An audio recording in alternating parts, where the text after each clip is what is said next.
Okay. Seem to have gotten my audio issue fixed there. It was getting really bad. Echoing.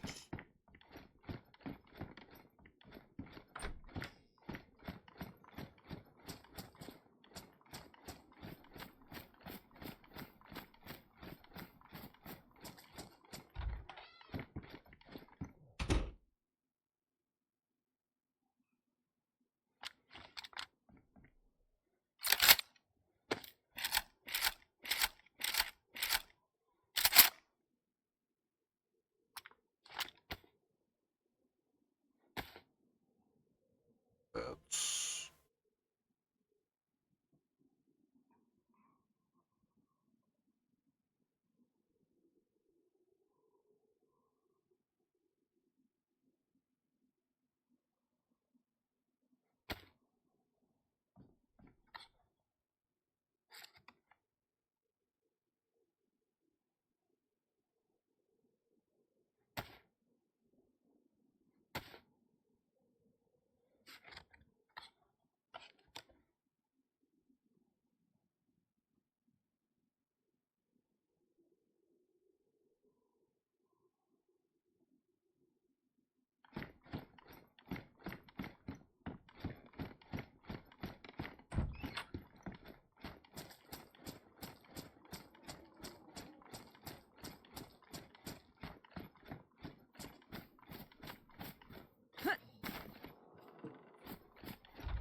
oh, I hate the kneeling down thing.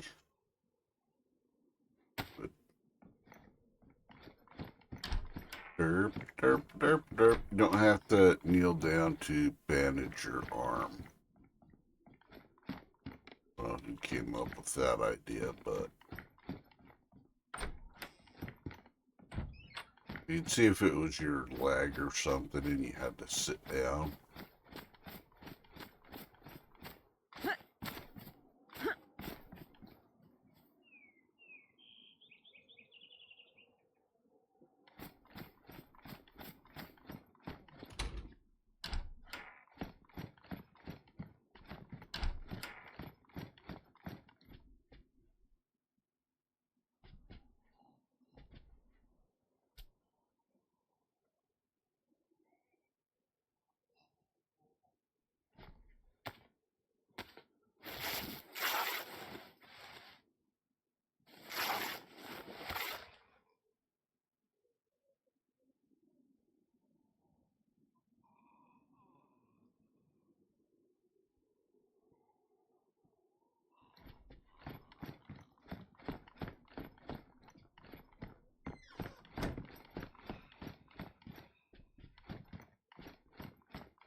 Did somebody say waffles?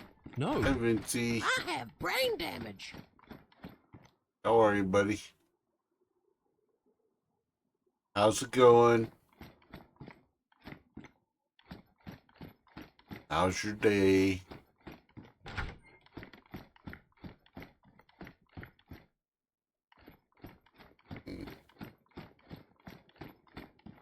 Well, all I found so far is clothing on this server, so...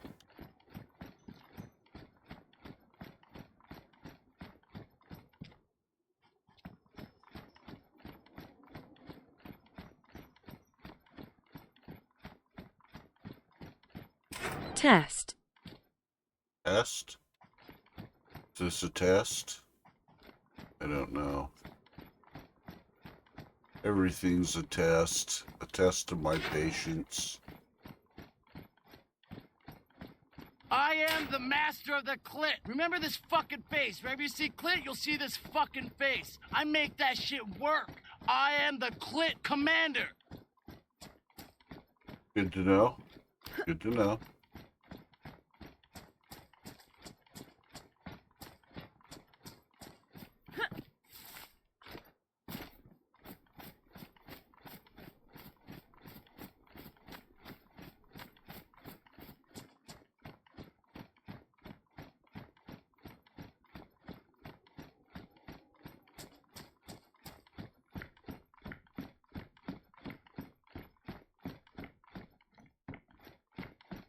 Nothing in there.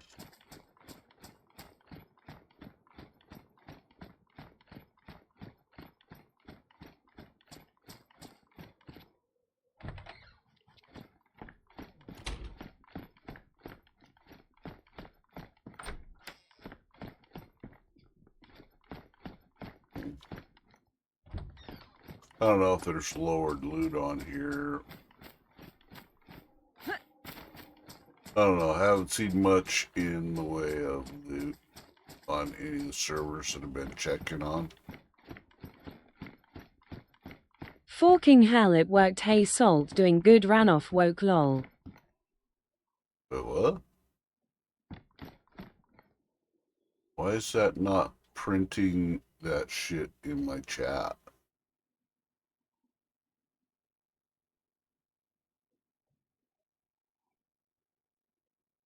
That should be printing in my chat, and I don't know why it's not.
Mayor beats me. Chat rules kinda sus if you asked King. Sorry, I missed half of that. I don't know why it's not printing that out in my chat.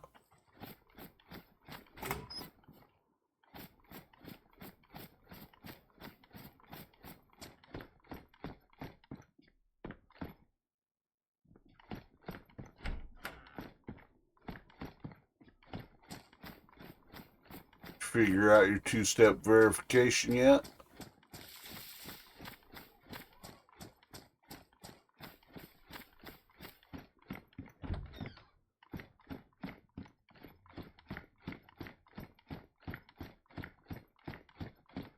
There's no fucking loot on this fucking server.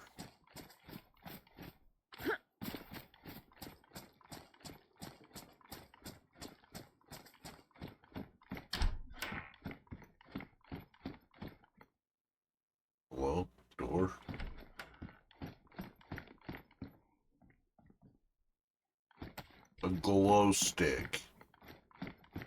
Oh. High tier loot right there, buddy.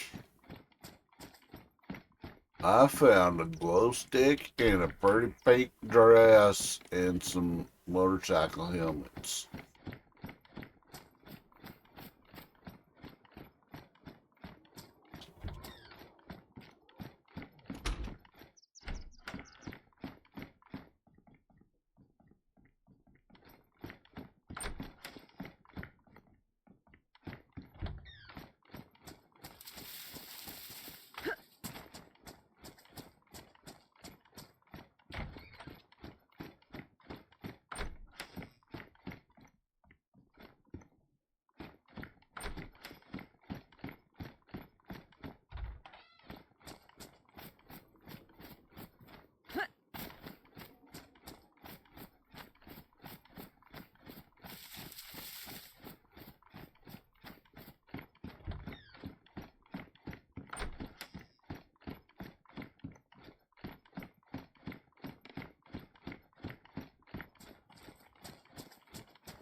I don't know what it is about DayZ now.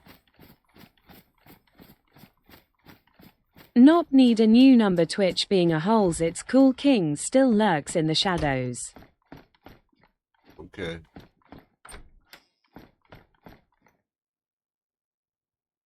NBC jacket. That's not a good sign. That's a bad sign.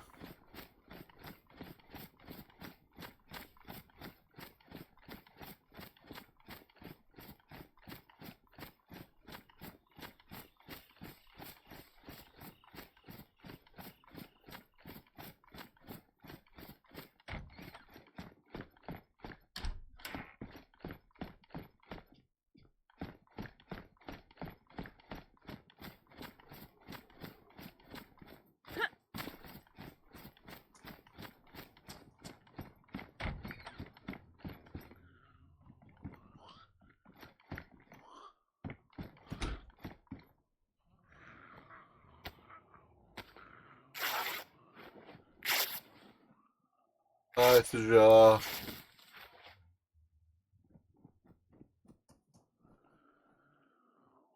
How are you?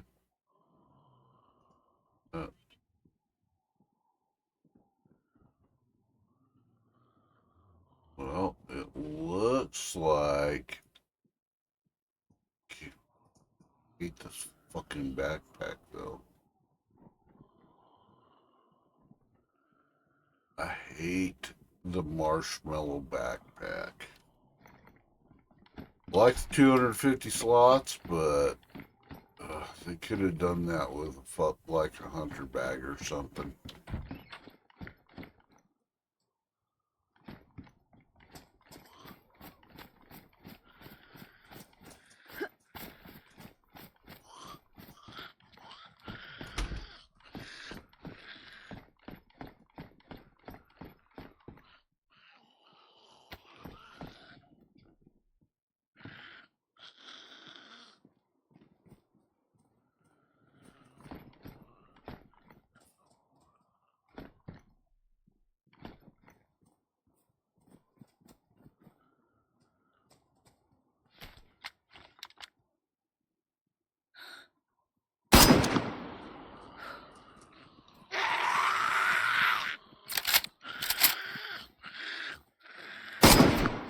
Today is only 4 months left that I have been following you for 3 years.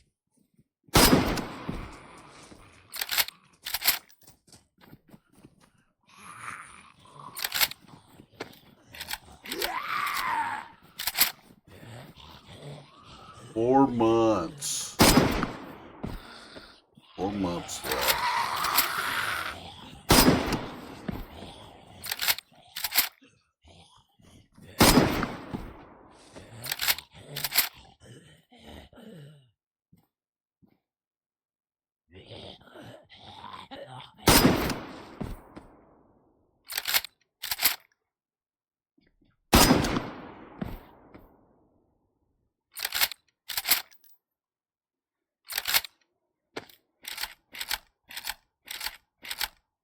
3 years.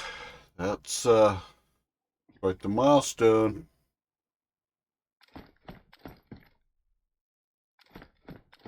Quite the milestone.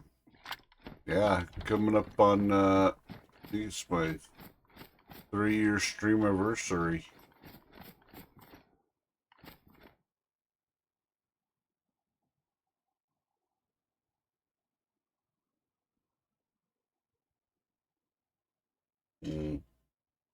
I got a cucumber and some matches. Hey now at Tiara this king's new voice no touchy. No touchy. No touchy.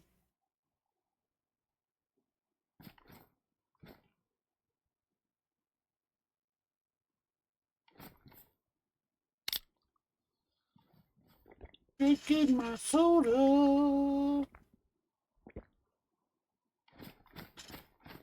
Had to kill for that soda.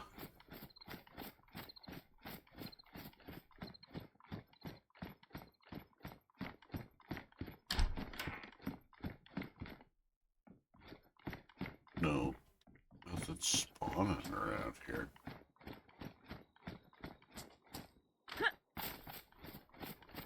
No real loot spawns. Makes me kind of sad. I like being able to loot to find stuff, you know?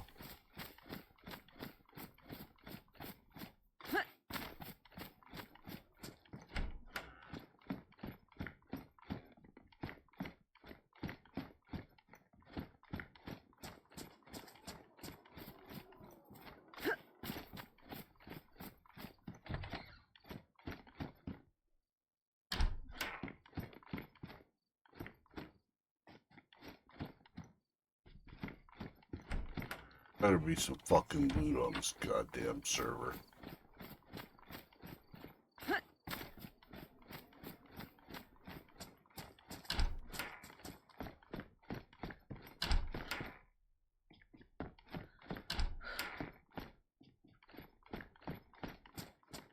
So far, it's starting to look like it's 2 servers down with no fucking loot spawns on it.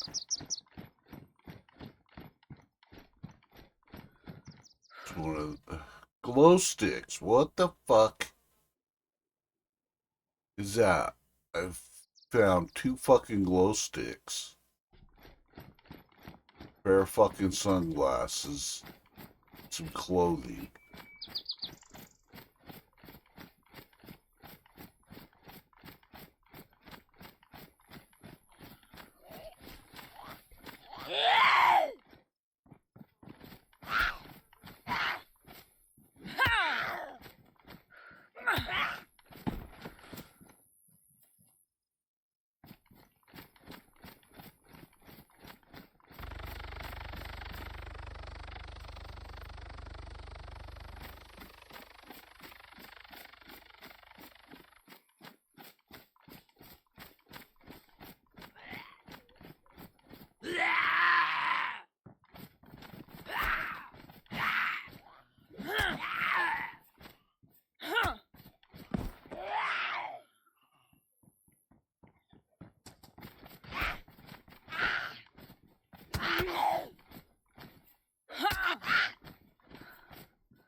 Okay, the only loot I'm finding is on zombies.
Bolt action.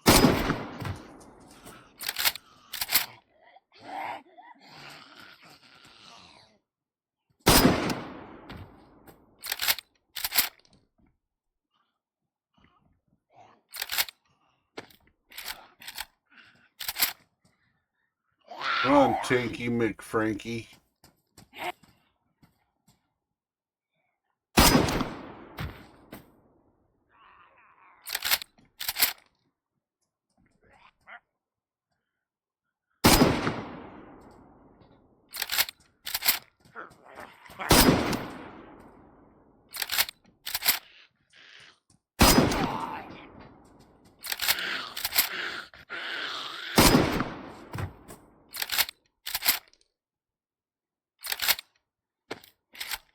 You know what? We're going straight to the fucking trader. Fuck this fucking bullshit.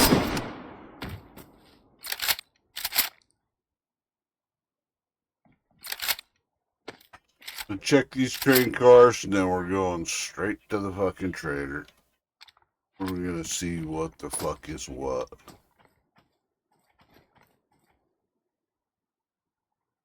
Oh, we found the potato.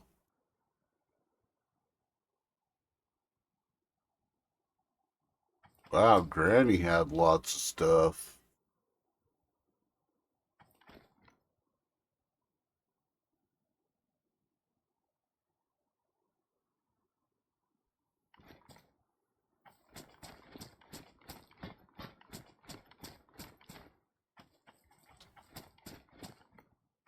Just one of those fucking servers where everything's in a fucking toxic fucking gas zone.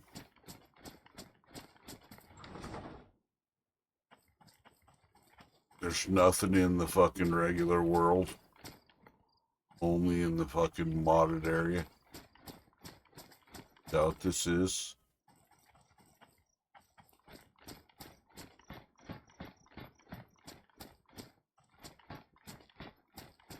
I was gonna jump on the honeypot, and I've already been on there since it got wiped, so no freshy run from there.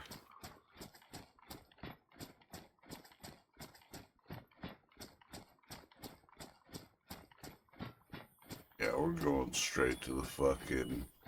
We're going straight to the fucking trader.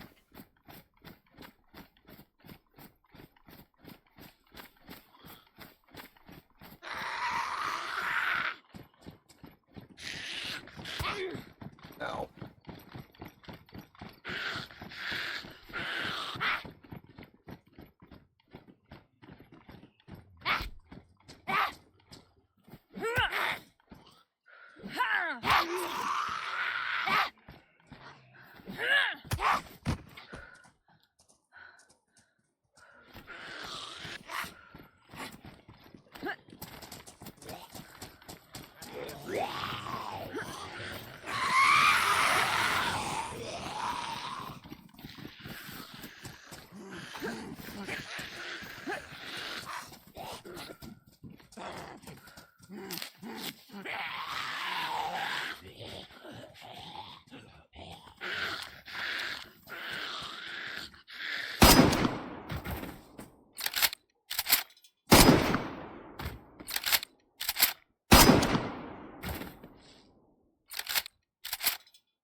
Ow.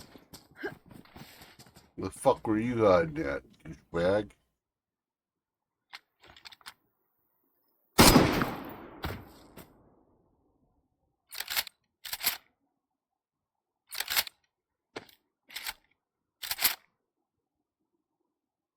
Oh, it's a horrible fucking starter again.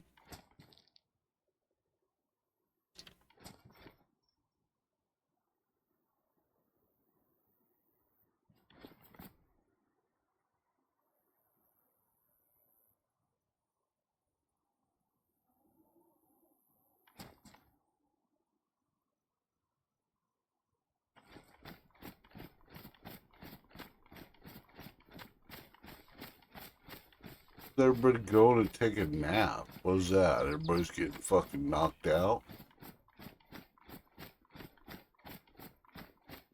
Went to a fucking airdrop or something and it's so fucking overwhelming because you can't find any loot anywhere else. Is that what's going on?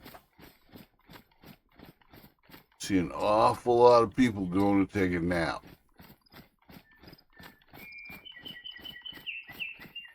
See, this is what I mean about DayZ. I want to play DayZ, but every server I get on is just crap. It's done a particular way because that's the way the server runner or server owner wants it. And they think it's perfect, and it alienates everyone else except for the server owner and the few other people that like that exact game style.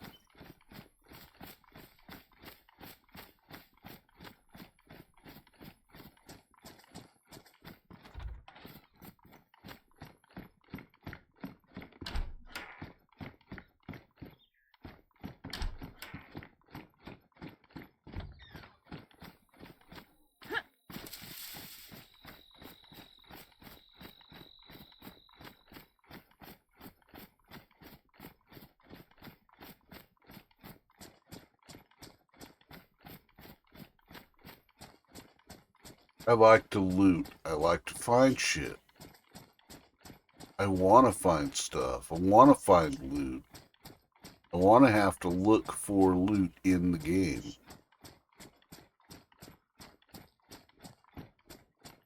It's a zombie apocalypse. That's part of being in the zombie apocalypse. You have to go loot for stuff to survive.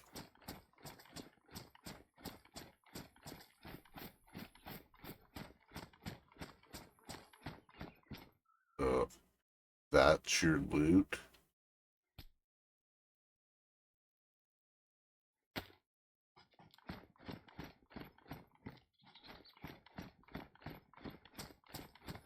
Wow.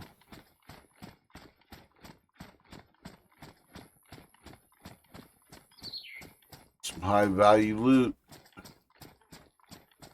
It justifies having a black market.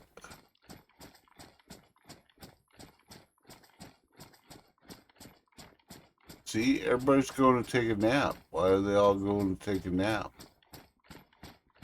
They're getting knocked out.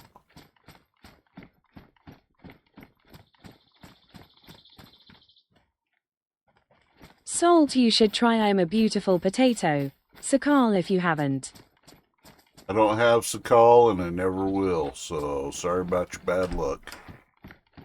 I'm not going to go out and spend money on a fucking map that I don't want to play. Sorry. It's not your fault.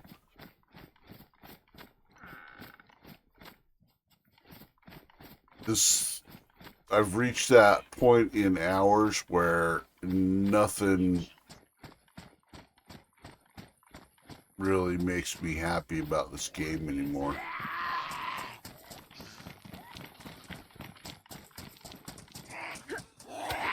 Ow.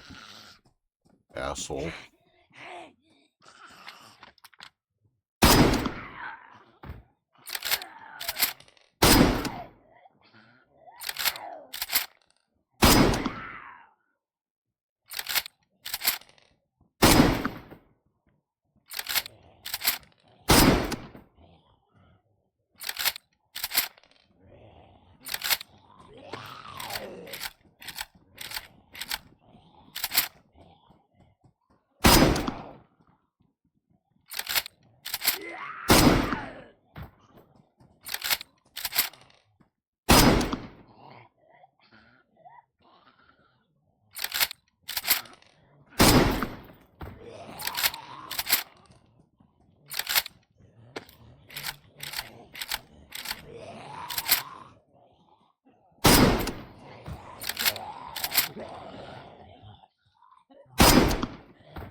Shoot him right in the face, and it does nothing.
A beautiful potato has many different maps. You should still give the servers a look. My buddy Nate runs them. A beautiful potato. Fucking kidding me? The fuck is with these slow ass zombies? Ugh, zombies are so slow.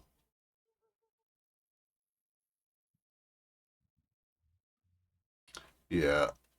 About Sakal, I'm never gonna buy it. If I really wanted to, I'm sure I could find that map. It's just not the Sakal map. It would be the Arma map. Wow, they put a train crash on here and it has no loot on it. Unless somebody beat me to it. I mean, all the doors are open. Yeah, somebody beat us to it. Motorcycle helmet. Guts. Dry bag.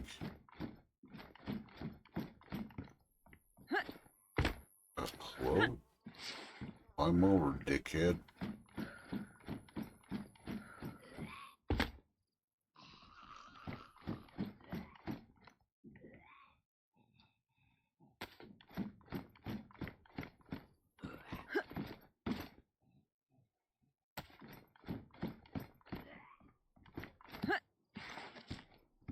How many slots that mountain bag have?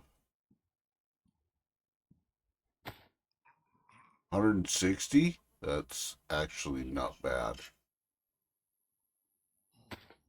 Don't mind that. How much is that? 160 dry bag. Hello? Hello?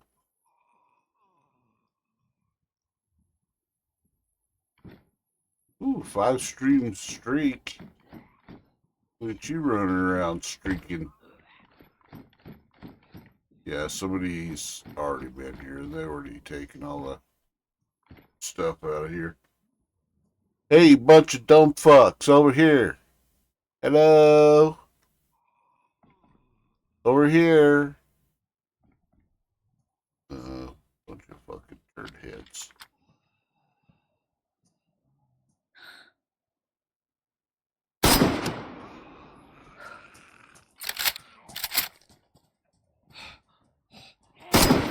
Oh, you fucker.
Beautiful potato.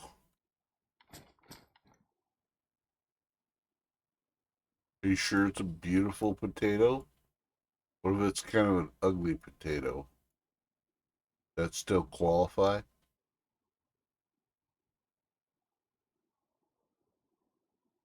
But I mean, we can go check it out. I'm not worried about it.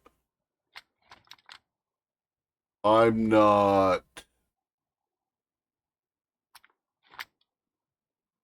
so enthralled with this server that we can't go look at something else. You know what I mean? Yeah.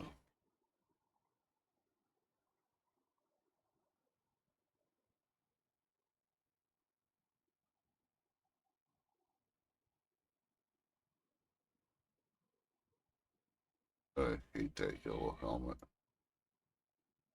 Yellow helmet.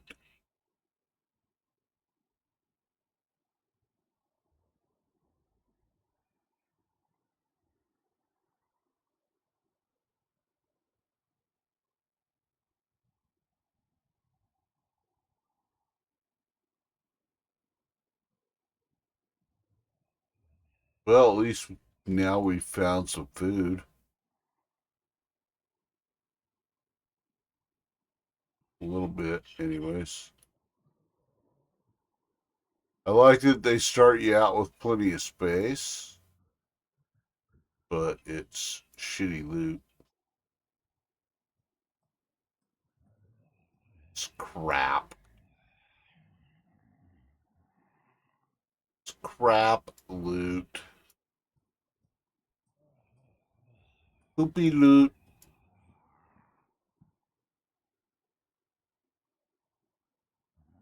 I don't know why they give you a compass. Why they give you a compass? They sure shit don't give you much in the way of ammo. That just enough ammo to get you over to make it to the teleport.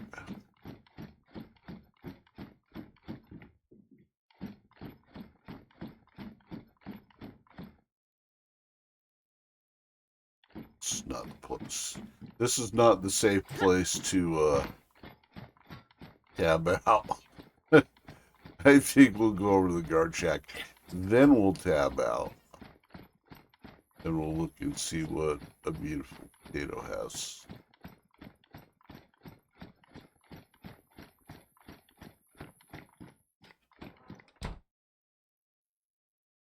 Tab. A beautiful potato.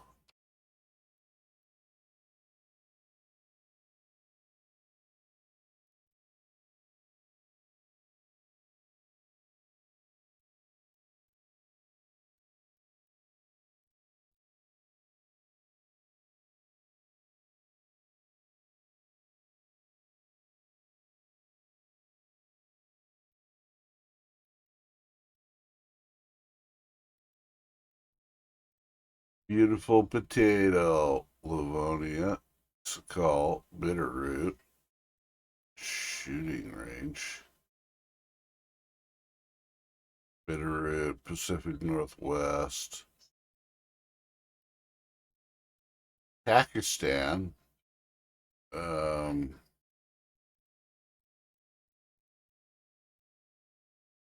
Deer Isle. Well, they have Pakistan and Deer Isle.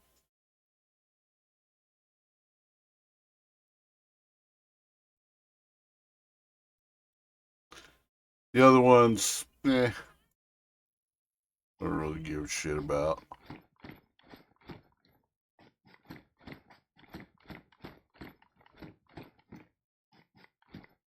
Oh, dog vest. Soultype posted it in Discord, tired AF on night shift but went home to nap lol.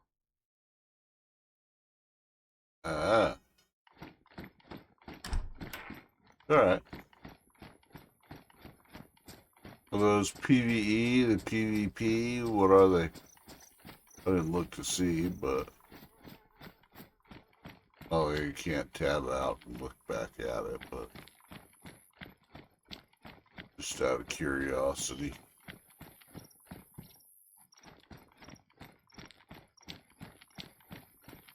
Oh, they have the shit cars on here, too. It's a Datsun 260Z!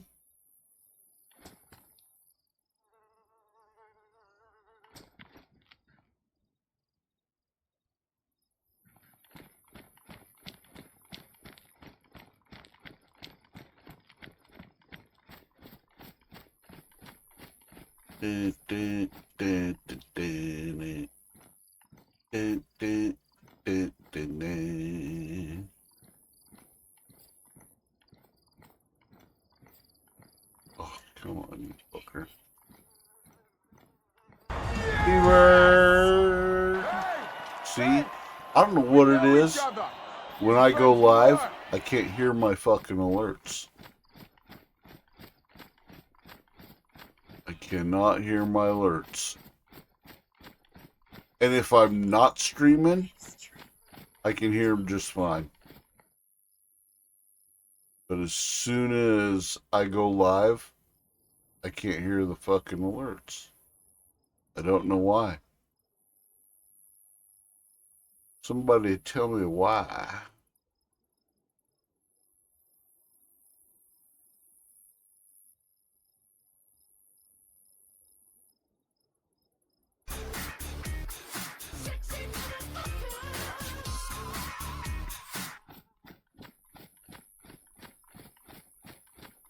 You guys can hear that alert though, right? You guys hear the raid alert?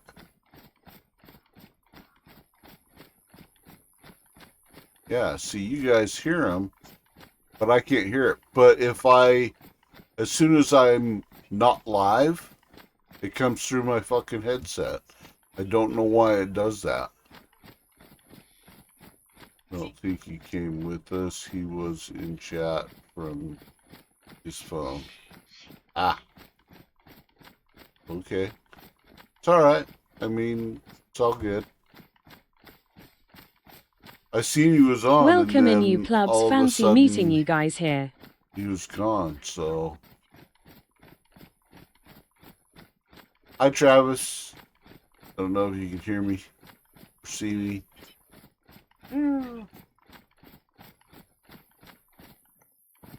Oh, it's fucking auto run. Auto run, we're just gonna use our magic bolt for auto jog. Oh, his controller died. Oh no! Dead controllers. No one likes a dead controller. That's why I don't like cordless shit. It always dies on you.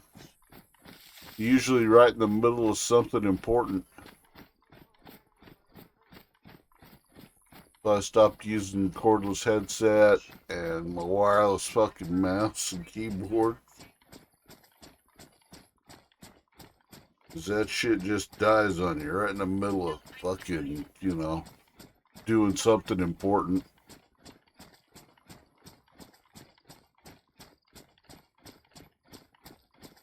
And I hate controller.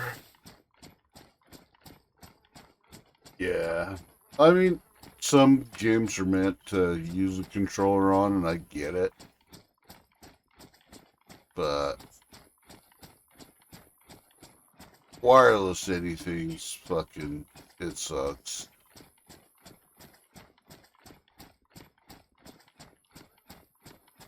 On the PS4, yeah.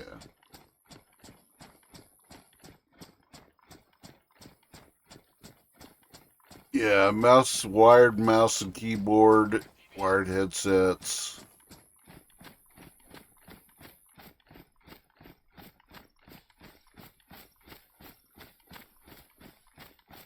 Yeah. Were they all cordless or wireless?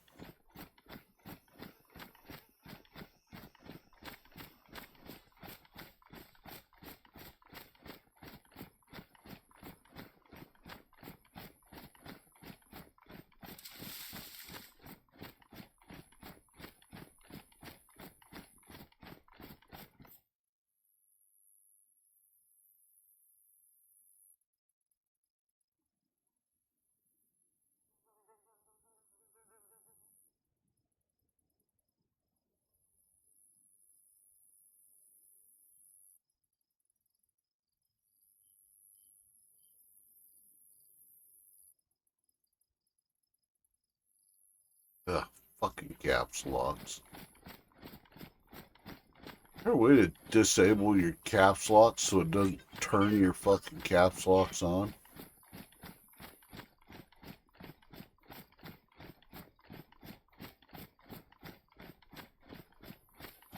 The charging cord. I mean, can you plug it in and play it through the cord? Because that's the way I would do it. I'd be like, fuck that shit.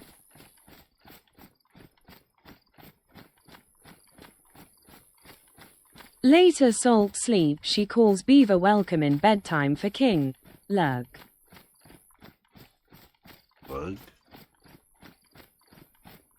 Alright, Vincey. Have a good night. Get some good sleep in. Pleasant dreams. Not a very long cord, so it's awkward.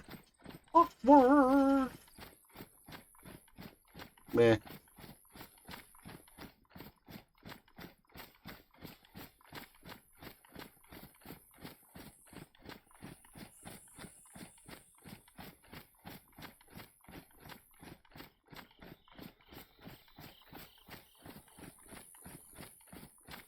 Don't they have like extensions or something that you can use on it? Cord extenders?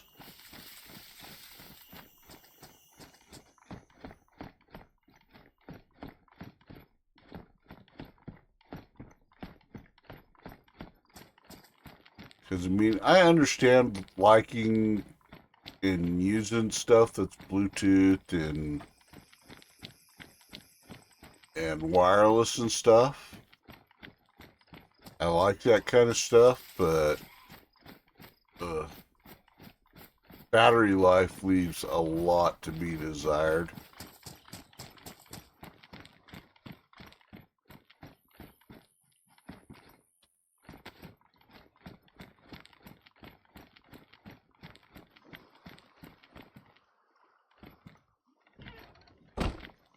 This is Turtle. Abandon this.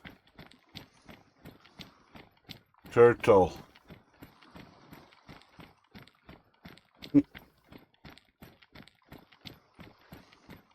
Yeah, I don't like wireless anything on the PC.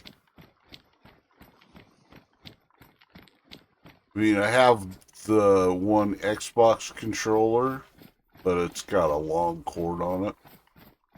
Even though I don't really need a long cord for it, but I'd still rather have a corded one than not.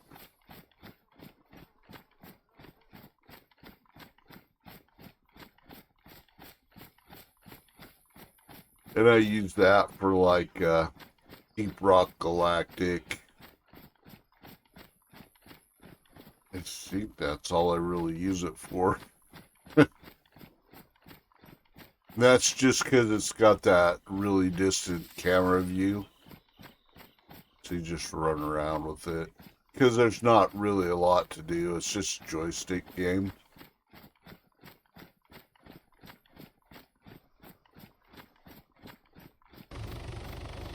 You've been on too long?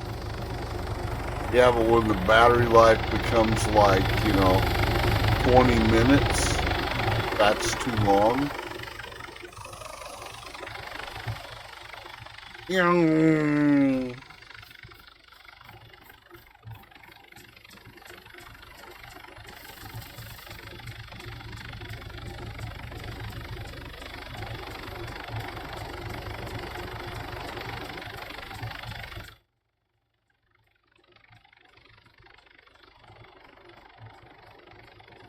Because the batteries wear out. I mean, when you first get it and it lasts for, several hours. And then the next time you use it, it's still several hours. But every time you use it, it gets less and less and less and less. Till you play for like 10 minutes and then it's like, oh, my fucking shit died. Then you're like, fuck, now I gotta recharge again, and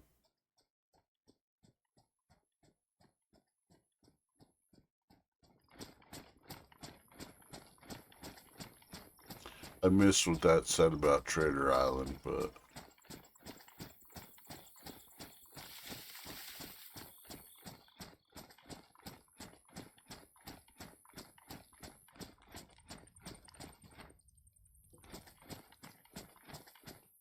oh, everybody drives the 260Z.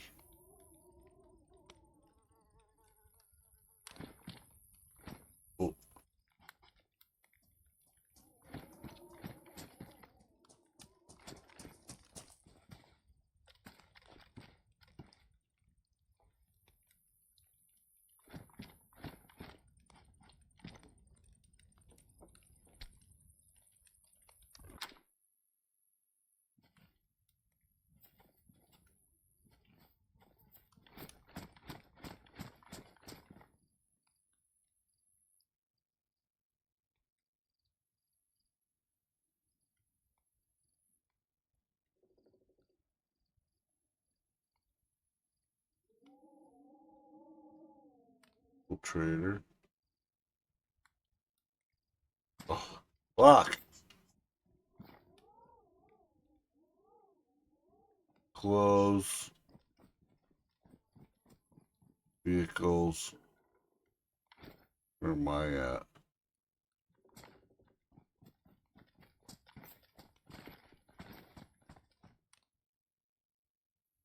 What vehicle?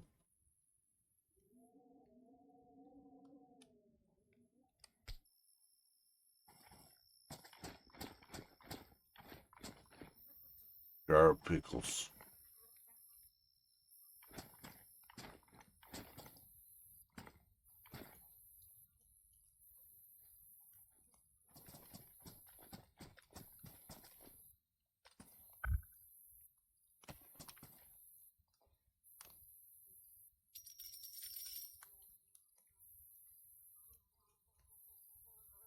Oh, you can't trade that item. Why?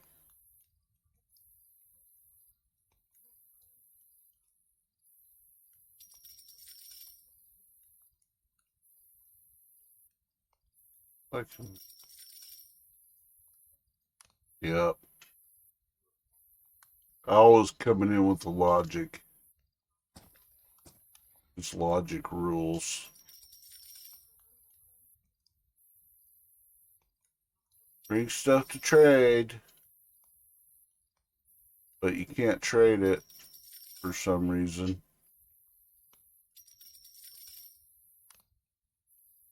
There's not a lot on here.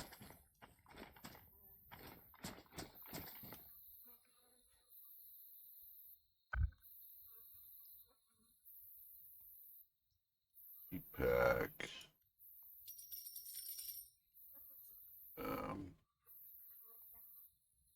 They're well here.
Mm-hmm. Mm-hmm.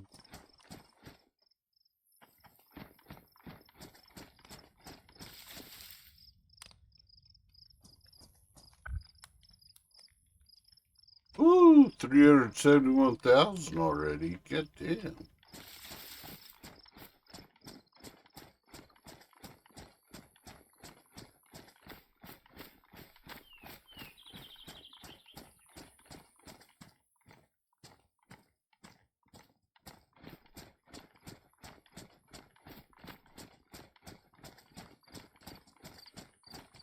Do, do, do, do, do.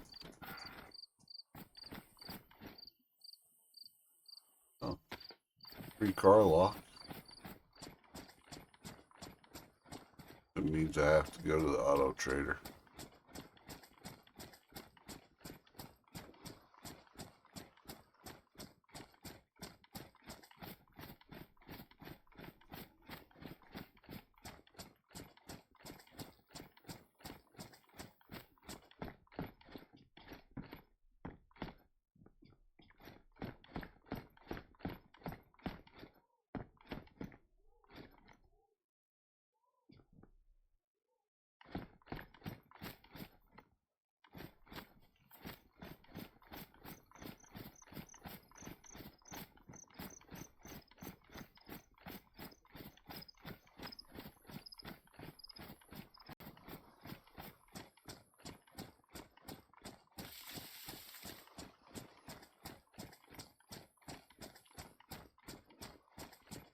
Now, there used to be a well between these two houses. Is it still there?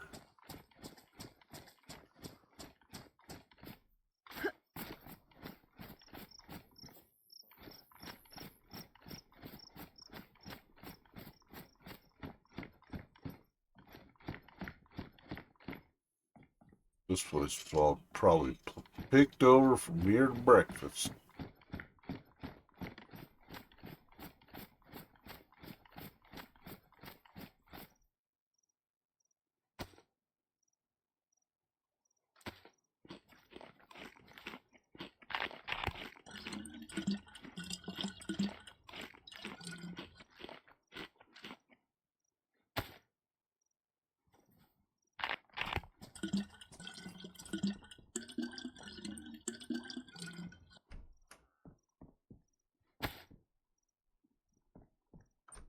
There's no weapons trader on this fucking server?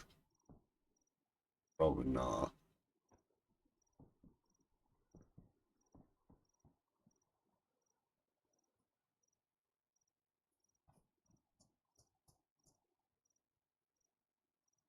Beer.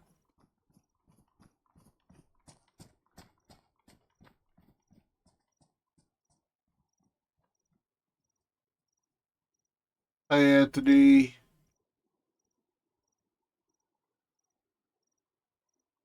How you doing? Good evening to you as well.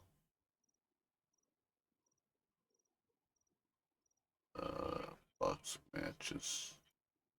Oh, that's why. Because it's only a partial.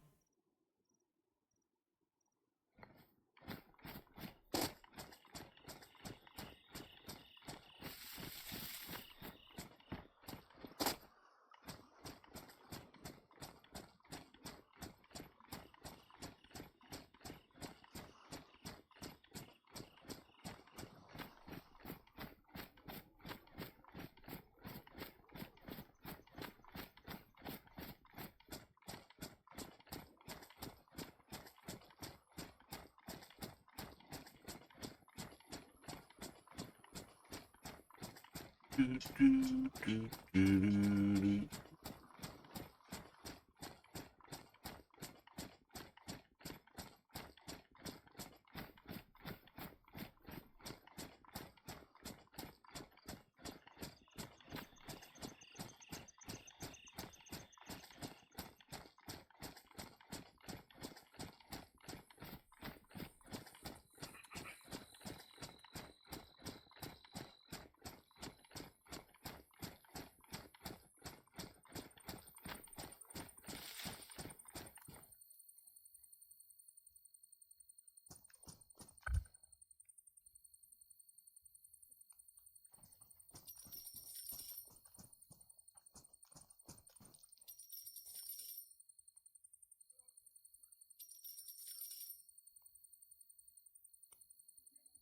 Oh, does that fucking shit to you? It sells 99% of it. Then you get one little slug of beer.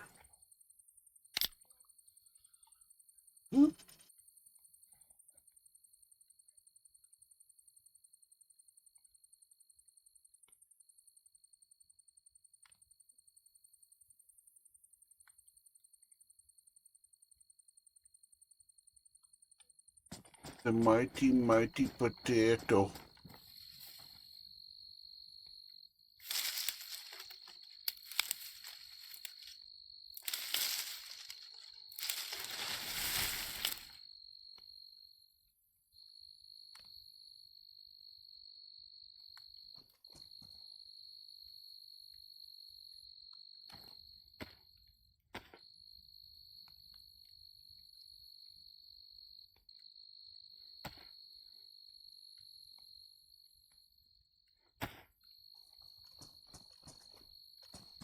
Eat the potato.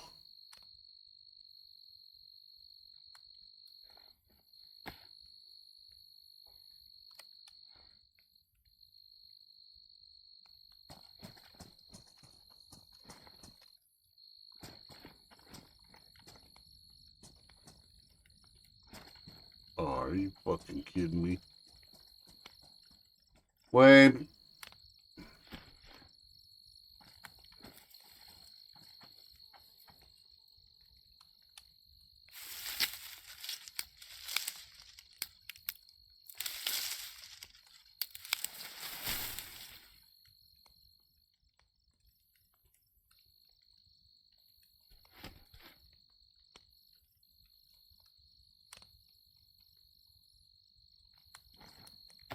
Yeah, it's a it's a fire that's just for lights.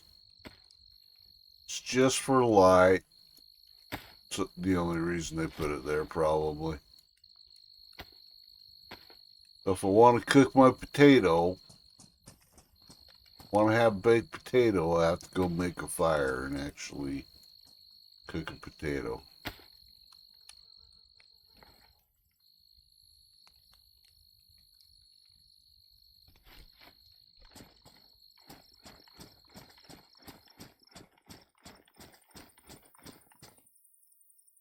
Oh.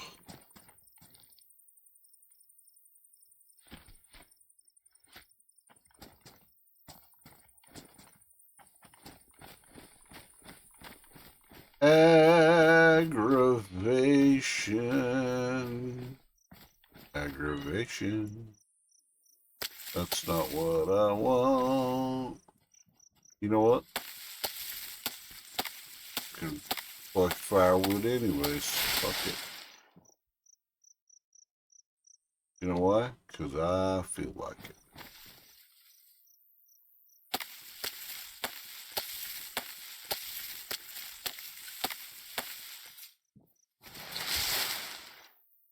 Flag.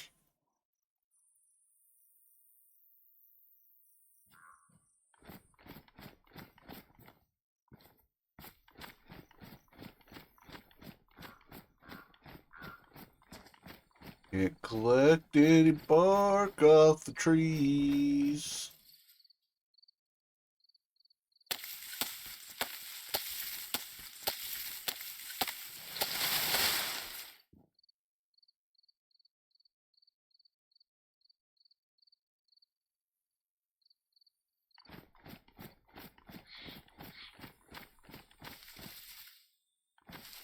Long stick.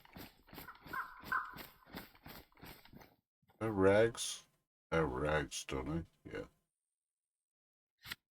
I have rags. We can do rags. You do rags because I got matches. I'm gonna light a big old long lasting fire.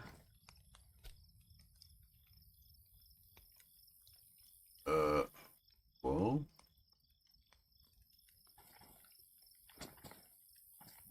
What is that?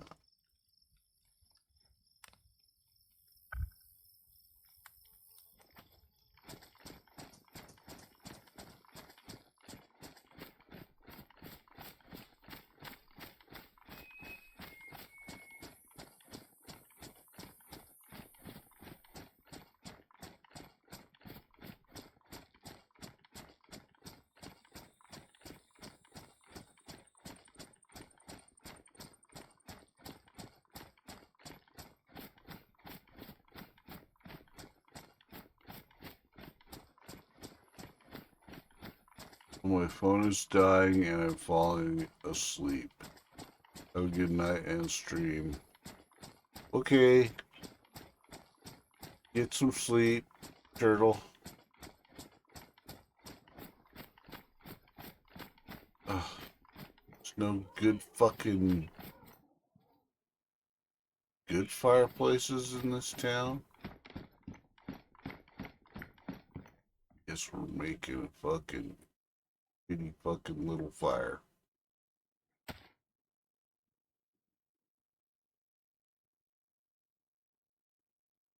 Making a full, almost full fire in a little spot. And we're gonna do that just so we can cook one potato.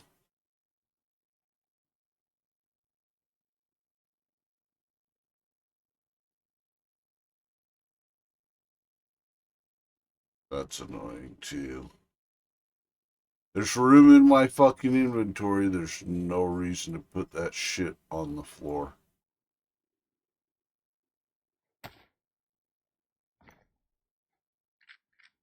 Making a long lasting fire just so I can cook one potato. One potato, two potatoes, three potato, four. Five potatoes, six potatoes, seven potatoes, more.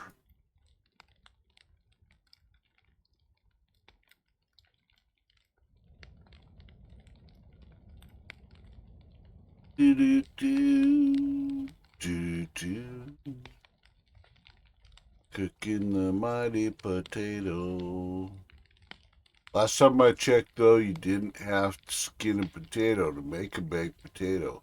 In fact, to make a baked potato, you don't skin it. You skin it when you want to boil the potatoes for making mashed potatoes.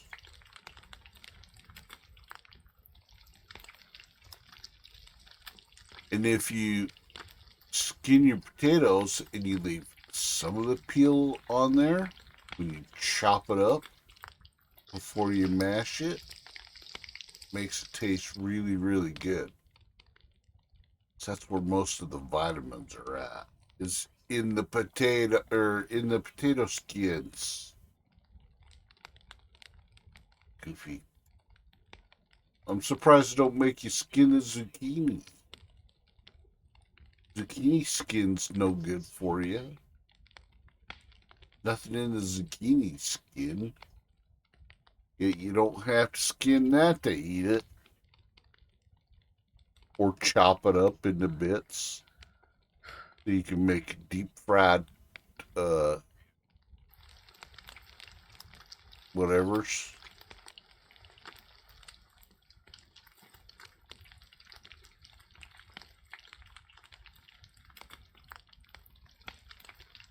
Unpickled pickle.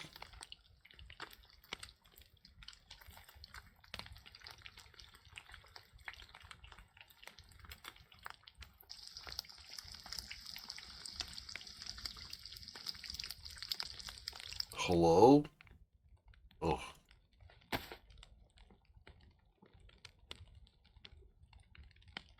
Oh, you mother...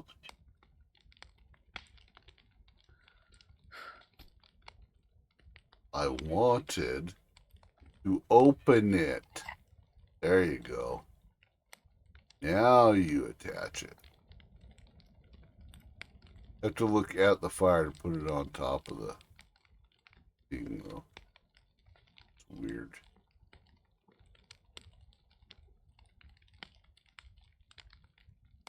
Yeah. Baked potatoes. Loaded baked potato. Bacon, cheese, sour cream, salsa, chives, butter, salt and pepper. Yeah. Yummy.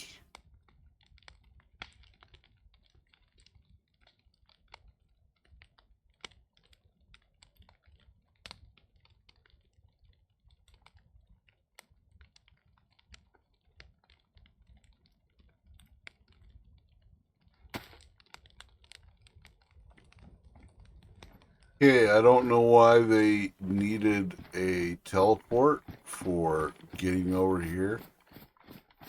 Seems kind of goofy and weird. Just saying. It's kind of strange. Um,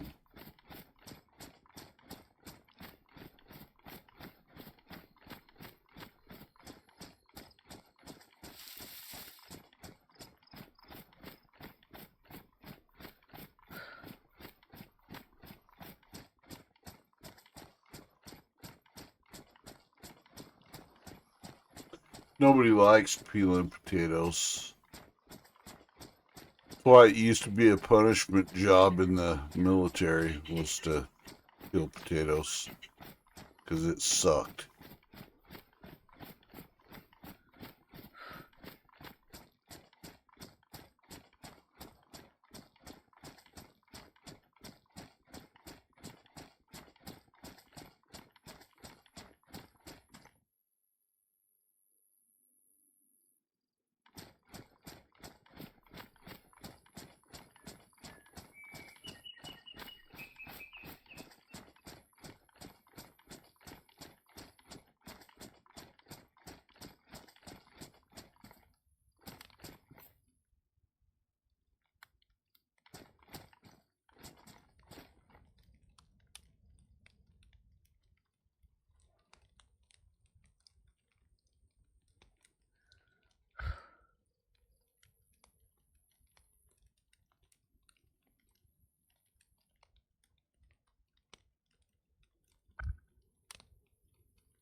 Yeah, see, 130 slot.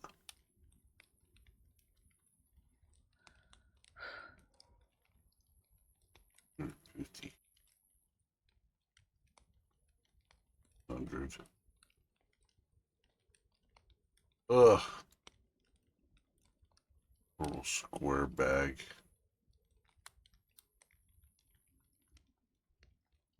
500. We're gonna swap out bags. I hate this fucking bag.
Why do they put MVS shit on there if they're just gonna make it fucking tiny?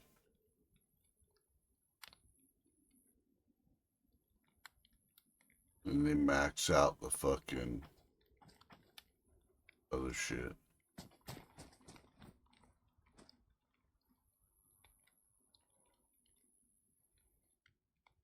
Fucking backpacks go. There's belts, bags.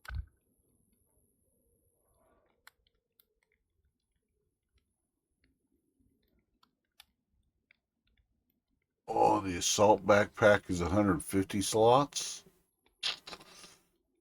Oh, it used to be my favorite bag too. It's 2600.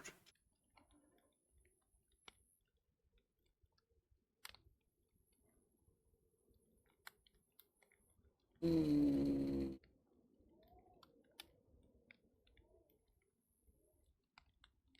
Okay.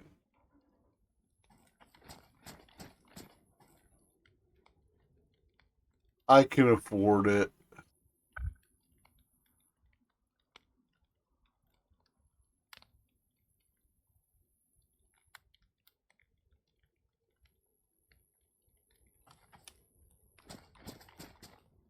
Just because I really like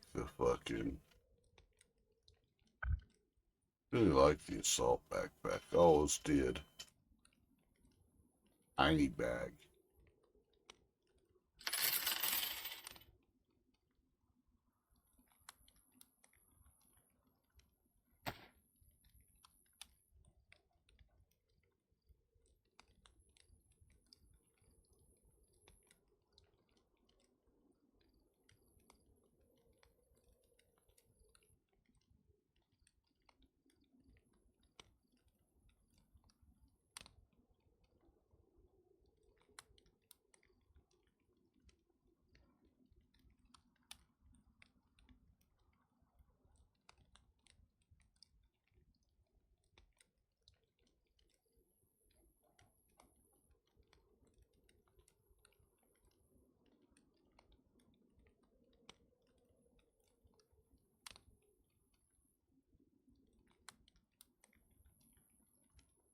It's small. Big.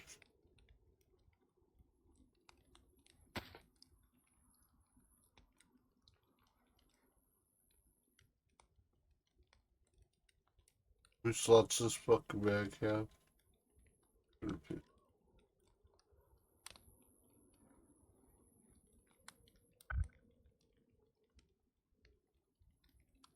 Sell. Sell, because I don't want it.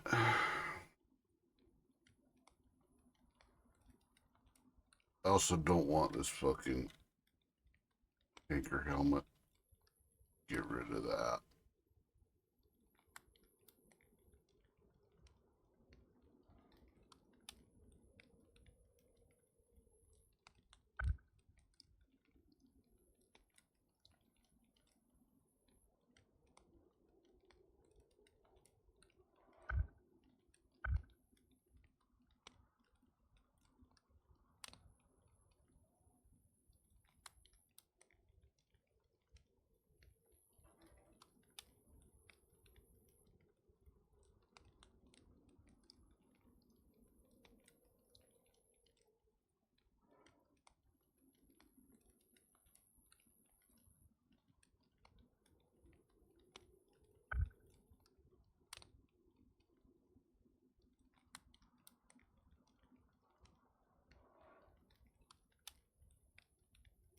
$80 slot shirt.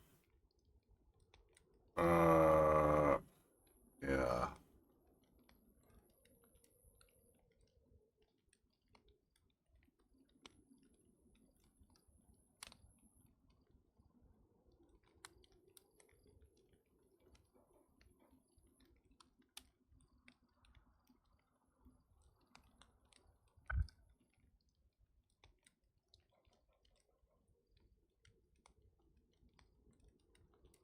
Yeah, gifts.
What vests they have?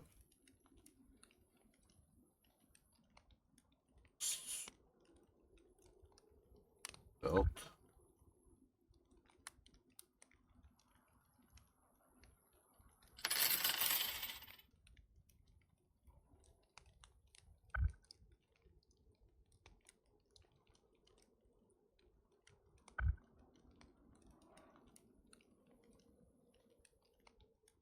Hmm, 80 slot vests.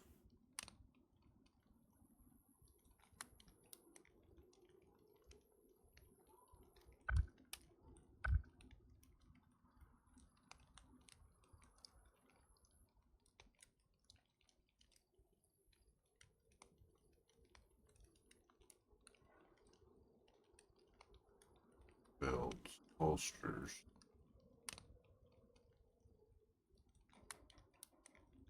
Vests.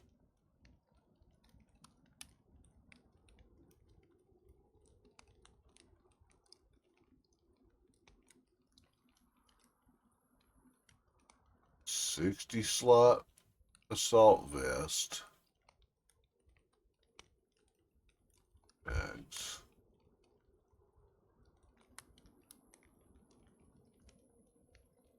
Oh, it's still 80 slots.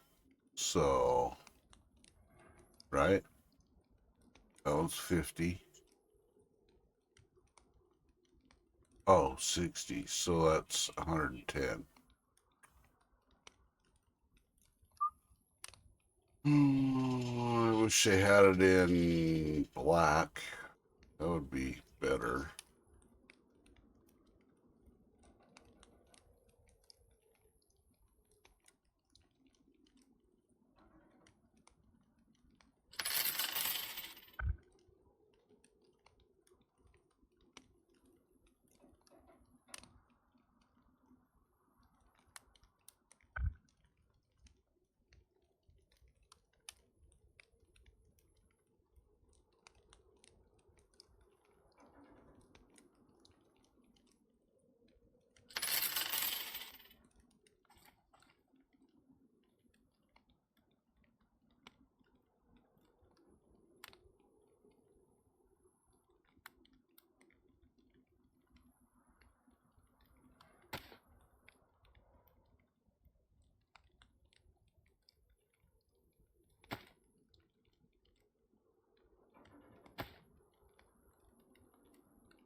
Hello? Can I not change my fucking shoes out? Oh.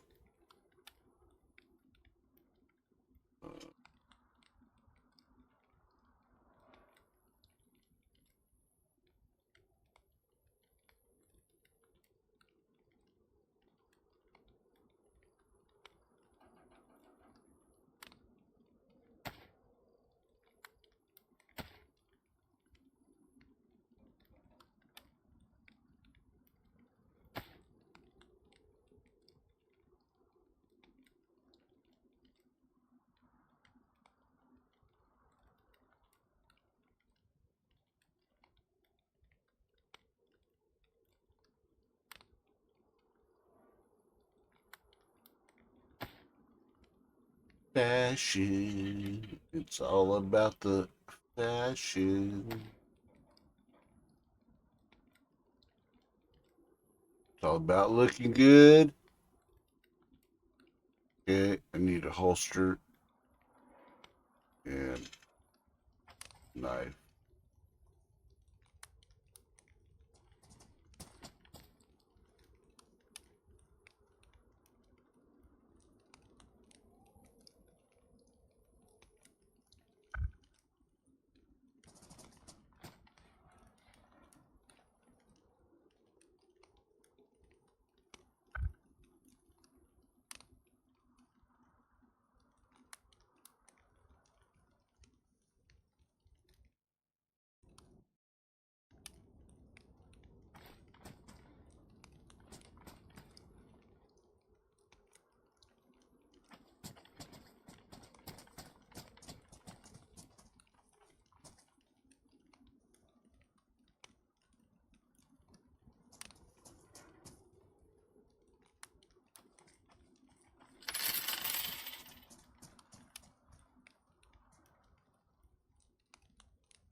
St. Victor 308.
Bye.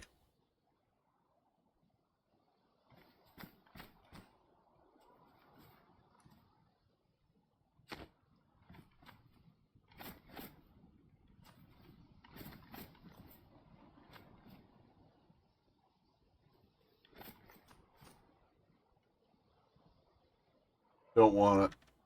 Don't want your fucking gilly fucking bullshit, dude. Fuck away from me.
fucking shit, dude. I don't want it.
You can.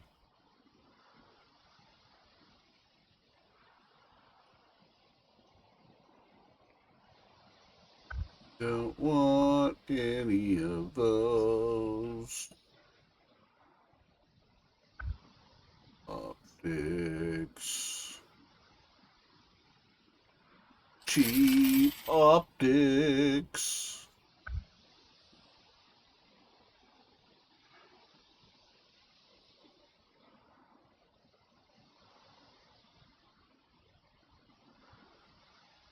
Ammunition.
Morty's has a Scar H.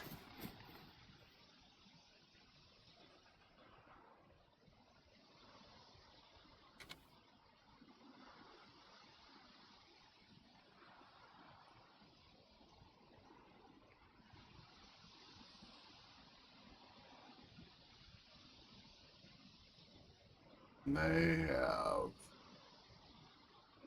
drum mags.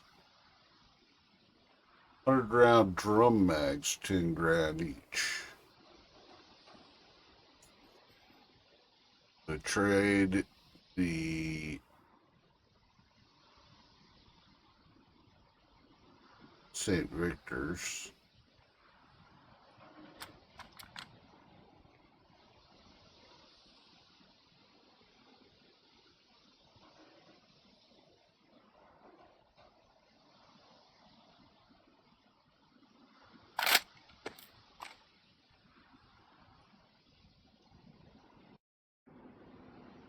Oh, you fucker.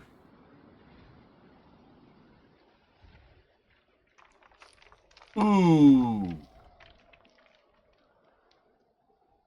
Anyway, while that's going on, let's listen to some H.P. Lovecraft, shall we? Horrors, irony is seldom absent. Sometimes it enters direct. From even the greatest of horrors, irony is seldom absent. Sometimes it enters directly into the composition of the events, while sometimes it relates only to their fortuitous position among persons and places. The latter sort is splendidly exemplified by a case in the ancient city of Providence, where in the late 40s, Edgar Allan Poe used to sojourn often during his unsuccessful wooing of the gifted poetess, Mrs. Whitman. Poe generally stopped at the Mansion House in Benefit Street, the renamed Golden Ball Inn, whose roof has sheltered Washington, Jefferson, and Lafayette, and his favorite walk led northward along the same street to Mrs. Whitman's home and the neighboring hillside churchyard of St. John's S, whose hidden expanse of 18th century gravestones had for him a peculiar fascination. Now the irony is this. In this walk, so many times repeated, the world's greatest master of the terrible and the bizarre was obliged to pass a particular house on the eastern side of the street. A dingy, antiquated structure perched on the abruptly rising side hill, with a great unkempt yard dating from a time when the region was partly open country. It does not appear that he ever wrote or spoke of it, nor is there any evidence that he even noticed it. And yet that house, to the two persons in possession of certain information, equals or outranks in horror the wildest fantasy of the genius who so often passed it unknowingly, and stands starkly leering as a symbol of all that is unutterably hideous. The house was, and for that matter still is, of a kind to attract the attention of the curious. Originally a farm or semi-farm building, it followed the average New England colonial lines of the middle 18th century, the prosperous peaked roof sort, with 2 stories and dormerless attic, and with the Georgian doorway and interior paneling dictated by the progress of taste at that time. It faced south, with one gable end buried to the lower windows in the eastward rising hill, and the other exposed to the foundations toward the street. Its construction, over a century and a half ago, had followed the grading and straightening of the road in that especial vicinity. For Benefit Street, at first called Back Street, was laid out as a lane winding amongst the graveyards of the first settlers, and straightened only when the removal of the bodies to the north burial ground made it decently possible to cut through the old family plots. At the start, the western wall had lain some 20 feet up a precipitous lawn from the roadway, but a widening of the street at about the time of the Revolution sheared off most of the intervening space, exposing the foundations so that a brick basement wall had to be made, giving the deep cellar a street frontage with door and 2 windows above ground, close to the new line of public travel. When the sidewalk was laid out a century ago, the last of the intervening space was removed, and Poe in his walks must have seen only a sheer ascent of dull grey brick, flush with the sidewalk and surmounted at a height of 10 feet by the antique shingled bulk of the house proper. The farm-like grounds extended back very deeply up the hill, almost to Wheaton Street. The space south of the house, abutting on Benefit Street, was of course greatly above the existing sidewalk level, forming a terrace bounded by a high bank wall of damp, mossy stone, pierced by a steep flight of narrow steps, which led inward between canyon-like surfaces to the upper region of mangy lawn, roomy brick walls, and neglected gardens, whose dismantled cement urns, rusted kettles fallen from tripods of knotty sticks, and similar paraphernalia set off the weather-beaten front door with its broken fanlight, rotting ionic pilasters, and wormy triangular pediment. What I heard in my youth about the shunned house was merely that people died there in alarmingly great numbers. That, I was told, was why the original owners had moved out some 20 years after building the place. It was plainly unhealthy, perhaps because of the dampness and fungus growth in the cellar, the general sickish smell, the drafts of the hallways, or the quality of the well and pump water. These things were bad enough, and these were all that gained belief among the persons whom I knew.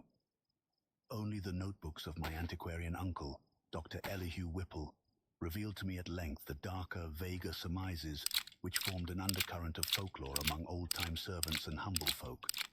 Surmises which never travelled far, and which were largely forgotten when Providence grew to be a metropolis with a shifting modern population. The general fact is that the house was never regarded by the solid part of the community as in any real sense haunted.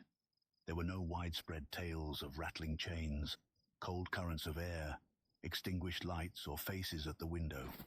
Extremists sometimes said the house was unlucky, but that is as far as even they went.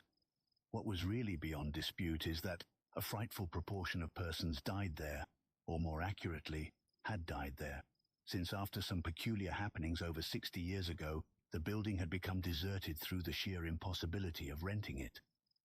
These persons were not all cut off suddenly by any one cause. Rather did it seem that their vitality was insidiously sapped, so that each one died the sooner from whatever tendency to weakness he may have naturally had. And those who did not die displayed in varying degree a type of anemia or consumption, and sometimes a decline of the mental faculties, which spoke ill for the salubriousness of the building. Neighboring houses, it must be added, seemed entirely free from the noxious quality.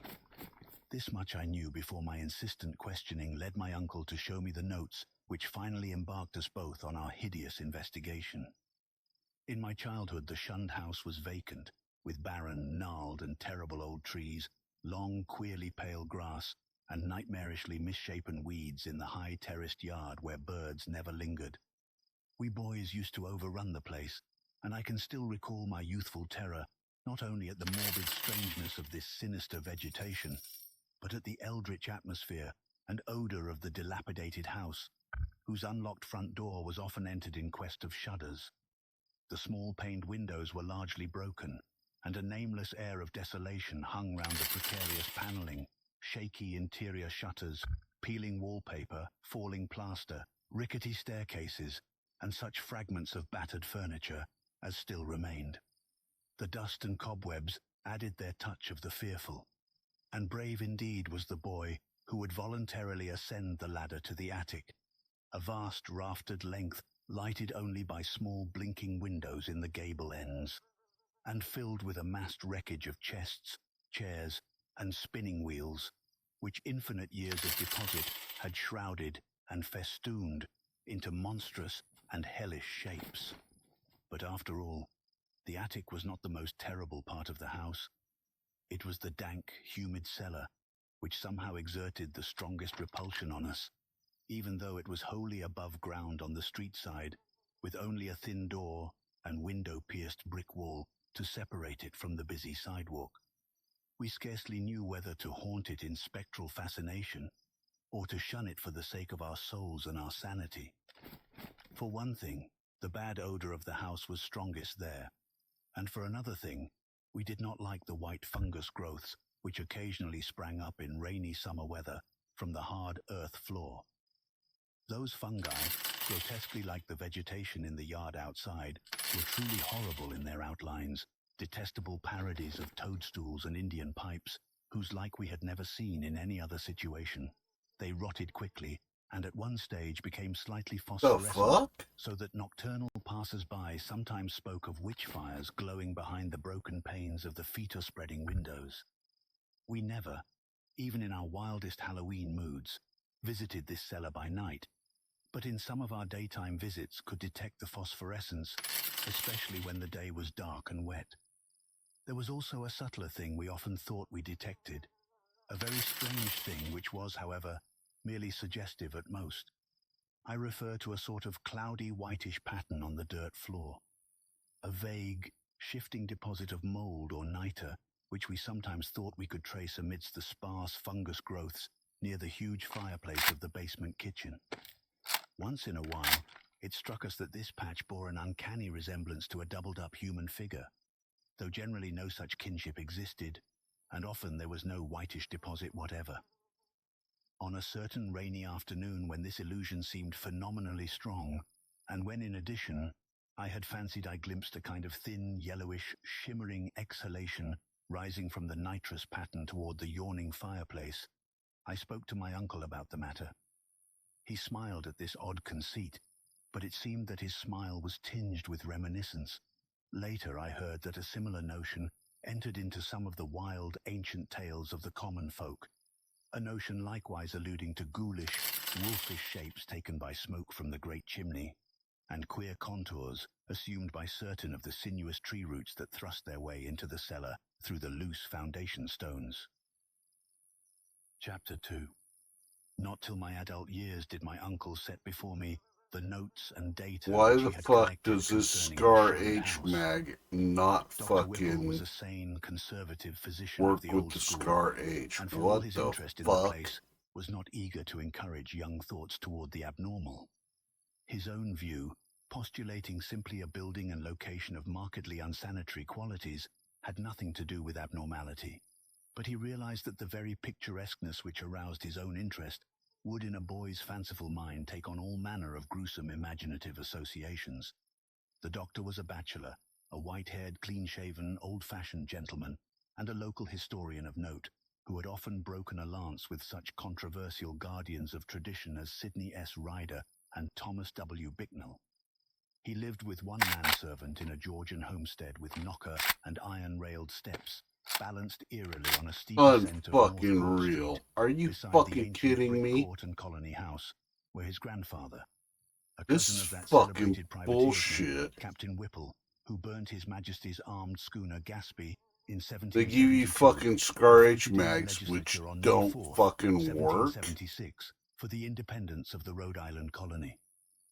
Around him, in the damp, low-ceiled library, with the musty white paneling, heavy carved overmantel, and small-paned, vine-shaded windows, were the relics and records of his ancient family, among which were many dubious allusions to the shunned house in Benefit Street. That pest spot lies not far distant, for Benefit runs ledgewise just above the courthouse along the precipitous hill up which the first settlement climbed.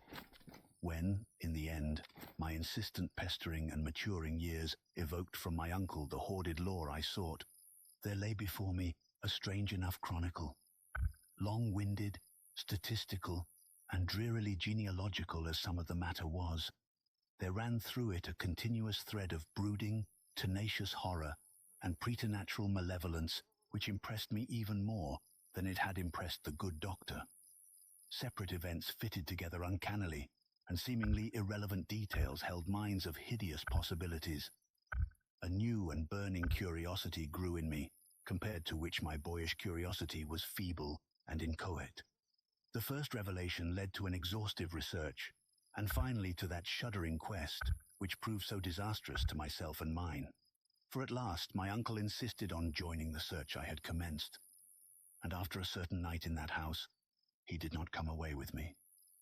I am lonely without that gentle soul whose long years were filled only with honor, virtue, good taste, benevolence, and learning. I have reared a marble urn to his memory in St. John's Churchyard, the place that Poe loved, the hidden grove of giant willows on the hill, where tombs and headstones huddle quietly between the hoary bulk of the church and the houses and bank walls of Benefit Street.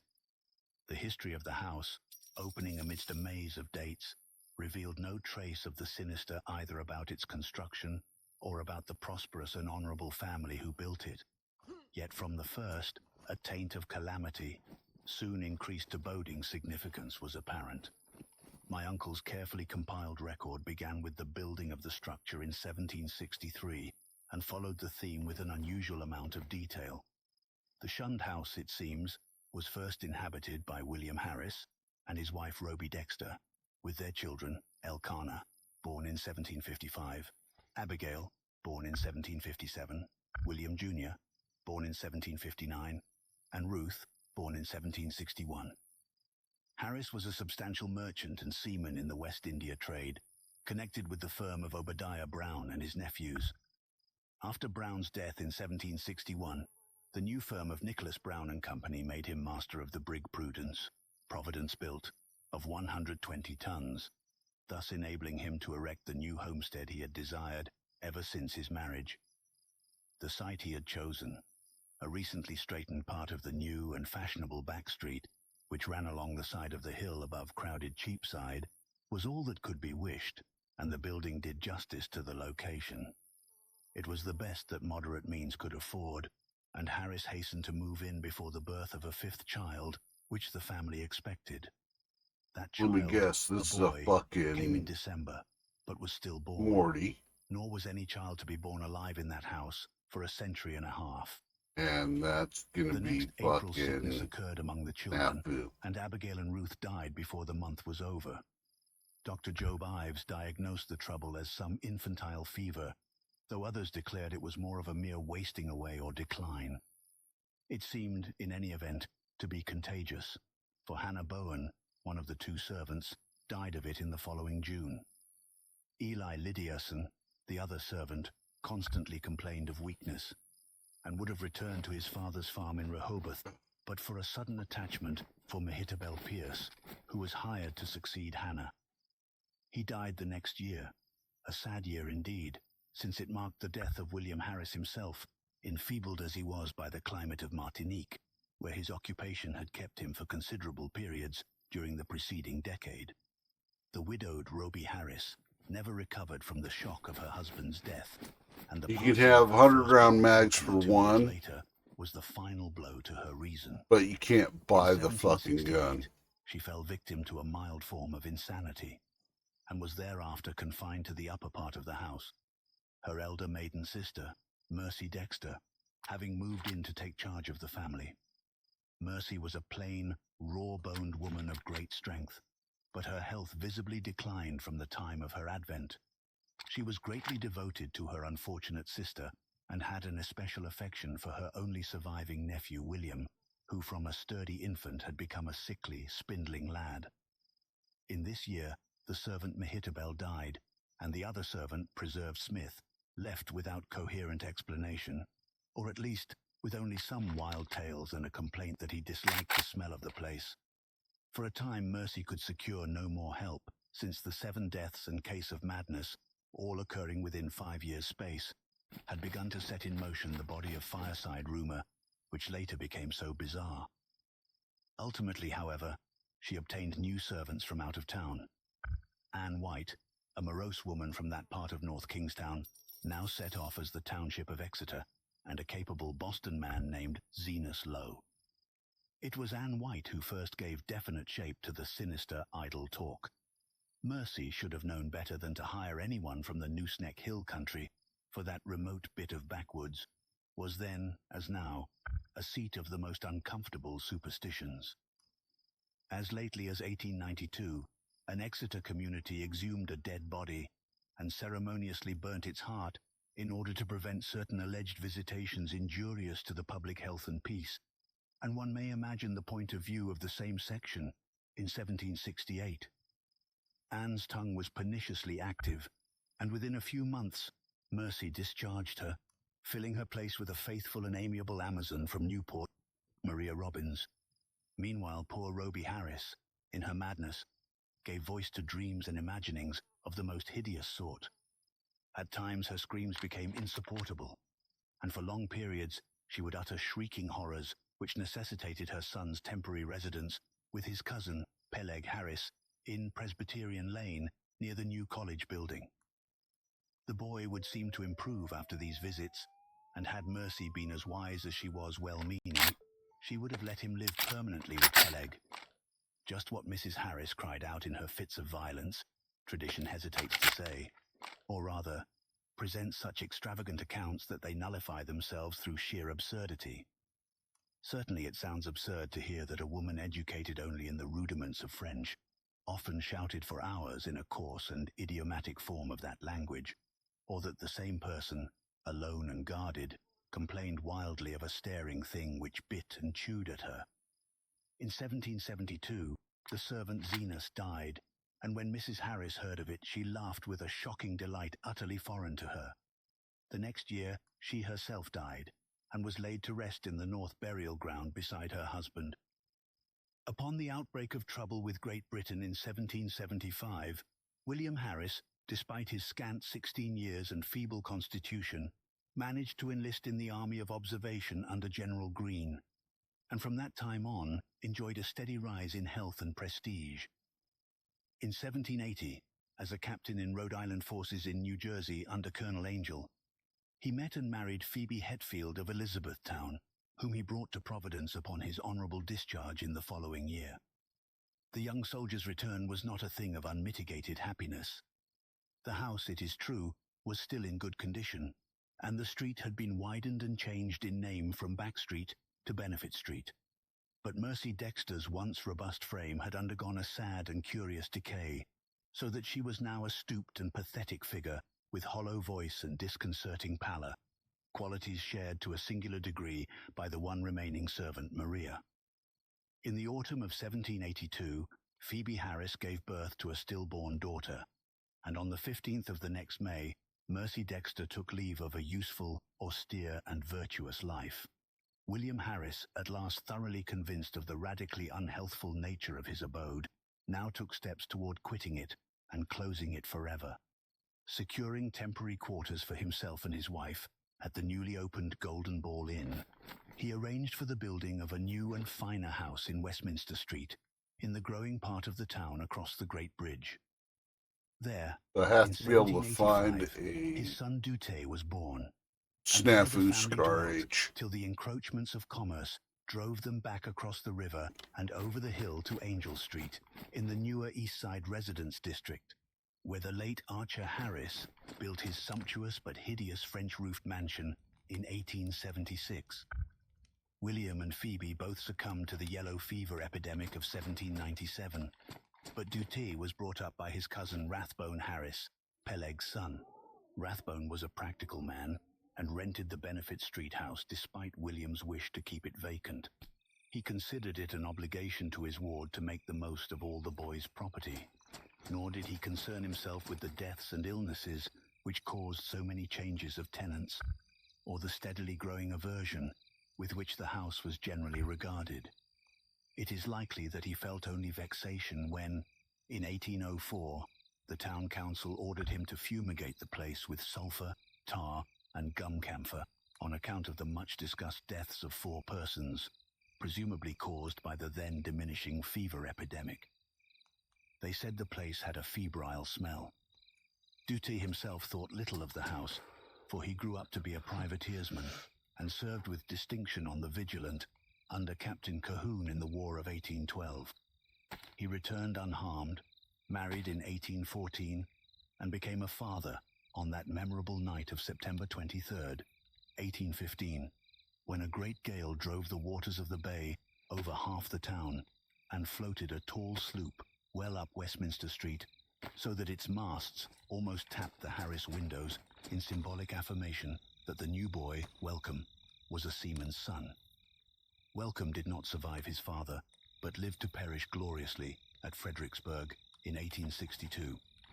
Neither he nor his son Archer knew of the shunned house as other than a nuisance almost impossible to rent, perhaps on account of the mustiness and sickly odor of unkempt old age. Indeed, it never was rented after a series of deaths culminating in 1861, which the excitement of the war tended to throw into obscurity.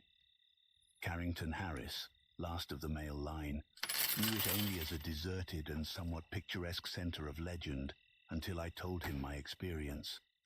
He had meant to tear it down and build an apartment house on the site, but after my account decided to let it stand, install plumbing, and rent it. Nor has he yet had any difficulty in obtaining tenants. The horror has gone. Chapter 3. It may well be imagined how powerfully I was affected by the annals of the Harrises. In this continuous record, there seemed to me to brood a persistent evil beyond anything in nature as I had known it.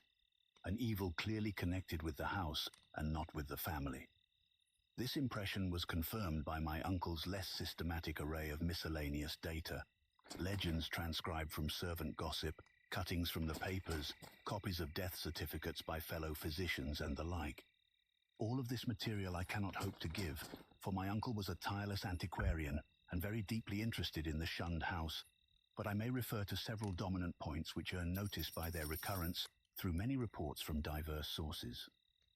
For example, the servant gossip was practically unanimous in attributing to the fungus and malodorous cellar of the house a vast supremacy and evil influence.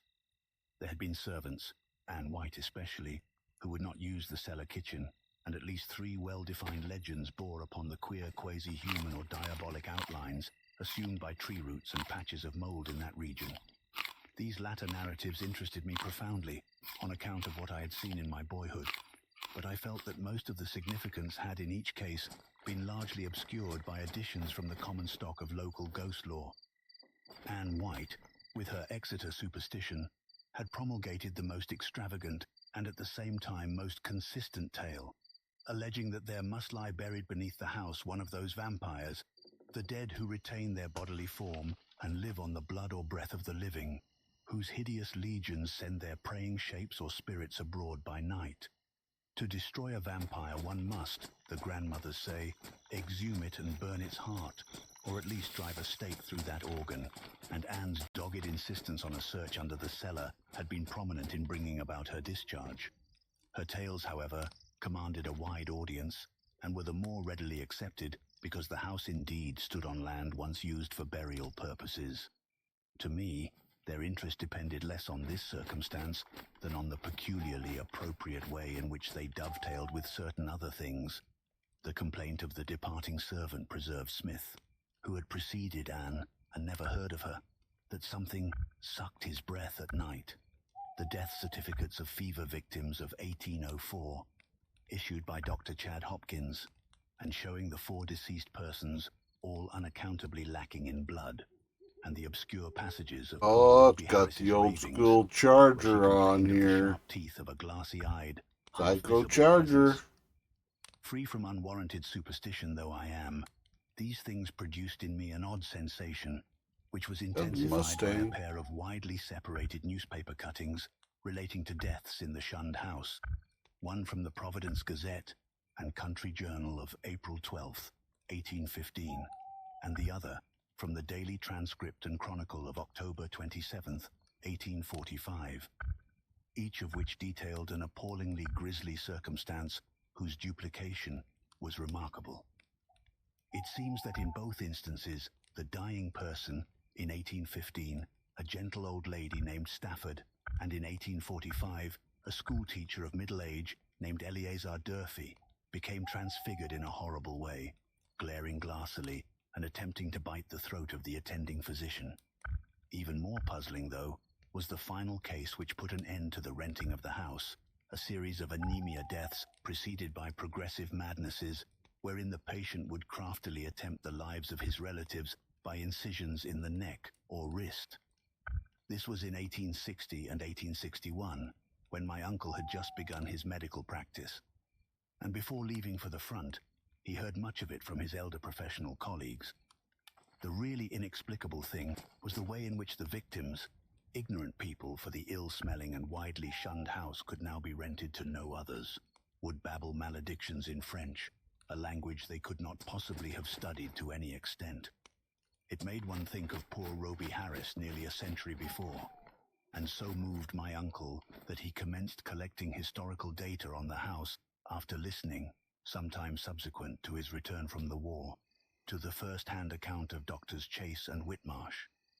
Indeed, I could see that my uncle had thought deeply on the subject, and that he was glad of my own interest, an open-minded and sympathetic interest, which enabled him to discuss Hi, with me Maddie. matters at which others would merely have laughed.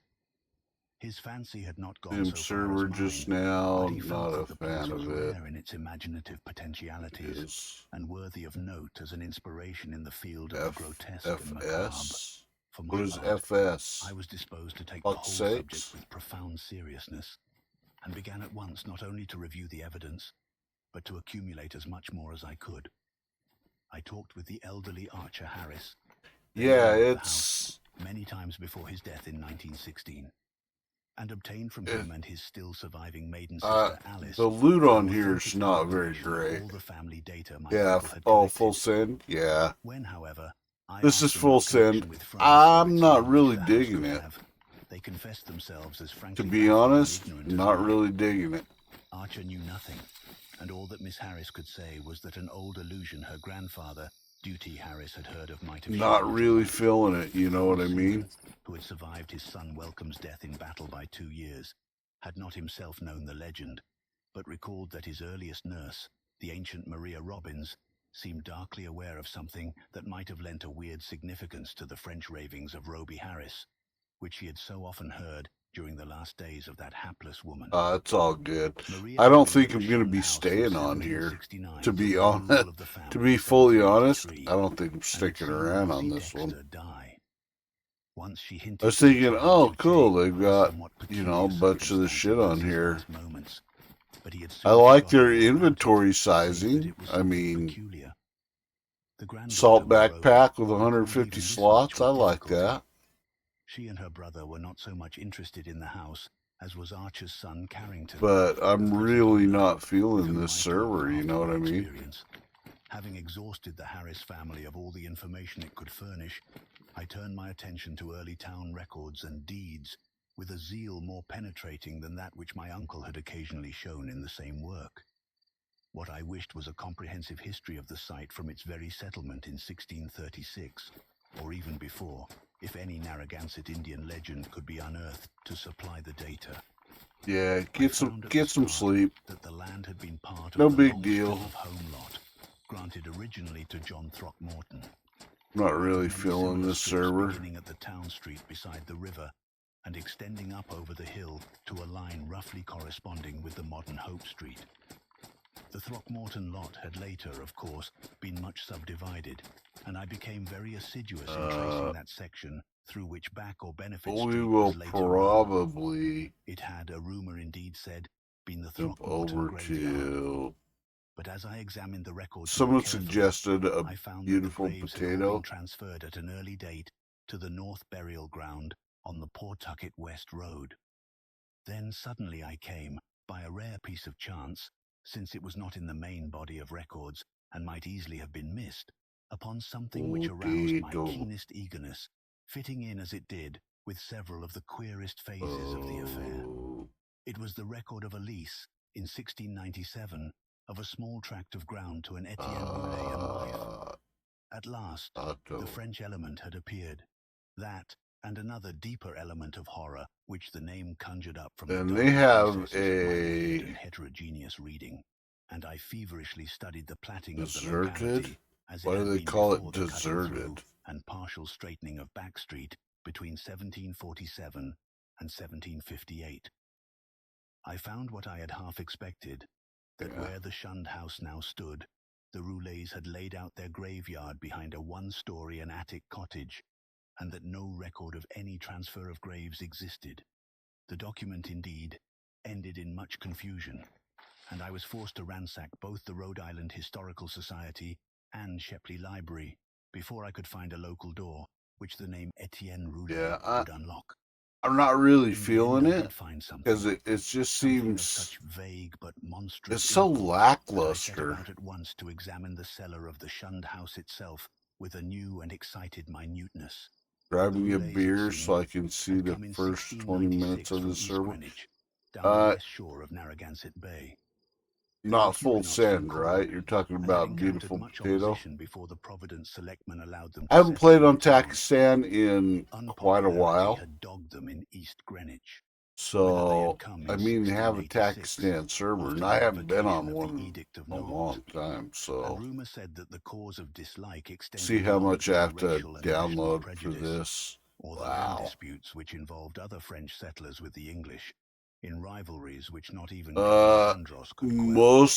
Most of the Their stuff I ardent have, but I Protestantism, don't think it's too loaded. ardent, some whispered, We'll have to and their load a evident lot of these distress mods when back virtually on. driven from the village down the bay had moved the sympathy of the town farther. Because I haven't really played Here the much strangers had been DayZ granted since a I got the haven, new and PC, the so swarthy Etienne Roulet, less apt at agriculture, there really and shouldn't reading be queer much that books I or have drawing to queer diagrams, really was download. given a clerical Maybe a post in the couple of warehouse things. at Pardon Tillinghast's wharf, far south in And Town maybe Street. some There update had, shit. however, Well, been there's a going to be a riot of bunch some of sort later updates, on, but perhaps 40 years later, after old Roulet's it should death, update pretty and no one quick seemed to hear of and the family after download that. stuff. It For a might century and more, it crash appeared, the Roulets the had been well launcher, remembered and frequently discussed as vivid so that's incidents in the alright. quiet life of a New England seaport. Etienne's son Paul, a surly fellow whose erratic conduct had probably provoked the riot Should go which pretty wiped out the quick. family, was particularly a source of speculation. And though Providence never shared the witchcraft panics of her Puritan neighbors, it was freely intimated by old wives that his prayers were neither uttered at the proper time nor directed toward the proper object. All this had Well, undoubtedly we got formed some the basis H.P. of the legend Lovecraft known going. by old Maria Robbins. What relation it had to the French ravings of Roby Harris and other inhabitants of the shunned house, imagination or future discovery alone could determine. I wondered how many of those who had I'm known gonna the go legends grab realized a that drink additional link myself. with the I'll be terrible, right which my back while wide we're reading had given me. downloading. That ominous item in the annals of morbid horror, which tells of the creature Jacques Roulet of Caude, who in 1598 was condemned to death as a demoniac, but afterwards saved from the stake by the Paris Parliament and shut in a madhouse. He had been found covered with blood and shreds of flesh in a wood, shortly after the killing and rending of a boy by a pair of wolves. One wolf was seen to lope away unhurt. Surely a pretty hearthside tale, with a queer significance as to name and place. But I decided that the Providence gossips could not have generally known of it. Had they known, the coincidence of names would have brought some drastic and frightened action. Indeed, might not its limited whispering have precipitated the final riot which erased the Roulets from the town?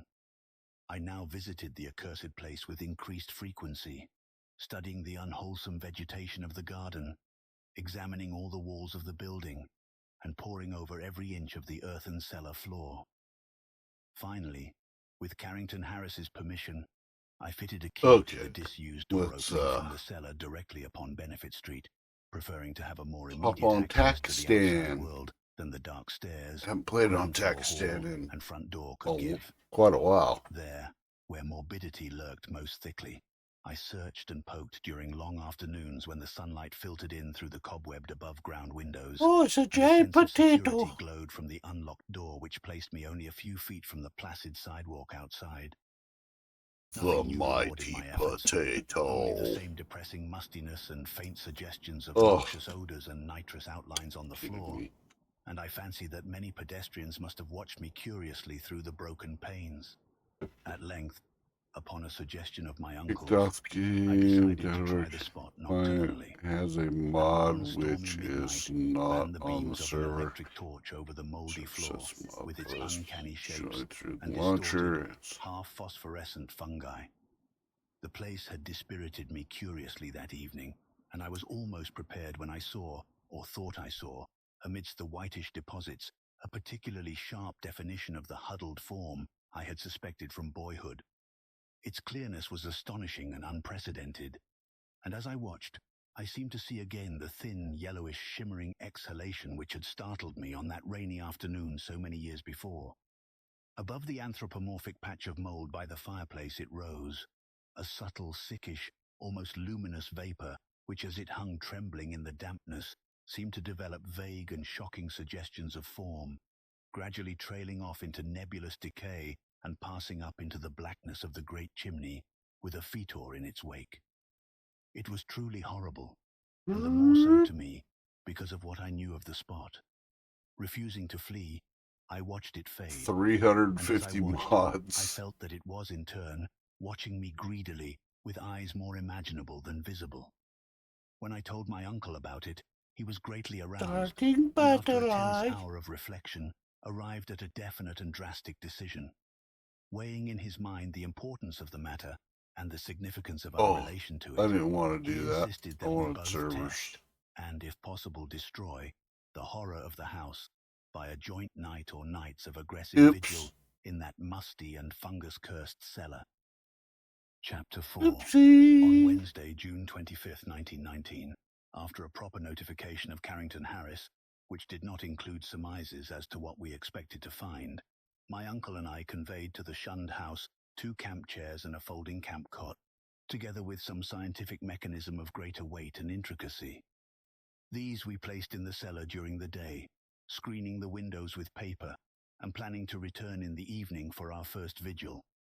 We had locked the door from the cellar to the ground floor, and having a key to the outside cellar door, we were prepared to leave our expensive and delicate apparatus which we had obtained Oops. secretly and at great I cost, bought some as beer. many days as our Yay, vigils might need to be beer. protracted.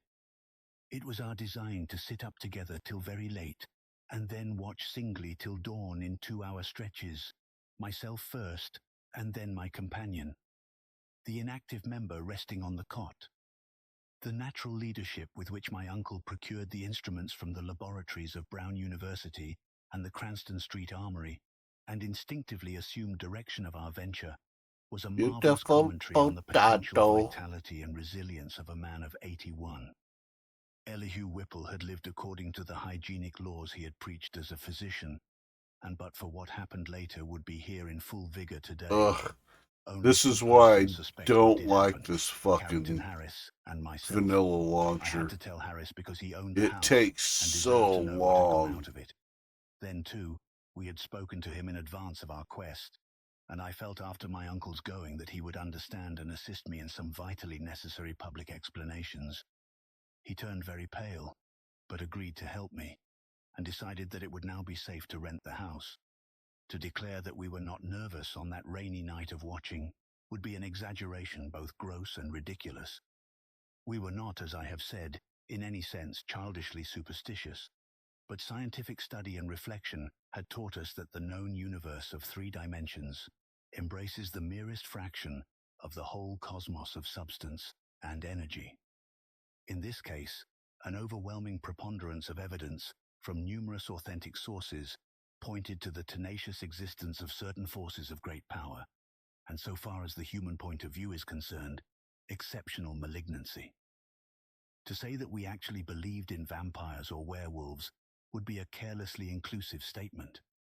Rather must it be said that we Oh, were not come prepared on. to deny the possibility of certain unfamiliar and unclassified modifications of vital force You must and have attenuated found matter the servers by existing very now. infrequently in 3-dimensional space because of its more intimate connection with other spatial units, yet close enough to the boundary of our own to furnish us occasional manifestations which we, for lack of a proper vantage point, may never hope to understand.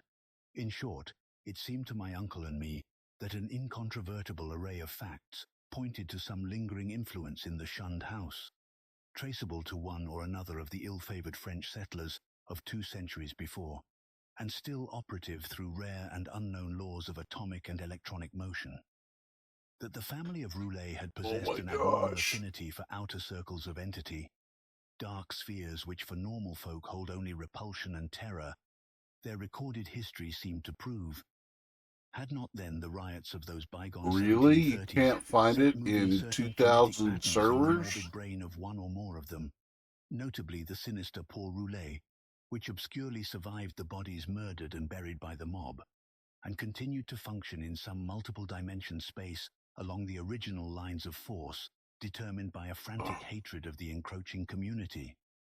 Such a thing was surely not a physical or biochemical impossibility in the light of a newer And my science, which beautiful includes the theories of potato, we relativity found and 1, intra-atomic 2, action. 3. One might easily imagine an alien nucleus of substance or Okay, energy, that's formless better. or otherwise, kept alive by imperceptible or immaterial subtractions from the life force or bodily tissues and fluids of other and more palpably living All things into which it loaded. penetrates, and with whose fabric it sometimes completely merges itself. It might be actively hostile, or it might be And dictated they're merely by blind all motives of up self-preservation. to date. In any Okay. case, such a monster must of necessity be in our scheme of things an anomaly and an intruder, whose extirpation forms a primary duty with every man not an enemy to the world's life, health, and sanity. What baffled us was our utter ignorance of the aspect in which we might encounter the thing. No sane person had even seen it, and few had ever felt it definitely. It might be pure energy, a form ethereal and outside the realm of substance, or it might be partly material, some unknown and equivocal mass of plasticity, capable of changing at will to nebulous approximations of the solid, liquid, gaseous, or tenuously unparticled states.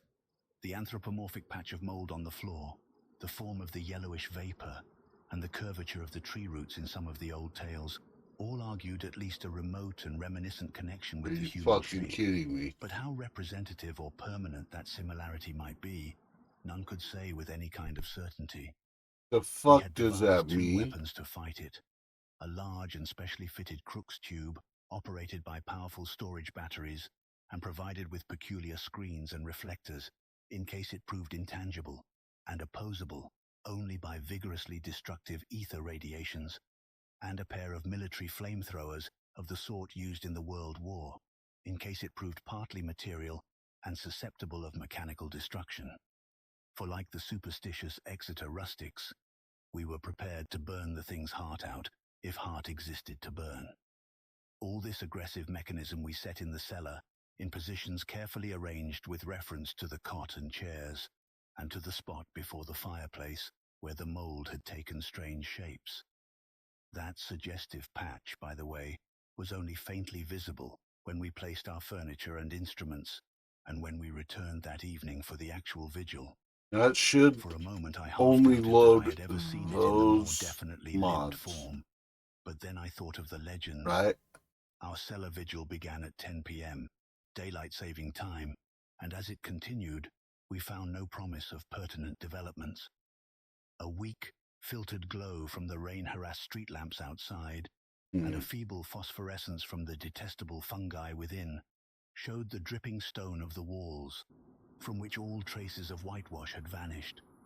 The dank, fetid, and mildew-tainted hard earth floor with its obscene fungi, the rotting remains of what had been stools, chairs and tables, and other more shapeless furniture, the heavy planks and massive beams of the ground floor overhead, Nick the Fix. decrepit plank door leading to bins and chambers beneath other Client parts of has the a house, PBO which the is crumbling not stone part of staircase the with ruined server. wooden handrail, and the crude and cavernous fireplace of blackened brick where rusted iron fragments revealed the past presence of hooks, andirons, Snake spit, crane, Fix? and a door to the Dutch Please tell oven. me there's not These snakes things, on and this our austere fucking cot and server. camp chairs, and the heavy and intricate destructive machinery we had brought.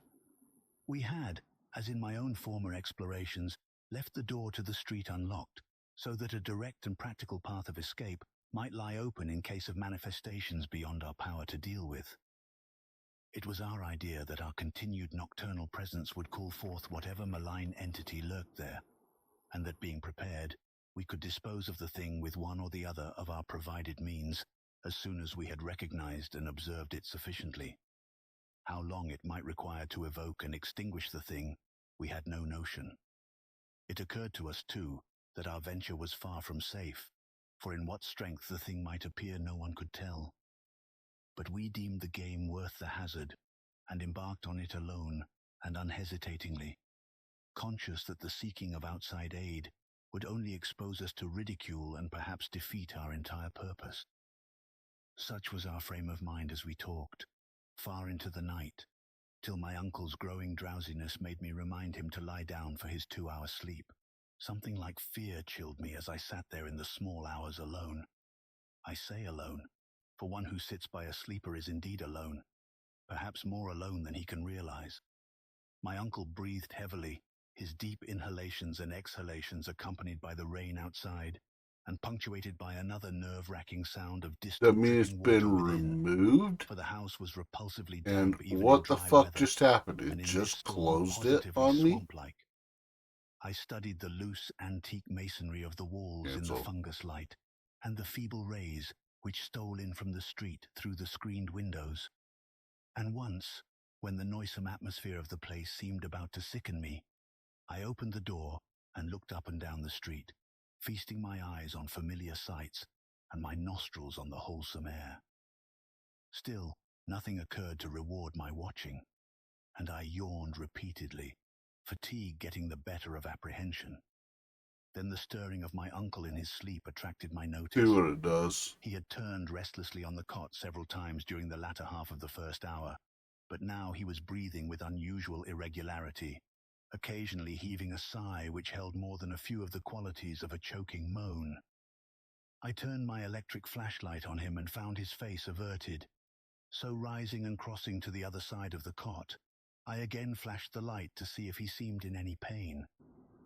What I saw unnerved me most surprisingly, considering its relative triviality.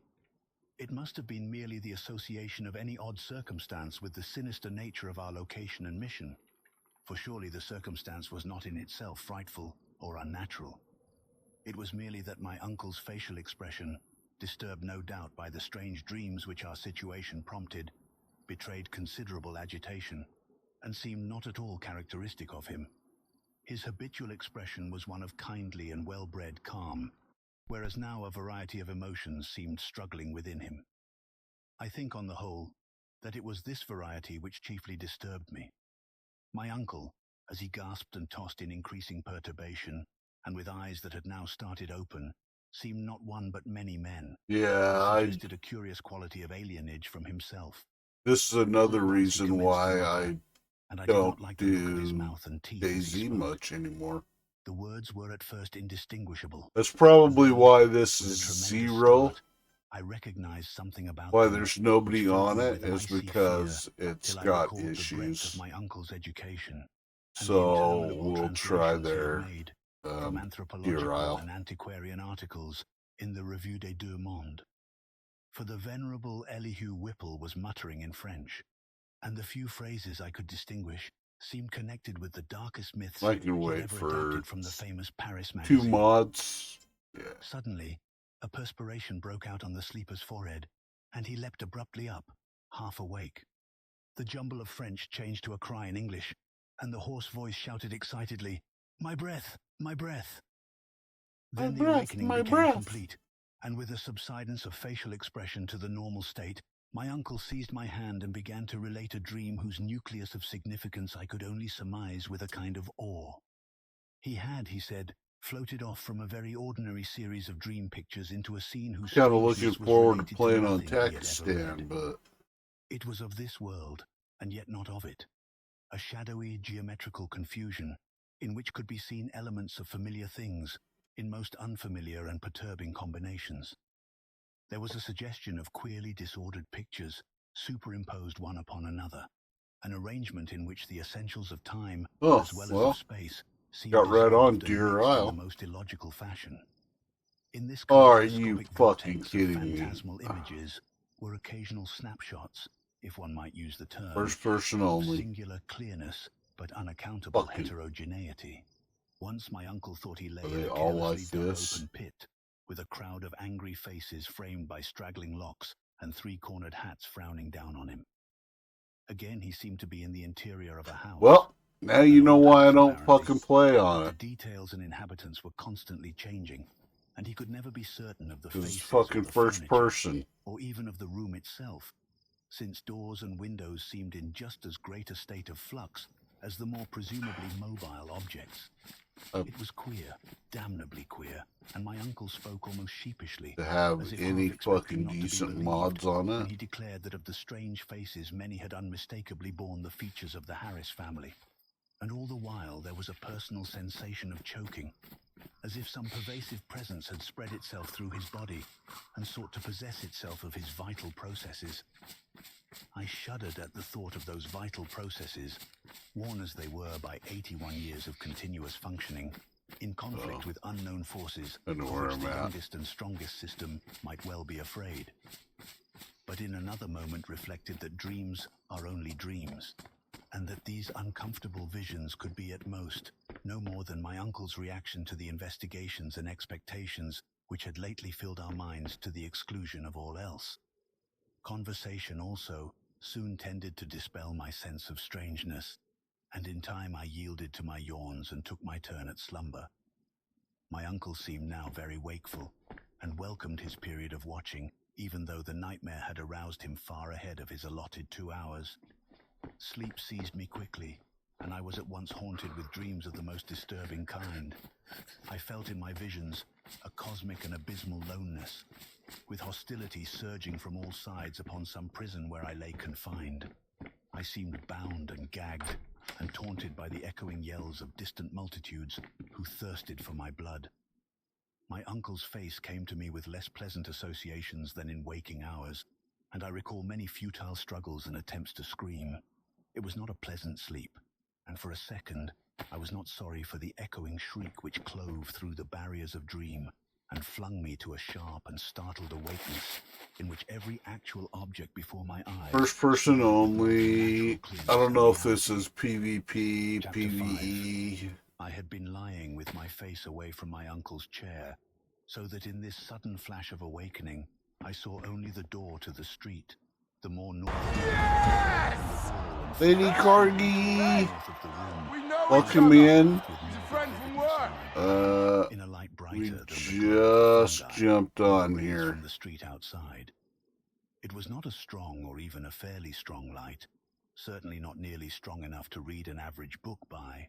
But it Welcome in. myself and the cot on the floor, and had a yellowish penetrating force that hinted at things more potent than We luminosity. just jumped on Unhealthy Deer choices, Isle. despite the fact that two of my Or, other senses yeah, were Deer violently Isle. assailed. For on my Ah. ears rang the reverberations of that shocking You're all scream, good. while my nostrils revolted at the stench which filled the place.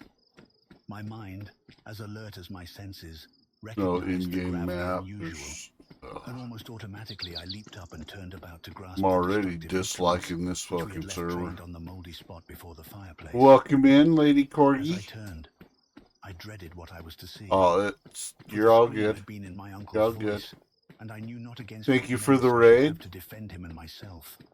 Yet after all, the sight Appreciate was worse it. than I had dreaded. There are horrors beyond horrors, and this was Thank one you of for those bringing your nuclei of community uncontrollable over. Thanks for hideousness coming in to hang which the out. cosmos saves to blast Ugh, an accursed booty and hat. unhappy What? few.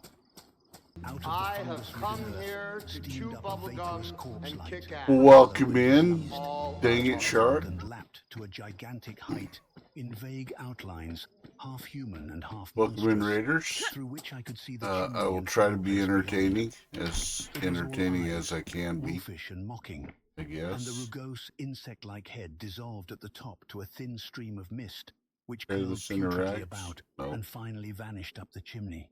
Wow, for a server say with that all I those saw this mods thing, on it, but it is only in there's conscious no real retrospection good mods that I on ever it. definitely traced its damnable approach to form. At the time, it was to me only a Oh, that was seething, spark plug. dimly phosphorescent cloud of fungus loathsomeness, enveloping and dissolving to an abhorrent plasticity the one object to which all my attention was focused. That object was my uncle, the venerable Elihu Whipple, who with blackening and decaying features leered and gibbered Fuck at me. this shit, and I'm reached out. dripping claws to rend Fuck me in the this fury shit, I'm which out. this horror No evoked. thanks. Don't mind There was a me. sense of I'ma routine just which grab kept me my from going stuff and mad. leave. I Excuse me, had drilled please. myself in Fuck this preparation shit, for the I'm crucial out. moment, Nope.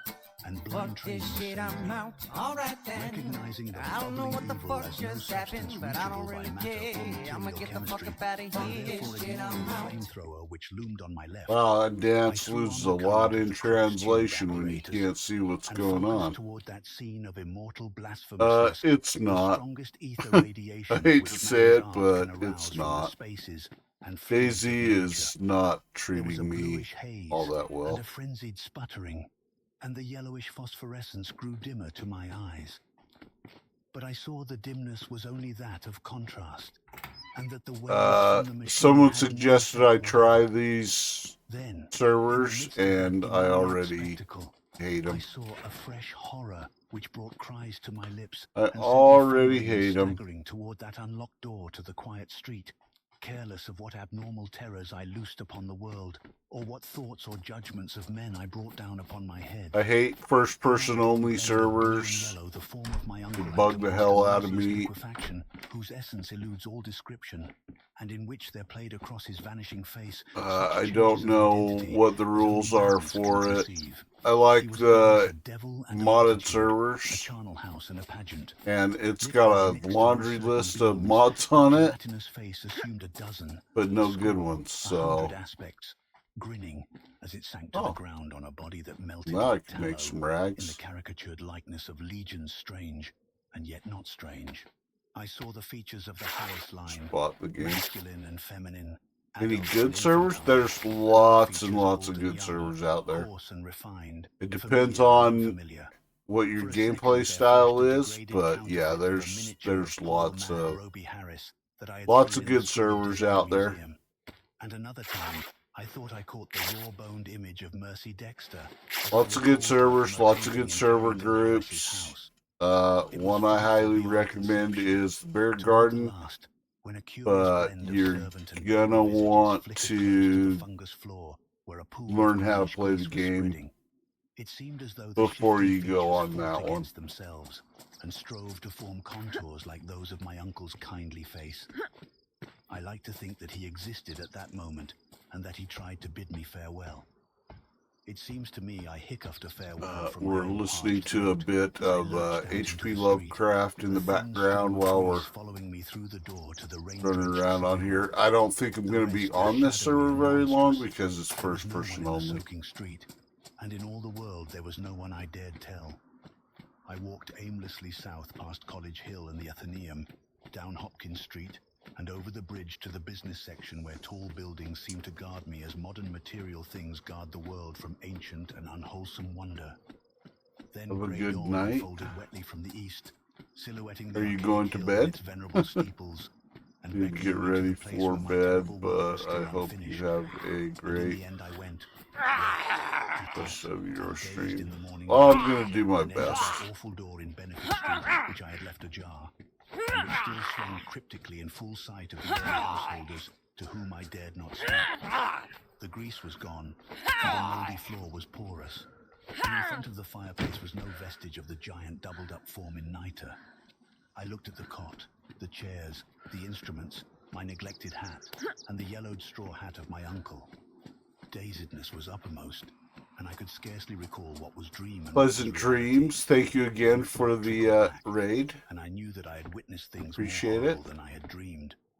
Sitting down, I tried to Oh, conjecture that's as nearly much as sanity better. would let me just what had happened, and how I might end Black the horror, if indeed it joggers. had been real. Matter it seemed not to be, nor ether, nor anything else conceivable by mortal mind. What then, but some exotic emanation, some vampirish vapor such as Exeter rustics tell of as lurking over certain churchyards? This I felt was Black the clue. And joggers. again Yeah, I looked at there the we floor go. before That the looks a fireplace lot where the better. mold and nitre had taken strange Black and forms. green. In 10 minutes my mind was made up, and taking my hat I set out for home, where I bathed, ate, and gave by telephone an order for a pickaxe, a spade, a military gas mask, and 6 carboys of sulfuric acid. Pleasant all to be dreams delivered to the those next of morning you at who the are cellar going to door of bed. the shunned house in Benefit Street. And After thank you that, I again tried for the to raid. sleep, One and last failing, time before passed you the hours in reading take and in the off. composition of inane verses to counteract my mood. At 11 a.m. the next day, I commenced digging. It was sunny weather, and I was glad of that. I was still alone, for as much as I feared the unknown horror I sought, there was more fear in the thought of telling anybody. Later I told Harris only through sheer necessity, and because he had heard odd tales from old people, which disposed him ever so little toward belief. As I turned up the stinking black earth in front of the fireplace, my spade causing a viscous yellow ichor to ooze from the white fungi which it severed, I trembled at the dubious thoughts of what I might uncover. Some secrets of inner earth are not good for mankind, and this seemed to me one of them. My hands shook perceptibly, but still I delved, after a while standing in the large hole I had made. With the deepening of the hole, which was about 6 feet square, the evil smell increased, and I lost all doubt of my imminent contact with the hellish thing whose emanations had cursed the house for over a century and a half. I wondered what it would look like, Ooh, rider what its jacket. form and substance would be, and how big it might have waxed through long ages of life-sucking. At length I climbed out of the hole and dispersed the heaped-up dirt, then arranging the great carboys of acid around and near 2 sides, so that Lose when 4 necessary, I slots, might empty but them damn, all I down the look aperture cool. in quick succession. After that, I dumped earth only along the other 2 sides, working more slowly and donning my gas mask as the smell grew. I was nearly unnerved at my proximity to a nameless thing at the bottom of a pit. Oh, you've Suddenly, got my black spade struck glasses something softer than on. earth. I shuddered, and We made a are motion as if blacked to climb out of out. the hole, which was now as deep as my neck. Then courage returned, and I We can scraped find away some more black dirt in the light of jeans the electric torch I had provided. instead of these The surface joggers. I uncovered was fishy and glassy, a kind of Well, jeans semi-putrid only congealed have jelly 12 with suggestions of slots. translucency. I scraped further and saw that it had form.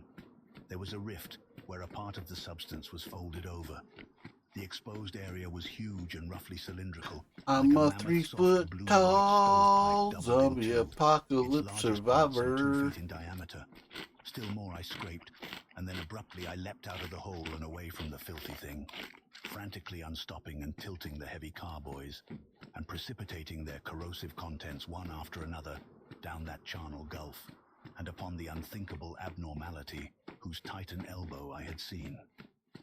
The blinding maelstrom of greenish-yellow vapor which surged tempestuously up from that hole as the floods of acid descended will never leave my memory. All along the hill, people tell of the yellow day, when virulent and horrible fumes arose from the factory waste dumped in the Providence River.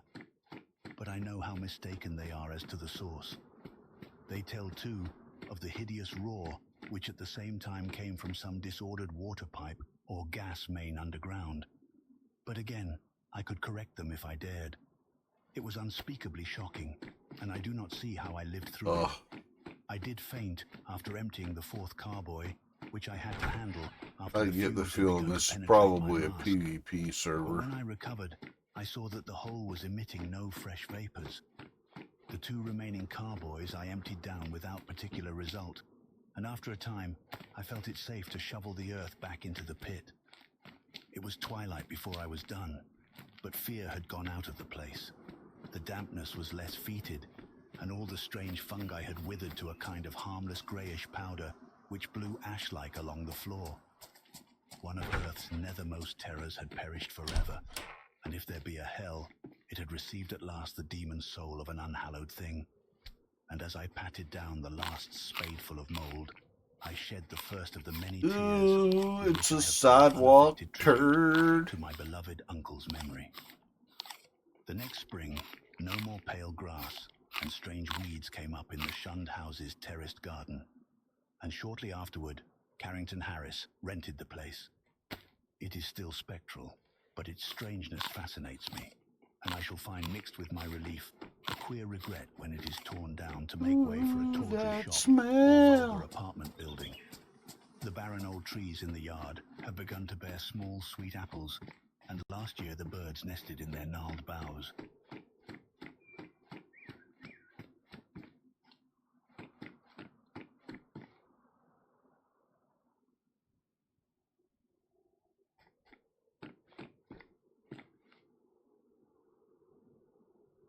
Nah.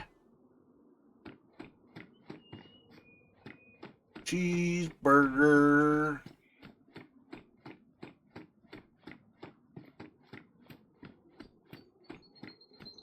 Cheeseburger, cheeseburger, cheeseburger.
A beret.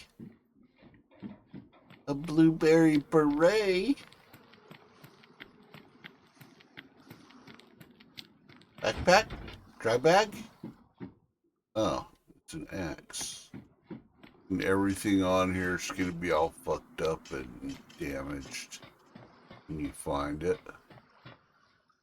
Except for like the jumpsuit stuff. Everything else will be messed up. I guess they made this a civilian ship. So everything on here will be civilian loot.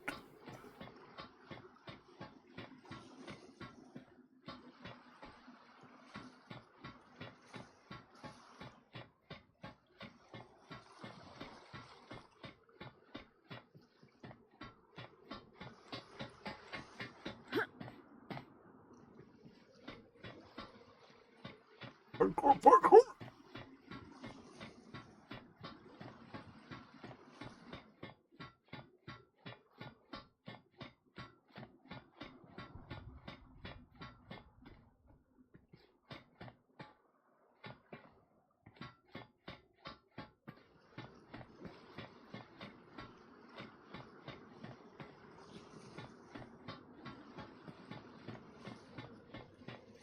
Yep, they changed this over to civilian loot. Which sucks. I don't like it.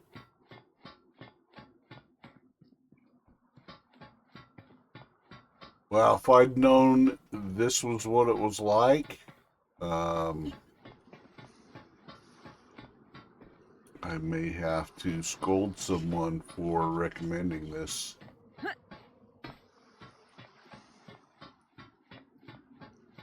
This is sucky so far.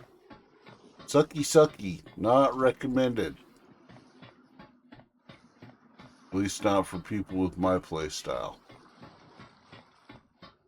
Yeah, this server sucks balls.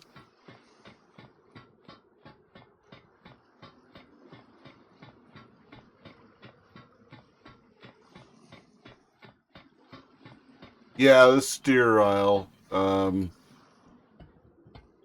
Someone recommended a beautiful potato servers, and I may have to ban him from my chat because these servers suck. Got a huge list of mods that are on it, but it's first person only, which most of the people that come in here know I hate it.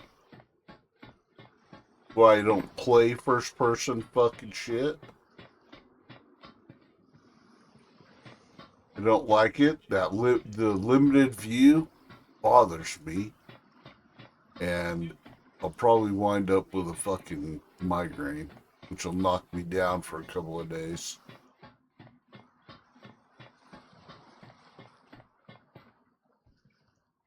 I'd have to scroll back in chat to see who.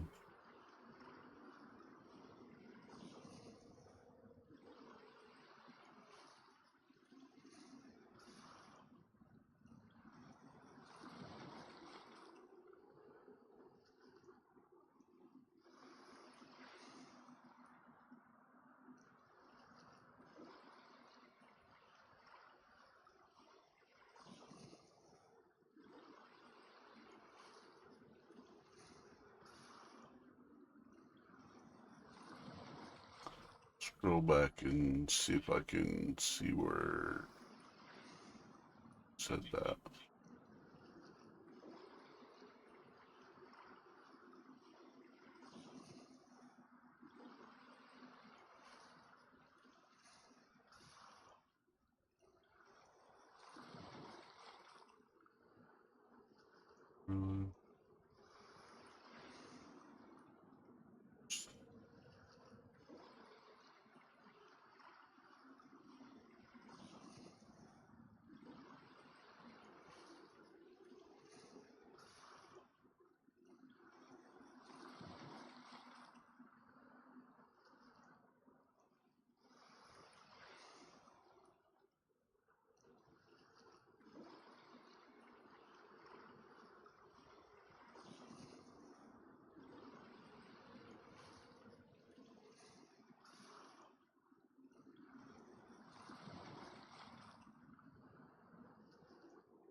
That may have been.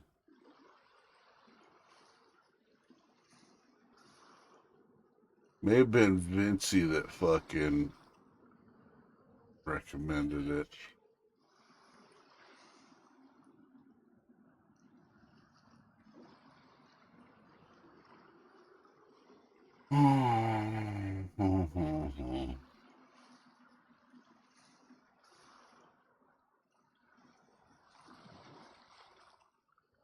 Yeah, it may have been Vinci.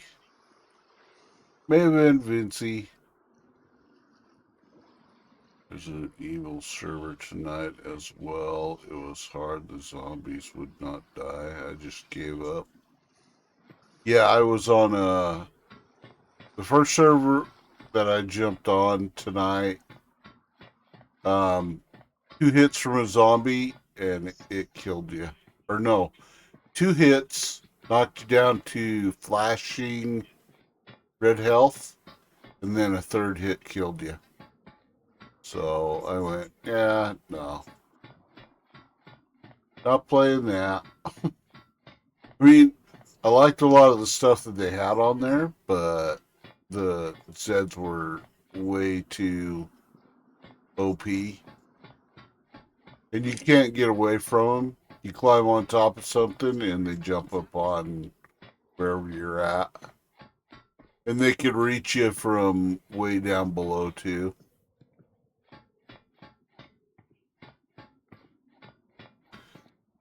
It didn't matter if you were on a fence or something. They could hit you from the ground level, even though you can see that you're obviously out of reach.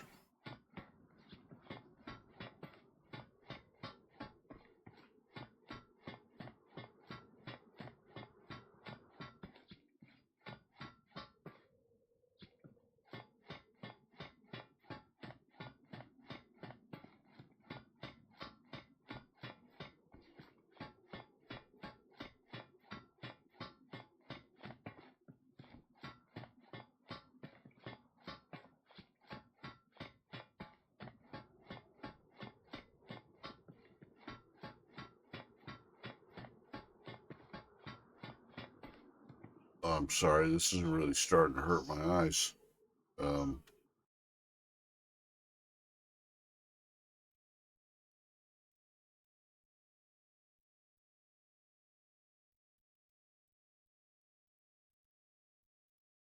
Yeah, all their shit is first person.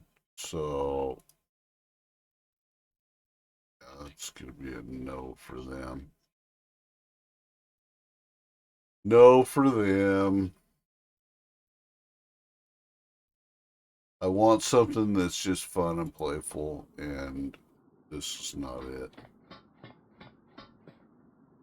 Any recommendations in chat?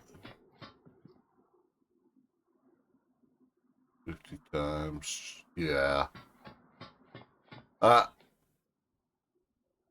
People's versions of hardcore. Imagine my hands in the air with the finger quotes there. Hardcore is such a broad terminology that it means something different to every person. Yeah, except Beer Garden is now the Winter Beer Garden, and I don't want to play on a snow map. It's already cold as fuck here. I don't need a reminder that it's fucking cold. You know what I mean? And Beer Garden isn't as fun as it used to be. It really isn't. I used to have so much fun on Beer Garden, and now it's just not as fun as it used to be. Used to be able to loot everything, and then as soon as Elon started making all of his own stuff and then took it away from us, it made me not want to play it. He made all those cool skinned guns and all the badass guns and shit, and then he took them all away. He's like, look at all this cool shit that you can get on here. Now you can't have it. You have to go do these tasks, or you have to go to these certain areas. And he made it a dull drudgery to play it, and now I don't want to play on there anymore. It's become too taxing. I don't want it to be taxing. I want to run around and loot shit and shoot zombies and monsters and stuff. I don't want to fucking spend 3 days trying to find a rifle that will kill something. You know what I mean? Dimension. Is that a server group?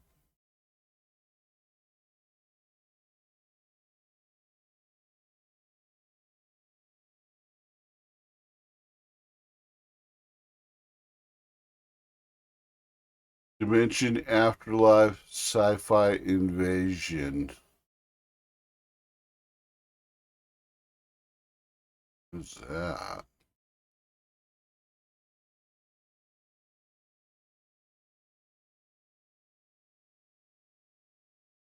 It sounds cool. 10 times loot.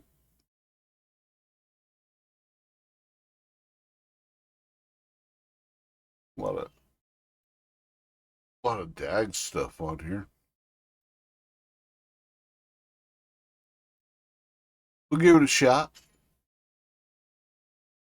Got to download some more mods. I know that.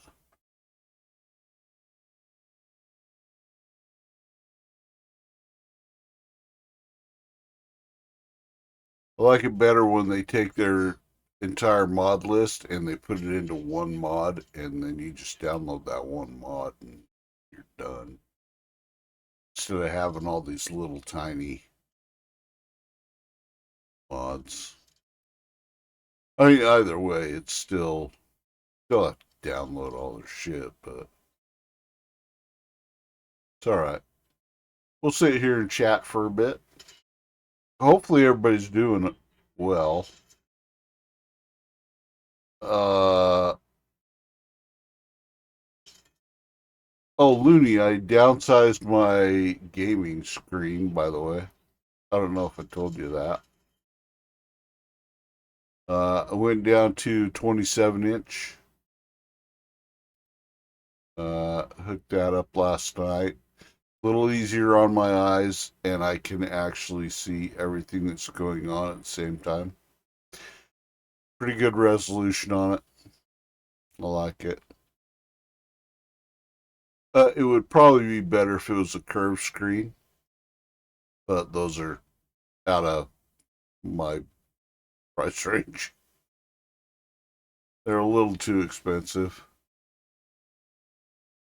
But I downsized from what, 38-inch, 42-inch, something like that. I forget what it was. From a full-size TV to an actual monitor. I still have to get some of the audio stuff fixed. So I'm still having a few issues with that. I have no audio for, like, if I'm not streaming and I don't want to wear a headset, I have no audio for my gaming shit. So I gotta figure out why it doesn't have its own audio. And I have new earbuds as opposed to a headset, which I need to figure out how to make those work with the system. I mean, I can plug them in, but then I have none of my alerts, none of that shit comes through the headset. That means I have to plug in to the gaming PC, which is okay if I'm just playing games on my own, but when I'm streaming, does nothing for me, you know? Doesn't really help out all that much.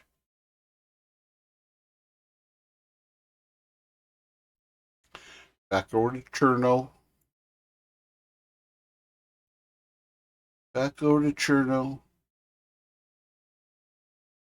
But it's not really much different because when I go live streaming, I lose my audio for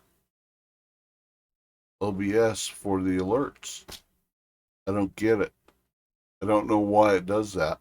But as soon as I stop streaming, the audio comes right back. I think I've played on here before, but I think it's been quite a while since I've been on this server.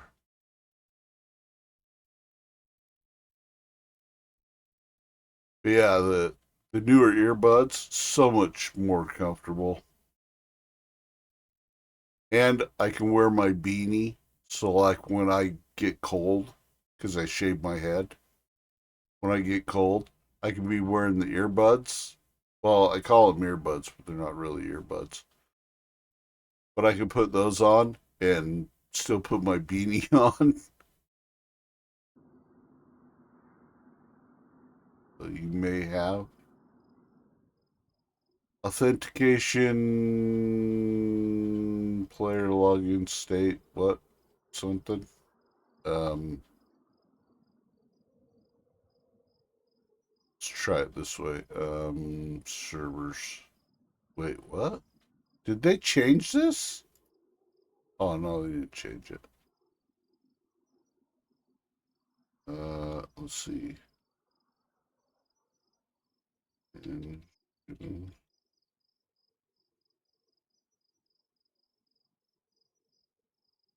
Why? See how quickly this does it. This is still slow, but at least it's faster than the Steam launcher.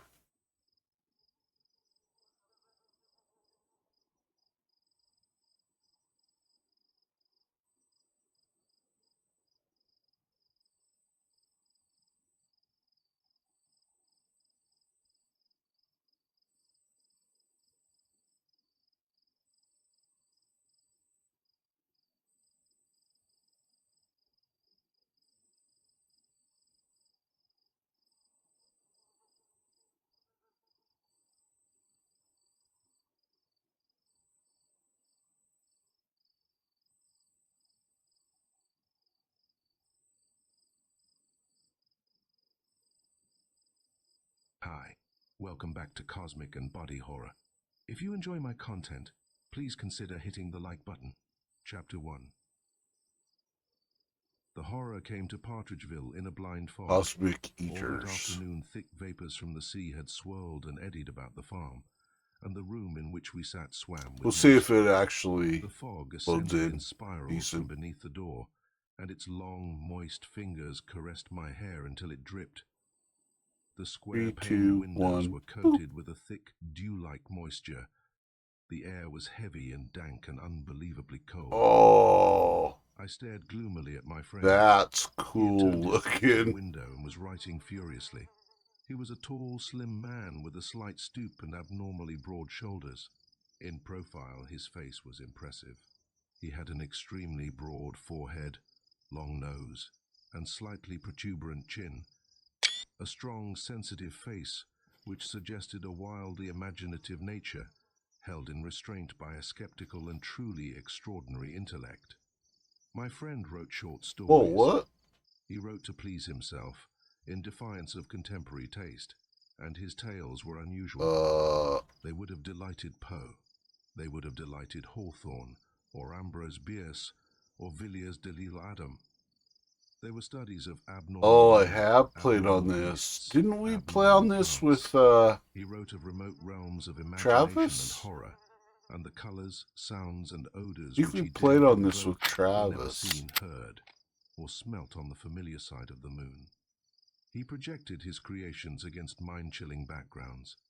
They stalked through tall and lonely forests, over ragged mountains, and slithered down the stairs of ancient houses, and between the piles of rotting black walls. One of his tales, We may have played The on House this of with the World, Travis. had induced a young student at a Midwestern university to seek refuge Ugh. in an enormous I gotta brick tell you, I building where don't everyone really was care for sitting the on floor Halo and armor. shouting at the top of. His voice, "Lo, my beloved is fairer than all the lilies among the lilies in the lily garden." Another, The Defilers had brought him precisely 110 letters of indignation from local readers when it appeared in the Partridgeville Gazette. As I continued to stare at him, he suddenly stopped writing and shook his head. "I can't do it," he said. "I should have to invent a new language. And yet I can comprehend the thing emotionally, intuitively, if you will. If I could only convey it in a sentence somehow, the strange crawling of its fleshless spirit. Is it some new horror?" 100 slot bag. He shook his head. "It is not new to me. I have known and felt it for years.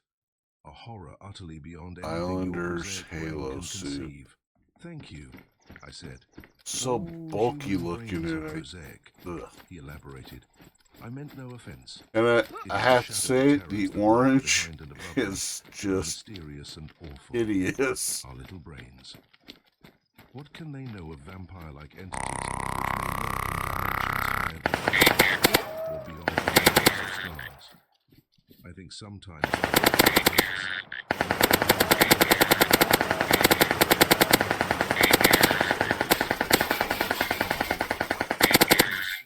steadily now. But you can't honestly believe in such nonsense.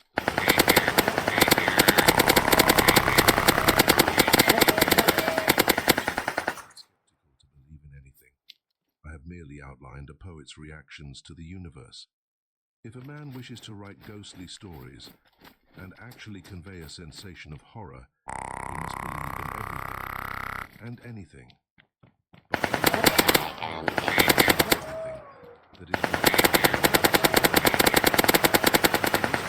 there are things from outer space that can reach down and fasten themselves on us with a malevolence that can destroy us utterly. Outer space. If he doesn't know its shape. To describe it. And failed. Perhaps someday. But then, I doubt if it can ever be accomplished. But your artist can hint, suggest. Hey, you guys stay down there for a Suggest minute. what? I asked. Gotta a look little at my puzzled. inventory and see Suggest how a I. horror that is utterly unearthly. How many rounds I have Makes in there? itself Oh, felt okay, in terms that have 1500. no counterparts on Earth. I was still puzzled. He Come here. smiled wearily. There was something prosaic.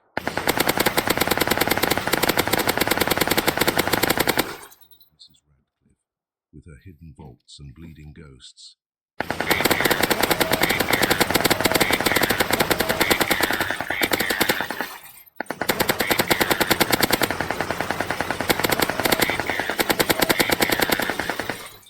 And disintegrating Valdemars.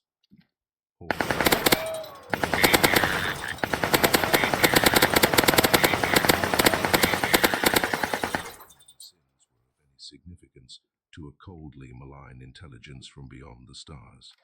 Then we have modern masters. Take it off? Algernon Blackwood, Take what who off? invites us to a feast of the high gods and shows us an old woman with a hair lip sitting before a Ouija board. Well, I don't want to fingering take it sorrow off, cards, but or an absurd nimbus of ectoplasm it's just emanating from super some bulky clairvoyant looking, being. and I don't really Bram care for Stoker with his bulky shit. vampires and werewolves.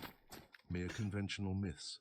The tag ends I like of the more medieval folklore. costumey type Wells shit. with his pseudo-scientific I mean, I don't mind having fishermen armor, at the bottom of the armor, sea, but ladies in the moon, and the 101 idiots who are constantly writing ghost stories for the magazines. oh, someone they needs contributed to to the make literature it so of that being when you holy? loot stuff Are like we not this, made of flesh and blood? it It is auto but natural that we should stacks be revolted and into your horrified when we are inventory. shown that flesh and blood in a state of corruption and decay, with the worms passing over and under it. It is but natural that a story about a corpse should thrill us, fill us with fear and horror and loathing. Any fool can awake these Fear and emotions in loathing. us. Poe really accomplished very little with his lady ushers and liquescent Valdemars. He appealed to simple, natural, understandable emotions, and it was inevitable that his readers should respond. Are we Fast not the travel descendants ticket. of barbarians? Did we not once dwell in tall and sinister forests, at the mercy of beasts that rend and tear? It is but inevitable that we should shiver and cringe when we meet in literature dark shadows from our own past. Harpies and vampires and werewolves. What are they but magnifications, distortions of the great birds and bats and ferocious dogs that harassed and tortured our ancestors? It is easy enough to arouse fear by such means. It is easy enough to frighten men with the flames at the mouth of hell. Well, I'm not seeing a whole lot of loot. And burn the flesh. And who does not understand and dread a fire? What are Fires those? that kill, fires that Oh, burn, collector cards or shadows something? that horrify because their substances lurk Oh, evilly it's a in the star black corridors unicorn. of our inherited memories. Well, I not am really, weary of but the writers who would terrify us by such pathetically obvious and trite unpleasantness. Real indignation blazed in his eyes. I Suppose there were a forget the greater name of the horror. lion from The Lion, the Suppose Witch, and evil the things from Wardrobe. some other universe should decide to invade this one. Suppose we couldn't see them. Suppose we couldn't feel them. Suppose they were of a color unknown on Earth, or rather of an appearance that was without color. Suppose they had a shape unknown. That's another thing about the armor Suppose they is were you're four-dimensional, always overheating in five-dimensional, it. six-dimensional. Suppose they were 100 Like you're not allowed to go Suppose they inside had of no it, anything dimensions at all without and yet existed. suddenly just What could we do? being They would not exist for us. overheating. They would exist for us if they gave us pain. Suppose it was not the pain of heat or cold or any of the pains we know, but a new pain. Suppose they touched something besides our nerves, reached our brains in a new and terrible way. Suppose they made themselves felt in a new and strange and unspeakable way. What could we do? Our hands Yeah, would be see, I tied. like loot. You I cannot like being oppose able to what you run cannot around see and or look for feel. loot and You stuff. cannot oppose the thousand-dimensional. That makes me Suppose happy. they should eat their way I to love us looking through for space. loot. He was speaking now with an intensity of Looting emotion is which fun. belied his avowed Looting is skepticism. fun to do. That is what I have tried to write about. I wanted to make my readers feel and see that thing from another universe, from beyond space. I could easily enough hint at it or suggest it. Main Only trader. can do that. 10 But I kilometers wanted actually away? To describe it. To Wait, describe is there a only color that is one? not a color, a form that is formless. Okay, so there's A only 2 mathematician traders could on know here. slightly One more of than them's suggest it. There would be strange curves and 10 angles that an kilometers inspired away. mathematician in a wild frenzy of calculation Okay, it's a might glimpse vaguely. It is Pogorevka. absurd to say that Oh, nope, it's mathematicians have Green not Mountain. discovered the fourth dimension. It's They at have Green often Mountain. glimpsed it, often approached it, Well, often apprehended it, then but they are I know what we unable can to do. We'll demonstrate make it. a I coastal know a run out of mathematician who this. swears that he once saw the sixth dimension in a wild flight into the I sublime haven't done a stars of coastal the run differential in forever. calculus. Unfortunately, I am not a mathematician. I am only a poor fool of a creative artist, and the thing from outer space utterly eludes me. Someone was pounding loudly on the door. I crossed the room and drew back the latch. "What do you want?" I asked. "What is the matter?" "Sorry to disturb you, Frank," said a Auto familiar jog. voice, Make it "but I auto want to talk to jog. someone." I recognized Because you the can lean, always white face of increase my your nearest speed neighbor and then and hit the stepped auto run. instantly to one side. "Come in," I said. But you can't do "Come the in, auto by all jog. means. Howard and I have been discussing ghosts and the things we've I like conjured up being our Happy innocent Salt. company. Perhaps you can argue them away. I don't like thought being Howard's a horrors grumpy ghosts fucker all the presented more of a time. shock You to know my what I mean? commonplace neighbor. Henry Wells was immensely big and tall, and as he It's strode kind of into the why room, I've he been seemed to staying be away larger from than I could DayZ, be. because He collapsed on a sofa. it's not and a whole surveyed lot us that with makes me frightened happy, eyes. you know? Howard laid down the story. I he get told on me, servers and it then makes me briefly wiped his frustrated glasses and frowned. to He was see more or some less of the shit tolerant that of they my do. bucolic visitors. We waited for perhaps a minute, and then the three of us spoke almost simultaneously. "A horrible night. Beastly, isn't it? Wretched." Henry Wells frowned. "Tonight," he said, 100,000 "I added met to with my a funny bank accident. account? I How was driving expensive Hortense to is Mulligan everything Wood." on this "Hortense?" server? Howard interrupted. "His horse," I explained impatiently. "You were returning from Brewster, weren't you, Henry?" "From Brewster, yes," he replied. "I was driving between the trees, keeping a sharp lookout for cars with their lights on too bright, coming right at me out of the murk, and listening to the foghorns in the bay wheezing and moaning, when something wet landed on my head. Rain, I thought. I hope the supplies keep dry. I turned round to make sure that the butter and flour were covered up. and something soft like a sponge rose up from the bottom of the wagon and hit me in the face. I snatched at it and caught it between my fingers. In my hands it felt like jelly. I squeezed it, and moisture ran out of it down my wrists. It wasn't so dark that I couldn't see it either. Funny how you can see in fogs. They seemed to make the night lighter. There was a sort of brightness in the air. I dunno. Maybe it wasn't the fog either. The trees seemed to stand out. You could see them sharp and clear. As I was saying, I looked at the thing, Oh. and what do you think it looked like? Like a piece of You raw attach a liver, fucking or like a picnic calf's cases brain. and shit to it. Now that I come to think of it, That's it was cool. more like a calf's brain. There were grooves in it, and you don't find many grooves in liver. Liver's usually as smooth as glass. It was an awful moment for me. There's someone up in one of those trees, I thought. He's some tramp or crazy man or fool, and he's been eating liver. My wagon frightened him, and he dropped it. A piece of it. I can't be wrong. There was no liver in my wagon when I left Brewster. I looked up.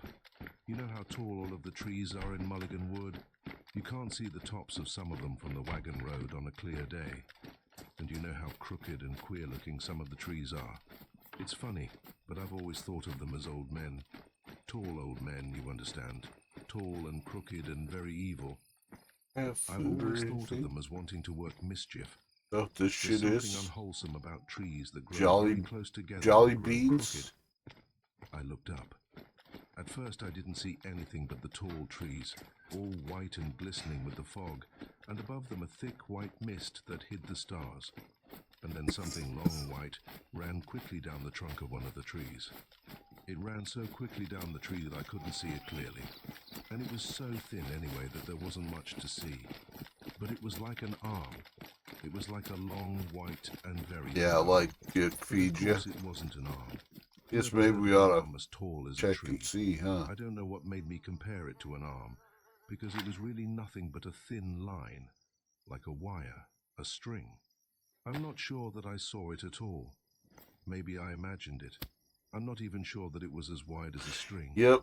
but it had a hand. Oh, damn. When I think of it, my brain gets dizzy. Okay. You see, it moved so quickly I You couldn't see see it clearly that? at all. But It gave me went the from impression that it was looking for something less that than it had dropped. 500 For a to minute, the right up hand to seemed to spread out 5,000. over the road, and then it left the tree and came toward the wagon. It was like a huge white hand walking on its Instantly fingers, full with a belly. terribly long arm fastened to it that went up and up until it touched the fog, or perhaps until it touched That's the pretty stars. cool. I screamed and slashed Hortense with the reins, but the horse didn't need any urging. She was up and off before I could throw the liver. I know, right? Whatever it was. See into the that? road. She Instantly raced so fast she almost upset the wagon. filled I didn't everything draw up. in the reins. I'd rather lie in a ditch with a broken rib than have a long white hand squeezing the breath out of my throat. We had almost cleared the wood and I was just beginning to breathe again when my brain went cold. I can't describe what happened in any other way. My brain got as cold as ice inside my head. I can tell you I was Yep, my frightened. temperature. Don't Look at my imagine I couldn't temperature. think God clearly. damn. I was conscious of everything 12 that was going C? on about me, but my brain was so cold. You'd be that I roasting screamed. inside of this fucking Have you ever held a piece of ice in the palm of your hand for as long as 2 or 3 side of minutes? this armor. It burnt, didn't it? Ice burns worse than fire. Well, my brain felt as though it had lain on ice for hours and hours. There was a furnace inside my head, but it was a cold furnace. It was roaring with raging cold. Perhaps I should have been thankful that the pain didn't last. It wore off in about 10 minutes, and when I got home, I didn't think I was any the worse for my experience. I'm sure I didn't think I was any the worse until I looked at myself in the glass. Then I saw the hole in my head. Henry Wells leaned forward and brushed back the hair from his right temple. "Here is the wound," he said. "What do you make of it?" He tapped with his fingers beneath a small round opening in the side of his head. "It's like a bullet wound," he elaborated. "But there was no blood and you can look in pretty far. It seems to go right in to the center of my head. I shouldn't be alive."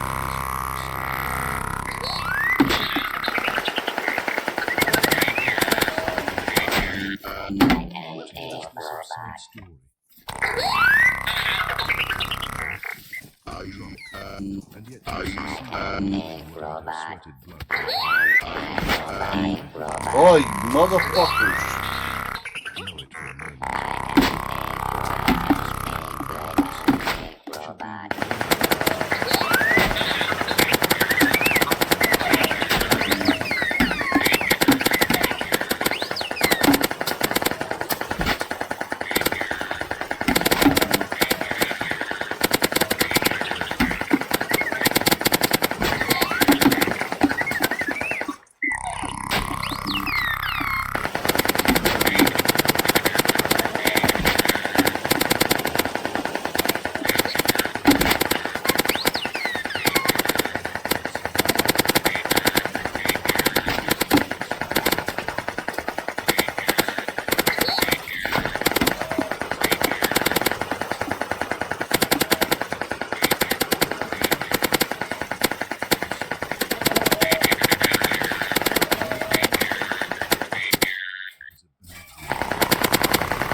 It was made. It's curious, but the flesh isn't torn. A knife or bullet would have torn the flesh, left a ragged edge. I nodded, and was bending to study the wound when Wells shrieked. Ahach, he choked. It's come back. The terrible, terrible cold. Howard stared. Don't expect me to believe such nonsense, he exclaimed disgustedly. But Wells was holding on to his head and dancing about the room in a delirium of agony. I can't stand it, he shrieked. It's freezing up my brain. It's not like ordinary cold. It isn't. Oh, God. It's like nothing you've ever felt. It bites, it scorches, it tears. It's like acid. I laid my hand upon his shoulder and tried to quiet him, but he pushed me aside and made for the door. I've got to get out of here, he screamed. The thing wants room. My head won't hold it. It wants the night, the vast night. It wants to wallow in the night. He threw back the door and disappeared into the fog. Howard wiped his forehead with the sleeve of his coat and collapsed into a chair. Mad, he muttered. A tragic case of manic-depressive psychosis. Who would have suspected it? The story he told us wasn't conscious art at all. It was simply a nightmare fungus conceived by the brain of a lunatic. Yes, I said. But how do you account for the hole in his head? Oh, that. Howard shrugged. He probably always had it. Probably was born with it. Nonsense, I said. The man never had a hole in his head.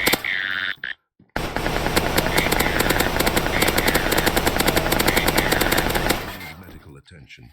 I think I'll phone Dr. Smith. It is useless to interfere, said Howard. That hole was not made by a bullet. I advise you to forget him until tomorrow. His insanity may be temporary. It may wear off. And then he'd blame us for interfering. If he's still emotionally disturbed tomorrow, if he comes here again and tries to make trouble, you can notify the proper authorities. Has he ever acted queerly before? No, I said. He was always quite sane. I think I'll take your advice and wait. But I wish I could explain the hole in his head. The story he told interests me more, said Howard. I'm going to write it out before I forget it. Of course I shan't be able to make the horror as real as he did, but perhaps I can catch a bit of the strangeness and glamour. He unscrewed his fountain pen and began to... You wish you got DayZ on PC? I shivered and closed the door. You have it on... There was no sound in the room save the scratching of his pen as it moved across the paper. For several minutes there was silence, and then the shrieks commenced.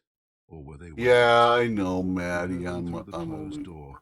heard them above the moaning of the foghorns and the wash of the waves. That's a bad thing about console. If you have, if you're a console gamer, you don't get full servers like this. We heard them so clearly that for a With moment, all the crazy we thought shit. they came from just outside the house. It was not until they came again and again, long piercing wails, that we discovered in them a quality of remoteness. Slowly we became aware that the wails came from far away perhaps as Mulligan Wood. A soul in torture, muttered Howard. A poor, damned soul in the grip of the horror I've been telling you about. The horror I've known and felt for years. He rose unsteadily to his feet. His eyes were shining and he was breathing heavily. I seized his shoulders and shook him. You shouldn't project yourself into your stories that way, I exclaimed. Some poor chap is in distress. I don't know what's happened. Perhaps a ship foundered. I'm going to put on a slicker and find out what it's all about. I have an idea we may be needed. We may be needed, repeated Howard slowly. We may be needed indeed. It will not be satisfied with a single victim. Think of that great journey through space, the thirst and dreadful hungers it must have known. It is preposterous to imagine that it will be content with a single victim. Then suddenly a change came over him. The light went out of his eyes and his voice lost its quiver. He shivered. Forgive me, he said. I'm afraid you'll think I'm as mad as the yokel who was here a few minutes ago. But I can't help identifying myself with my characters when I write. I'd describe something very evil, and those yells, well, they are exactly like the yells a man would make if. I understand, I interrupted, but we've no time to discuss that now. There's a poor chap out there.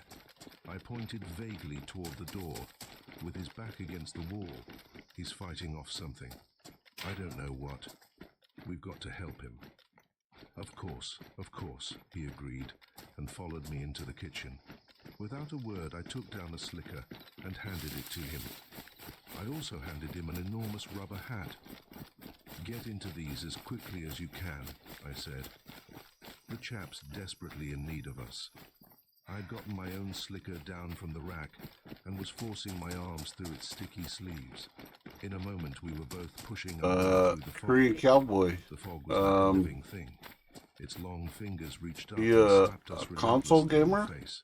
It curled about our bodies By the and way? ascended in great greyish spirals from the tops of our heads. It retreated before us. Oh, it's a and little suddenly robot closed in dude. and enveloped us. Dimly ahead of us, we saw the lights of a few lonely farms. Like a little robot Behind us, the statue sea dude. droned, and the foghorn sent out a continuous, mournful ululation. The collar of Howard's slicker was turned up over his ears, and from his long nose moisture dripped. There Off was the grim bed decision in lurking, his eyes, of and his course. jaw Have was fun, set. my friend. For many minutes we All right, kept Maddie. in silence, and it Get was not yourself until some we sleep. approached Mulligan Wood that he spoke. If necessary, he said. Get your snoozing on. I nodded. We're "There gonna is run no around reason why looting. We should not enter the wood, I said. It isn't a large wood. One So could we get like out- to loot. One could get out very quickly indeed. My God, did you hear that? The shrieks Love have grown looting. horribly loud. He is suffering, said Howard. He is suffering terribly. Do you suppose it's your crazy friend? He had voiced a question which I had been asking myself for some time.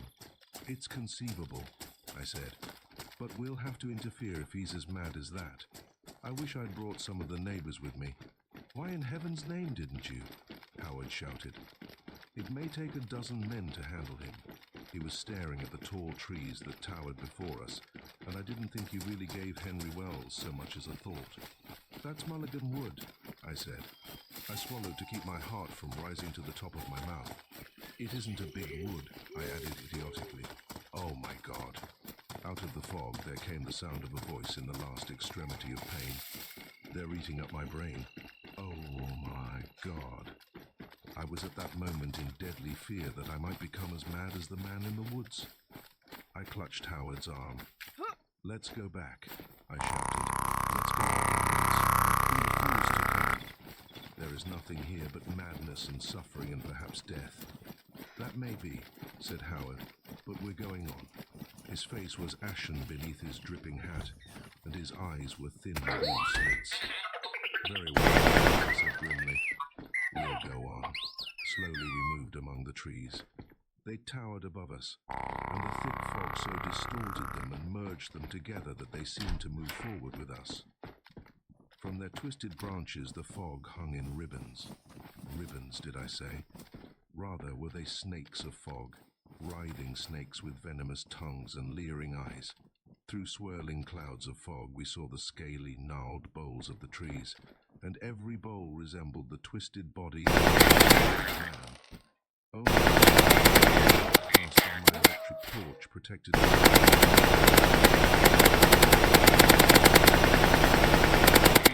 The screams grew louder. Soon we were catching fragments of sentences, hysterical shoutings that merged into wails. Colder and colder, eating up my brain.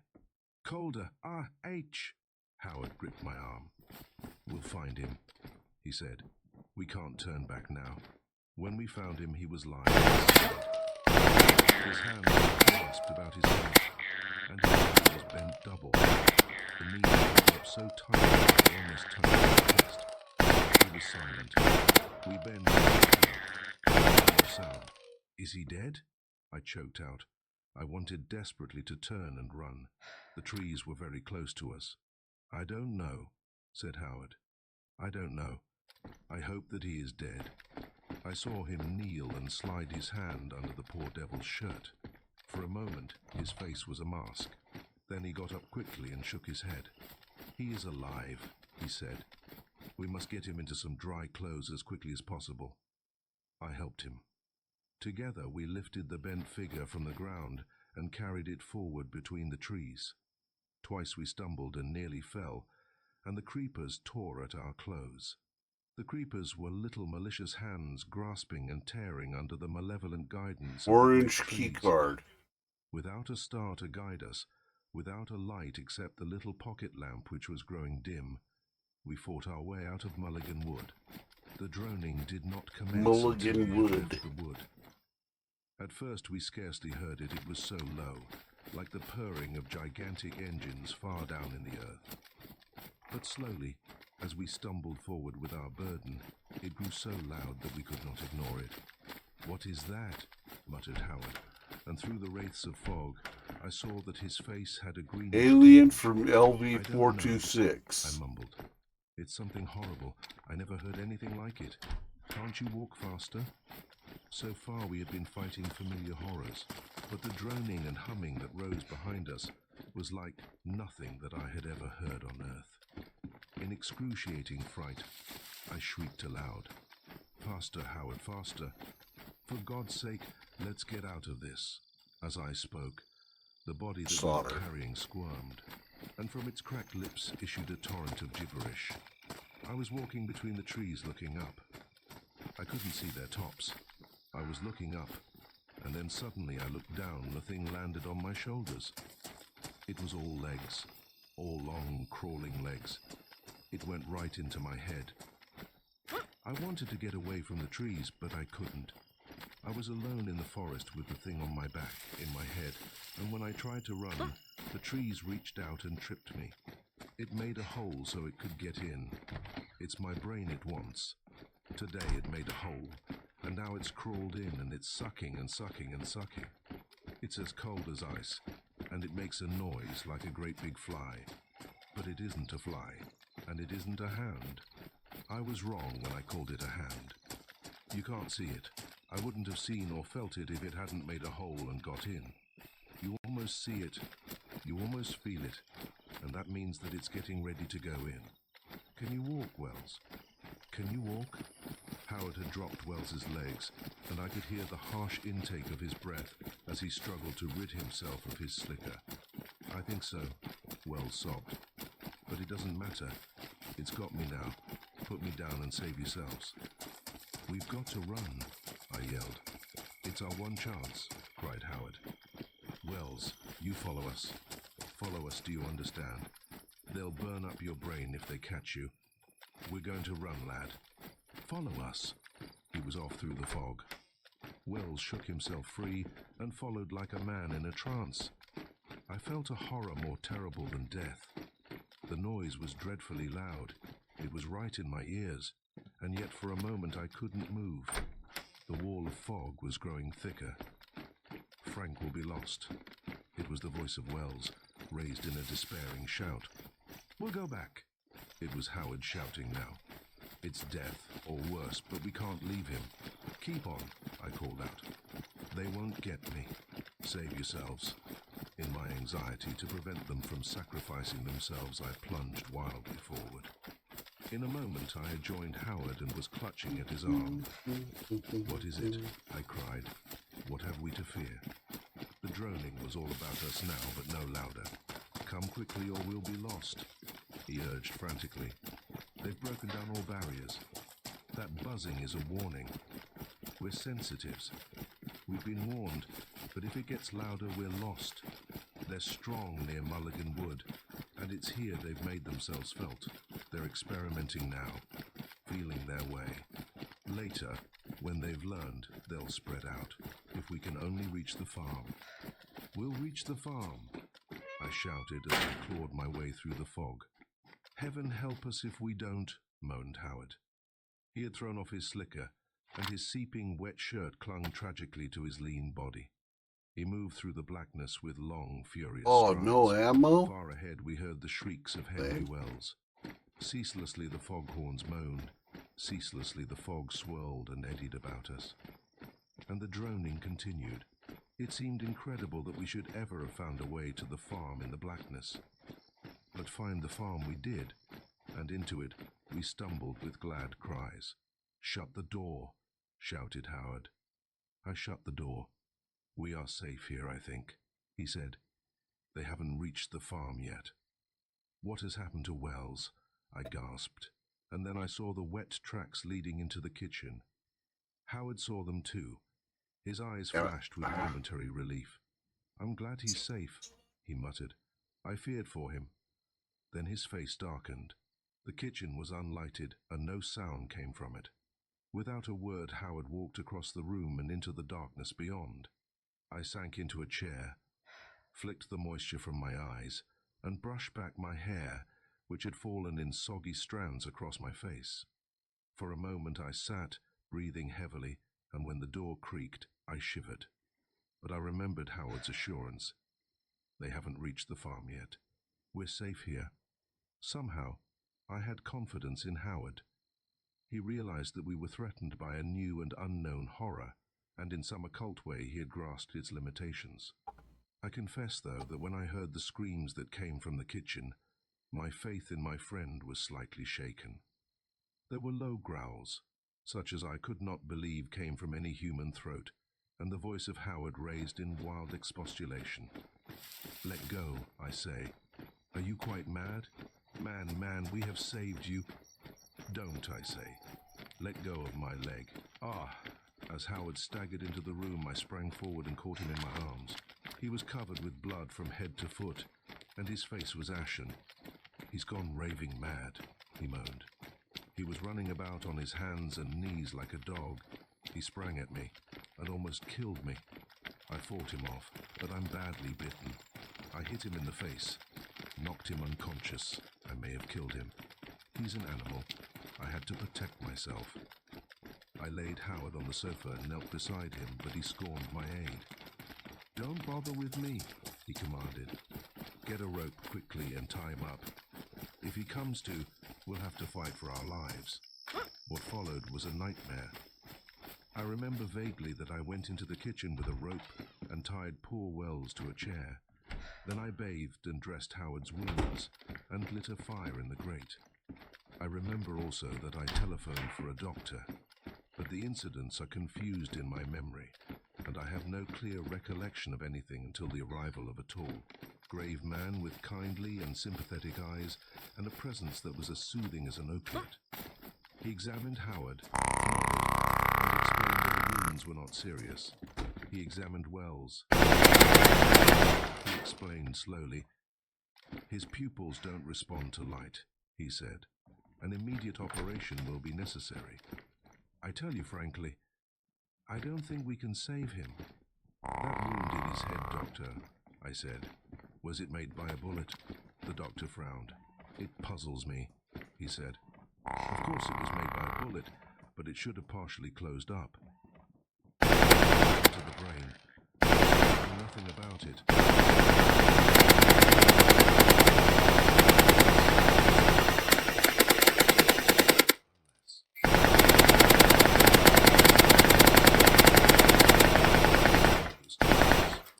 That he should have been able to walk about for hours seems incredible. The wound has obviously been dressed too.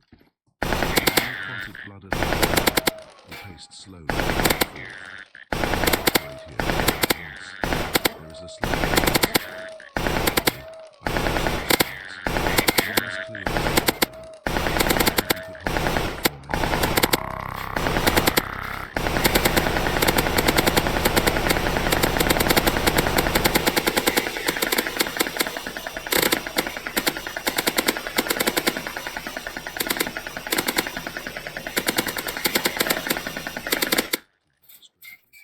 If you are willing, Doctor. Yes? We will be silent about this matter until after permission. If Wells lives, I knew the poor chap in a police investigation. I did. Very well, he said. We will operate afterward. Howard was laughing silently from his couch.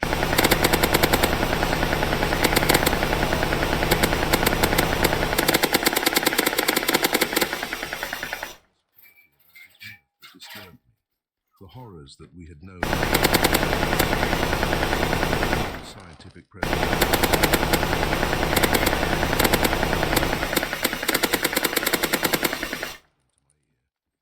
Your friend has a slight fever and delirious. Some sedative.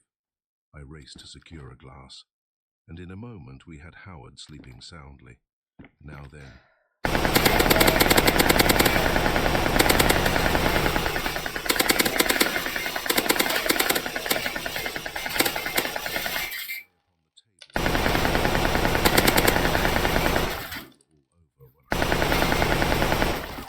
I should be obliged to stand and gaze into the living brain of my poor friend as the doctor related. Experienced fingers, the doctor administered an anesthetic. I was oppressed by a dreadful feeling that we were committing a crime, that Henry Wells would have violently disapproved, that he would have preferred to die. It is a dreadful thing to mutilate a man's brain, and yet I knew that the doctor's conduct was above reproach, and that the ethics of his profession demanded that he operate. "We are ready," said Dr. Smith. "Lower the lamp, carefully now." I saw the knife moving in his competent, swift fingers. For a moment I stared, and then I turned my head away. What I had seen in that brief glance made me sick and faint. It may have been fancy, but as I stared at the wall I had the impression that the doctor was on the verge of collapse. He made no sound, but I was almost certain that he had made some horrible discovery. "Lower the lamp," he said. His voice was hoarse and seemed to come from far down within his throat. I lowered the lamp an inch without turning my head. I waited for him to reproach me, to swear at me perhaps, but he was as silent as the man on the table. I knew, though, that his fingers were still at work, for I could hear them as they moved about. I could hear his swift, agile fingers moving about the head of Henry Wells. I suddenly became conscious that my hand was trembling. I wanted to lay down the lamp. I felt that I could no longer hold it. "Are you nearly through?" I gasped in desperation. "Hold that lamp steady." The doctor screamed the command. "If you move that lamp again, I won't sew him up. I don't care if they hang me. I'm not a healer of devils." I knew not what to do. I could scarcely hold the lamp, and the doctor's threat horrified me. "Do everything you can," I urged, hysterically. "Give him a chance to fight his way back. He was kind and good once." For a moment there was silence, and I feared that he would not heed me. I momentarily expected him to throw down his scalpel and sponge, and dash across the room and out into the fog. It was not until I heard his fingers moving about again that I knew he had decided to give even the damned a chance. It was after midnight. And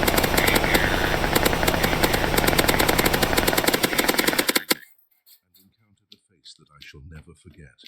In 3/4 of an hour, the doctor had aged 10 years. There were dark hollows beneath his eyes, and his mouth twitched convulsively. "He'll not live," he said. "He'll be dead in an hour." I did not touch his brain. I could do nothing. When I saw how things were, I sewed him up immediately. "What did you see?" I half whispered. A look of unutterable fear came into the doctor's eyes. I saw. His voice broke, and his whole body quivered. I saw. Oh, the burning shame of it. Evil that is without shape, that is formless. Suddenly he straightened and looked wildly about him. "They will come here and claim him," he cried. "They have laid their mark upon him, and they will come for him. You must not stay here. This house is marked for destruction." I watched him helplessly as he seized his hat and bag and crossed to the door. With white, shaking fingers he drew back the latch, and in a moment his lean figure was silhouetted against a square of swirling vapor. "Remember that I warned you," he shouted back, and then the fog swallowed him. Howard was sitting and rubbing his eyes. "A malicious trick that," he was muttering, "to deliberately drug me. Had I known that glass of water—" "How do you feel?" I asked as I shook him violently by the shoulders. "Do you think you can walk? You drug me, and then ask me to walk. Frank, you're as unreasonable as an artist. What is the matter now?" I pointed to the silent figure on the table. "Mulligan Wood is safer," I said. "He belongs to them now." Howard sprang to his feet and shook me by the arm. "What do you mean?" he cried. "How do you know?" "The doctor saw his brain," I explained. "And he also saw something that he could not describe. But he told me that they would come for him, and I believe him." "We must leave here at once," cried Howard. "Your doctor was right. We are in deadly danger. Even Mulligan Wood, but we need not return to the wood." "There is your launch." "There is the launch," I echoed, faint hope rising in my mind. "The fog will be a most deadly menace," said Howard grimly. "But even death at sea is preferable to this horror." It was not far from the house to the dock, and in less than a minute Howard was seated in the stern of the launch and I was working furiously on the engine. The foghorn still moaned, but there were no lights visible anywhere in the harbour. We could not see 2 feet before our faces. The white wraiths of the fog were dimly visible in the darkness, but beyond them stretched endless night, lightless and full of terror. Howard was speaking. "Somehow I feel that there is death out there," he said. "There is more death here," I said as I started the engine. "I think I can avoid the rocks. There is very little wind and I know the harbour. And of course we shall have the foghorns to guide us," muttered Howard. "I think we had better make for the open sea." I agreed. "The launch wouldn't survive a storm," I said, "but I've no desire to remain in the harbour. If we reach the sea, we'll probably be picked up by some ship. It would be sheer folly to remain where they can reach us." "How do we know how far they can reach?" groaned Howard. "What are the distances of Earth to things that have travelled through space?" "They will overrun Earth. They will destroy us all utterly."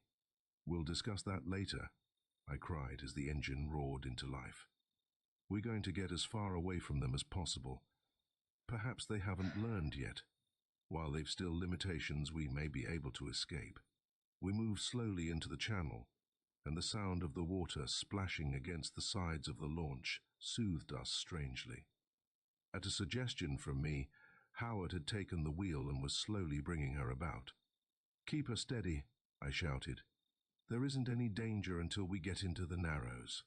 For several minutes I crouched above the engine while Howard steered in silence. Then suddenly he turned to me with a gesture of elation. "I think the fog's lifting," he said. I stared into the darkness before me. Certainly it seemed less oppressive, and the white spirals of mist that had been continually ascending through it were fading into insubstantial wisps. Keep her head on, I shouted. We're in luck. If the fog clears, we'll be able to see the Narrows. Keep a sharp lookout for Mulligan Light. There is no describing the joy that filled us when we saw the light. Yellow and bright, it streamed over the water and illuminated sharply the outlines of the great rocks that rose on both sides of the Narrows. Let me have the wheel, I shouted as I stepped quickly forward. This is a ticklish passage, but we'll come through now with colours flying. In our excitement and elation, we almost forgot the horror that we had left behind us. I stood at the wheel and smiled confidently as we raced over the dark water. Quickly the rocks drew nearer until their vast bulk towered above us. We shall certainly make it, I cried. But no response came from Howard. I heard him choke and gasp. What is the matter?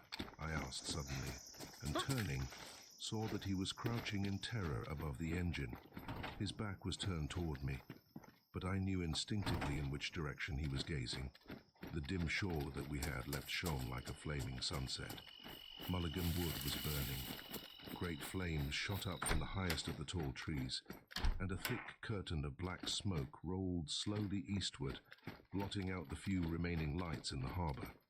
But it was not the flames that caused me to cry out in fear and horror. Says 10 times The loot, shape but that towered above the trees, I'm beginning a to vast doubt formless that. shape that moved slowly to and fro across the sky. God knows I tried to believe that I saw nothing. I tried to believe that the shape was a mere shadow cast by the flames, and I remember that I gripped Howard's arm reassuringly. The wood will be destroyed completely, I cried, and those ghastly things with us will be destroyed with it. But when Howard turned and shook his head, I knew that the dim, formless thing that towered above the trees was more than a shadow. If we see it clearly, we are lost, he warned, his voice vibrant with terror. Pray that it remains without form. It is older than the world, I thought, older than all religion. Before the dawn of civilization, men knelt in adoration before it. It is present in all mythologies. Maybe you have to loot 10 times as much to get Perhaps in the any dim loot? past, thousands I and don't know. thousands of years ago. it I was mean, there's ancient, been loot and on held the here, but invaders. I shall fight the most shape of my loot with a high has and come terrible from mystery. Suddenly, shooting the I became robots. curiously calm. I knew that I had hardly a minute to act, that more than our lives were threatened, but I did not tremble. I reached calmly beneath the engine and drew out a quantity of cotton waste. Howard, I said, light a match. It is our only hope. You must strike a match at once. For what seemed eternities, Howard stared at me Cthulhu uncomprehendingly. chest? Then the night was clamorous with his laughter. A match, he shrieked. A match to warm our little brains. Yes, we shall need a match. Trust me, I entreated. You must. It is our one hope. Strike a match quickly. I do not understand. Howard was sober now, but his voice quivered. I have thought of something that may save us, I said. Please light this waste for me. Slowly he nodded. I had told him nothing, but I knew he guessed what I intended to do. Often his insight was uncanny. With fumbling fingers he drew out a match and struck it. Be bold, he said. Show them that you are unafraid. Make the sign boldly. As the waste caught fire, the form above the trees stood out with a frightful clarity. I raised the flaming cotton and passed it quickly before my body in a straight line from my left to my right shoulder. Then I raised it to my forehead and lowered it to my knees. In an instant, Howard had snatched the brand and was repeating the sign.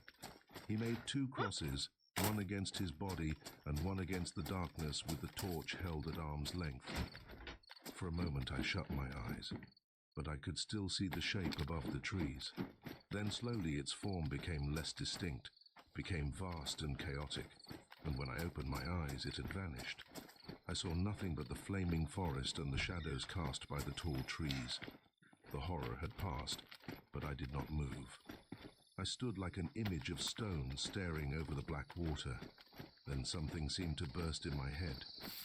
My brain spun dizzily, and I tottered against the rail. I would have fallen, but Howard caught me about the shoulders. We're saved, he shouted. We've won through. I'm glad, I said. but I was too utterly exhausted to really rejoice. My legs gave way beneath me and my head fell forward. All the sights and sounds of earth were swallowed up in a merciful blackness. Chapter 2. Howard was writing when I entered the room. "How is the story going?" I asked. For a moment he ignored my question. Then he slowly turned and faced me. He was hollow-eyed, and his pallor was alarming. "It's not going well," he said at last. "It doesn't satisfy me. There are problems that still elude me. I haven't been able to capture all of the horror of it. To explain it to me. For weeks I have waited for you to speak. I know that you have some knowledge which you are concealing. What was the spongy thing that landed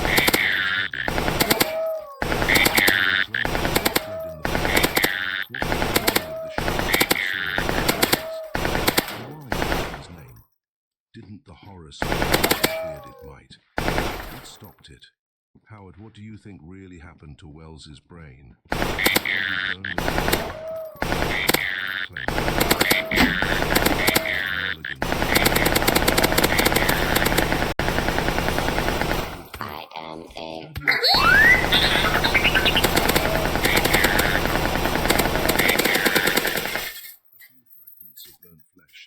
Still adhered to the bones, and the skull cap was missing. It was a long time before Howard.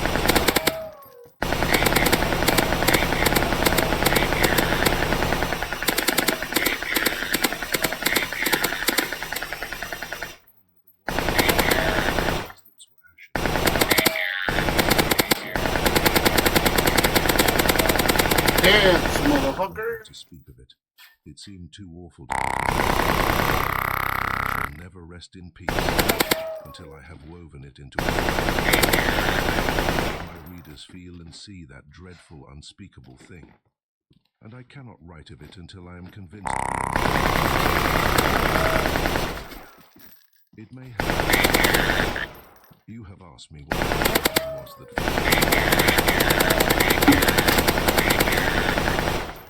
the essence of a human brain drawn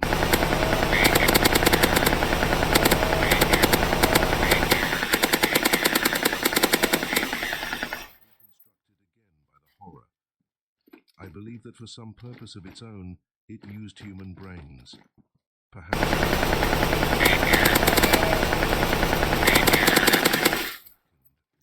Mulligan Wood. That was the body of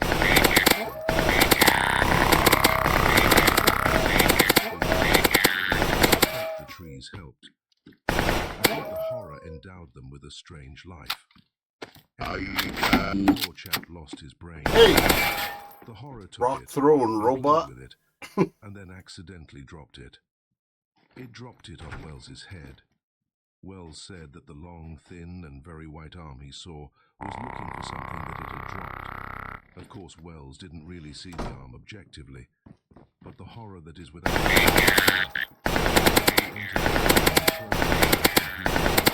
after the droning that we heard and the shape we thought we saw above the burning forest, that was the horror seeking to make itself felt, seeking to break down barriers, seeking to enter our brains and clothe itself with our thoughts. It almost got us. If we had seen the white arm, we should have been lost. Howard walked to the window. He drew back the curtains and gazed for a moment at the crowded harbour and the tall white buildings that towered against the moon. He was staring at the skyline of lower Manhattan. Sheer beneath him, the cliffs of Brooklyn Heights loomed dark. He cried. They could have destroyed us. All our wealth and power would have gone down before them. I shivered. Yes. Why didn't the horror spread? I asked. Howard shrugged his shoulders. I do not know. Perhaps they discovered that human brains were too trivial and absurd to bother with. Perhaps we ceased to amuse them. Perhaps they grew tired of us. But it is conceivable that the sign destroyed them or sent them back through space. I think they came millions of years ago and were frightened away by the sign.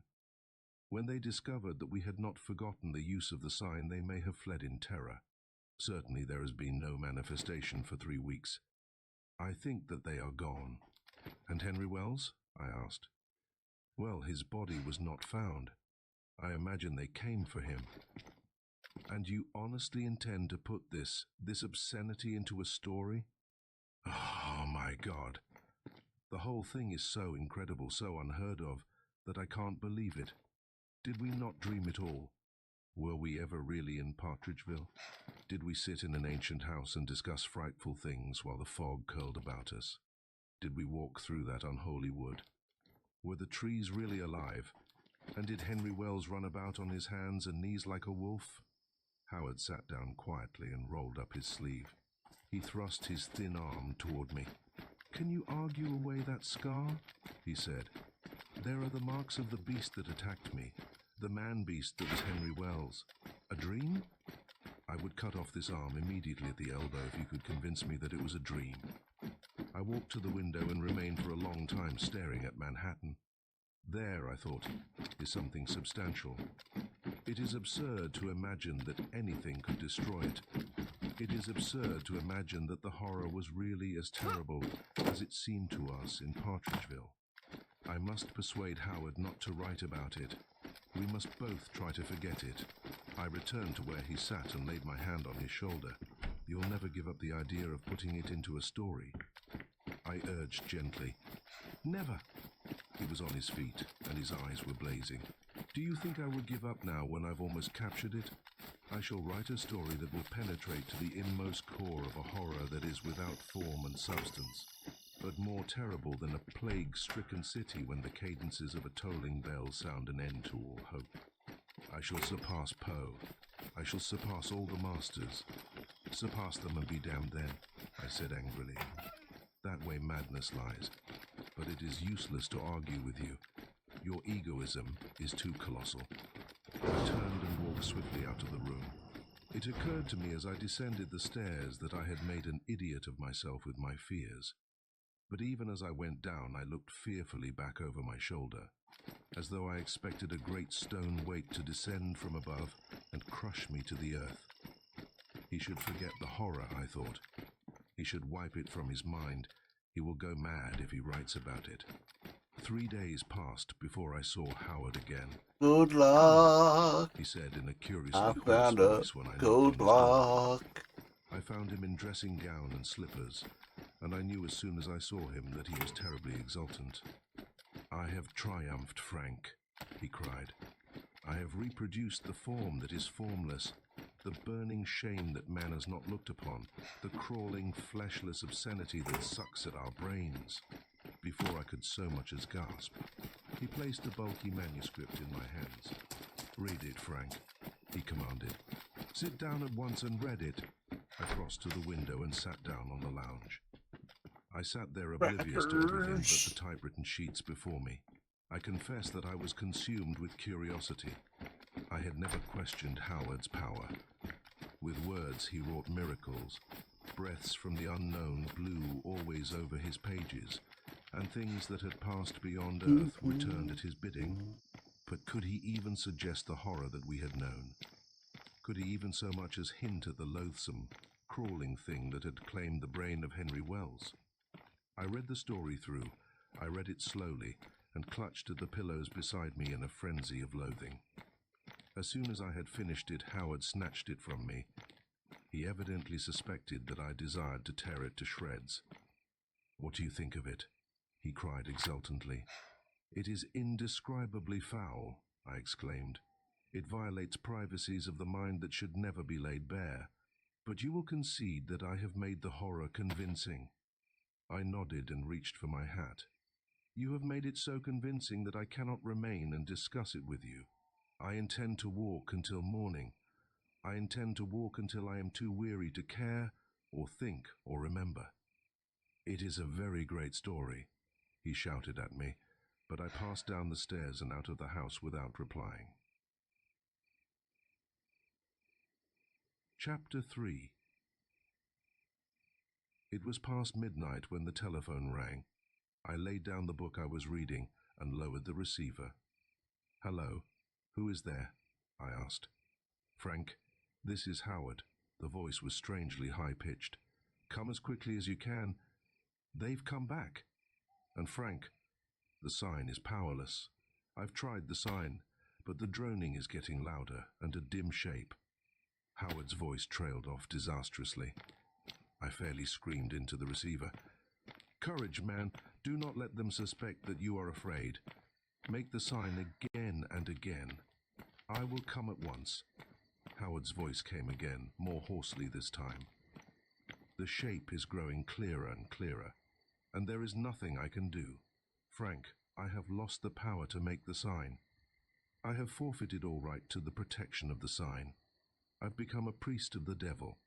That story. I should not have written that story. Show them that you are unafraid, I cried. I'll try. Ah, my God. The shape is. I did not wait to hear more.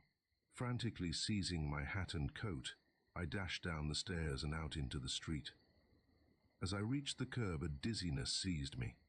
I clung to a lamp-post to keep from falling and waved my hand madly at a fleeing taxi. Luckily, the driver saw me. The car stopped, and I staggered out into the street and climbed into it. Quick, I shouted. Take me to 10 Brooklyn Heights. Yes, sir. Cold night, ain't it? Cold, I shouted. It will be cold indeed when they get in. It will be cold indeed when they start to. The driver stared at me in amazement. That's all right, sir, he said. We'll get you home all right, sir. Brooklyn Heights, did you say, sir? Brooklyn Heights, I groaned, and collapsed against the cushions. As the car raced forward, I tried not to think of the horror that awaited me. I clutched desperately at straws. It is conceivable, I thought, that Howard has gone temporarily insane. How could the horror have found him among so many millions of people? It cannot be that they have deliberately sought him out. It cannot be that they would deliberately choose him from among such multitudes. He is too insignificant. All human beings are too insignificant.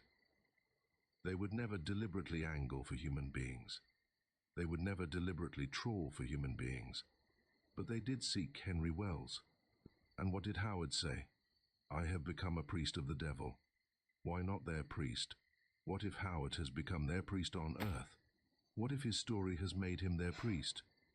The thought was a nightmare to me, and I put it furiously from me.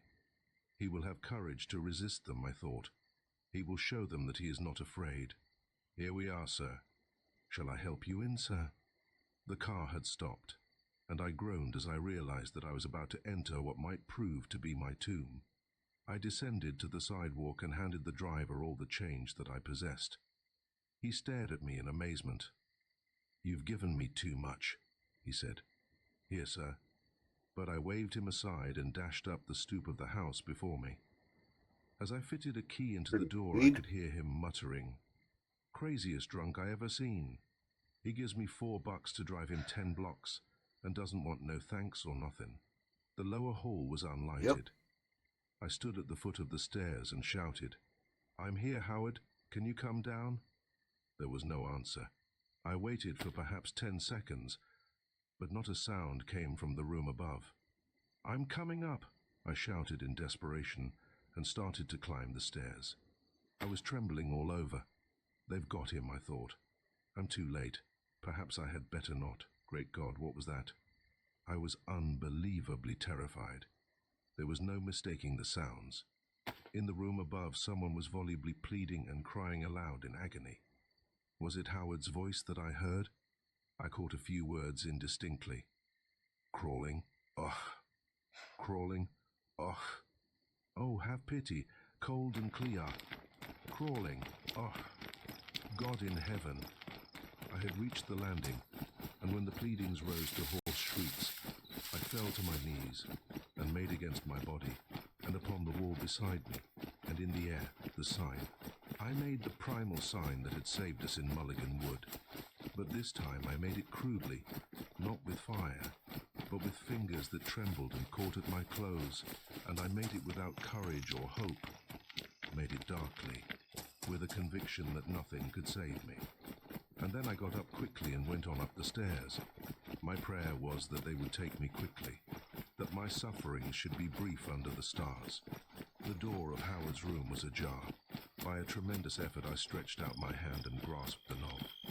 Slowly I swung it inward. For a moment I saw nothing but the motionless form of Howard lying upon the floor. He was lying upon his back. His knees were drawn up, and he had raised his hand before his face, palms outward, as if to blot out a vision unspeakable. Upon entering the room I had deliberately, by lowering my eyes, narrowed my range of vision. I saw only the floor and the lower section of the room. I did not want to raise my eyes. I had lowered them in self-protection because I dreaded what the room held. I did not want to raise my eyes, but there were forces, powers at work in the room which I could not resist. I knew that if I looked up, the horror might destroy me, but I had no choice. Slowly, painfully, I raised my eyes and stared across the room. It would have been better, I think, if I had rushed forward immediately and surrendered to the thing that towered there. The vision of that terrible, darkly shrouded shape will come between me and the pleasures of the world, as long as I remain in the world. From the ceiling to the floor it towered, and it threw off blinding light, and pierced by the shafts whirling around and around were the pages of Howard's story. In the center of the room, between the ceiling and the floor, the pages whirled about, and the light burned through the sheets, and descending in spiraling shafts entered the brain of my poor friend. Into his head, the light was pouring in a continuous stream, and above, the master of the light moved with a slow swaying of its entire bulk. I screamed and covered my eyes with my hands, but still the master moved, back and forth, and still the light poured into the brain of my friend. And then there came from the mouth of the master a most awful sound. I had forgotten the sign that I had made 3 times below in the darkness. I had forgotten the high and terrible mystery before which all of the invaders were powerless. But when I saw it forming itself in the room, forming itself immaculately, with a terrible integrity above the downstreaming light, I knew that I was saved. I sobbed and fell upon my knees. The light dwindled, and the master shriveled before my eyes. And then from the walls, from the ceiling, from the floor, there leapt flame, a white and cleansing flame that consumed, that devoured and destroyed forever. But my friend, Miss me, R2. End of the Space Eaters by Suck Frank it, Belknap bitch. Long. The Brain Eaters by Frank Belknap Long. Weird Tales, June 1932. A shuddery tale about the dead men who sat on the boat, and a weird horror from dimensional space. Stephen Williamson, anthropologist and archaeologist, stood at the middle of the morning star, and watched the dim grey shadow of the long boat shed hazy indistinctness, as the sun penetrated the fog and threw ruddy curlicues, athwart the gleaming gunwales. From where Williamson was standing, the occupants of the boat were distinctly visible.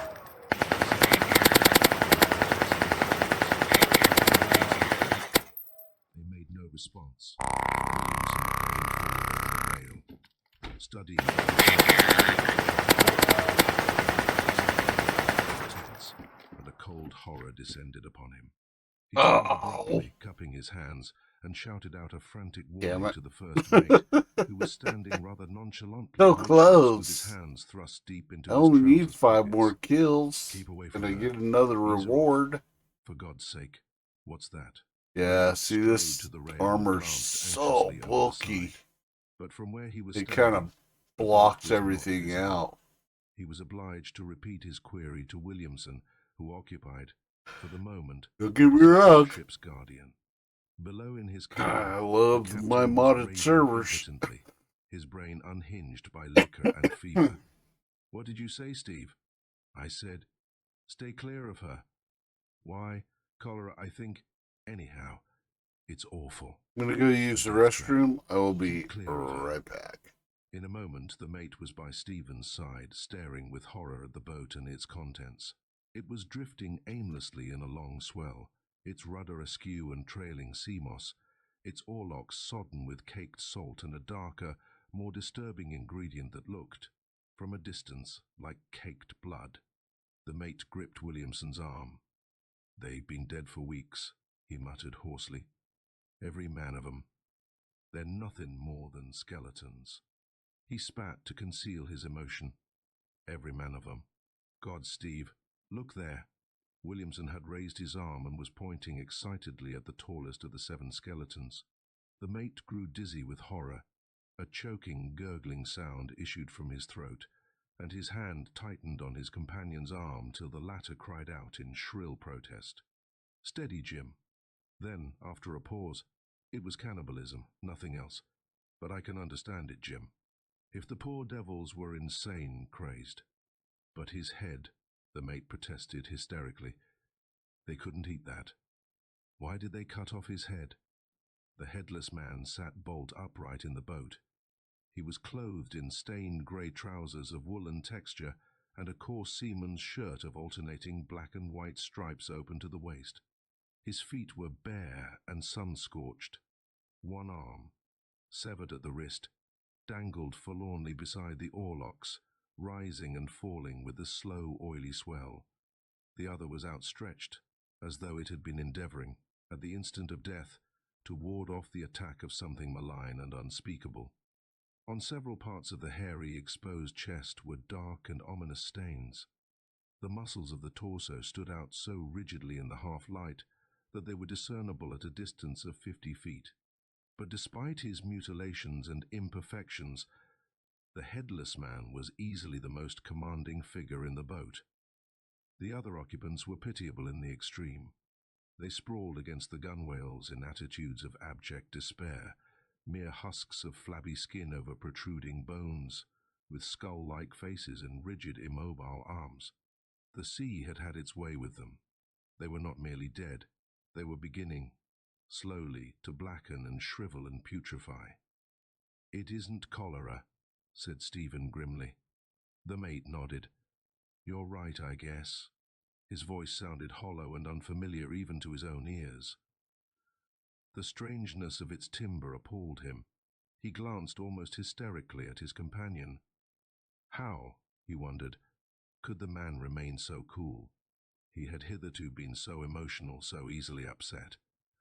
Yet now, somehow, the scientist in him was rising to the occasion, astonishing the mate by his assurance and poise. "We may as well lower a boat," said Stephen decisively. "I want to know precisely what happened. It's utterly ghastly, but I've got to know." 30 minutes later, a decidedly ill scientist crossed the deck of the Morning Star in a strangely indirect fashion, crossed the deck in a semi-daze, and gripped the rail till his knuckles showed white. For a moment, he stood watching a Portuguese man-of-war scudding over the oily sea, his gaze remaining riveted on the weirdly beautiful polyp till it disappeared in the purple haze fringing the horizon. Then, abruptly, he wheeled and met the inquisitorial scrutiny of the mate. "Well, I told Harris to sew sheets on the bodies," said Stephen in a cold and lifeless voice. "The least we can do is give them a decent burial." The mate shivered. "I hope we can get it over with soon. A crew of dead men don't suit my fancy. If the captain should see 'em, in his condition, you know, it wouldn't be pleasant. I told Simpson to keep watch on the old man." "I'm more concerned about the crew," said Stephen slowly. "They've been whispering and muttering ever since we brought the bodies aboard. Frightened blue, I guess. I don't know as I blame them. If they could see this diary," Stephen tapped his pocket significantly, "they might run amok. To tell you the truth, Jim, it's got me frightened. I don't know what to think." The mate moistened his lips with the tip of his tongue. "It's crazy gibberish, Steve," he muttered. "They went through hell, apparently, and it's my guess this fellow Henderson cracked up under the strain. Bain an officer and a gentleman. Well, anyone could see he was only a frightened kid. I don't think I ever saw a man's face so drawn and despairful looking." Stephen removed a weather-stained memorandum book from his pocket and began nervously to finger the pages. "There are things here, Jim," he said, that you can't argue away. Descriptions, details. I'm convinced those men encountered something appalling. No thirst-crazed lunatic could have been so devilishly, inhumanly logical. Henderson remained courageously cool-headed to the very last. This entry shows what stuff the kid was made of. Stephen had opened the book, and as the mate stared silently down into the almost motionless sea, he began, slowly, to read. They want our brains. Last night one of them got in touch with me. It laid its cool face against my forehead and spoke to me. I could understand everything it said. A terrible death awaits us if we do not obey them implicitly. They want Thomas. We are to make no attempt to thwart or resist them when they come for him. Later, they came for Thomas last night. They did not take all of him. He is sitting before me now. I can see his broad shoulders and back as I write. They are limned very terribly against the glare of the sunset, and they obtrude with a terrible vividness. His presence is a perpetual horror, but we dare not throw him overboard. They would not approve. I am perfectly sane. The horror has not dulled in any way my perception of the visible realities about me. I know that I am adrift in the Pacific, 50 miles perhaps off the coast of Salvador, and that I am compelled to endure the presence of a headless corpse and 5 cowardly fools who gibber and moan like baboons merely because they lack guts and haven't sufficient water. My own stoicism bewilders and amazes me. Why is it that my hand does not tremble as I write, that I can remain so observant, so calm? It may be that I have lost all capacity to suffer. We have passed into a strange world, an alien and utterly incomprehensible world, which makes the fears and agonies of common life seem curiously impersonal and remote. We have abandoned all hope of a possible rescue. Nothing can save us from them. It is amazing how completely I have resigned myself to the inevitable. 3 days ago we were as confident as the devil.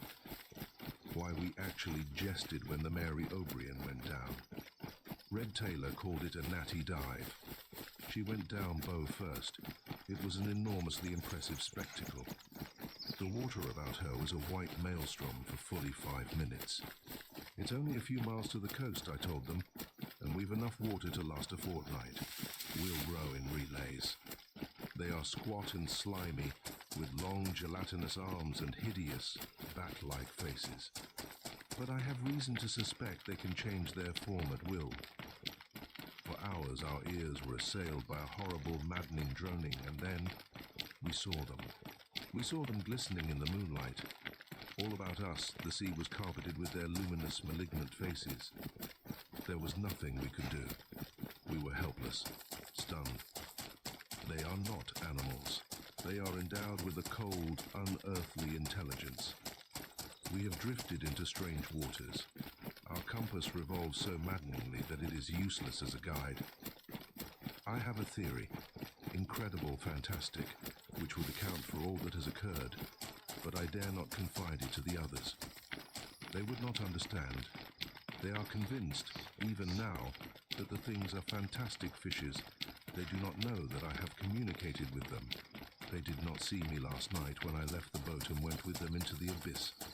They were deceived by the presence of my physical body, which remained with them in the boat. They did not suspect that I had descended into the dark, cold abyss. They were strangely reticent. They merely confided to me that they wanted Thomas brain. They feed, it seems, on human brains. And of all our brains, Thomas's is the most Yellow finely safe organized. store. It is compact, imaginative, sensitive. He is a semi-illiterate ABS, but his brain is first-rate. What interests them primarily is not so much the culture or cultivation which a brain has acquired, but simply its naked intelligence. They experience strange, vivid new emotions and sensations when they feed on unspoiled human brains. But they do not really eat our brains. Rather, they suck, absorb them. They wrap themselves tightly about human heads and suck out the contents of the cranium through the eyes and nostrils. They do not always carry away the heads which they desire to use in this fashion. Occasionally they merely extract the brain while the victim is asleep. In such cases, the poor wretch is certain to awake a raving maniac, sightless, and a maniac. The other way is more merciful. I am glad that they severed Thomas's head and took it away. The presence of his body is a horror and a madness, but it is reassuring to know that he has ceased to suffer. The men are showing the effects of the torture. Brett has been whimpering pitifully for hours, and Lang is as helpless as an infant. They want to throw Thomas's body into the sea, but I won't give my consent. They live at the bottom of the sea, and are not a part of our familiar world. They inhabit another dimension. By some ghastly and inexplicable mischance, we have passed into another dimension of space. We have passed into an extension of the three-dimensional world.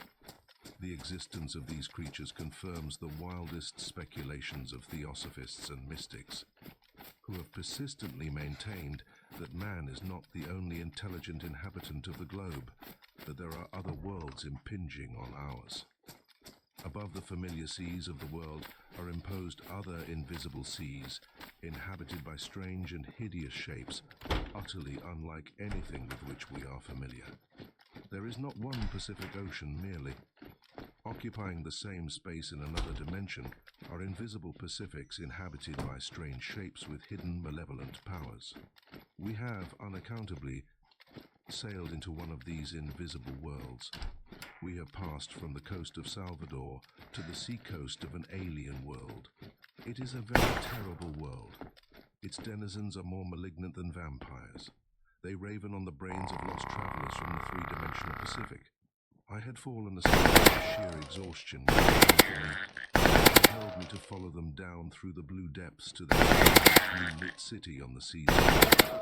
My body remained in the but my brain was with them at the bottom of the sea. Separate the brain temporarily without any physical sundering. They were careful to explain to me why I share the fate of others. They need me. I've been in the guard Thomas to keep the others from falling into the sea. Another ship has passed into this strange world. On it, there is a brain which they covet. An extraordinary brain. The brain of a scientist. To absorb it. A desire to absorb it while it is aflame with curiosity and maddened by fright. When they can absorb a highly evolved brain that is keyed up to a pitch of wild excitement, they experience the most intense ecstasy and rapture. So peculiarly are they constituted that they are capable of deriving the most piercing pleasure from highly evolved, highly inflamed cerebral tissue. In our world, rare or alien manifestations of energy like radium, cosmic rays, and things of that kind react most violently on terrestrial organisms. And it is very conceivable that in this other-world animal tissue, especially such highly evolved tissue as one finds in human brains, reacts with a similar intensity upon the alien body substances of these creatures. The scientist, the man who is coming, has a brain which excites them immeasurably. They are determined to frighten and inflame it, and they think that if its possessor encounters Thomas sitting upright in the boat, headless and ghastly, it will become a rare delicacy and afford them the most exquisite rapture. They have asked me to help them, and I dare not refuse. But I can at least record what I know and suspect in this book, and if he is not a blind fool, he will strive to escape. I fear, though, that he is lost, hopelessly and irremediably lost. Like us, he has in some mysterious way passed into another world. The ship which bears him has been drawn, sucked into some great vacuum or vent in three-dimensional space, and is now in an utterly alien world. A black and abysmal world. Nothing on Earth can save him. His naked intelligence, perhaps, but nothing on Earth. The brain-eaters will not spare him. They will fasten upon his skull and drain it dry. His eyes will be drawn from their sockets, and his brain will melt and dissolve like tallow in the sun. Their moist, dark mouths. I am very ill. The ocean about me is carpeted with leering, malignant faces. The others see them too. Brett is cringing and whining and foaming at the mouth like an epileptic, and Adams has collapsed against the gunwale. Blood is trickling from his nose and his eyes are drawn inward. His face is a mask, a corpse mask. There is nothing we can do or say. We sit lifelessly by the oars and stare at Thomas's ghastly body, which has become a mockery, a menace. I have resigned all hope. Williamson closed the book and glanced anxiously at the In man all beside him. hope. Wouldn't you say, All Jim, that there was something ye behind it? bitters. Jim looked exceedingly ill. I don't know. It's all so very queer, uncanny. If there's any truth in it, it's your brain they're after. Williamson nodded. I'll tell you what I'm going to do, Jim. I'm going to sleep on deck tonight. I'll bring up my cot and sleep here. I'll feel safer somehow on deck. The mate lowered his head. I'd do that, he said simply. It was after midnight when Williamson awoke and sat up. The moonlight lay in bright, luminous stripes on his cot, and the wet Well, planks of I the deck. don't know what's The out there, lifeboat but they stood out got a boldly big in the old silver gate light, for it. and from where he lay 3 huge water barrels and a great pile Wait, of tarred what? rope were plainly visible. At first, Williamson I saw have- only these dim, familiar shapes. The water barrels, the rope, the lifeboat swaying reassuringly in the wind. Then, slowly, he became aware of something dark and cumbersome, something opaque that obscured his vision and concealed a portion of the second barrel, something that made a pie-shaped dent in the Well, pile of that's not cordage. good. He rubbed his eyes, slowly at first, then violently, hysterically. A dark shape was clinging to the heavy netting above his bed. For a moment he stared at it in stark bewilderment. Then a great horror came upon him, and he shrank back against the pillows. Offline. It was clinging to the netting and moving backward and forward like a great slow-moving beetle. It was a moving blot, concealing the stars, a fetid dark blot against the spectral moon. Nausea welled up within him. He started to rise and then suddenly grew sick with terror incalculable. The strength ebbed from his limbs and his mind refused to function.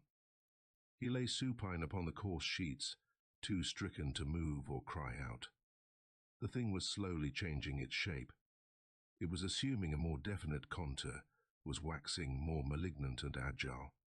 Stephen's eyes followed it helplessly as it moved up and down the netting. Well, isn't It that was just acquiring about sight. freaking It was figure? acquiring the loathsome capacity to return his stare. 2 luminous spots glowed malevolently down at him from its crawling bulk. It was figures globular, I find a and server white. that I From its want to dark, play snake-like on, body depended 8 squirming tentacles. Or and were they limbs? it It was impossible shuts to be down. certain. They were so maddeningly weaving and indistinct, at one moment swelling in girth, and then becoming so incredibly wire-like that they seemed to merge with the mesh of the netting which sustained them. But that the arms ended in thin, claw-like hands, he did not for a moment doubt. The hands were too constantly visible, too patently sinister. They fumbled with the netting, as though seeking to draw it apart. He managed somehow to rise upon his elbows, to extend invitingly his exposed throat. It was not death he feared. It was the torture, the suspense. He could no longer bear to look into the horror's eyes. He had endured with agonized fortitude the sight of its drooling, bat-like mouth and the odor of putrefaction, the sea stench which surged from it, and even the fetid, fleshless hands with their long, luminous fingers had not incited him to complete surrender. But its eyes held a threat which could not be evaded or endured. He did not want them to come any closer. If the hands broke through and the eyes came closer, it was better to surrender unreservedly to the hands. So he raised himself on his elbow and bared his throat. It was a full minute before he perceived that he had been mistaken and that the hands were not seeking his throat. They were busily engaged in recovering from the wet deck a large round object of disturbingly familiar appearance. The thing had evidently been compelled to lay this object down for a moment in order to facilitate its ascent to the netting above Williamson's bed, and it was now intent on recovering its gruesome trophy. Slowly, deliberately, it raised the object in its terribly thin arms, caressing and fondling it, holding it very close, for a moment, to its moist and bulbous mouth. And in that same instant a hideous droning, That was like the thrum of huge engines in some vast and reverberant power plant, smote menacingly on Williamson's ear. It was not the droning, however, which drove Williamson shrieking from the bed and across the deck in a straight dash toward the rail. It was something much more unendurable than any sound on earth. It was the sight of a face, blue-cheeked and tortured, with matted red beard and white, pupilless eyes. A face distraught, yet immobile. A face that grimaced and glowered, and yet remained strangely Caution, alarmingly heavily impassive. radiated The face of a dead area. man. The face of a corpse. There were dark stains above the temples, and the matted hair and beard were clotted with blood. Well, The head was that's necklace, not unattached. good. It seemed to float upon the air. Radiation zone. It was being held very firmly in the terribly thin arms of something that wanted Williamson's brain. That wanted to do to Williamson what it had done to the object it was so proudly exhibiting. It was displaying the object unashamedly to Williamson because it wanted to terrify him, to appall and terrify him utterly. It wanted to drive Williamson mad with fright, so that it could fasten on his inflamed brain and drain it dry. The mate, standing unsteadily upon the bridge, was alive to Williamson's peril. He had watched the scientist awake from a troubled sleep, and had seen the dark shape moving backward and forward above the latter's head. He had also observed, with an actual physical retching, the round dark object on the deck before the horror had reclaimed it. He was an imaginative man, and his brain, at that moment, was as agitated as the one which the horror coveted. But a mighty wave of fury against the thing that had come up from the sea blotted the fright from his mind. The barrel of the rifle in his hand glowed like a long blue taper in the moonlight. Slowly, with an almost hysterical deliberation, he raised the weapon to his shoulder and took aim. The horror screeched twice shrilly as the bullet ploughed through its dark body. It fell from the netting, twisted itself into a ball and rolled diagonally toward the scuppers. As it passed over the deck, it left a thin blue trail of phosphorescent slime on the wet planks. Williamson turned from the rail, against which he had been clinging, and raised a stricken face toward the bridge. "It's no use," he shrieked. "Too many of them. All about the ship. I'm going." He started to climb upon the rail, and then suddenly his foot slipped and he went down with a thud. When he raised himself again to a sitting posture, he was holding something dark and round between his hands and gibbering insanely. "No top to it. No top at all," he screamed. "The brain pan's gone, all sucked dry. Nothing inside. Oh my God!" Two strong hands descended upon the mate's shoulders, and abruptly, ruthlessly, he was pushed aside. A tall form in a wet, glistening slicker took his place upon the bridge. The mate's eyes widened bewilderingly. "Captain Sayers," he muttered. "Captain Sayers." But the captain ignored him. He was shouting out commands at the top of his bursting lungs. "Put every stitch on her," he shouted. "Jump lively there." Part of the crew had emerged from the hatches and were running rapidly backward and forward in response to the captain's orders. After a moment he turned to the gasping "We'll get out of this. I know what's happened. I was in it once before.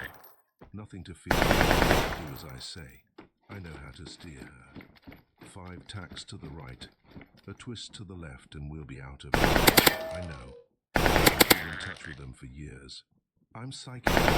Mad.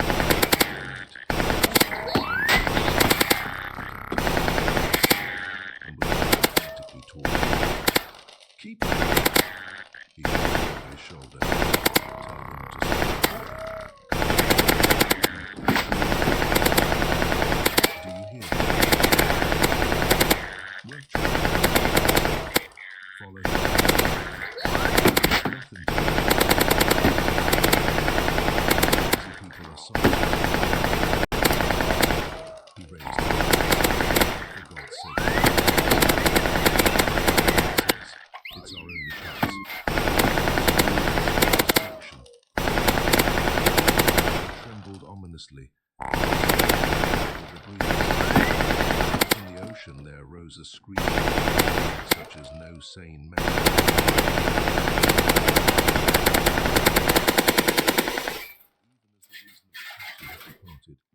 Had succumbed.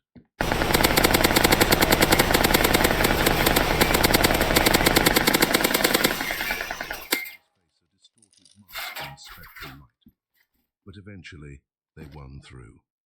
The ship, under the captain's guidance, it veered about and rose on a mountainous swell, and even as the captain shouted orders into the attentive ear of the frightened helmsman, the droning and screeching diminished in volume.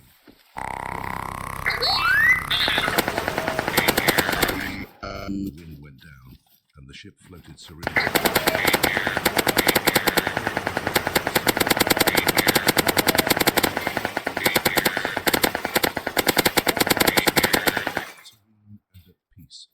Stood silently by the rail and gazed with gratitude at the prone form of Captain Sayers. The captain lay asleep on the bed, which the scientist had vacated on the previous night under circumstances which the mate could not bear to recall. But Williamson was the courageous one now. He dared to recall them. He gripped the mate's arm and smiled wanly. "I'm glad you decided to obey the captain," he said. "Nothing else could have saved us. It was a heroic decision." The captain knew, "I am convinced. Men whom the world calls insane, sick people, lunatics, are often en rapport with the invisible, the hidden. The fourth dimension is an open book to them. They see things which are hidden from us." And the captain knew. The mate nodded. "I'm glad that they didn't take your brain, old fellow. It's too valuable an instrument. Aside," he added with an ironic smile, "aside from friendship, I'm glad. You can go on with your work now. You can get all that dope on the Myers you missed last trip." "I'll not write about the Myers," said Stephen decisively. "I've much more important information to convey. My next book will deal with them." The mate scowled. "No one will believe you. Perhaps not. But I'm determined to put that horror on paper. Someone, somewhere, may read it and understand." The mate shook his head. "You'll lose caste. Your scientific friends will give and jeer at you." Stephen's face set in grim lines.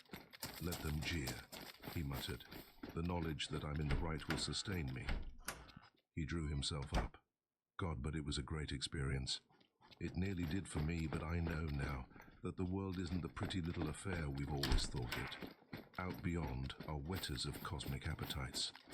I've a cosmic appetite, Jim. I like to venture and explore.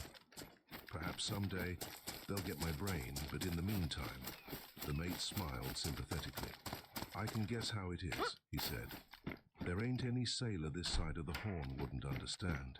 You're always hankering for what lies just around the corner. Or on the dark side of the moon," amended Stephen, with a wistful smile. End of The Brain Eaters by Frank Belknap Long. This is the end of the story. Tell us what you think in the comments section. Please subscribe and ring the notification bell so you'll be the first to know when we release new content. If you want to support us, consider joining our channel membership. You will get instant early access to more than 100 stories before their release. This is the only way to support our channel.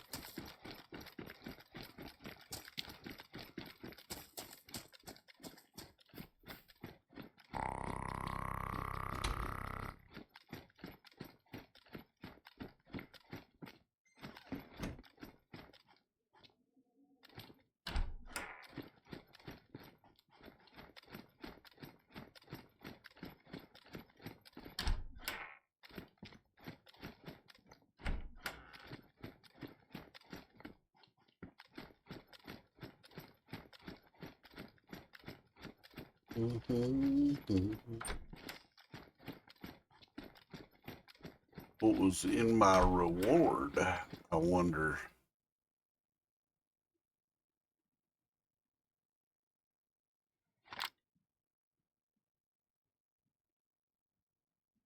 What was in our reward? Damn it. It's kind of hoping for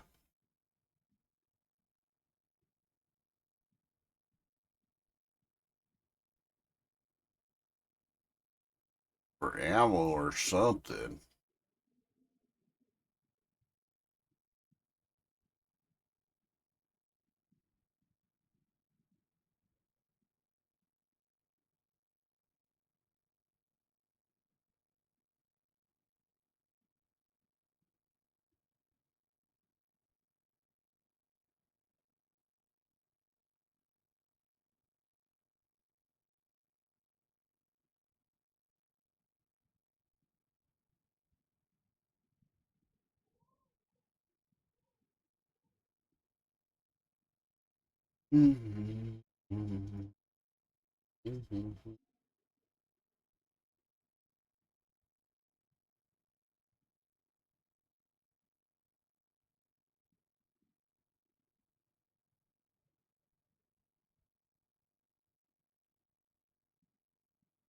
But can I replace this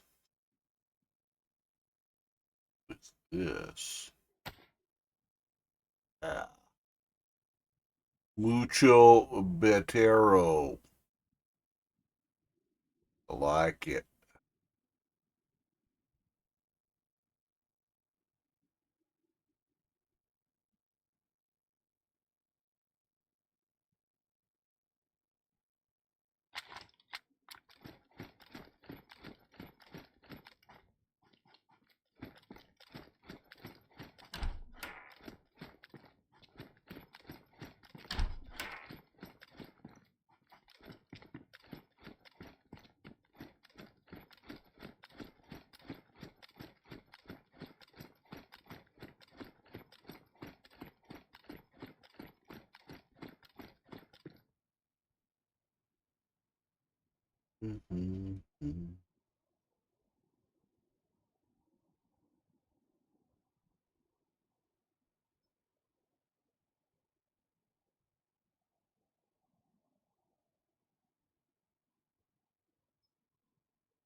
Travelers are forced to take the Stillwater Road past Swamp Hollow.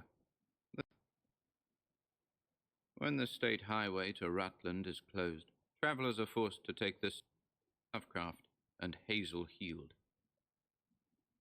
Or in the When burying the state ground. highway to Rutland is closed, travelers are forced to take the Stillwater Road past Swamp Hollow. The scenery is superb in places, yet somehow the route has been unpopular for years. There is something depressing about it, especially near Stillwater itself. Motorists feel subtly uncomfortable about the tightly shuttered farmhouse on the knoll just north of the village, and about the white-bearded half-wit who haunts the old burying ground on the south, apparently talking to the occupants of some of the graves.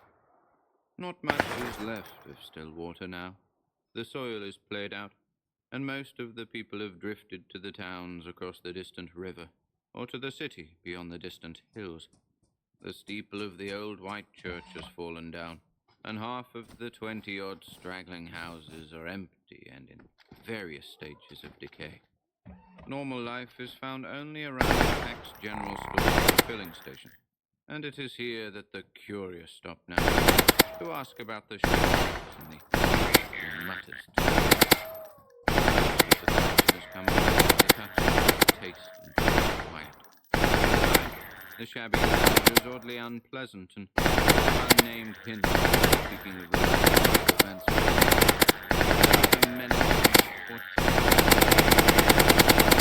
to describe very ordinary events, a seemingly unjustified tendency to assume furtive, suggestive, confidential air, and to fall into awesome whispers at certain seriously disturbs the listener. Old Yankees often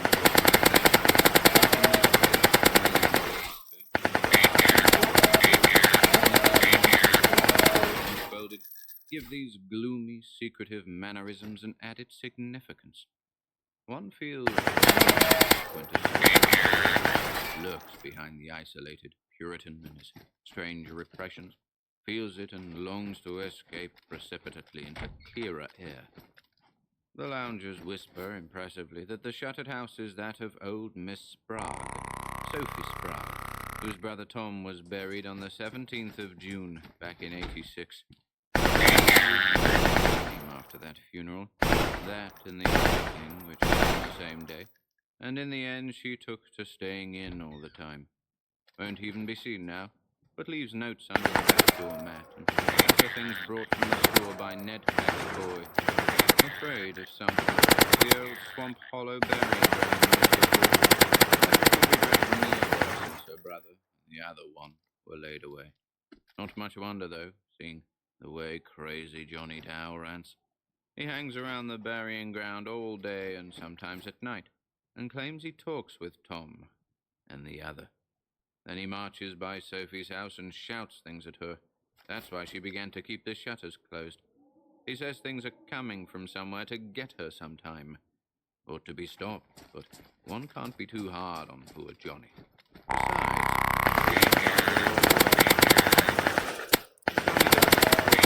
Besides, the graves. One of them is Tom Sprague's. The other, at the opposite end of the graveyard, is that of Henry Thorndyke, who was buried on the same day. Henry was the village undertaker, the only one in Miles, and never liked around Stillwater. A city fellow from Rutland. Nobody else ever heard of, and mixed chemicals for no good purpose. Always trying to invent something new, some newfangled embalming fluid, or some foolish kind of medicine. Some folks said he had tried to be a doctor, but failed in his studies and took to the next best profession. Of course, there wasn't much undertaking to do in a place like Stillwater, but Henry farmed on the side. Mean, more position, and a secret. He could judge the empty bottles and the rubbish heap. No wonder Tom hated him, blackballed him from the Sophie. The way he experimented on animals was against nature and scripture. Who could forget the state that collie dog was found in, or what happened to old Mrs. Akeley's cat? Then there was the Deacon Levitt's calf, that led a band of the village boys to demand an accounting. The curious thing was that the calf came alive after all in the end, though Tom had found it as stiff as a poker. Some said the joke was on Tom. Thorndyke probably thought otherwise, since he had gone down under his enemy's fists before the mistake was discovered. Tom, of course, was half. He was a vicious brute at best, and kept his poor sister half-cowed. Probably why she said. There were only the two of them, and Tom would never let her leave because that meant splitting the property. Most of the fellows were too afraid of him to shine up to Sophie. He stood 6'1" in his stockings. But Henry Thorndyke was a sly cuss who had ways of doing things behind folks' backs. He wasn't much to look at, but Sophie never discouraged him any. Mean and ugly as he was, she'd have been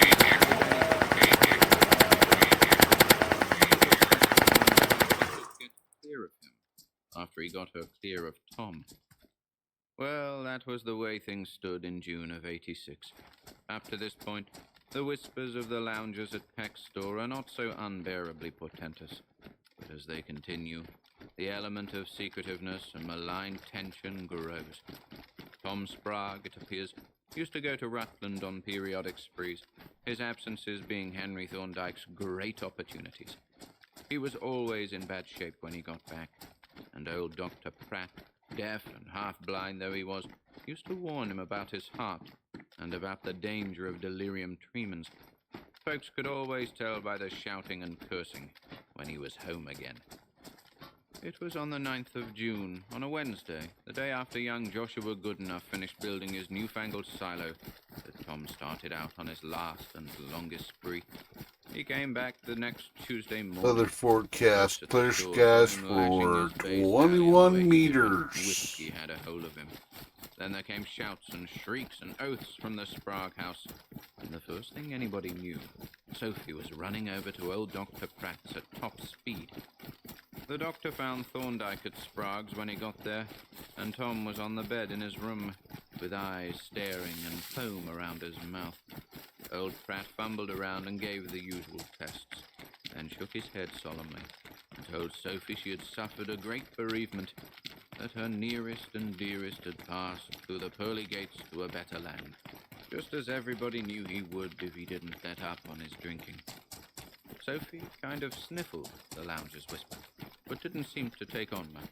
Thorndyke didn't do anything but smile, perhaps at the ironic fact that he, always an enemy, was now the only person who could be of any use to Thomas Sprague. He shouted something in old Dr. Pratt's half-good ear about the need of having the funeral early on account of Tom's condition. Drunks like that were always doubtful subjects, and any extra delay with merely rural facilities would entail consequences, visual and otherwise, hardly acceptable to the deceased's loving mourners. The doctor had muttered that Tom's alcoholic career ought to have embalmed him pretty well in advance, but Thorndyke assured him to the contrary, at the same time boasting of his own skill, of the superior methods he had devised through his experiments. It is here that the whispers of the loungers grow acutely disturbing. Up to this point, the story is usually told by Ezra Davenport or Luther Fry, if Ezra is laid up with chilblains, as he is apt to be in winter. But from there on, old Calvin Wheeler takes up the thread, and his voice has a damnably insidious way of suggesting hidden horror. If Johnny Dow happens to be passing by, there is always a pause, for Stillwater does not like to have Johnny talk too much with strangers. Calvin edges close to the traveler and sometimes seizes a coat lapel with his gnarled, mottled hand while he half shuts his watery blue eyes. "Well, sir," he whispers, "Henry Heath went home, got his undertaker's fixings. Crazy Johnny Dow lugged most of them. He was always doing chores for Henry, and says his Doc Pratt and Crazy Johnny should help lay out the body. Doc always did say as how he thought Henry talked too much, boasting what a fine workman he was, and how lucky it was that Stillwater had a regular undertaker instead of burying folks just as they was like they do over to Whitby. Suppose, says he, some fellow was to be took with some of them paralyzing cramps like you read about. How'd a body like it when they lowered him down and begun shoveling the dirt back?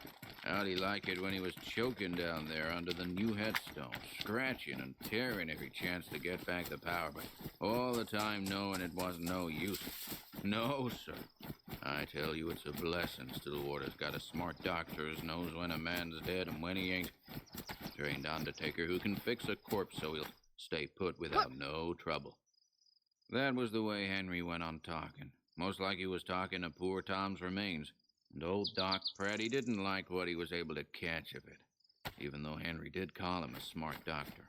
Crazy Johnny kept watching of the corpse and didn't make it none too pleasant the way he slobber about things like he ain't cold, Doc, or I see his eyelids move, or there's a hole in his arm, just like the ones I get when Henry gives me a syringe full of what makes me feel good. Thorndyke shut him up on that, though we all knowed he'd been giving poor Johnny drugs. It's a wonder the poor fellow ever got clear of the habit. But the worst thing, according to the doctor, was the way the body jerked up when Henry began to shoot it full of embalming fluid. He'd been boasting about what a fine new formula he'd got practicing on cats and dogs. All of a sudden, Tom's corpse began to double up like it was alive and fixing to wrestle. Land of Goshen. Doc says he was scared stiff, though. Know the way corpses act when the muscles begin to stiffen. Well, sir, the long and short of it is that the corpse sat up and grabbed a hold of Thorndyke's syringe so that it got stuck in Henry himself and give him as neat a dose of his own embalming fluid as you'd wish to see. That got Henry pretty scared, so he yanked the point out and managed to get the body down again and shot full of the fluid. He kept measuring more of the stuff out as though he wanted to be sure there was enough, and kept reassuring himself as not much had got into him, but Crazy Johnny began singing out, "That's what you give Lige Hopkins' dog when it got all dead and stiff and then waked up again. Now you're going to get dead and stiff like Tom Sprague be. Remember, you don't set to work till after a long spell if you don't get much." Sophie, she was downstairs.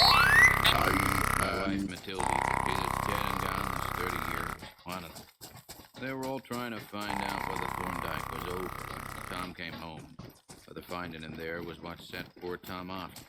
I may as well say as some folks thought it mighty funny that Sophie didn't carry on more. No, mind the way Thorndyke could smile. Not as anybody was hinting that Henry helped Tom off with some of his queer cooked-up fluids and syringes, or that Sophie would keep still if she thought so, but you know how folks will guess behind a body's back. We all know the night-crazy way Thorndyke was Tom, not without reason for that. Matilda is how Henry that old doctor on the spot with it. When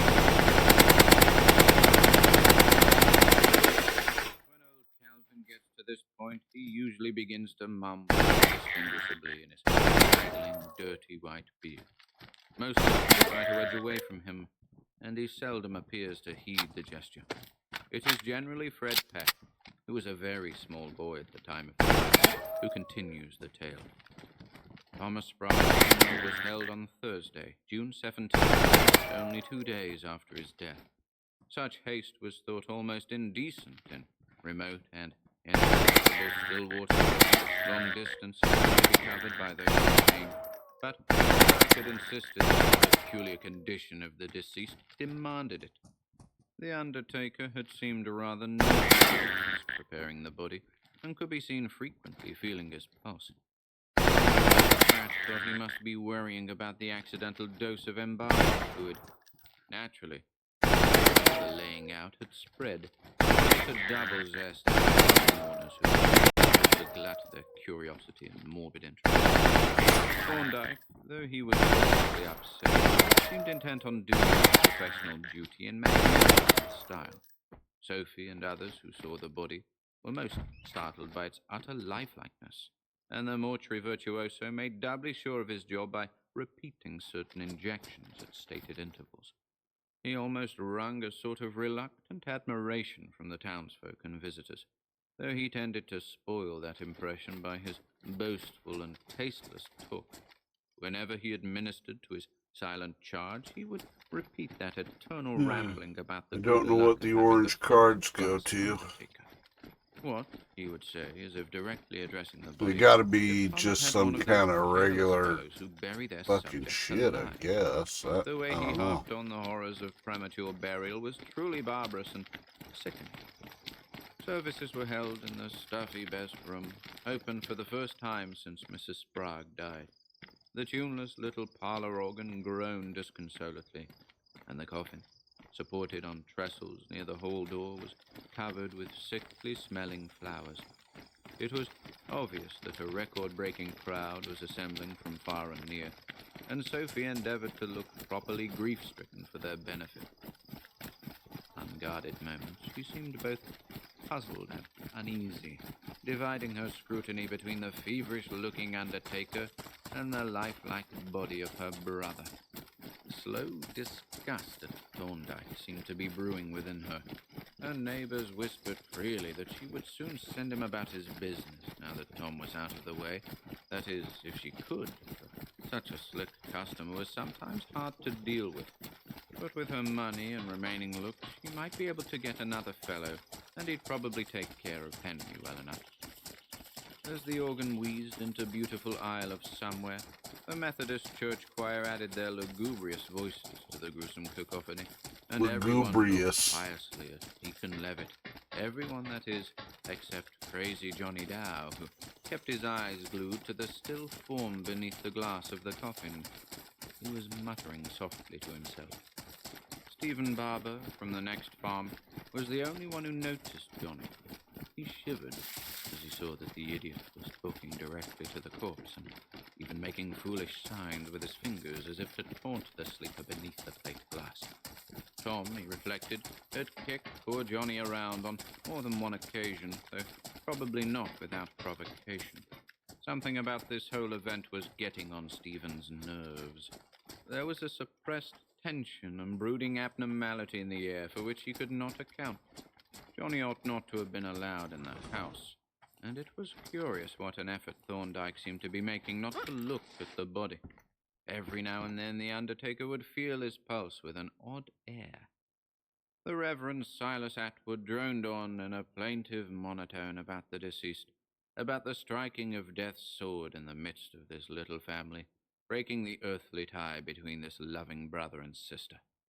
Several of the neighbors looked furtively at one another from beneath lowered eyelids, while Sophie actually began to sob nervously.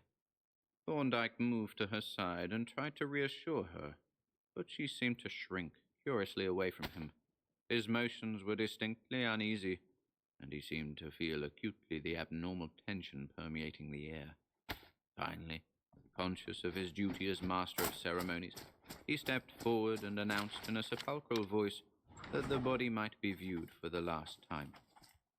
Slowly, the friends and neighbors filed past the bier, from which Thorndyke roughly dragged Crazy Johnny away.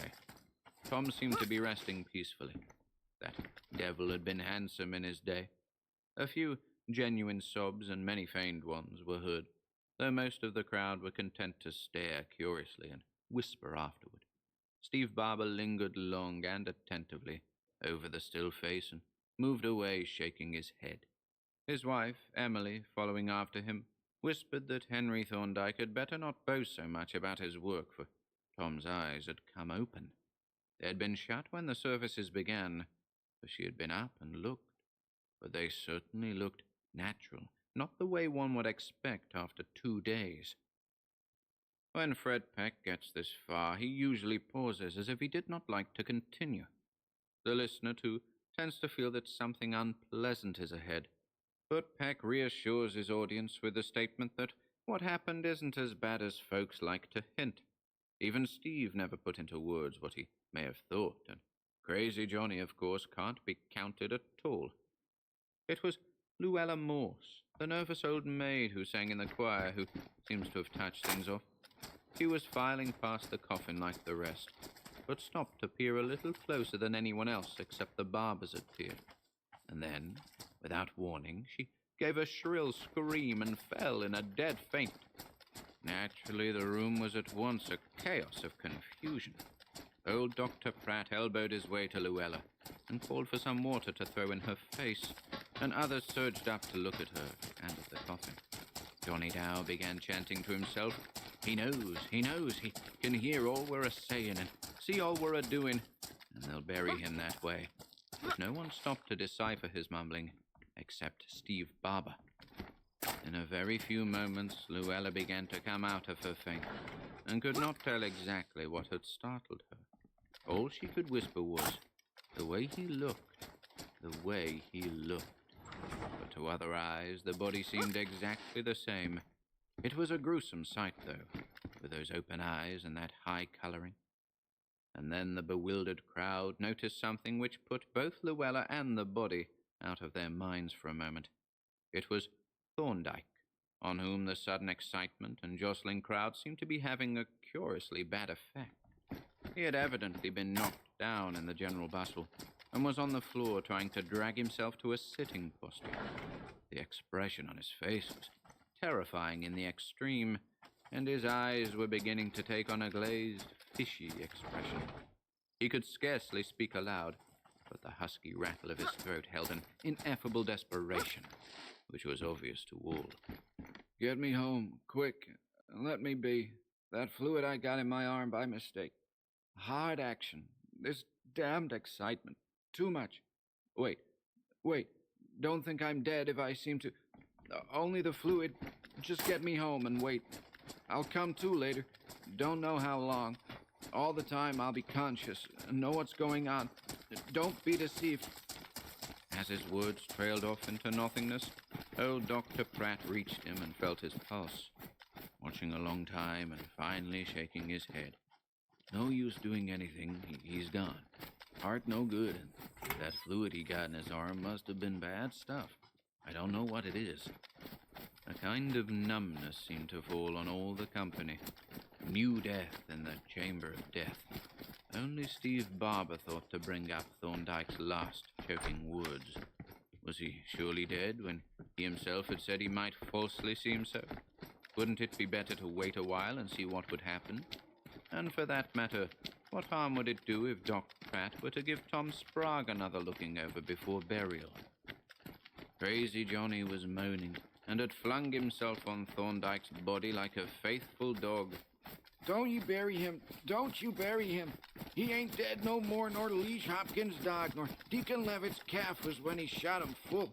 And he's got some stuff he puts into you, make you seem like dead when you ain't. You seem like dead, but you know everything what's going on, and the next day you come to as good as ever. Don't you bury him. He'll come under the earth, and he can't scratch you, but he's a good man, not like Tom Sprague. Hope to God Tom scratches and chokes for hours and hours. But no one save Barber was paying any attention to poor Johnny. Indeed, what Steve himself had said had evidently fallen on deaf ears. Uncertainty was everywhere. Old Doc Pratt was applying final tests and mumbling about death certificate blanks, and anxious Elder Atwood was suggesting that something be done with a double interment. With Thorndyke dead, there was no undertaker this side of Rutland, and it would mean a terrible expense if one were to be brought from there. And if Thorndyke were not embalmed in this hot June weather, well, one couldn't tell. And there were no relatives or friends to be critical unless Sophie chose to be. But Sophie was on the other side of the room, staring silently, fixedly, and almost morbidly into her brother's coffin. Deacon Levitt tried to restore a semblance of decorum, and had poor Thorndyke carried across the hall to the sitting room, meanwhile sending Zenas Wells and Walter Perkins over to the undertaker's house for a coffin of the right size. The key was in Henry's trousers pocket. Johnny continued to whine and paw at the body, and Elder Atwood busied himself with inquiring about Thorndyke's denomination, for Henry had not attended local services. When it was decided that his folks in Rutland, all dead now, had been Baptists, the Reverend Silas decided that Deacon Levitt had better offer the brief prayer. It was a gala day for the funeral fanciers of Stillwater and vicinity. Even Llewellyn had recovered enough to stare. Gossip, murmured and whispered, buzzed busily, while a few composing touches were given to Thorndyke's cooling, stiffening form. Johnny had been cuffed out of the house, as most agreed he should have been in the first place, but his distant howls were now and then wafted gruesomely in. When the body was encoffined and laid out beside that of Thomas Sprague, the silent, almost frightening-looking Sophie gazed intently at it, as she had gazed at her brothers. She had not uttered a word for a dangerously long time, and the mixed expression on her face was past all describing or interpreting. As the others withdrew to leave her alone with the dead, she managed to find a sort of mechanical speech, but no one could make out the words, and she seemed to be talking first to one body and then the other. And now, with what would seem to an outsider the acme of gruesome unconscious comedy, the whole funeral mummery of the afternoon was listlessly repeated. Again the organ wheezed, again the choir screeched and scraped, again a droning incantation arose, and again the morbidly curious spectators filed past a macabre object, this time a jewel array of mortuary repose. Some of the more sensitive people shivered at the whole proceeding, and again Stephen Barber felt an underlying note of eldritch horror and demoniac abnormality. God, how lifelike both of those corpses were, and how in earnest poor Thorndyke had been about not wanting to be judged dead, and how he hated Tom Sprague. But what could one do in the face of common sense? A dead man was a dead man. And there was old Doc Pratt. If they're not dead men. If nobody else bothered, why should one bother oneself? Whatever Tom had got, he had probably deserved. And if Henry had done anything to him, the score was even now. Well, Sophie was free at last. As the clearing procession moved at last toward the hall and the outer door, Sophie was alone with the dead once more. Elder Atwood was out in the road talking to the hearse driver from Lee's livery stable, and Deacon Levitt was arranging for a double quota of pallbearers. Luckily, the hearse would hold 2 coffins. No hurry. Ed Plummer and Ethan Stone were going ahead with shovels to dig the second grave. There would be 3 livery hacks and any number of private rigs in the cavalcade. No use trying to keep the crowd away from the graves. Then came that frantic scream from the parlor, where Sophie and the bodies were. Its suddenness almost paralyzed the crowd and brought back the same sensation which had surged up when Luella had screamed and fainted. Steve Barber and Deacon Levitt started to go in, but before they could enter the house, Sophie was bursting forth, sobbing and gasping about that face at the window, that face at the window. At the same time, a wild-eyed figure rounded the corner of the house, removing all mystery from Sophie's dramatic cry. It was, very obviously, the face's owner, poor crazy Johnny, who began to leap up and down, pointing at Sophie and shrieking, She knows! I seen it in her face when she looked at him and talked to him. She knows, and she's a-letting him go down in the earth to scratch and claw for air. But they'll talk to her so she can't hear 'em. They'll talk to her and appear to her, and someday they'll come back and get her. Zenas Wells dragged the shrieking half-wit to a woodshed behind the house and bolted him as best he could. His screams and poundings could be heard at a distance, but nobody paid him any further attention. The procession was made up, and with Sophie in the first hack, it slowly covered the short distance past the village to the Swamp Hollow burying ground. Elder Atkins made appropriate remarks as Tom Sprague was laid to rest, and by the time he was through, Ed and Ethan had finished Thorndyke's grave on the other side of the cemetery, to which the crowd presently shifted. Deacon Levitt spoke ornately, and the lowering process was repeated.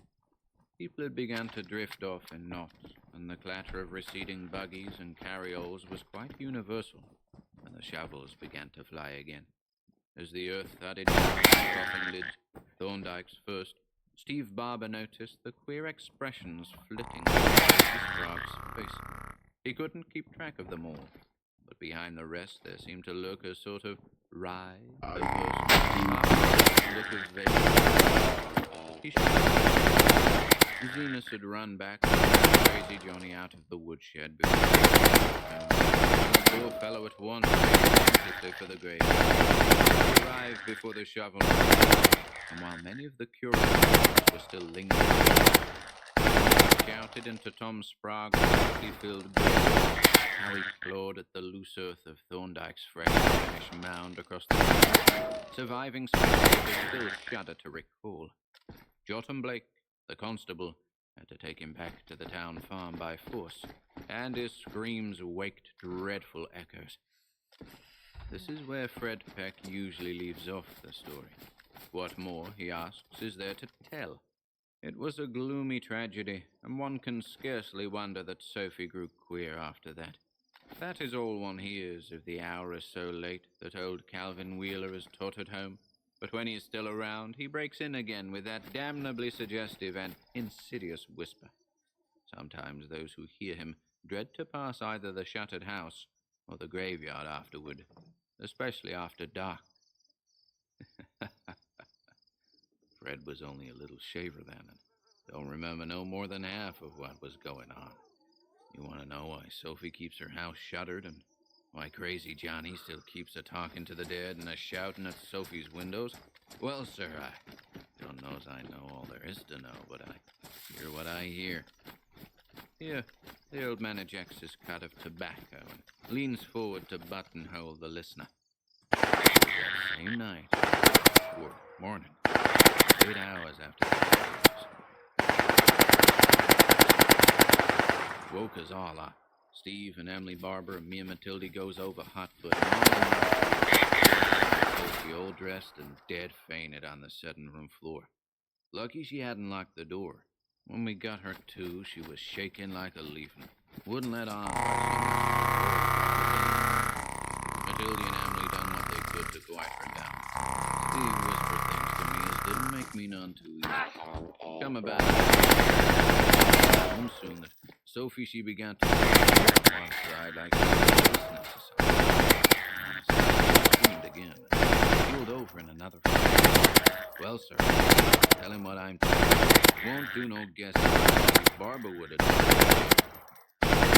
the greatest hand for Hinton. Died 10 years ago of pneumonia.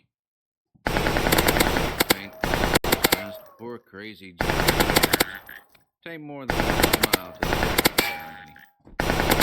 window where with it locked in for him. Constable Blake says he didn't get it.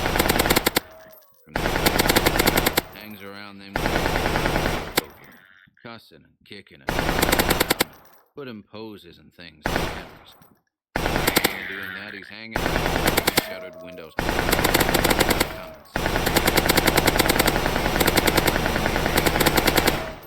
Now she don't come out at all, nor see nobody. And there was a curse. And I'm dinged if she ain't half right. The way things is a-going to... There was something queer. Once when Sally Hart... 98. There was an awful and she at the time. At least so swore up and down.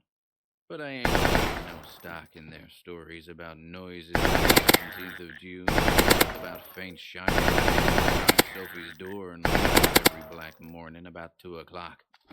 You see, it was about 2 o'clock in the morning that Sophie heard the sounds. Keeled over twice that way, burying. Steve, Matilda, and Emily, faint as if I told you. I'm telling you again, you must have me over to the burying ground. Let Jottam Blake claim what he will. There ain't no telling the sound of a man's voice so far often. With our heads full of nonsense, it ain't no wonder we thought there was 2 voices, and voices that hadn't ought to be speaking at all. Steve, he claimed to have heard more than I did. I verily believe he took some stock in ghosts. Matilda and Emily were so scared they didn't remember what they heard. And curious enough, nobody else in town, if anybody was awake at the ungodly hour, never said nothing about hearing no sounds at all. Whatever it was so faint it might have been the wind if there hadn't been words. I made out a few, but don't want to say as I'd back up all Steve claimed to have caught. She-Devil, all the time, Henry, and Alive was playing.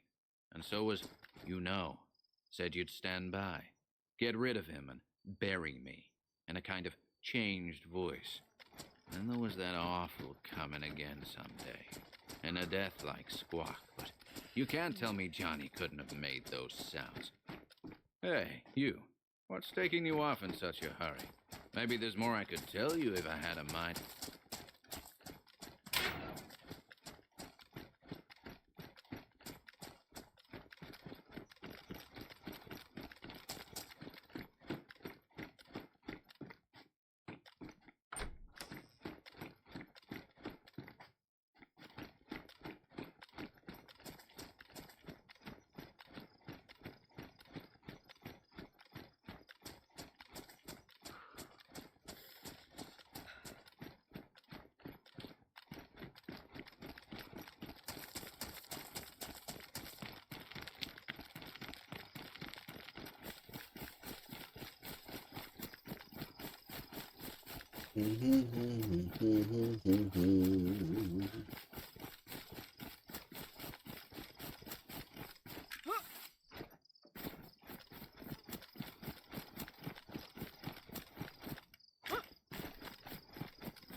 The Rats in the Walls by H.P. Lovecraft. On July 16, 1923, I moved into Exham Priory after the last workman had finished his labors. The restoration had been a stupendous task, for little had remained of the deserted pile but a shell-like ruin. Yet because it had been the seat of my ancestors, I let no expense deter me. The place had not been inhabited since the reign of James I, when a tragedy of intensely hideous, though largely unexplained nature, had struck down the master, 5 of his children, and several servants, and driven forth under a cloud of suspicion and terror the 3rd son, my lineal progenitor, and the only survivor of the abhorred line. With this sole heir denounced as a murderer, the estate had reverted to the crown, nor had the accused man made any attempt to exculpate himself or regain his property. shaken by some horror greater than that of conscience or the law, and expressing only a frantic wish to exclude the ancient edifice from his sight and memory, Walter de la Poer, 11th Baron Exham, fled to Virginia, and there founded the family which by the next century had become known as Delapoer. Hexham Priory had remained untenanted, though later allotted to the estates of the Norris family, and much studied because of its peculiarly composite architecture, an architecture involving Gothic towers resting on a Saxon or Romanesque substructure, whose foundation in turn was of a still earlier order, or blend of orders, Roman and even Druidic, or native Cymric, if legends speak truly. This foundation was a very singular thing, being merged on one side with the solid limestone of the precipice from whose brink the priory overlooked a desolate valley 3 miles west of the village of Anchester. Architects and antiquarians loved to examine this strange relic of forgotten centuries, but the country folk hated it. They had hated it hundreds of years before, when my ancestors lived there, and they hated it now, with the moss and mould of abandonment on it. I had not been a day in Anchester before I knew I came of an accursed house, and this week workmen have blown up Hexham Priory, and are busy obliterating the traces of its foundations. The bare statistics of my ancestry I had always known, together with the fact that my first American forebear had come to the colonies under a strange cloud. Of details, however, I had been kept wholly ignorant, through the policy of reticence always maintained by the Delapoers. Unlike our planter neighbors, we seldom boasted of crusading ancestors or other medieval and Renaissance heroes, nor was any kind of tradition handed down, except what may have been recorded in the sealed envelope left before the Civil War by every squire to his eldest son for posthumous opening. The glories we cherished were those achieved since the migration, the glories of a proud and honorable, if somewhat reserved and unsocial Virginia line. During the war, our fortunes were extinguished, and our whole existence changed by the burning of Carfax, our home on the banks of the James. My grandfather, advanced in years, had perished in that incendiary outrage, and with him the envelope that bound us all to the past. I can recall that fire today as I saw it then at the age of 7, with the Federal soldiers shouting, the women screaming, and the Negroes howling and praying. My father was in the army, defending Richmond, and after many formalities, my mother and I were passed through the lines to join him. When the war ended, we all moved north, whence my mother had come, and I grew to manhood, middle age, and ultimate wealth as a stolid Yankee. Neither my father nor I ever knew what our hereditary envelope had contained, and as I merged into the greyness of Massachusetts business life, I lost all interest in the mysteries which evidently lurked far back in my family tree.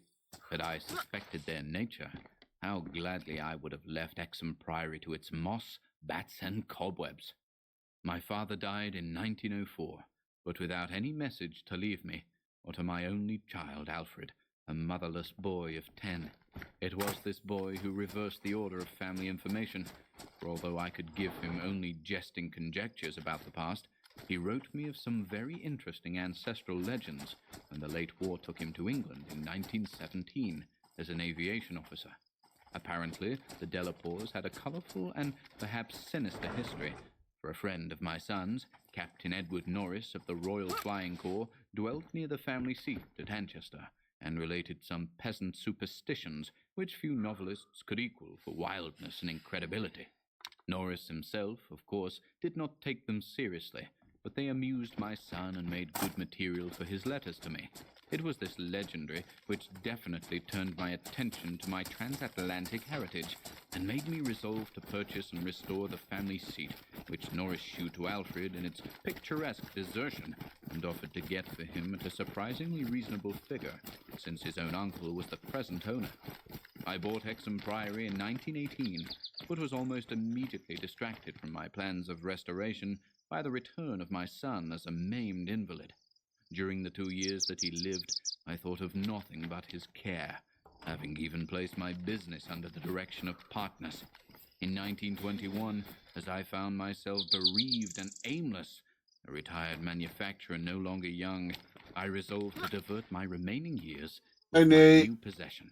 How are you? Visiting Anchester in December, I was entertained by Captain Norris, a plump, amiable young man who had thought much of my son and secured his assistance in Good gathering evening, plans and future anecdotes to people. guide in the coming restoration. Exham Priory itself I saw without emotion, a jumble of How are you, tottering buddy? medieval ruins covered with lichens and How's honeycombed things with down rust there perched in the perilously upon land a of precipice and Kiwis? denuded of floors or other interior features, save Kiwis the and stone walls of the hobbits. separate towers.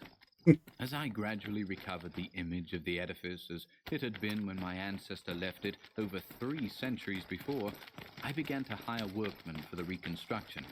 In every case, I was forced to go outside the immediate locality. Oh, The nice. Manchester villagers had an almost unbelievable fear and hatred of the place. Had a good The time, I sentiment take was it? so great that Having it was fun? sometimes communicated to the outside laborers, causing numerous desertions, whilst its scope appeared to include both the priory and its ancient family. My son had told me that he was somewhat avoided during his visits because he was a Delapoer, and I now found myself subtly ostracized for a like reason, until I convinced the peasants how little I knew of my heritage. Even then they sullenly disliked me, so that I had to collect most Oh, of the now I faith find a traditions yellow through the one. mediation of Norris. What the people could not forgive, perhaps, was that I had come to restore a symbol so abhorrent to them, for, rationally or not, they viewed Exham Priory as nothing less than a haunt of fiends and werewolves. Piecing together the tales Well, which I know Norris where collected for me, the yellow and one supplementing is. them with the accounts of several Way savants who over had that studied way. the ruins, I deduced that Exham Priory stood on the site of a prehistoric temple, a druidical or anti-druidical thing which must have been contemporary I'm with guessing Stone. the yellow one That is indescribable probably rites the had been lowest celebrated tier. there, few doubted, and there were unpleasant tales of the transference of these rites into the Sibylle worship, which the Romans had introduced. Inscriptions still visible in the subcellar bore such unmistakable letters as DIV, OPS, Magna, Mat, sign of the Magna Mater, whose dark worship was once vainly forbidden to Roman citizens. Anchester had been the camp of the 3rd Augustan Legion, as many remains attest, and it was said that the Temple of Sibylle was splendid and thronged with worshippers who performed nameless ceremonies at the bidding of a Phrygian priest. Tales added that the fall of the old religion did not end the orgies at the temple, but that the priests lived on in the new faith without real change. Likewise was it said that the rites LV426. did not vanish with the Roman power, and that certain among the Saxons added to what remained of the temple and gave it the essential outline it subsequently preserved, making it the center of a cult feared through half the Heptarchy. About 1000 AD, the place is mentioned in a chronicle as being a substantial stone priory housing a strange and powerful monastic order, and surrounded by extensive The gardens passion which for needed no PvP walls to has come exclude the back with a frightened populace. vengeance. It was never destroyed by the Been Danes, playing this though after the dinosaur Norman game conquest, called it The must have Isle. declined tremendously, since there was no impediment when Henry Yeah, I III have granted I the site have to the my Isle as ancestor, well. Gilbert de la Pole, I 1st haven't Baron really Exham, played in it. 1261. Of my family before this date, there is no evil report, but something strange must have I haven't happened. really played In much one of it. chronicle, there is a reference to a Delapoer as cursed of God in 1307, whilst village legendary had nothing but evil and frantic fear to tell of the castle that went up on the foundations of the old temple and priory. The fireside tales were of the most grisly description, all the ghastlier because of their frightened reticence and cloudy evasiveness. They represented my ancestors as a race of hereditary demons, beside whom Gilles de Rais and the Marquis de Sade would seem the veriest Tyros, and hinted whisperingly at their responsibility for the occasional disappearance of villagers through several generations. The worst characters, apparently, I were the can bet barons and their I'd direct enjoy it heirs. as much as At I least, have. most was whispered about these. If of Nature healthier of inclinations, it it was just said, tickles an heir would early me, and right? mysteriously die to make way for another more typical scion. There seemed to be an Good incubus in the times family, being a presided over by the dinosaur. head of the house, and sometimes closed except to a few members. Temperament rather than ancestry was evidently the basis of this cult, for it was entered by several who married into the family. Lady Margaret Trevor from Cornwall, wife of Godfrey, the second son of the 5th Baron, became a favorite bane of children all over the countryside, and the demon heroine of a particularly horrible old ballad, not yet extinct near the Welsh border. Preserved in balladry too, though not illustrating the same point, is the hideous tale of Lady Mary Delacour, who shortly after her marriage to the Earl of Shrewsfield was killed by him and his mother, both of the You're a slaves being dino absorbed nerd. and blessed by the priest, to whom they confessed what they dared not repeat to Who the doesn't world. like These myths dinosaurs? and ballads, typical as they Everyone were likes of old dinosaurs. superstition, The thoughts of propelled me greatly. dinosaurs. Their persistence and their application to so long a line of my ancestors were especially annoying, whilst the imputations of monstrous habits proved unpleasantly reminiscent of the one known scandal of my immediate forebears, the case of my cousin. You show young me Roderick someone who Delacour didn't of like Carthage, dinosaurs who as a went little among the kid, Negroes and became a voodoo priest after he returned and from I'll the give you a Mexican War. dollar. I was much less disturbed by the vaguer tales of wails and howlings in the barren, windswept valley beneath the limestone cliff, of the graveyard stenches after the spring rains, of the floundering, squealing white thing on which Sir John Clave's horse had trod one night in a lonely field, and of the servant who had gone mad at what he saw in the priory in the full light of day. These things were hackneyed spectral lore, and I was at that time a pronounced skeptic. The accounts of vanished peasants were less to be dismissed, though not especially significant in view of medieval custom. Prying curiosity meant death, and more than one severed head had been publicly shewn on the bastions, now effaced. It's around because Epsom they're Priory. these A few of the tales were giant exceedingly picturesque, and made me wish I creatures had that learnt more of comparative we'll never mythology get to in my see, youth. you know? There was, for instance, the belief that a legion of bat-winged devils kept witches' Sabbath each I night. mean, at the unless priory, you're gonna a go legion whose study sustenance might crocodiles explain and the disproportionate alligators and abundance stuff, of coarse but vegetables harvested in the vast gardens. And, most vivid of all, there was the dramatic epic and they're not of really rats, the dinosaurs, scampering even army though of they obscene were vermin, which had burst around at forth that from the time. castle 3 months after the tragedy that doomed it to desertion.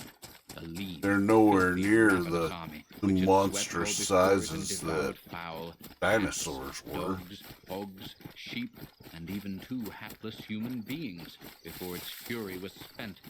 Around that unforgettable rodent army, a whole separate cycle of myths revolves, for it scattered among the village homes and brought curses and horrors in its train.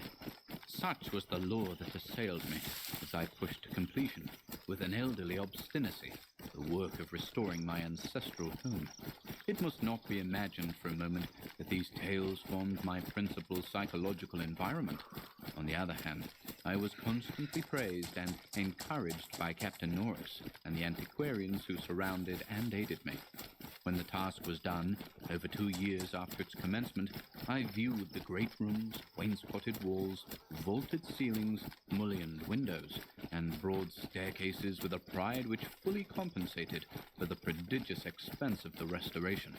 Every attribute of the Middle Ages was cunningly reproduced, and the new parts blended perfectly with the original walls and foundations.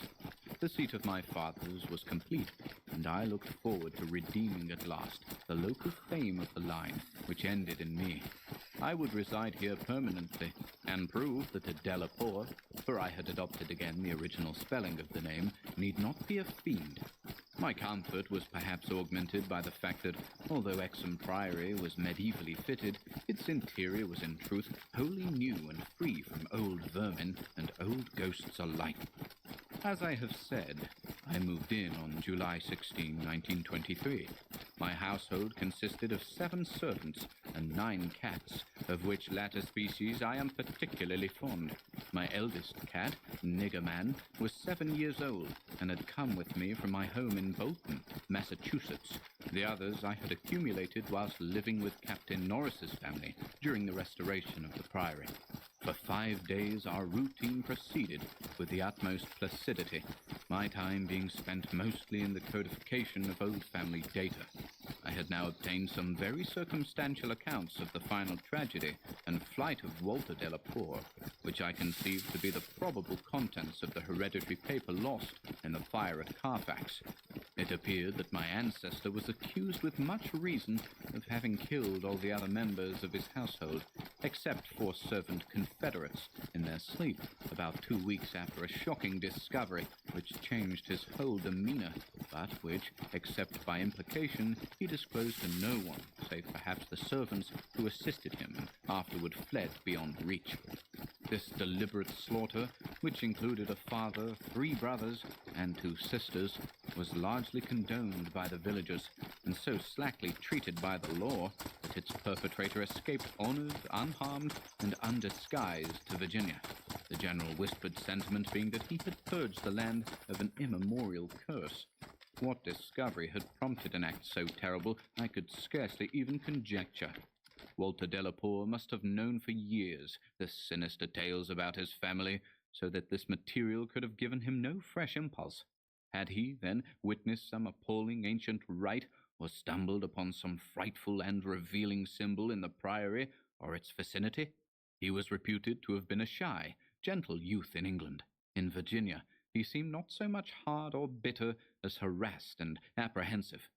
He was spoken of in the diary of another gentleman adventurer, Francis Harley of Bellevue, as a man of unexampled justice, honor, and delicacy. On July 22 occurred the first incident which, though lightly dismissed at the time, takes on a preternatural significance in relation to later events. It was so simple as to be almost negligible, and could not possibly have been noticed under the circumstances, for it must be recalled that since I was in a building practically fresh and new, except for the walls, and surrounded by a well-balanced staff of servitors, apprehension would have been absurd, despite the locality.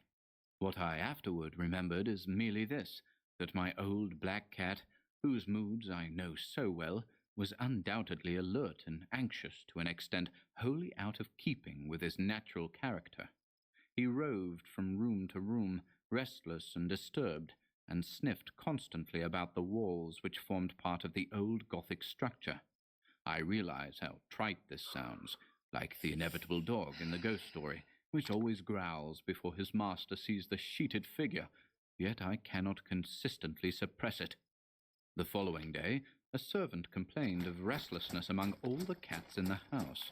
He came to me in my study, a lofty west room on the 2nd story, with groined arches, black oak panelling, and a triple Gothic window overlooking the limestone cliff and desolate valley, and even as he spoke, I saw the jetty form of Niggerman creeping along the west wall and scratching at the new panels which overlaid the ancient stone. I told the man that there must be some singular odor or emanation from the old stonework, imperceptible to human senses, but affecting the delicate organs of cats, even through the new woodwork. This I truly believed, and when the fellow suggested the presence of mice or rats, I mentioned that there had been no rats there for 300 years, and that even the field mice of the surrounding country could hardly be found in these high walls, where they had never been known to stray. That afternoon, I called on Captain Norris. He assured me that it would be quite incredible for field mice to infest the priory in such a sudden, unprecedented fashion. That night, dispensing as usual with a valet, I retired into the tower chamber, which I had chosen as my own, reaching from the study by a stone staircase and short passage. The former part of the basement, the latter highly restored. This room was circular, very high, and without wainscoting, being hung with arrows which I had myself chosen in London. Seeing that the other man was with me, I shut the heavy Gothic door and retired by the light of the electric bulbs, which so cleverly counterfeited candles, finally switching off the light and sinking on the carved and canopied four-poster, with the venerable cat in his accustomed place across my feet. I did not draw the curtains, but gazed out of the narrow north window which faced.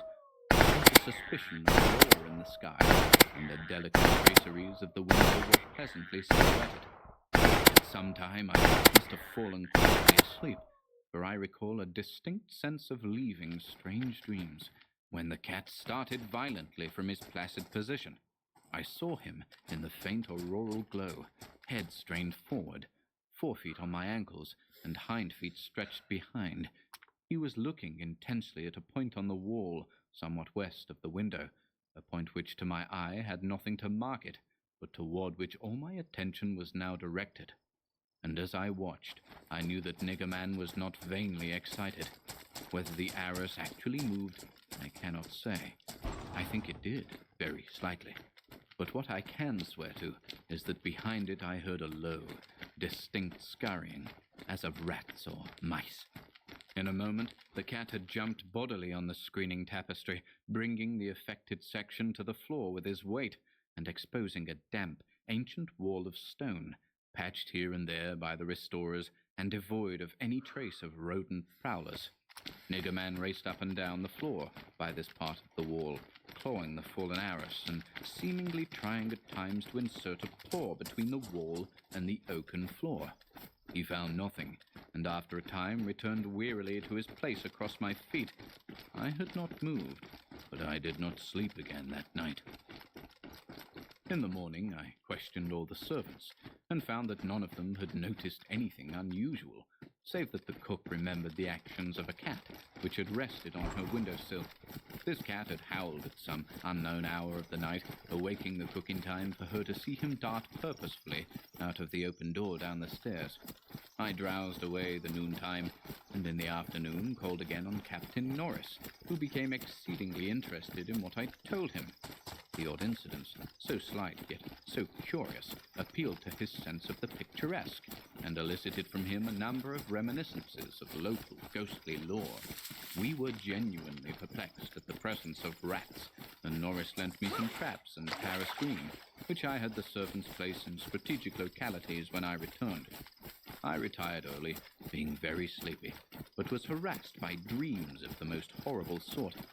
I seemed to be looking down, from an immense height, upon a twilit grotto, knee-deep with filth, where a white-bearded demon swineherd drove about with his staff a flock of fungus, flabby beasts, whose appearance filled me with unutterable loathing. Then, as the swineherd paused and nodded over his task, a mighty swarm of rats rained down on the stinking abyss and fell to devouring beasts and man alike. From this terrific vision I was abruptly awakened by the motions of Nigger Man, who had been sleeping as usual across my feet.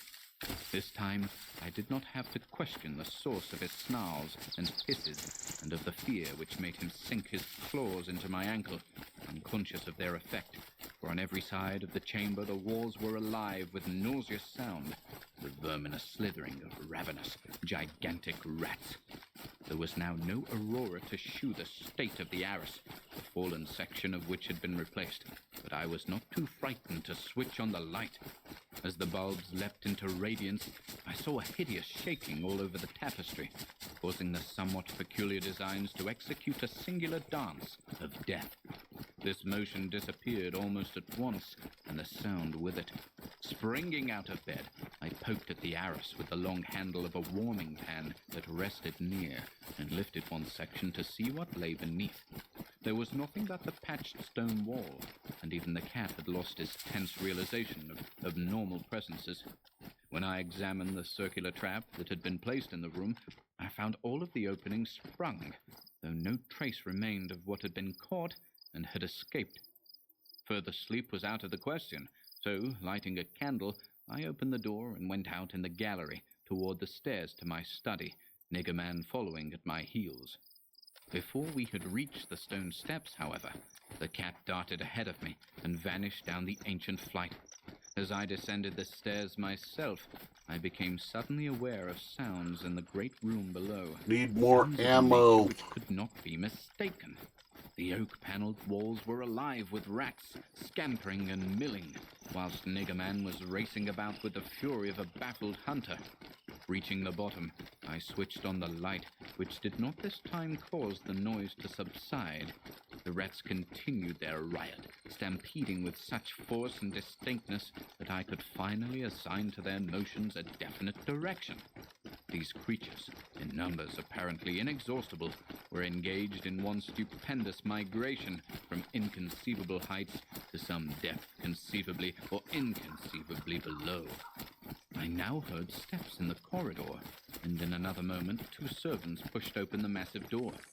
They were searching the house for some unknown source of disturbance, which had thrown all the cats into a snarling panic and caused them to plunge precipitately down several flights of stairs and squat, yowling, before the closed door to the sub-cellar. I asked them if they had heard the rats, but they replied in the negative. And when I turned to call their attention to the sounds in the panels, I realized that the noise had ceased.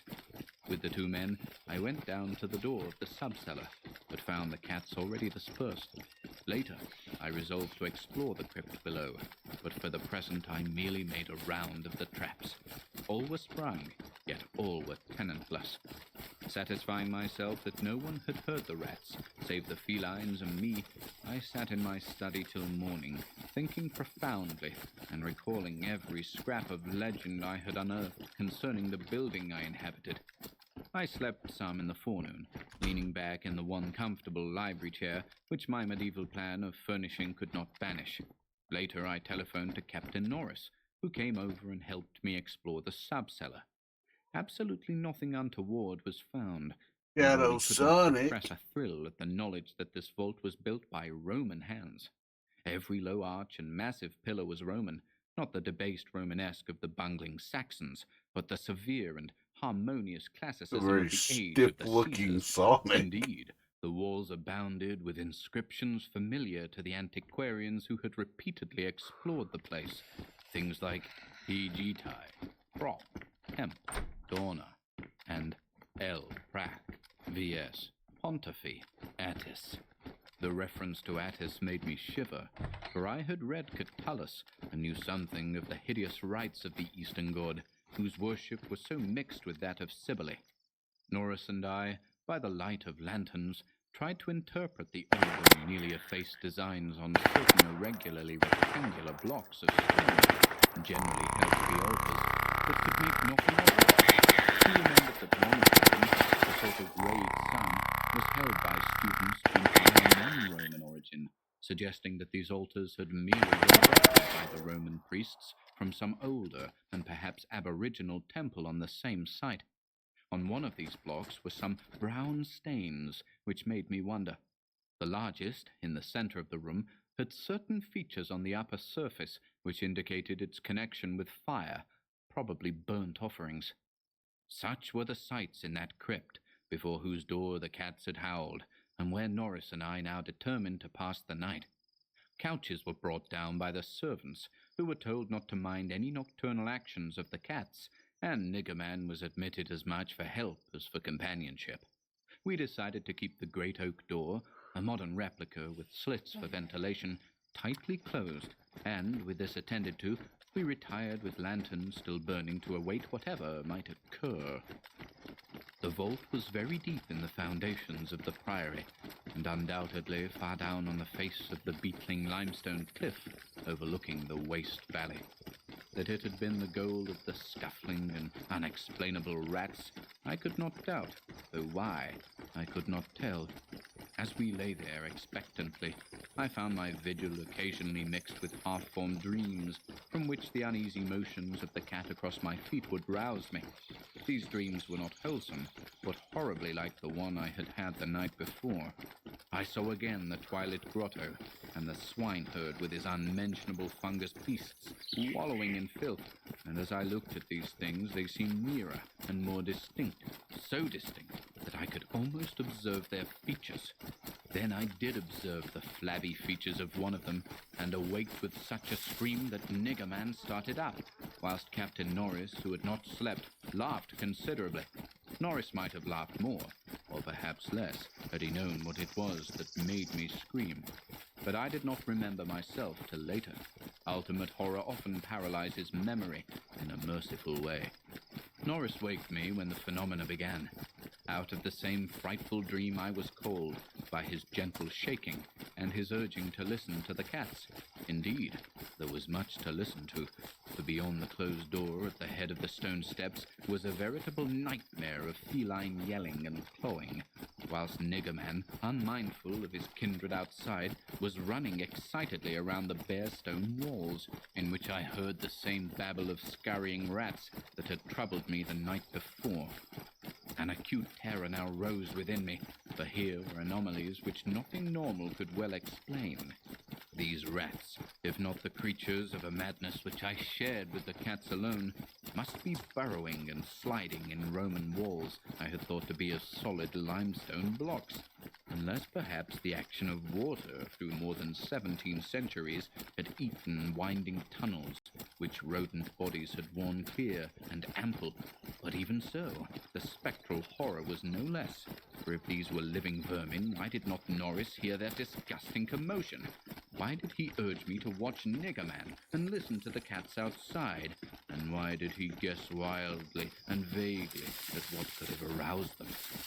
By the time I had managed to tell him, as rationally as I could, what I thought I was hearing, my ears gave me the last fading impression of the scurrying, which had retreated still downward, far underneath this deepest of subcellars, till it seemed as if the whole cliff below were riddled with questing rats.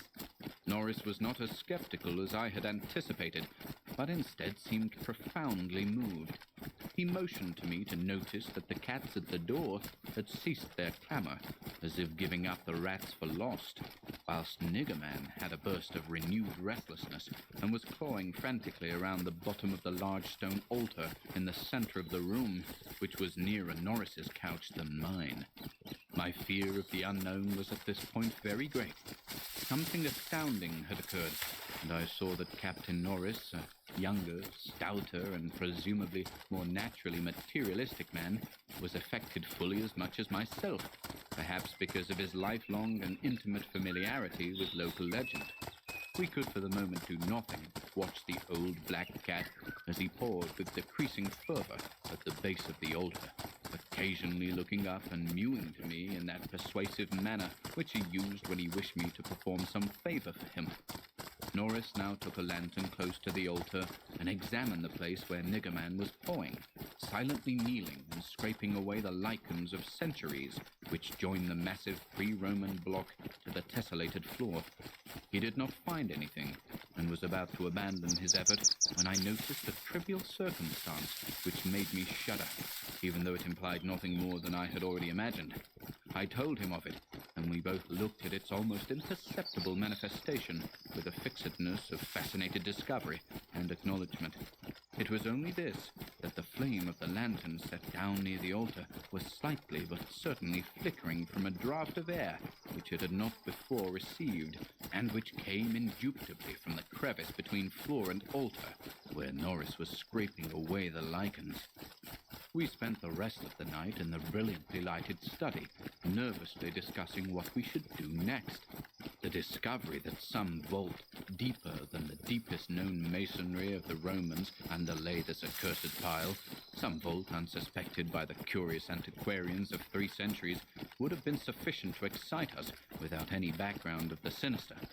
As it was, the fascination became twofold, and we paused in doubt whether to abandon our search and quit the priory forever in superstitious caution, or to gratify our sense of adventure and brave whatever horrors might await us in the unknown depths. By morning we had compromised, and decided to go to London to gather a group of archaeologists and scientific men fit to cope with the mystery. It should be mentioned that before leaving the sub-cellar, we had vainly tried to move the central altar, which we now recognized as the gate to a new pit of nameless fear. What secret would open the gate? Wiser men than we would have to find. During many days in London, Captain Norris and I presented our facts, conjectures, and legendary anecdotes to 5 eminent authorities, all men who could be trusted to respect any family disclosures which future explorations might develop.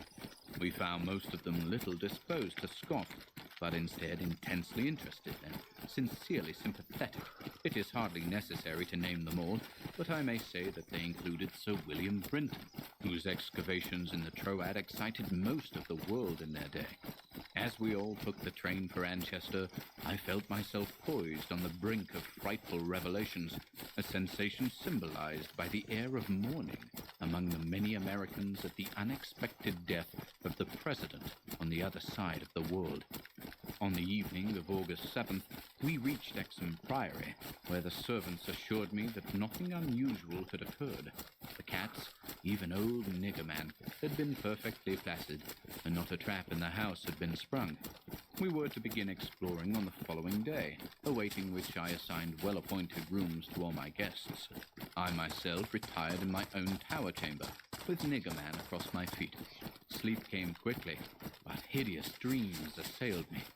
There was a vision of a Roman feast, like that of Trimalchio, with a horror and a covered platter. Then came that damnable, recurrent thing about the swineherd and his filthy drove in the twilit grotto. Yet when I awoke, it was full daylight, with normal sounds in the house below. The rats, living or spectral, had not troubled me, and Niggerman was quietly asleep. On going down, I found that the same tranquility had prevailed elsewhere, a condition which one of the assembled savants, a fellow named Thornton, devoted to the psychic, rather absurdly laid to the fact that I had now been shewn the thing which certain forces had wished to shew me. All was now ready, and at 11 a.m., our entire group of 7 men, bearing powerful electric searchlights and implements of excavation, went down to the sub-cellar and bolted the door behind us. Niggerman was with us, for the investigators found no occasion to despise his excitability, and were indeed anxious that he be present in case of obscure rodent manifestations.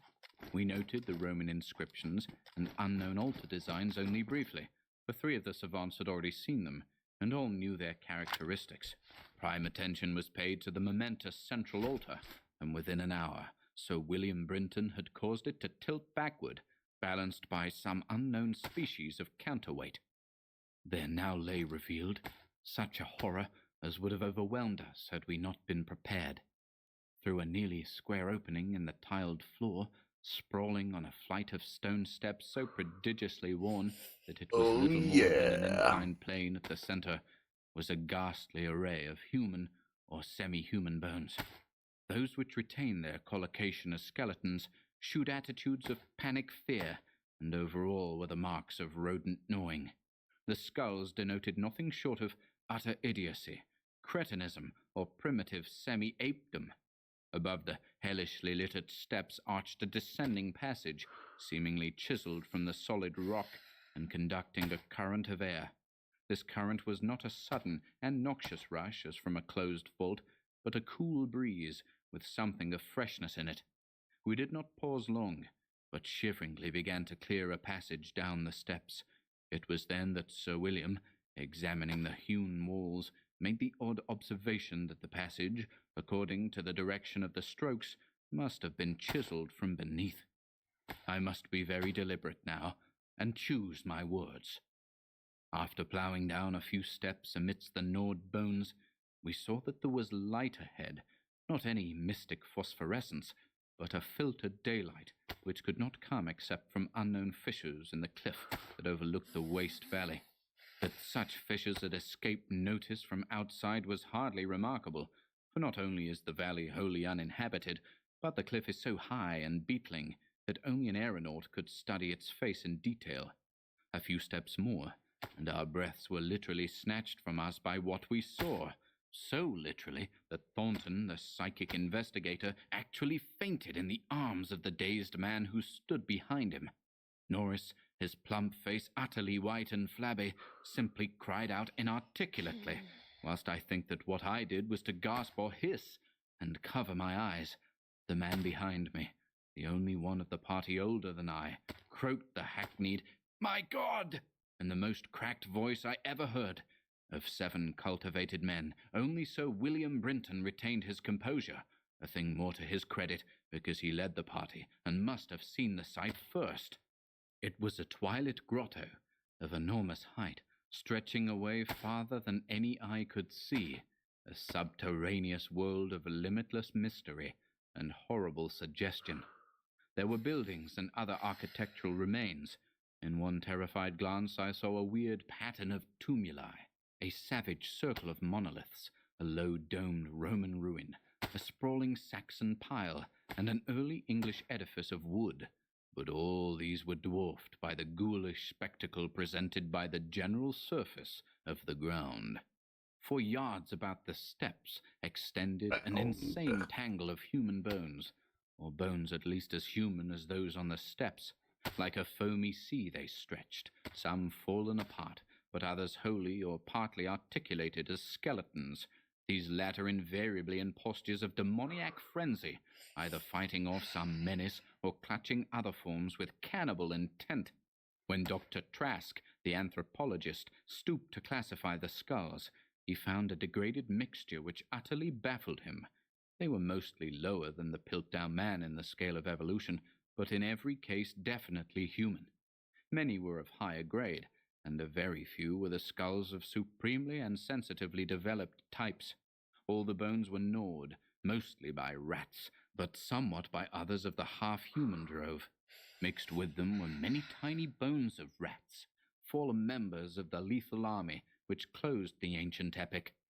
I wonder that any man among us lived and kept his sanity through that hideous day of discovery.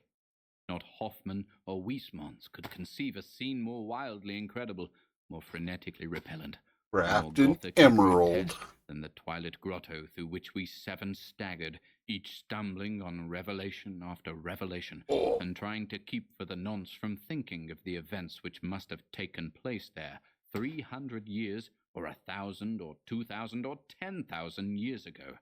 It was the antechamber of hell, and poor Thornton fainted again when Trask told him that some of the skeleton things must have descended as quadrupeds through the last 20 or more generations. Horror piled on horror as we began to interpret the architectural remains. The quadruped things, with their occasional recruits from the biped class, had been kept in stone pens, out of which they must have broken in their last delirium of hunger or rat fear. There had been great herds of them, evidently fattened on the coarse vegetables, whose remains could be found as a sort of poisonous ensilage at the bottom of huge stone bins older than Rome. I knew now why my ancestors had had such excessive gardens. Would to heaven I could forget. The purpose of the herds I did not have to ask. Sir William, standing with his searchlight in the Roman ruin, translated aloud the most shocking ritual I have ever known, and told of the diet of the antediluvian cult, which the priests of Cybele found and mingled with their own. Norris, used as he was to the trenches, could not walk straight when he came out of the English building. It was a butcher shop and kitchen. He had expected that, but it was too much to see familiar English implements in such a place, and to read familiar English graffiti there, some as recent as 1610.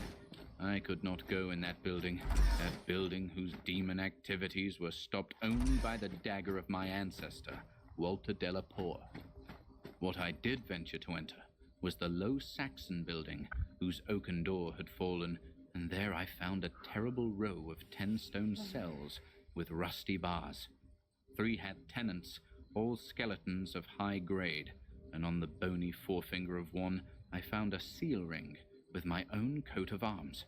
Sir William found a vault with far older cells below the Roman chapel, but these cells were empty.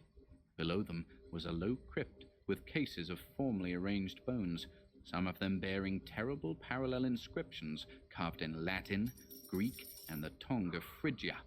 Meanwhile, Dr. Trask had opened one of the prehistoric tumuli and brought to light skulls which were slightly more human than a gorilla's, and which bore indescribable ideographic carvings.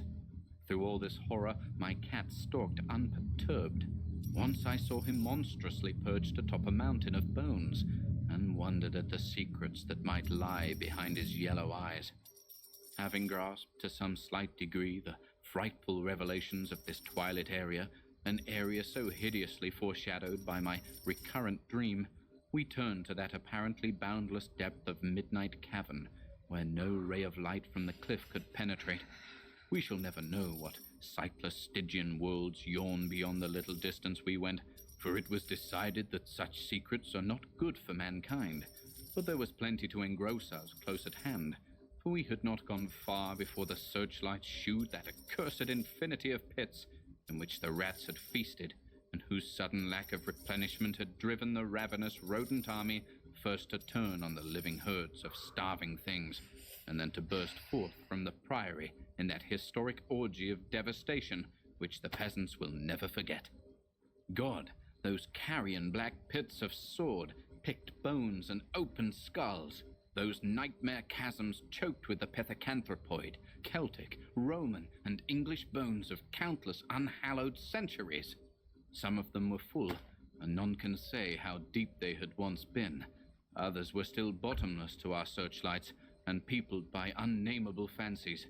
What, I thought, of the hapless rats that stumbled into such traps amidst the blackness of their quests in this grisly Tartarus? Once my foot slipped near a horribly yawning brink, and I had a moment of ecstatic fear. I must have been musing a long time, for I could not see any of the party but the plump Captain Norris. Then there came a sound from that inky, boundless farther distance that I thought I knew, and I saw my old black cat dart past me like a winged Egyptian god, straight into the illimitable gulf of the unknown. But I was not far behind, for there was no doubt after another second. It was the eldritch scurrying of those fiend-born rats, always questing for new horrors, and determined to lead me on, even unto those grinning caverns of Earth's center, where Nyarlathotep, the mad, faceless god, howls blindly to the piping of two amorphous idiot flute players. My searchlight expired, but still I ran. I heard voices and yowls and echoes, but above all, there gently rose that impious, insidious scurrying, gently rising, rising as a stiff, bloated corpse gently rises above an oily river that flows under endless onyx bridges to a black, putrid sea. Something bumped into me, something soft and plump. It must have been the rats, the viscous, gelatinous, ravenous army that feast on the dead and the living. Why shouldn't rats eat a Delapour as a Delapour eats forbidden things? The war ate my boy, damn them all, and the Yanks ate Carfax with flames and burnt Grandsire Delapour and their secret... No, I tell you, I am not that demon swineherd in the Twilight Grotto. It was not Edward Norris's fat face on that flabby fungus thing. Who says I am a Delapour? He lived, but my boy died. Shall a Norris hold the lands of a Delapour? It's voodoo, I tell you, that spotted snake. Curse you, Thornton. I'll teach you to faint at what my family do. Sblood, thou stinker. I'll learn ye how to gust. Would ye swing me thilquist? Magna Mater, Magna Mater. Attis, die Adagaids ad Arden. Agus bastunactort. Donus is do Lord. Agus liats. Angle. That is what they say I said when they found me in the blackness after 3 hours, found me crouching in the blackness over the plump, half-eaten body of Captain Norris, with my own cat leaping and tearing at my throat. Now they have blown up Hexham Priory, taken my nigger man away from me, and shut me into this barred room at Hanwell, with fearful whispers about my heredity and experiences. 75 Thornton is in million. the next room. Okay. They prevent me from talking to him. They are trying Now I to suppress most of know the facts concerning why the Priory. When I speak of everything poor costs Norris, they accuse so me of a hideous much, thing. or why But they everything must know pays that I out did so not do it. much. They must know it was the rats, the slithering, scurrying rats, whose scampering will never let me sleep. The demon rats that race behind the padding in this room and beckon me down to greater horrors than I have ever known. The rats they can never hear. The rats in the walls. The rats in the walls. Thank you for listening today. If you'd like to support our work here at Horror Babble, be sure to check out the video description below, where you'll find links to our Bandcamp and Patreon pages.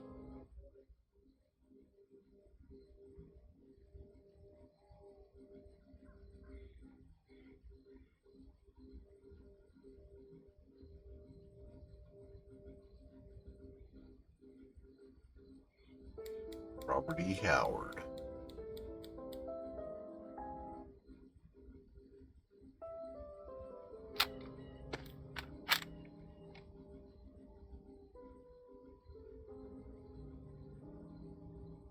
Welcome to Horror Babble. Today I'll be reading another Cthulhu Mythos short story by American author Robert E. Howard. In a lost city in the deserts of the Middle East, the hunt for a rare gem is underway in The Fire of Ashurbanipal. As always, we hope you enjoy this one.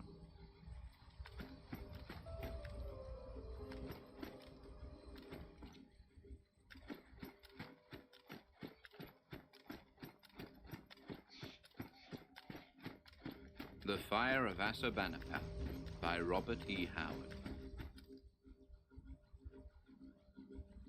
Yar Ali squinted carefully down the blue barrel of his Lee Enfield, called devoutly on Allah, and sent a bullet through the brain of a flying rider. Allahu Akbar! The big Afghan shouted in glee, waving his weapon above his head. God is great. By Allah, Sahib, I have sent another one of the dogs to hell. His companion peered cautiously over the rim of the sandpit they had scooped with their hands. He was a lean and wiry American, Steve Clarney by name. Good work, old horse, said this person. 4 laughed. Look, they're drawing off.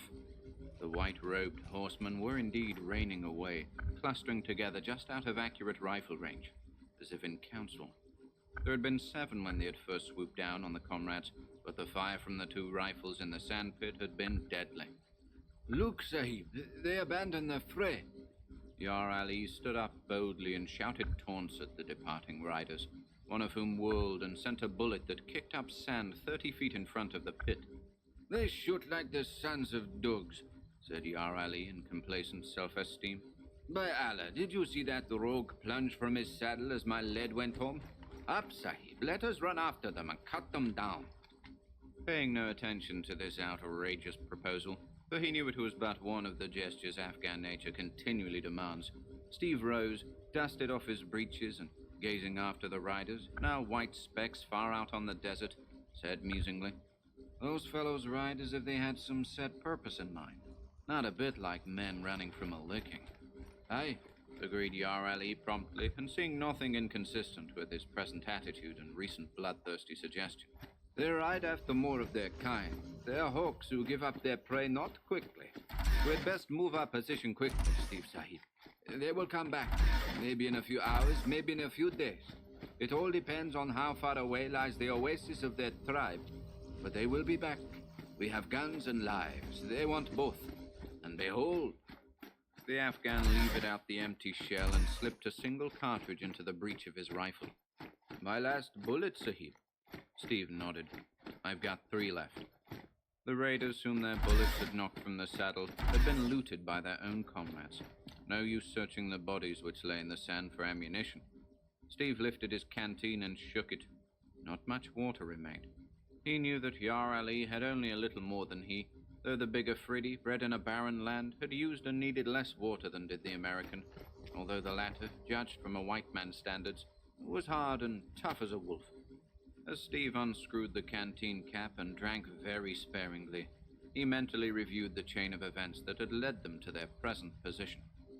Wanderers, soldiers of fortune, thrown together by chance and attracted to each other by mutual admiration, he and Yar Ali had wandered from India, up through Turkestan, and down through Persia, an oddly assorted but highly capable pair. Driven by the restless urge of inherent wanderlust, their avowed purpose, which they swore to and sometimes believed themselves, was the accumulation of some vague and undiscovered treasure, some pot of gold at the foot of some yet unborn rainbow. Then, in ancient Shiraz, they had heard of the Fire of Ashurbanipal, from the lips of an ancient Persian trader who only half believed what he repeated to them. They heard the tale that he in turn had heard from the babbling lips of Delirium in his distant youth. He had been a member of a caravan 50 years before, which, wandering far on the southern shore of the Persian Gulf, trading for pearls, had followed the tale of a rare pearl far into the desert. The pearl, rumored found by a diver and stolen by a sheikh of the interior, they did not find, but they did pick up a Turk who was dying of starvation, thirst, and a bullet wound in the thigh.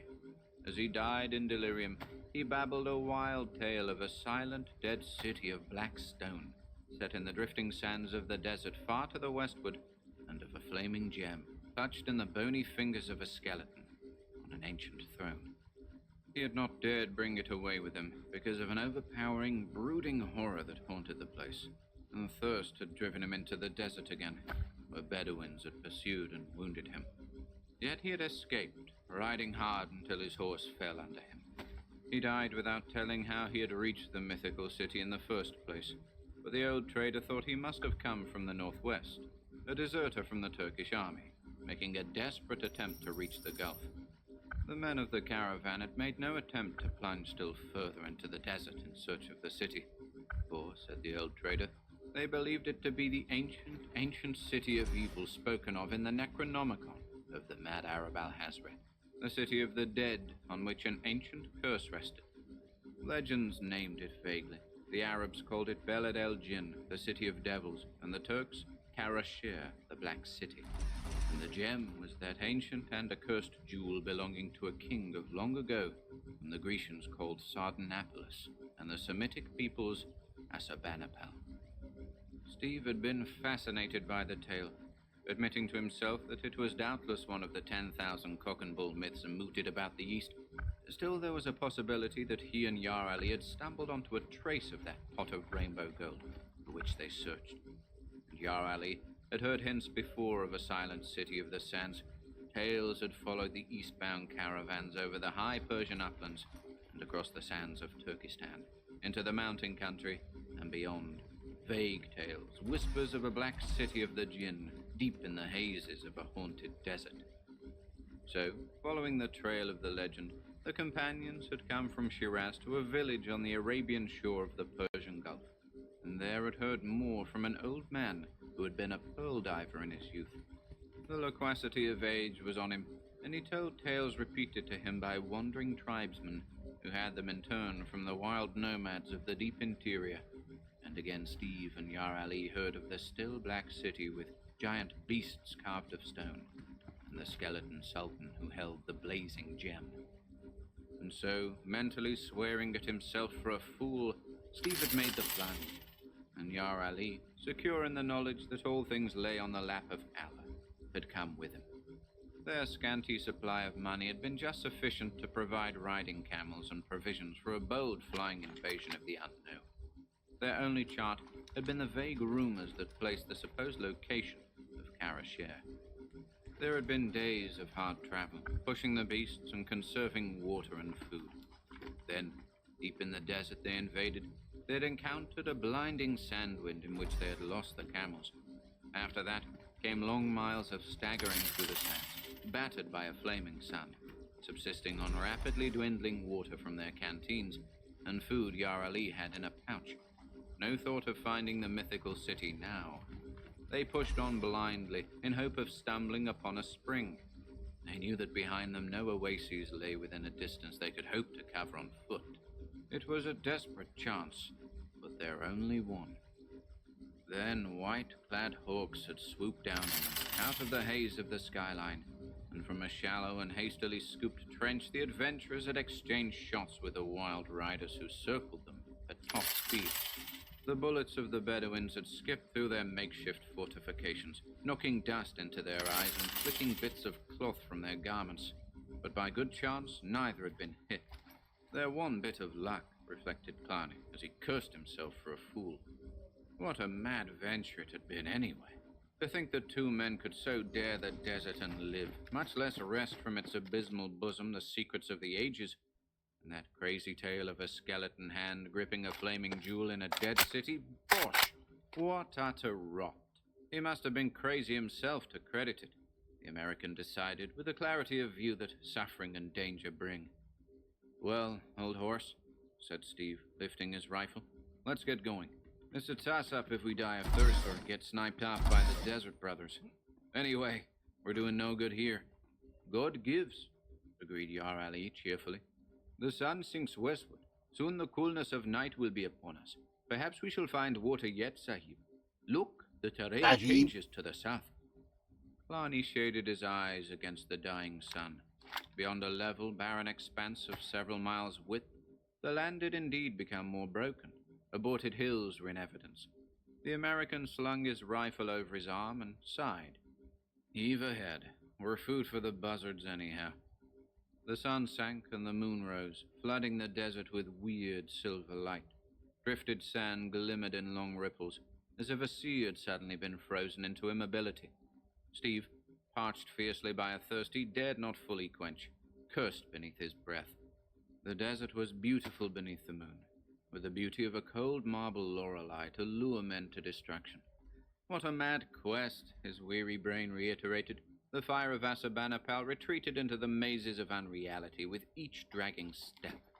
The desert became not merely a material wasteland, but the grey mists of the lost eons, in whose depths dreamed sunken things. Killarney stumbled and swore. Was he failing already? Yar Ali swung along with the easy, tireless stride of the mountain man, and Steve set his teeth, nerving himself to greater effort. They were entering the broken country at last. The going became harder. Shallow gullies and narrow ravines knifed the earth with wavering patterns. Most of them were nearly filled with sand, and there was no trace of water. This country was once oasis country, commented Yar Ali. Allah knows how many centuries ago the sand took it, as the sand has taken so many cities in Turkestan. They swung on like dead men in a grey land of death. The moon grew red and sinister as she sank, and shadowy darkness settled over the desert before they had reached a point where they could see what lay beyond the broken belt. Even the big Afghan's feet began to drag, and Steve kept himself erect, only by a savage effort of will. At last, they toiled up a sort of ridge on the southern side of which the land sloped downward. We rest, declared Steve. There's no water in this hellish country. No use in going on forever. My legs are stiff as gun barrels. I couldn't take another step to save my neck. Here's a kind of stunted cliff, about as high as a man's shoulder, facing south. We'll sleep in the lee of it. And shall we not keep watch, Steve Sahib? We don't, answered Steve. If the Arabs cut our throats while we're asleep, so much the better. We're goners anyhow. With which optimistic observation Killarney lay down stiffly in the deep sand. But Yar Ali stood, leaning forward, straining his eyes into the elusive darkness that turned the star-flecked horizons to murky wells of shadow. Take it. Something lies on the skyline to the south, he muttered uneasily. A hill? I cannot tell, or even be sure that I see anything at all. You're seeing mirages already, said Steve irritably. Lie down and sleep. And so saying, Steve slumbered. The sun in his eyes awoke him. He sat up, yawning, and his first sensation was that of thirst. He lifted his canteen and wet his lips. One drink left. Yar Ali still slept. Steve's eyes wandered over the southern horizon, and he started. He kicked the recumbent Afghan. Hey, wake up, Ali. I reckon you weren't seeing things after all. There's your hill, and a queer-looking one, too. The Afridi woke as a wild thing wakes, instantly and completely, his hand leaping to his long knife as he glared about for enemies. His gaze followed Steve's pointing fingers, and his eyes widened. By Allah, and by Allah, he swore, we have come into a land of jinn. That is no hill, it is a city of stone in the midst of the sands. Steve bounded to his feet like a steel spring released. As he gazed with bated breath, a fierce shout escaped his lips. At his feet, the slope of the ridge ran down into a wide and level expanse of sand that stretched away southward. And far away, across those sands, to his straining sight, the hill slowly took shape, like a mirage growing from the drifting sands. He saw great, uneven walls, massive battlements. All about crawled the sands like a living, sensate thing, drifted high about the walls, softening the rugged outlines. No wonder that at first glance the whole had appeared like a hill. Or a share, Killarney exclaimed fiercely. Balad el Jinn, the city of the dead. It wasn't a pipe dream after all. We found it. By heaven, we found it. Come on, let's go. Yar Ali shook his head uncertainly and muttered something about evil jinn under his breath, but he followed. The sight of the ruins had swept from Steve his thirst and hunger, and the fatigue that a few hours' sleep had not fully overcome. He trudged on swiftly, oblivious to the rising heat, his eyes gleaming with the lust of the explorer. It was not altogether greed for the fabled gem that had prompted Steve Killarney to risk his life in that grim wilderness. Deep in his soul lurked the age-old heritage of the white man, the urge to seek out the hidden places of the world, and that urge had been stirred to the depths by the ancient tales. Now, as they crossed the level waste that separated the broken land from the city, they saw the shattered walls take clearer form and shape as if they grew out of the morning sky. The city seemed built of huge blocks of black stone, but how high the walls had been there was no telling because of the sand that drifted high about their base. In many places they had fallen away, and the sand hid the fragments entirely. The sun reached her zenith, and thirst intruded itself in spite of zeal and enthusiasm. But Steve fiercely mastered his suffering. His lips were parched and swollen, but he would not take that last drink until he had reached the ruined city. Yar Ali wet his lips from his own canteen and tried to share the remainder with his friend. Steve shook his head and plodded on. 25 In million. the ferocious heat of the desert afternoon, they reached the ruin, and passing through a wide breach in the crumbling wall, gazed on the dead city. Sand choked the ancient streets and lent fantastic form to huge, fallen and half-hidden columns. So crumbled into decay and so covered with sand was the whole that the explorers could make out little of the original plan of the city. Now it was but a waste of drifted sand and crumbling stone, over which brooded like an invisible cloud an aura of unspeakable antiquity. But directly in front of them ran a broad avenue, the outline of which not even the ravaging sands and winds of time had been able to efface. On either side of the wide way were ranged huge columns, not unusually tall, even allowing for the sand that hid their bases, but incredibly massive. On the top of each column stood a figure carved from solid stone, great, somber images, half human, half bestial, partaking of the brooding brutishness of the whole city. Steve cried out in amazement. The winged bulls of Nineveh! The bulls with men's heads! By the saints, Ali, the old tales are true. The Assyrians did build this city. The whole tale's true. They must have come here when the Babylonians destroyed Assyria. Why, this scene's a dead ringer for pictures I've seen. Reconstructed scenes of old Nineveh, and look! He pointed down the broad street to the great building which reared at the other end. A colossal, brooding edifice whose columns and walls of solid black stone blocks defied the winds and sands of time. The drifting, obliterating sea washed about its foundations, overflowing into its doorways, but it would require 1,000 years to inundate the whole structure. An abode of devils, muttered Yar Ali uneasily. The temple of Baal, exclaimed Steve. Come on, I was afraid we'd find all the palaces and temples hidden by the sand and have to dig for the gem. Little good it will do us, muttered Yar Ali. Here we die. I reckon so. Steve unscrewed the cap of his canteen. Let's take our last drink. Anyway, we're safe from the Arabs. They'd never dare come here with their superstitions. We'll drink and then we'll die, I reckon. But first we'll find the jewel. When I pass out, I want to have it in my hand. Maybe a few centuries later, some lucky son of a gun will find our skeletons and the gem. Here's to him, whoever he is. With which grim jest, Clowney drained his canteen. Yar Ali followed suit. They had played their last ace. The rest lay on the lap of Allah. They strode up the broad way. Yar Ali, utterly fearless in the face of human foes, glanced nervously to right and left, half expecting to see a horned and fantastic face leering at him from behind a column. Steve himself felt the somber antiquity of the place, and almost found himself fearing a rush of bronze war chariots down the forgotten streets, or to hear the sudden menacing flare of bronze trumpets. The silence in dead cities was so much more intense, he reflected, than that on the open desert. They came to the portals of the great temple. Rows of immense columns flanked the wide doorway, which was ankle-deep in sand, and from which sagged massive bronze frameworks that had once braced mighty doors, whose polished woodwork had rotted away centuries ago. They passed into a mighty hall of misty twilight, whose shadowy stone roof was upheld by columns like the trunks of forest trees. The whole effect of the architecture was one of awesome magnitude and sullen, breathtaking splendor, like a temple built by somber giants for the abode of dark gods.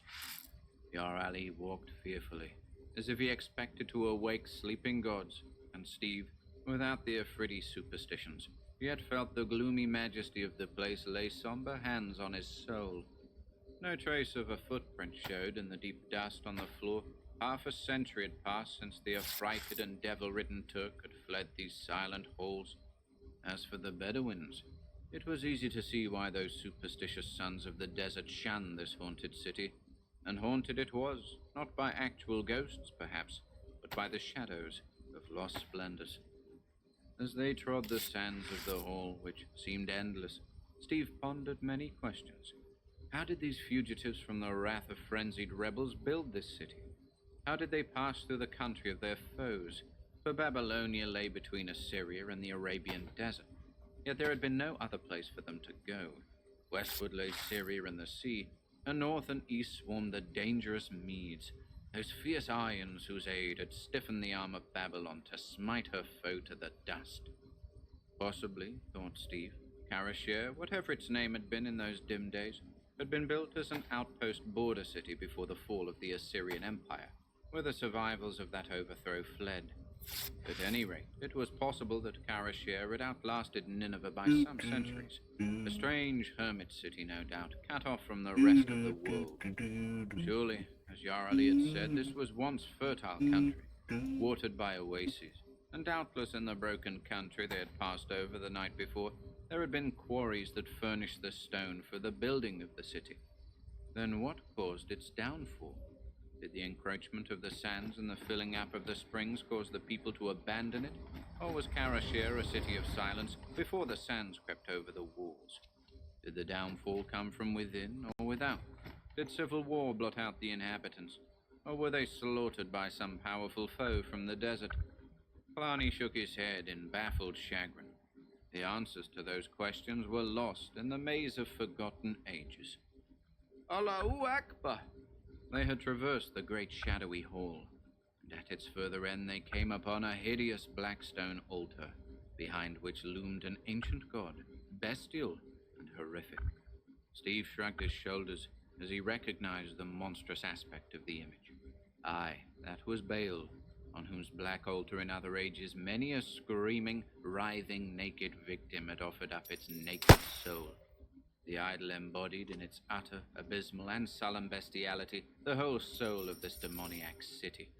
Surely, thought Steve, the builders of Nineveh and Karashir were cast in another mold from the people of today. Their art and culture were too ponderous, too grimly barren of the lighter aspects of humanity to be wholly human as modern man understands humanity. Their architecture was repellent, of high skill, yet so massive, sullen, and brutish in effect as to be almost beyond the comprehension of moderns. The adventurers passed through a narrow door which opened in the end of the hall close to the idol, and came into a series of wide, dim, dusty chambers connected by column-flanked corridors. Along these they strode in the grey, ghostly light, and came at last to a wide stair, whose massive Thank you stone for the steps led up resub. and vanished in the gloom. Here, Appreciate it. Ali halted. How are you? We have dared much, Sahib, He muttered. is it wise to dare more? Steve, aquiver with eagerness, yet understood the Afghan's mind.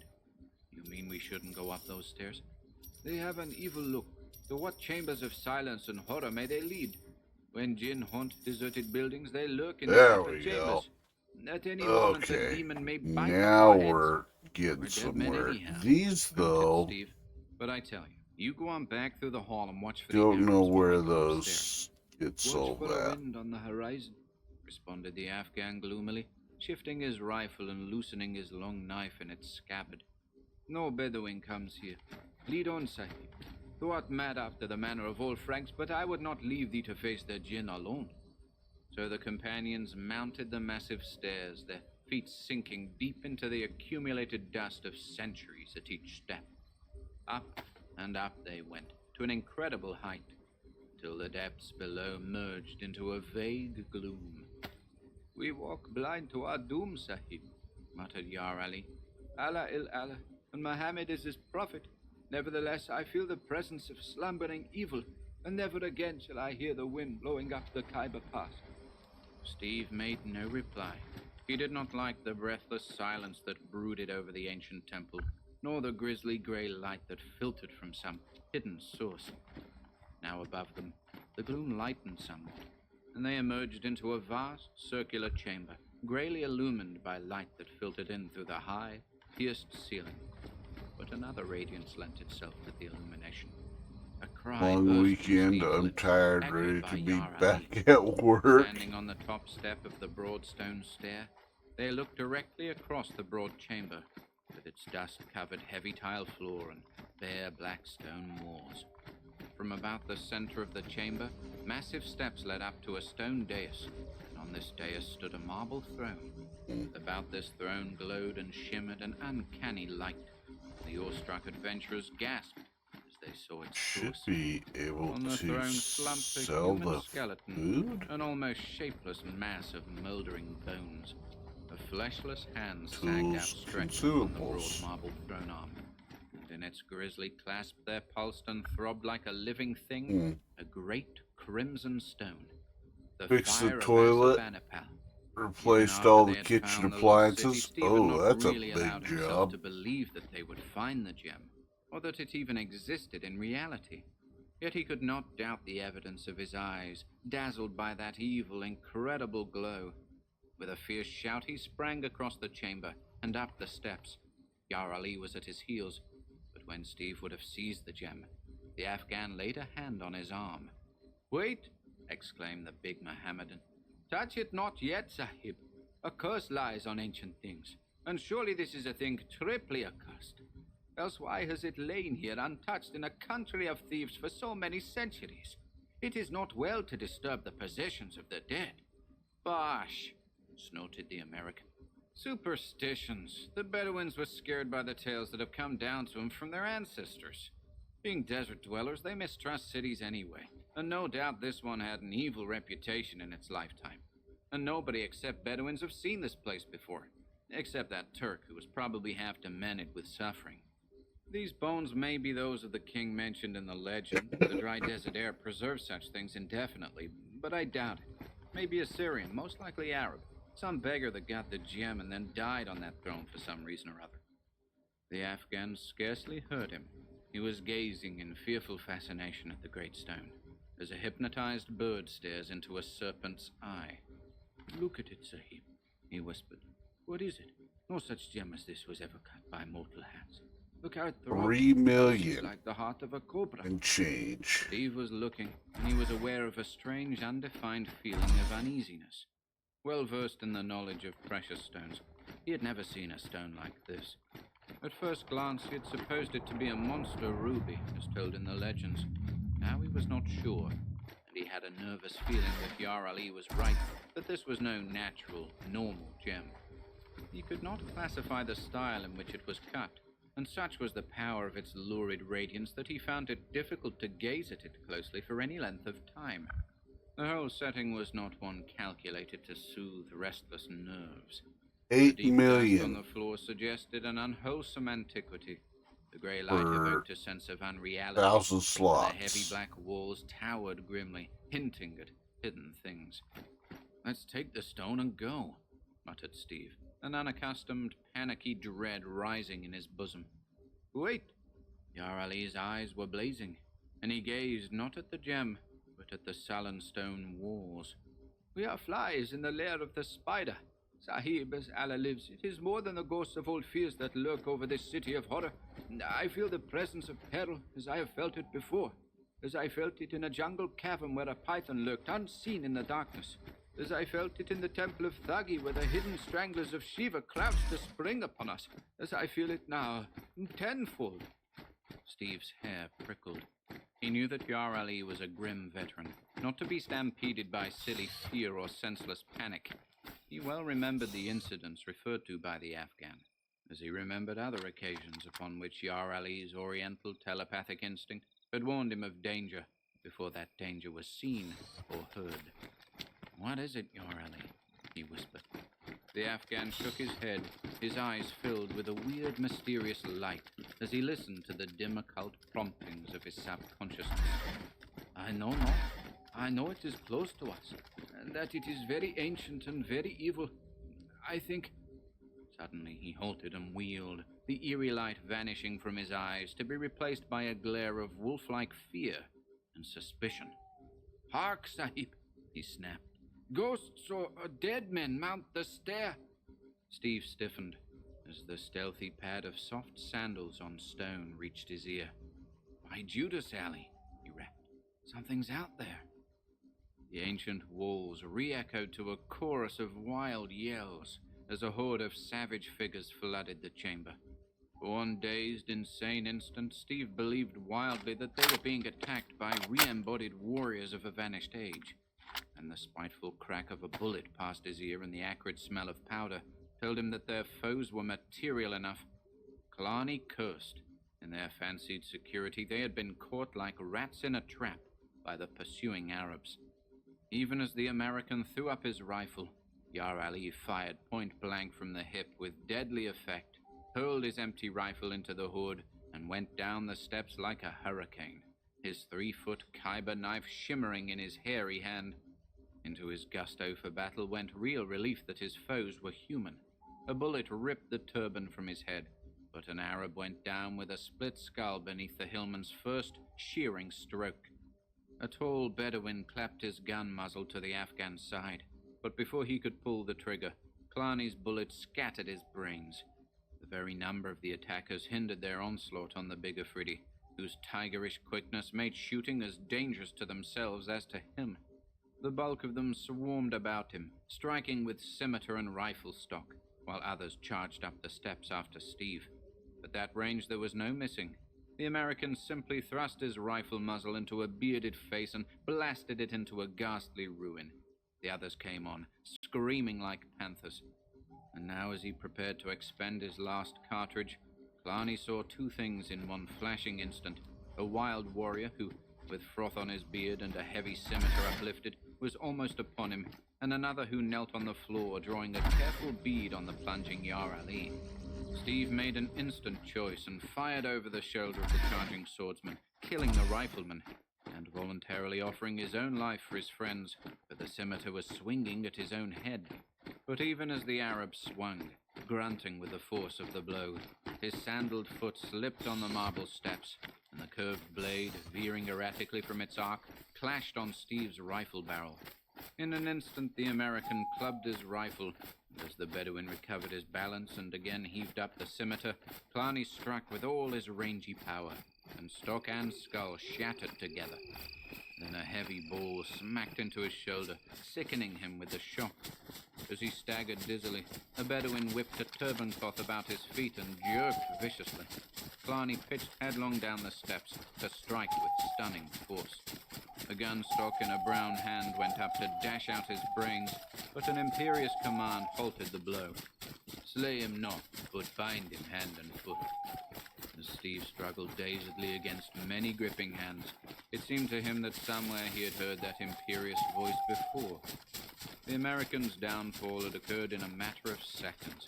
Even as Steve's second shot had cracked, Yar Ali had half-severed a raider's arm and himself received a numbing blow from a rifle stock on his left shoulder.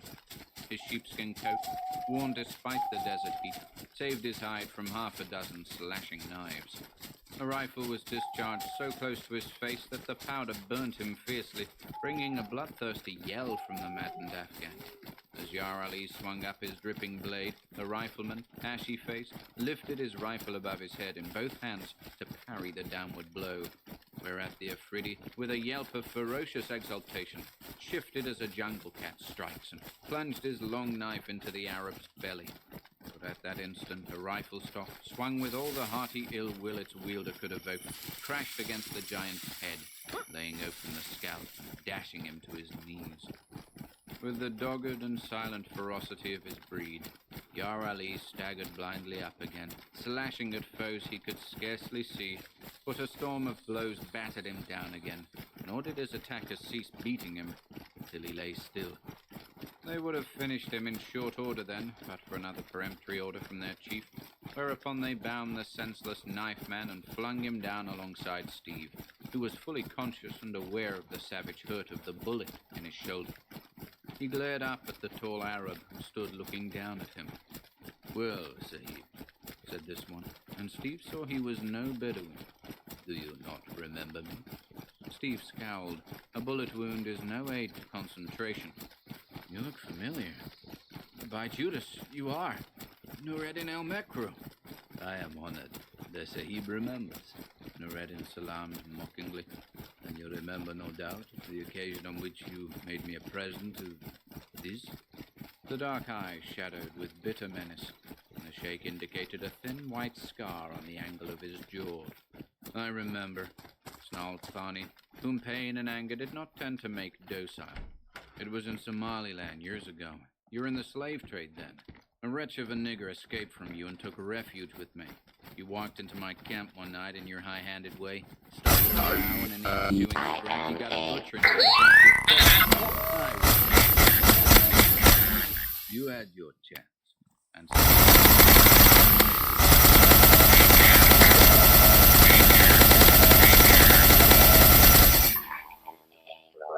with the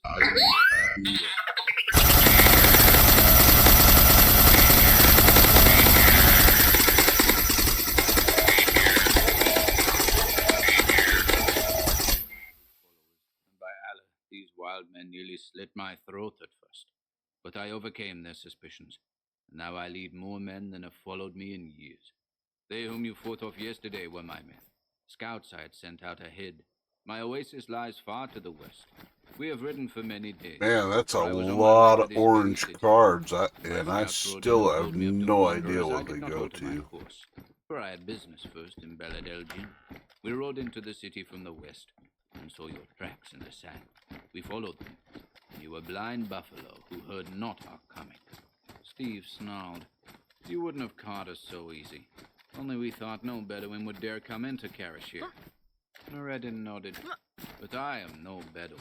I have traveled far and seen many lands and many races, and I have read many books. I know that fear is smoke, that the dead are dead, and that jinn and ghosts and curses are mist that the wind blows away. It was because of the tales of the Red Stone that I came into this forsaken desert. But it has taken months to persuade my men to ride with me here. But I am here. Your presence is a delightful surprise. Doubtless you have guessed why I had you taken alive. I have more elaborate entertainment planned for you and that tan swine. Now, I take the fire of Assurbanipal and we will go. He turned toward the dais, and one of his men, a bearded, one-eyed giant, exclaimed, Hold, my lord. Ancient evil reigned here before the days of Muhammad.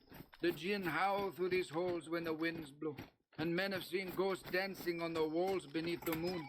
No man of mortals has dared this black city for 1,000 years, save one half a century ago, who fled shrieking. You have come here from Yemen. You do not know the ancient curse on this foul city, and this evil stone which pulses like the red heart of Satan. We have followed you here against our judgment, because you have proven yourself a strong man, and have said you hold a charm against all evil beings. You said you but wished to look on this mysterious gem, but now we see it is your intention to take it for yourself.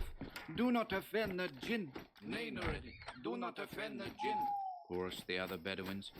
The Sheikh's own hard-bitten ruffians, standing in a compact group somewhat apart from the Bedouins, said nothing. Hardened to crimes and deeds of impiety, they were less affected by the superstitions of the desert men, to whom the dread tale of the accursed city had been repeated for centuries. Steve, even while hating Nureddin with concentrated venom, realized the magnetic power of the man, the innate leadership that had enabled him to overcome thus far the fears and traditions of ages. The curse is laid on infidels who invade the city, answered Nureddin, not on the faithful. See, in this chamber have we overcome our kafar foes. The white-bearded desert hawk shook his head. The curse is more ancient than Mohammed, and recks not of race or creed. Evil men reared this black city in the dawn of the beginnings of days. They oppressed our ancestors of the black tents and warred among themselves. Aye, the black walls of this foul city were stained with blood, and echoed to the shouts of unholy revel and the whispers of dark intrigues. Thus came the stone to the city. There dwelt a magician at the court of Assurbanipal, and the black wisdom of ages was not denied to him. To gain honor and power for himself, he dared the horrors of a nameless vast cavern in a dark, untraveled land, and from those fiend-haunted depths he brought that blazing gem, which is carved of the frozen flames of hell. By reason of his fearful power and black magic, he put a spell on the demon which guarded the ancient gem, and so stole away the stone. And the demon slept in the cavern unknowing. So this magician, Zutltan by name, dwelt in the court of the Sultan Assurbanipal and did magic and forecast events by scanning the lurid deeps of the stone, into which no eyes but his could look unblinded. And men called the stone the Fire of Assurbanipal in honor of the king. But evil came upon the kingdom, and men cried out that it was the curse of the jinn.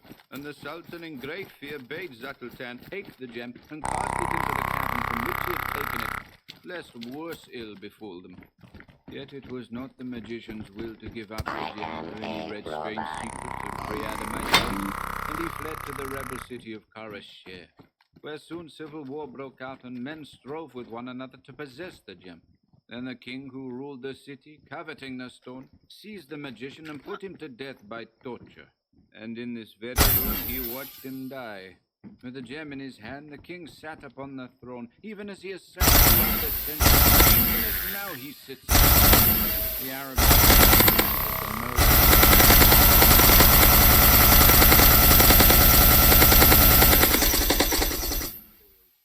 their breath.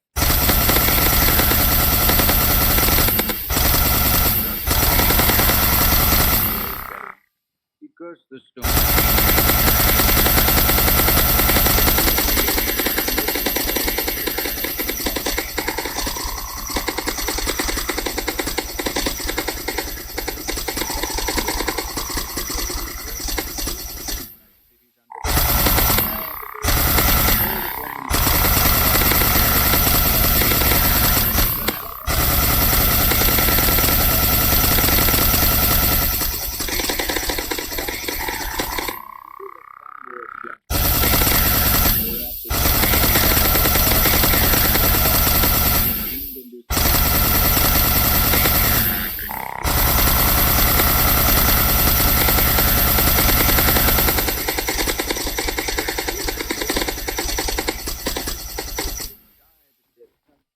And the soldiers fled.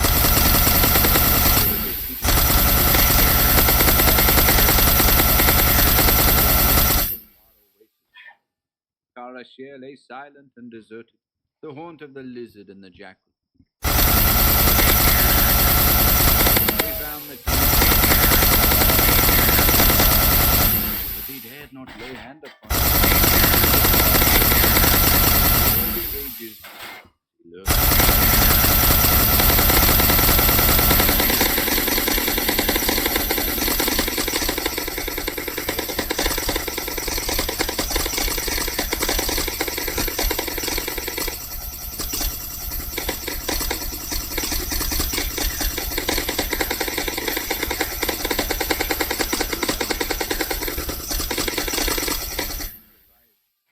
Nureddin started to speak, gazed at the stubborn, uneasy faces, and realized the future.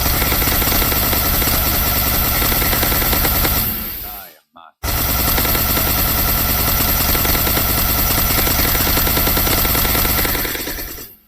By groundless fear. Peril of his head. He fell back, cowed. Ruthless personality. He strode boldly up the marble steps, and the Arabs caught their breath, recoiling toward the door. Yar Ali, conscious at last, groaned dismally. God, thought Steve, what a barbaric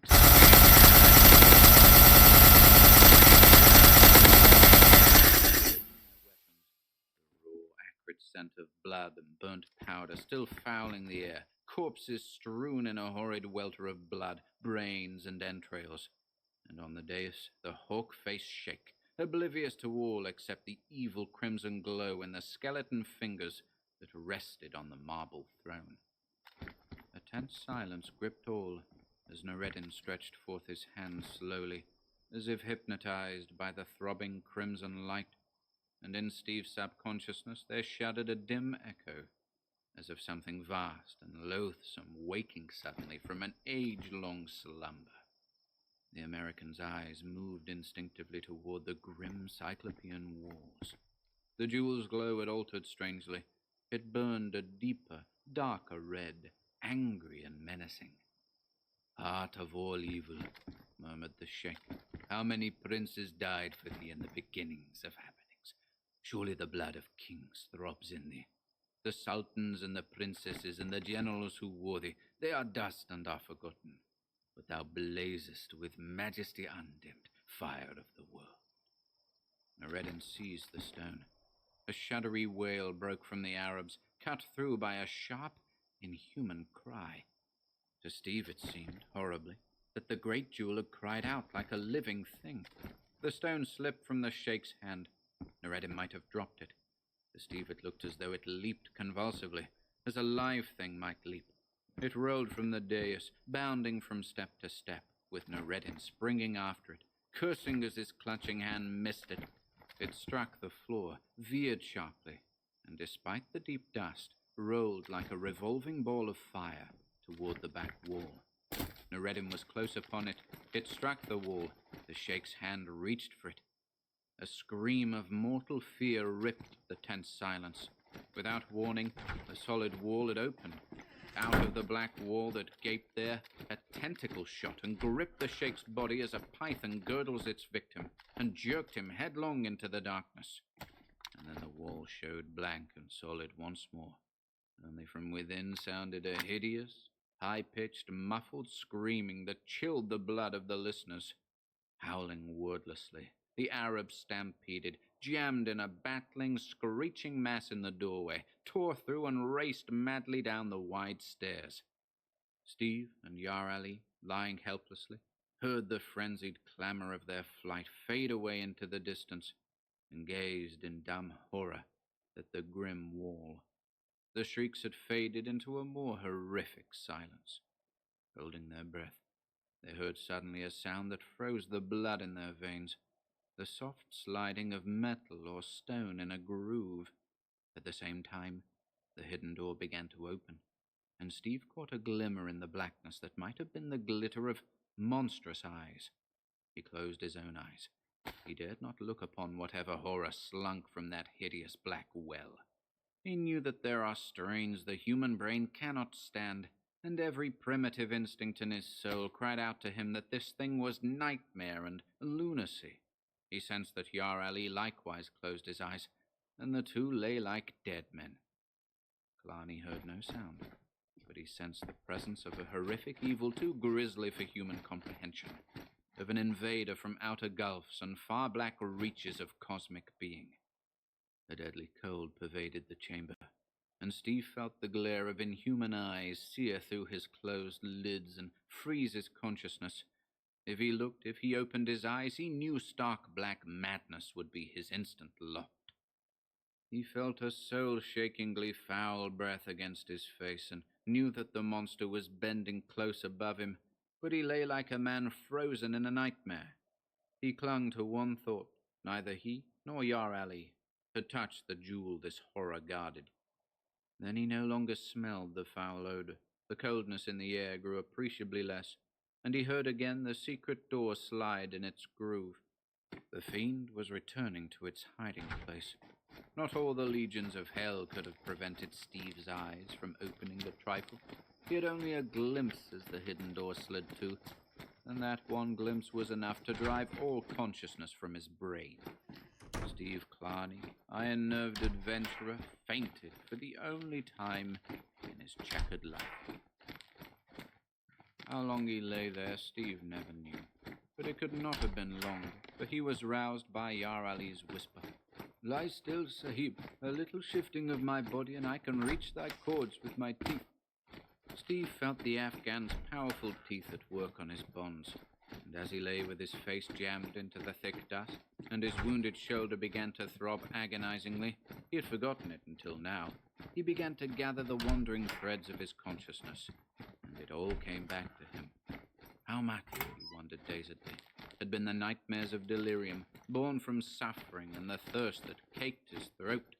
That sucks. You spend $100 million on a ship and you can't pack Or it. the grisly doom of the sheikh, the thing that had crept out of the black entrance in the wall. Surely that had been a figment of delirium. Nureddin had fallen into a well or pit of some sort. Steve felt his hands were free, and he rose to a sitting posture, fumbling for a pocket knife the Arabs had overlooked. He did not look up or about the chamber as he slashed the cords that bound his ankles, and then freed Yar Ali, working awkwardly because his left arm was stiff and useless. "Where are the Bedouins?" he asked as the Afghan rose, lifting him to his feet. "Allah, Sahib," whispered Yar Ali. "Are you mad? Have you forgotten? Let us go quickly before the jinn returns." "It was a nightmare," muttered Steve. "Look, the jewel is back on the throne." His voice died out. Again that red glow throbbed about the ancient throne, reflecting from the mouldering skull. Again in the outstretched finger bones pulsed the fire of Vasubanipal. But at the foot of the throne lay another object that had not been there before. The severed head of Nureddin el Mekru stared sightlessly up at the grey light filtering through the stone ceiling. The bloodless lips were drawn back from the teeth in a ghastly grin. The staring eyes mirrored an intolerable... We'll see if we can make it over to, Three spores showed. One of the shapes where he had followed the red jewel as it rolled to the wall, and above it 2 other sets of tracks, coming to the throne and to the yellow to the wall. Vast, safe shapeless store. ones, as of splayed feet, taloned and gigantic, neither human nor animal. "My God," choked Steve. "It was true. And the thing I saw." Steve remembered the flight from that chamber. It was as a real rushing thing. nightmare, in which he and his companion hurtled headlong down an endless stair that was a grey well of fear, raced blindly through dusky, silent chambers, past the glowering idol in the mighty hall, and into the blazing light of the desert sun, where they fell, slavering, fighting for breath. Again Steve was roused by the Afridi's voice. "Sahib, Sahib, in the name of Allah the Compassionate, our luck has turned." Steve looked at his companion as a man might look in a trance. The big Afghan's garments were in tatters and blood-soaked. He was stained with dust and caked with blood, and his voice was a croak, but his eyes were alight with hope, and he pointed with a trembling finger. "In the shade of yon ruined wall," he croaked, striving to moisten his blackened lips. "Allah, Allah, the horses of the men we killed, with canteens and food pouches at the saddle horns. Those dogs fled without halting for the steeds of their comrades." New life surged up into Steve's bosom, and he rose, staggering. "Out of here," he mumbled. "Out of here, quick." Like dying men, they stumbled to the horses, tore them loose, and climbed fumblingly into the saddles. "We'll lead the spare mounts," croaked Steve, and Yar Ali nodded emphatic agreement. The light was renewed from their side, though their tortured nerves screamed for the water that swung in canteens at the saddle horns. They turned aside and, swaying in the saddle, rode like corpses down the long side the ruined palaces and the crumbling columns, crossed the fallen wall and swept out into the desert. Not once did either glance back toward that black pile of ancient horror, until the ruins were a hazy distance. And they faded into the Allah, said he piously. "Dogs would be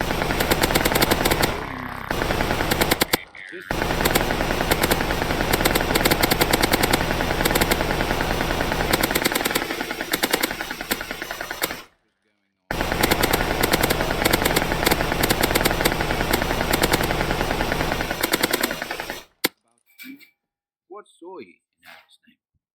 A strong shudder shook the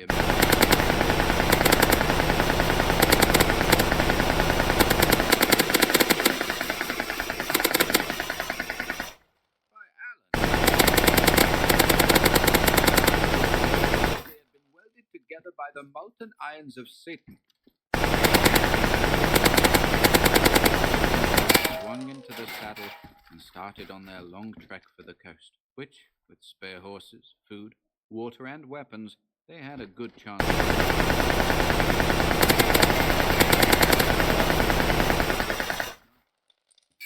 I'll dream about it for the rest of I couldn't describe it as a man describes an earthly thing.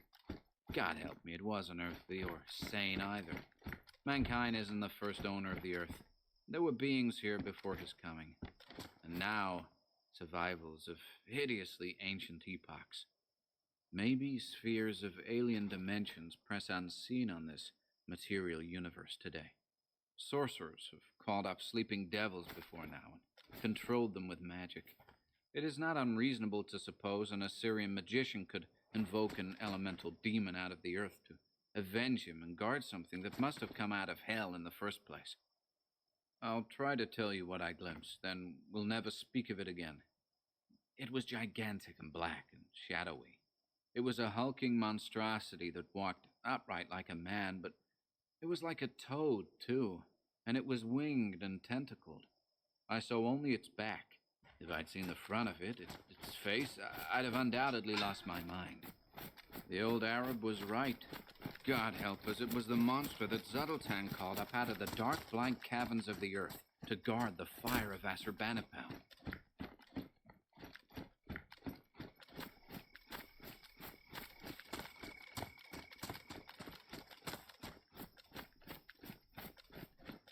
Somebody included this on their way out of. Thank you for listening today. Yeah. If you'd like to support our work here at Horror Babble, be sure to check out the video description below, where you'll find links to our bank.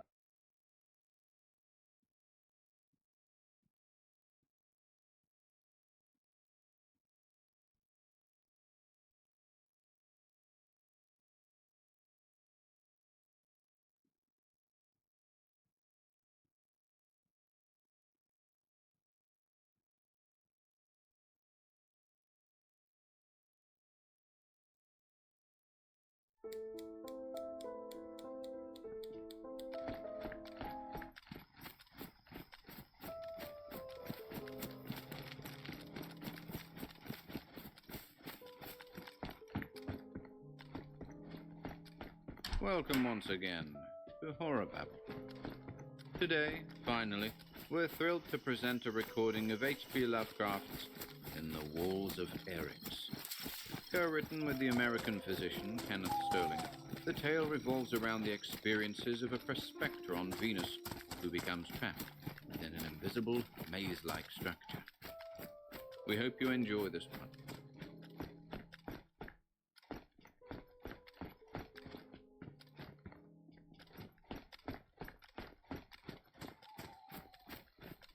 In the Walls of Eryx by H.P. Lovecraft and Kenneth Sterling. Before I try to rest, I will set down these notes in preparation for the report I must make. What I have found is so singular and so contrary to all past experience and expectations that it deserves a very careful description. I reached the main landing on Venus March 18th, terrestrial time, 6/9 of the planet's calendar. Being put in the main group under Miller, I received my equipment, watch tuned to Venus's slightly quicker rotation, and went through the usual mask drill. After 2 days, I was pronounced fit for duty. Leaving the Crystal Company's post at Terra Nova around dawn, 6/12, I followed the southerly route which Anderson had mapped out from the air. The going was bad, for these jungles are always half impassable after a rain. It must be the moisture that gives the tangled vines and creepers that leathery toughness, a toughness so great that a knife has to work 10 minutes on some of them. By noon it was drier, the vegetation getting soft and rubbery so that the knife went through it easily. But even then I could not make much speed. These Carter oxygen masks are too heavy. Just carrying one half wears an ordinary man out. A Dubois mask with sponge reservoir instead of tubes would give just as good air at half the weight. The crystal detector seemed to function well, pointing steadily in a direction verifying Anderson's report. It is curious how that principle of affinity works, without any of the fakery of the old divining rods back home. There must be a great deposit of crystals within 1,000 miles, though I suppose those damnable man-lizards always watch and guard it. Possibly. They think we're just as foolish for coming to Venus to hunt the stuff as we think they are for groveling in the mud whenever they see a piece of it, or for keeping that great mass on a pedestal in their temple. I wish they'd get a new religion, for they have no use for the crystals except to pray to. Barring theology, they would let us take all we want. And even if they learned to tap them for power, there'd be more than enough for their planet and the Earth besides. I, for one, am tired of passing up the main deposits and merely seeking separate crystals out of jungle riverbeds. Sometime I'll urge the wiping out of these scaly beggars by a good stiff army from home. About 20 ships could bring enough troops across to turn the trick. One can't call the damn things men for all their cities and towers. They haven't any skill except building, and using swords and poison darts. And I don't believe their so-called cities mean much more than ant hills or beaver dams. I doubt if they even have a real language. All the talk about psychological communication through those tentacles down their chest strikes me as bunk. What misleads people is their upright posture, just an accidental physical resemblance to terrestrial man. I'd like to go through a Venus jungle for once without having to watch out for skulking groups of them or dodge their cursed darts. They may have been all right before we began to take the crystals, but they're certainly a bad enough nuisance now, with their dart shooting and their cutting of our water pipes. More and more I come to believe that they have a special sense like our crystal detectors. No one ever knew them to bother a man, apart from long-distance sniping, who didn't have crystals on him. Around 1 p.m., a dart nearly took my helmet off, and I thought for a second one of my oxygen tubes was punctured. The sly devils hadn't made a sound, but 3 of them were closing in on me. I got them all by sweeping in a circle with my flame pistol, for even though their color blended with the jungle, I could spot them. One of them was fully 8 with a snout like a tapir's. The other 2 were average 7-footers. What makes them hold their own is sheer numbers. Even a single regiment of flamethrowers could raise hell with them. It is curious, though, how they've come to be dominant. Higher than the wriggling Ackmans and Scorers, or the flying Tukas of the other continent.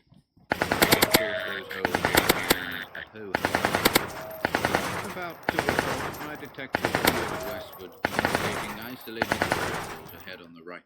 This checked up with Anderson, and I turned my course accordingly. It was harder going, not only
bright points of light.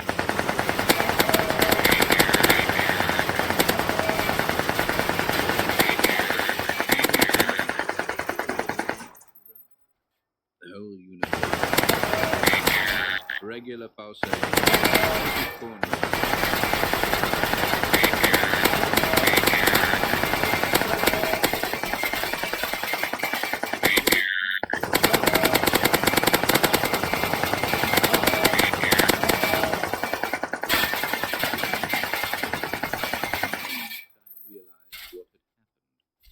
I'd encountered at last a mirage. Many of our men told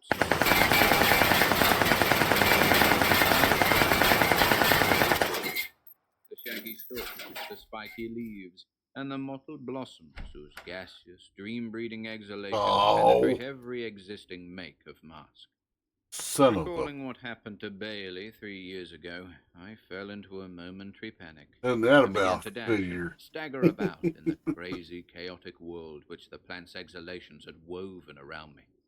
Then good sense came back, and I realized all I need do was retreat from the dangerous blossoms, heading away from the source of the pulsations and cutting a path blindly, regardless of what might seem to swirl around me, until safely out of the plant's effective radius.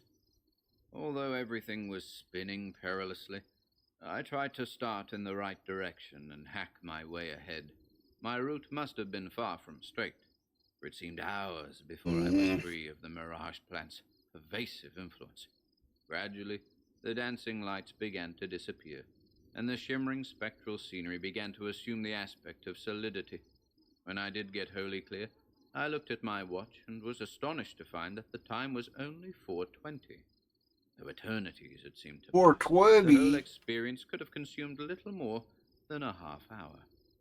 Every delay, however, was irksome, and I had lost ground in my retreat from the plant. I now pushed ahead in the uphill direction indicated by the crystal detector, bending every energy toward making better time. The jungle was still thick, though there was less animal life. Once a carnivorous blossom engulfed my right foot and held it so tightly that I had to hack it free with my knife, reducing the flower to strips before it let go. In less than an hour, I saw that the jungle growths were thinning out, and by 5 o'clock, after passing through a belt of tree ferns with very little underbrush, I emerged on a broad, mossy plateau. My progress now became rapid, and I saw by the wavering of my detector needle that I was getting relatively close to the crystal I sought. This was odd, for most of the scattered, egg-like spheroids occurred in jungle streams of a sort not likely to be found on this treeless upland. The terrain sloped upward, ending in a definite crest. I reached the top about 5:30, and saw ahead of me a very extensive plain with forests in the distance. This, without question, was the plateau mapped by Matsagawa from the air 50 years ago, and called on our maps Eryx, or the Erosinian Highland. But what made my heart leap was a smaller detail, whose position could not have been far from the plain's exact center. It was a single point of light, blazing through the mist and seeming to draw a piercing, concentrated luminescence from the yellowish, vapor-dulled sunbeams. This, I get without to come doubt, in was the 4 crystal I hours sought. early A thing possibly no tomorrow. larger than a hen's egg, Yay. yet containing enough power to keep a city warm for Hey, a at least year. you won't be I doing could hardly plumbing. wonder, as I glimpsed the distant glow, that those miserable man-lizards worship such crystals, and yet they have not the least notion of the powers they contain. Breaking into a rapid run, I tried to reach the unexpected prize as soon as possible, and was annoyed when the firm moss gave place to a thin, singularly detestable mud, studded with occasional patches of weeds and creepers. But I splashed on heedlessly, scarcely thinking to look around for any of the skulking man-lizards. In this open space, I was not very likely to Man be lizards. waylaid. As I advanced, the light ahead seemed to grow in size and brilliancy, and I began to notice some peculiarity in its situation. Clearly, this was a crystal of the very finest quality, and my elation grew with every spattering step.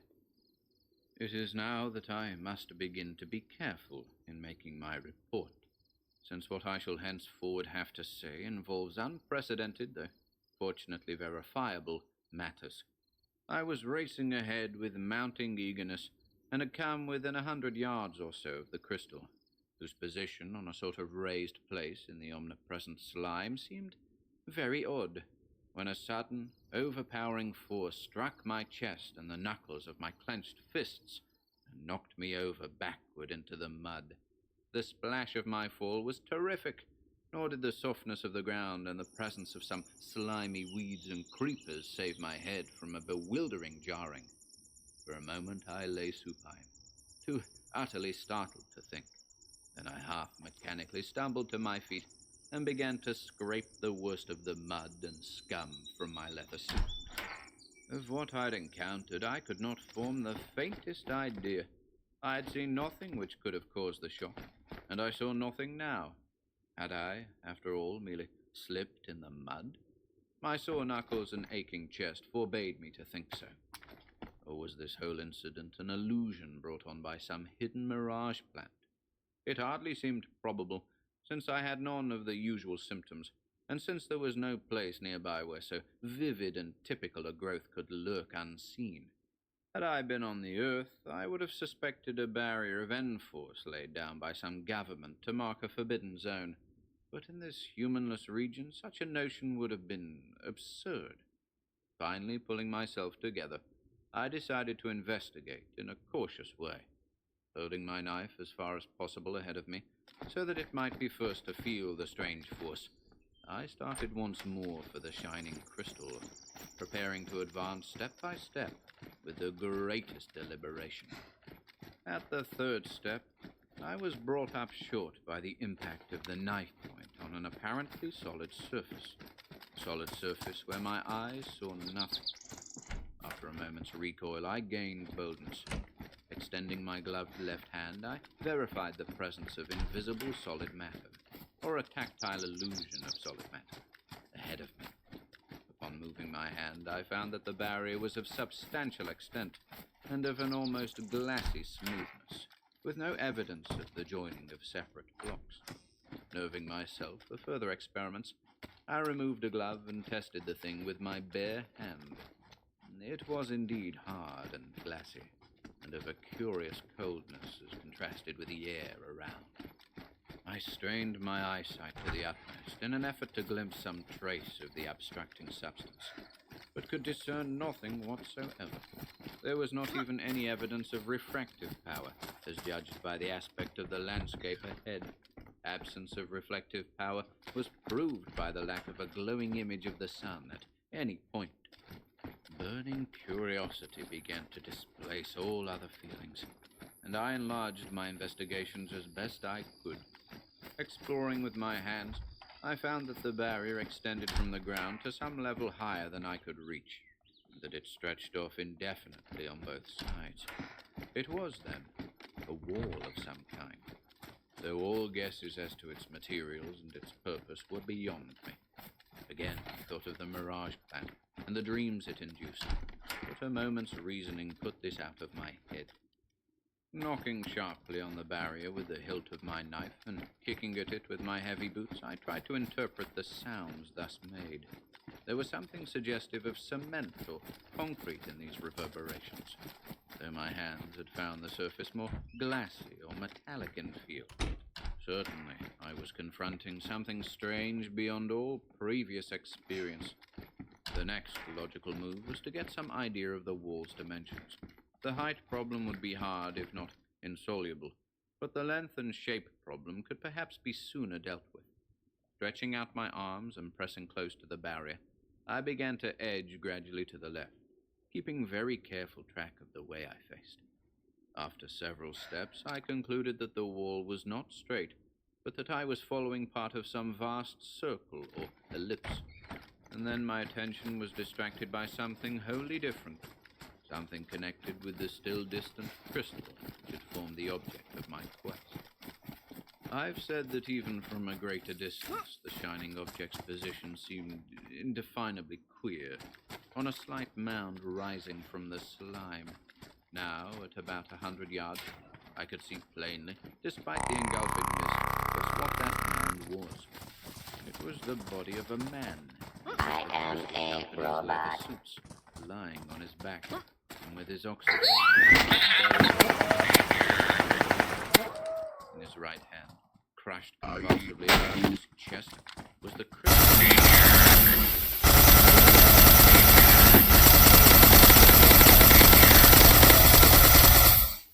Even at the given distance, I could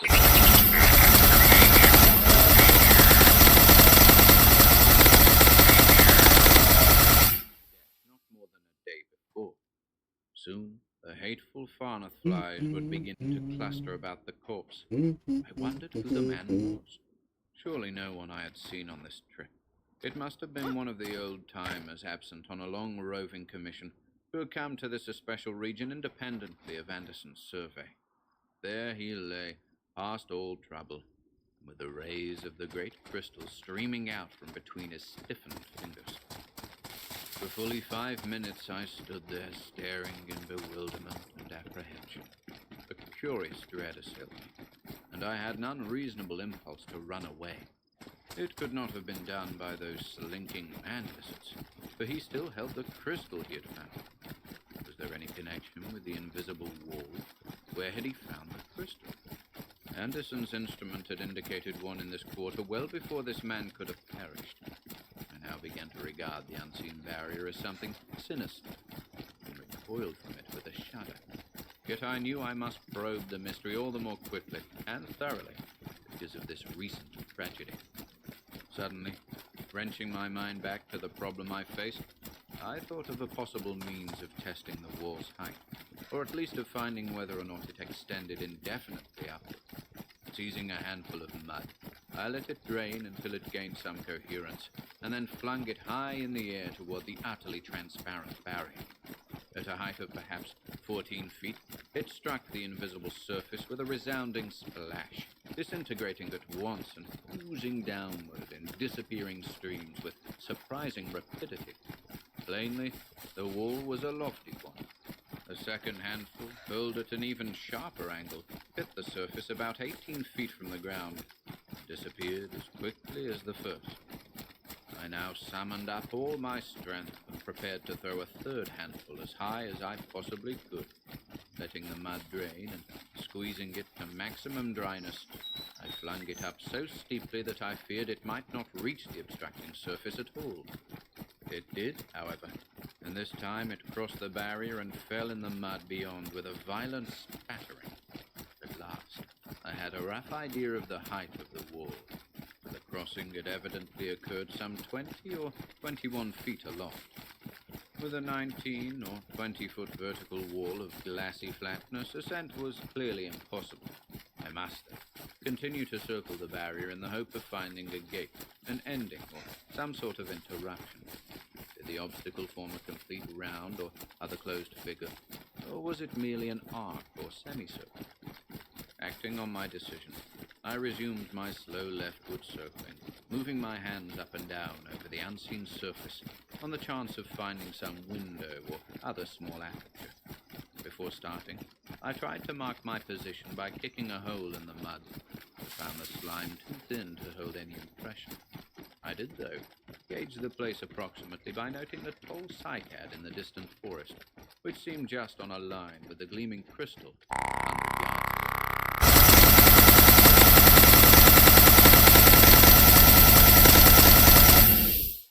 I had not progressed far before I decided that the curvature was about 100 yards diameter, provided the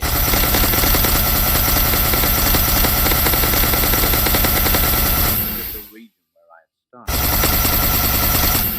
or just outside the enclosure. This I would soon ascertain. I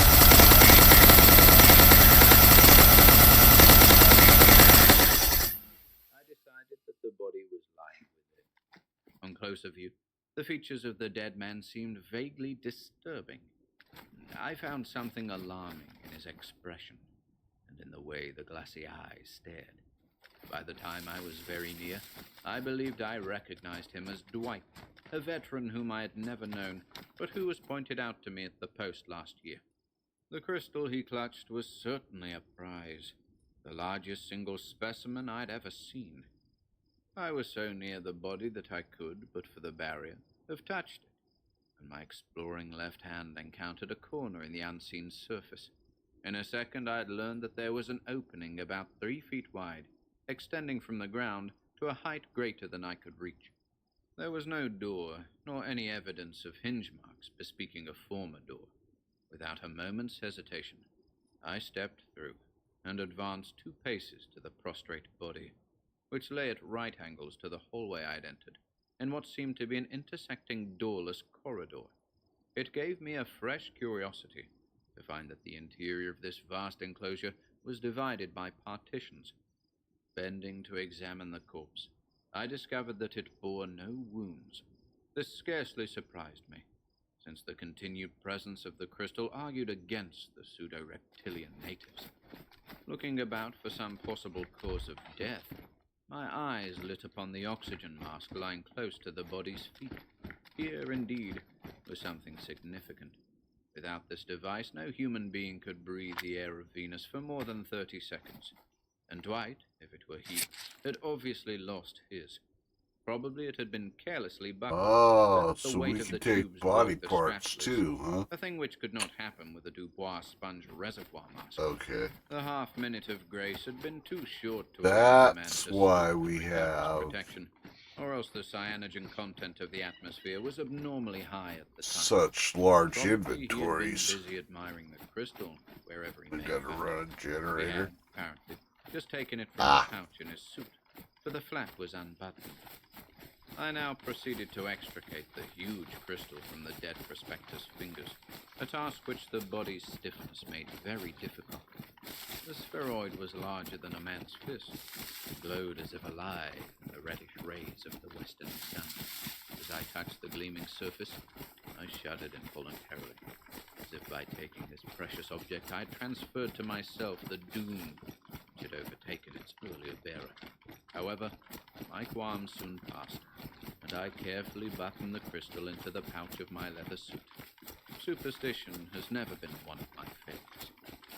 Placing the man's helmet over his dead, staring face, I straightened up and stepped back through the unseen doorway to the entrance hall of the great enclosure.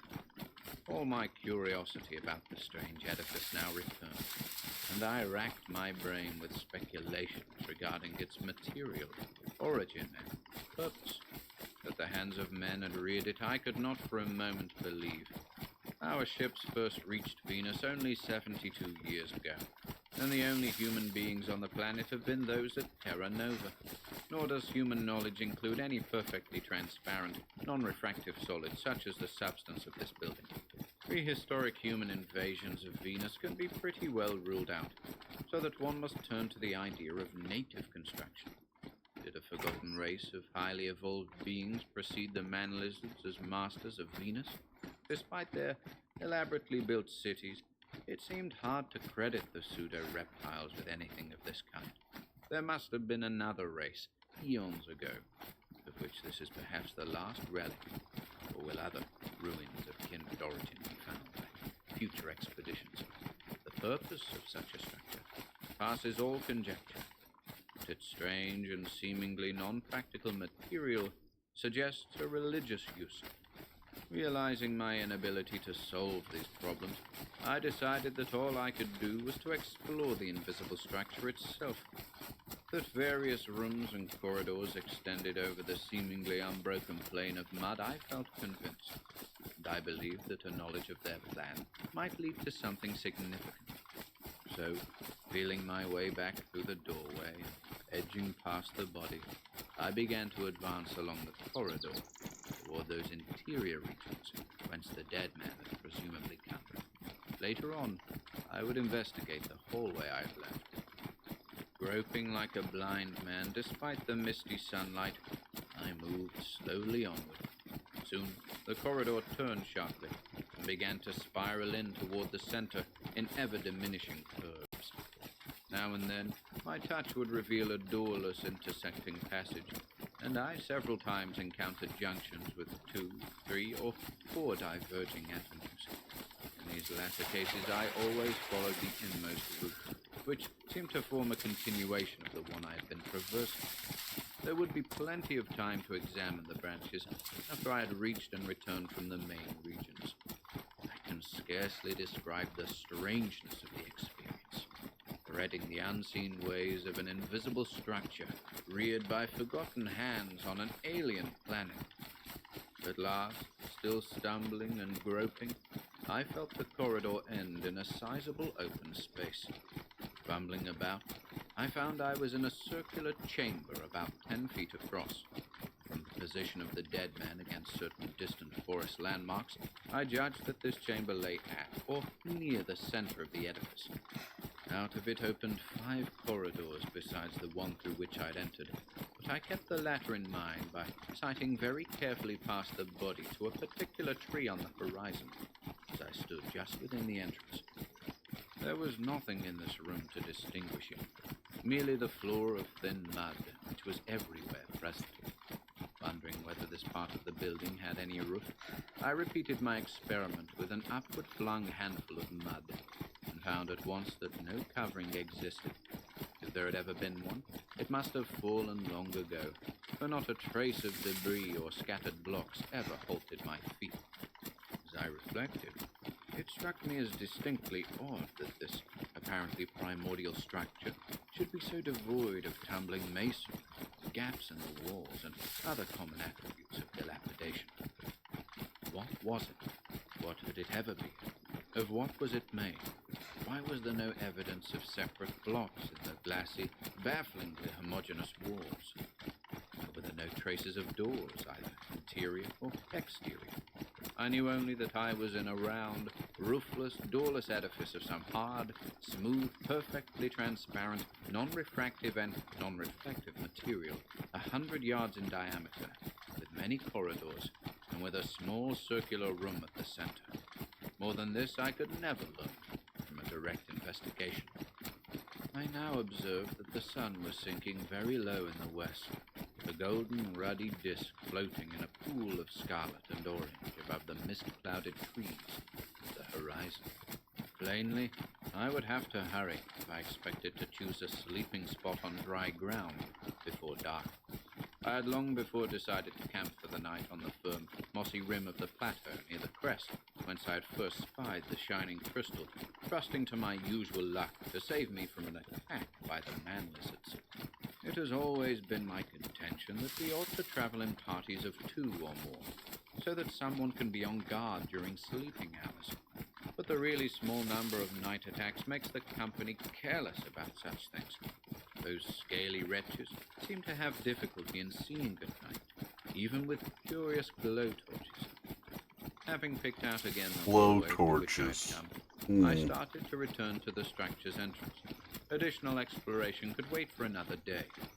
Groping a course as best I could through the spiral corridor, with only general sense, memory, and a vague recognition of some of the ill-defined weed patches on the plain as guides, I soon found myself once more in close proximity to the corpse. There were now 1 or 2 fauna flies swooping over the helmet-covered face, and I knew that decay was setting in. With a futile instinctive loathing, I raised my hand to brush away this vanguard of the scavengers, and a strange and astonishing thing became manifest. An invisible wall, checking the sweep of my arm, told me that, notwithstanding my careful retracing of the way, I had not indeed returned to the corridor in which the body lay. Instead, I was in a parallel hallway, having no doubt taken some wrong turn or fork among the intricate passages between. Hoping to find a doorway to the exit hall ahead, I continued my advance. Presently came to a blank wall. I would then, after return to the central chamber, steer my course anew. Exactly where I had made my mistake, I could not tell. I glanced at the ground to see if, by any miracle, guiding footprints had remained, but at once realized that the thin mud held impressions only for a very few moments. There was little difficulty in finding my way to the center again, and once there I carefully reflected on the proper outward course. I had kept too far to the right before. This time I must take a more leftward fork somewhere, just where I could decide as I went. As I groped ahead a second time, I felt quite confident of my correctness, and diverged to the left at a junction I was sure I remembered. The spiraling continued, and I was careful not to stray into any intersecting passages. Soon, however, I saw to my disgust that I was passing the body at a considerable distance. This passage evidently reached the outer wall at a point much beyond it. In the hope that another exit might exist in the half of the wall I had not yet explored, I pressed forward for several paces, but eventually came once more to a solid barrier. Clearly, the plan of the building was even more complicated than I had thought. I now debated whether to return to the center again, or whether to try some of the lateral corridors extending toward the body. If I chose this second alternative, I would run the risk of breaking my mental pattern of where I was. Hence, I'd better not attempt it unless I could think of some way of leaving a visible trail behind me. Broken. Just how to leave a trail would be quite a problem, and I ransacked my mind for a solution. There seemed to be nothing about my person which could leave a mark on anything, nor any material which I could scatter or minutely subdivide and scatter. My pen had no effect on the invisible wall, and I could not lay a trail of my precious food tablets. Even had I been willing to spare the latter, there would not have been even nearly enough, besides which the small pellets would have instantly sunk from sight in the thin mud. I searched my pockets for an old-fashioned notebook, often used unofficially on Venus, despite the quick rotting rate of paper in the planet's atmosphere, whose pages I could tear up and scatter, but could find none. It was obviously impossible to tear the tough, thin metal of this revolving, decay-proof record scroll, nor did my clothing offer any possibilities. In Venus's peculiar atmosphere, I could not safely spare my stout leather suit, and underwear had been eliminated because of the climate. I tried to smear mud on the smooth, invisible walls after squeezing it as dry as possible, but found that it slipped from sight as quickly as did the height-testing handfuls I'd previously thrown. Finally, I drew out my knife and attempted to scratch a line on the glassy, phantom surface, something I could recognize with my hand, even though I would not have the advantage of seeing it from afar. It was useless, however, for the blade made not the slightest impression on the baffling, unknown material. Frustrated in all attempts to blaze a trail, I again sought the round central chamber through memory. It seemed easier to get back to this room than to steer a definite, predetermined course away from it, and I had little difficulty in finding it anew. This time I listed on my record scroll every turn I made, drawing a crude hypothetical diagram of my route, and marking all diverging corridors. It was, of course, maddeningly slow work when everything had to be determined by touch, and the possibilities of error were infinite, but I believed it would pay in the long run. The long twilight of Venus was thick when I reached the central room, but I still had hopes of gaining the outside before dark. Comparing my fresh diagram with previous recollections, I believed I had located my original mistake, so once more set out confidently along the invisible hallways. I veered further to the left than during my previous attempts, and tried to keep track of my turnings on the record scroll in case I was still mistaken. In the gathering dusk, I could see the dim line of the corpse, now the center of a loathsome cloud of Farnath flask. Before long, no doubt, the mud-dwelling Siffercligs would be oozing in from the plain to complete the ghastly work. Approaching the body with some reluctance, I was preparing to step past it, when a sudden collision with a wall told me I was again astray. I now realized plainly that I was lost. The complications of this building were too much for offhand solution. I would probably have to do some careful checking before I could hope to emerge. Still, I was eager to get to dry ground before total darkness set in. Hence, I returned once more to the center and began a rather aimless series of trials and errors, making notes by the light of my electric lamp. When I used this device, I noticed with interest that it produced no reflection, not even the faintest glistening on the transparent walls around me. I was, however, prepared for this, since the sun had at no time formed a gleaming image in the strange material. I was still groping about when the dusk became total. A heavy mist obscured most of the stars and planets, but the Earth was plainly visible as a glowing bluish-green point in the southeast. It was just past the position, and would have been a glorious sight in a telescope. I could even make out the moon beside it whenever the vapors momentarily thinned. It was now impossible the central chamber after a few false turns. After all, I would have to give up hope. Nothing could be done. Might as well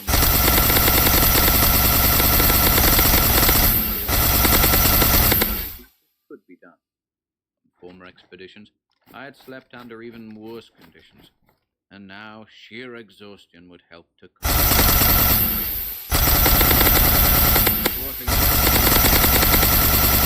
these notes on my record.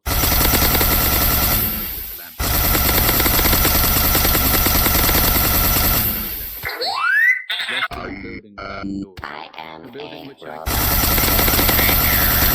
get out early in the morning Hey, you're Hope to be dead, back robot. at Terra Nova with the crystal by late afternoon. It certainly is a beauty. With I surpassing am lustre, a even in the robot. feeble light of this So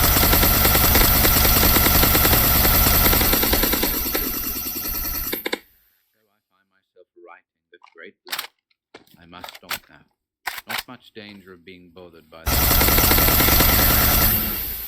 The thing I like least is the corpse. But fortunately, my oxygen mask saves me from the worst effects. I'm using the chlorate cubes very sparingly. We'll take a couple of food tablets now and turn in.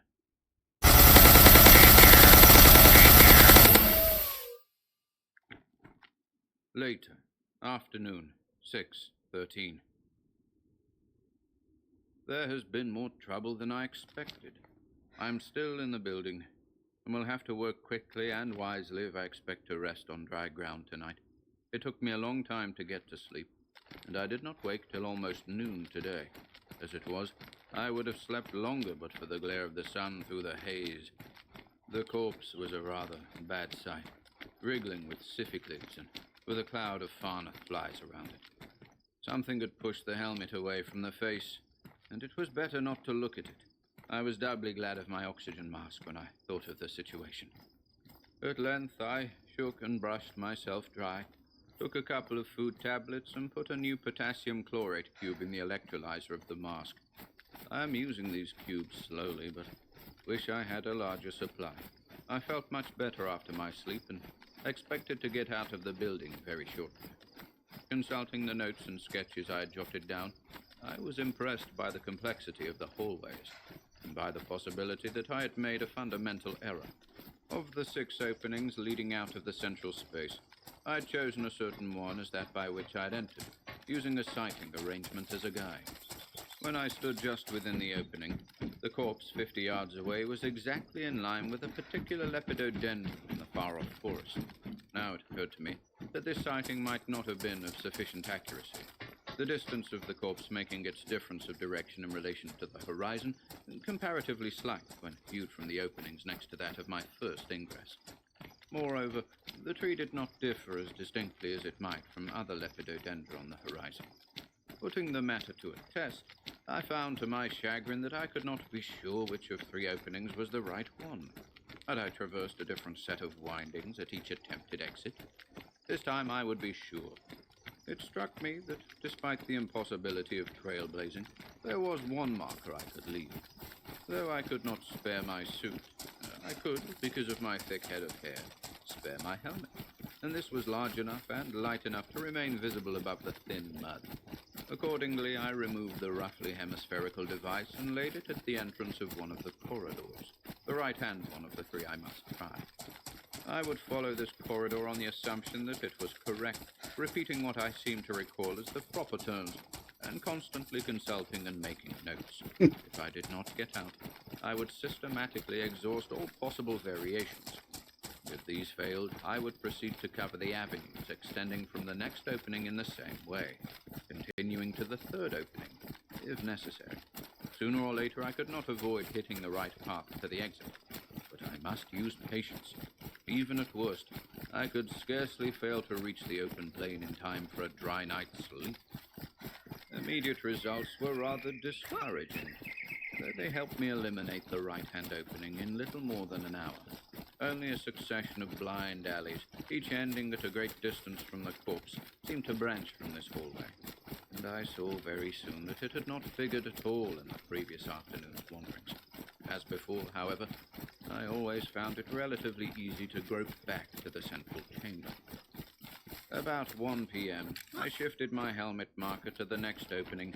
Easiest way to get out, put the red crystal back. I thought I recognized the turnings, but soon found myself in a wholly unfamiliar set of corridors. I could not get near the corpse, and this time seemed cut off from the central chamber as well, even though I thought I had recorded every move I made. There seemed to be tricky twists and crossings too subtle for me to capture in my crude diagrams, and I began to develop a kind of mixed anger and discouragement. While patience would of course win in the end, I saw that my searching would have to be minute, tireless, and long continued. 2 o'clock found me still wandering vainly through strange corridors, constantly feeling my way, looking alternately at my helmet and at the corpse, and jotting data on my scroll with decreasing confidence.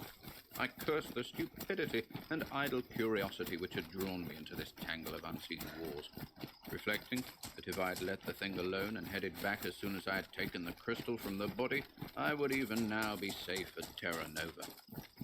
Suddenly, it occurred to me that I might be able to tunnel under the invisible walls with my knife, and thus effect a shortcut to the outside, or to some outward leading corridor. I had no means of knowing how deep the building's foundations were, but the omnipresent mud argued the absence of any floor save the earth. Facing the distant and increasingly horrible corpse, I began a course of feverish digging with the broad, sharp blade. There was about 6 inches of semi-liquid mud, below which the density of the soil increased sharply. This lower soil seemed to be of a different color, a grayish clay, rather like the formations near Venus's North Pole. As I continued down close to the unseen barrier, I saw that the ground was getting harder and harder. Watery mud rushed into the excavation as fast as I removed the clay, but I reached through it and kept on working. If I could bore any kind of a passage beneath the wall, the mud would not stop my wriggling out. About 3 feet down, however, the hardness of the soil halted my digging seriously. Its tenacity was beyond anything I had encountered before, even on this planet, and was linked with an anomalous heaviness. My knife had to split and chip the tightly packed clay, and the fragments I brought up were like solid stones or bits of metal. Finally, even the splitting and chipping became impossible, and I had to cease my work with no lower edge of wall in reach. The hour-long attempt was a wasteful as well as futile one, for it used up great stores of my energy, and forced me both to take an extra food tablet and to put an additional chlorate cube in the oxygen mask. It has also brought a pause in the day's gropings, for I am still much too exhausted to walk. After cleaning my hands and arms of the worst of the mud, I sat down to write these notes, leaning against an invisible wall and facing away from the corpse. That body is simply a writhing mass of vermin now. The odors began to draw some of the slimy actins from the far-off jungle. I noticed that many of the afterweeds on the plain are reaching out necrophagous feelers toward the thing, but I doubt if any are long enough to reach it. I wish some really carnivorous organism like the spores would appear, for then they might scent me and wriggle a course through the building toward me. Things like that have an odd sense of direction. I could watch them as they came, and drop down their approximate route if they failed to form a continuous line. Even that would be a great help. If I met any, the pistol would make short work of it. But I can hardly hope for as much as that. Now that these notes are made, I shall rest a while longer, and later we'll do some more garroting. As soon as I get back to the central chamber, which ought to be fairly easy, I shall try the extreme left-hand opening. Perhaps I can get outside by dusk, after all. Night, 6:13. New trouble. My escape will be tremendously difficult, for there are elements I had not suspected. Another night here in the mud, and a fight on my hands tomorrow. I cut my rest short, and was up and groping again by 4 o'clock. After about 15 minutes, I reached the central chamber, and moved my helmet to mark the last of the 3 possible doorways. Starting through this opening, I seemed to find the going more familiar, but was brought up short in less than 5 minutes by a sight that jolted me more than I can describe. It was a group of 4 or 5 of those detestable man lizards emerging from the forest, far off across the plain. I could not see them distinctly at that distance, but thought they paused and turned toward the trees to gesticulate, after which they were joined by fully a dozen more.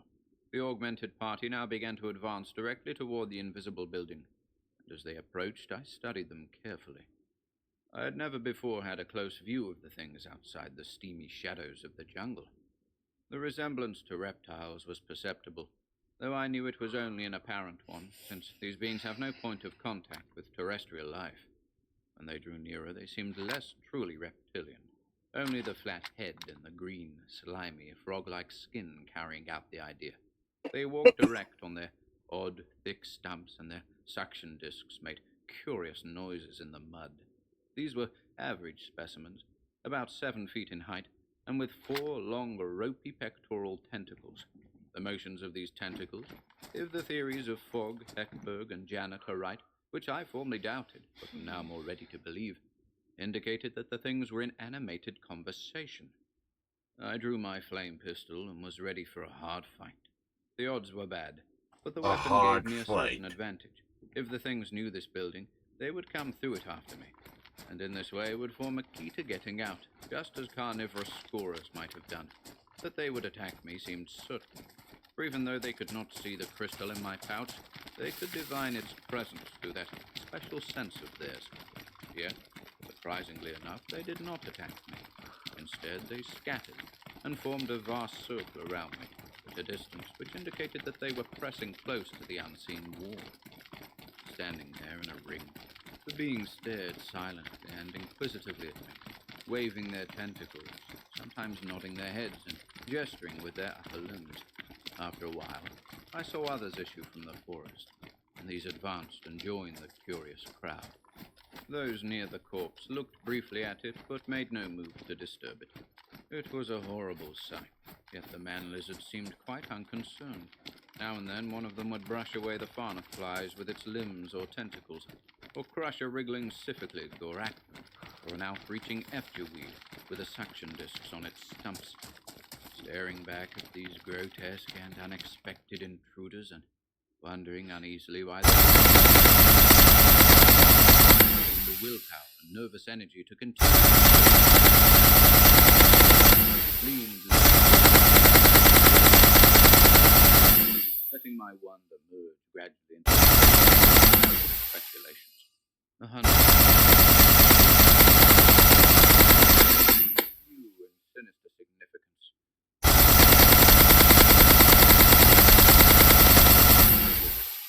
I believed I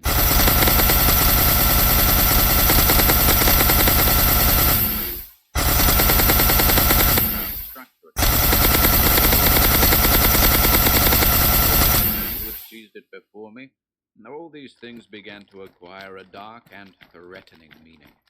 It was no common series of mischances which had made me lose my way in this roofless, unseen tangle of corridors.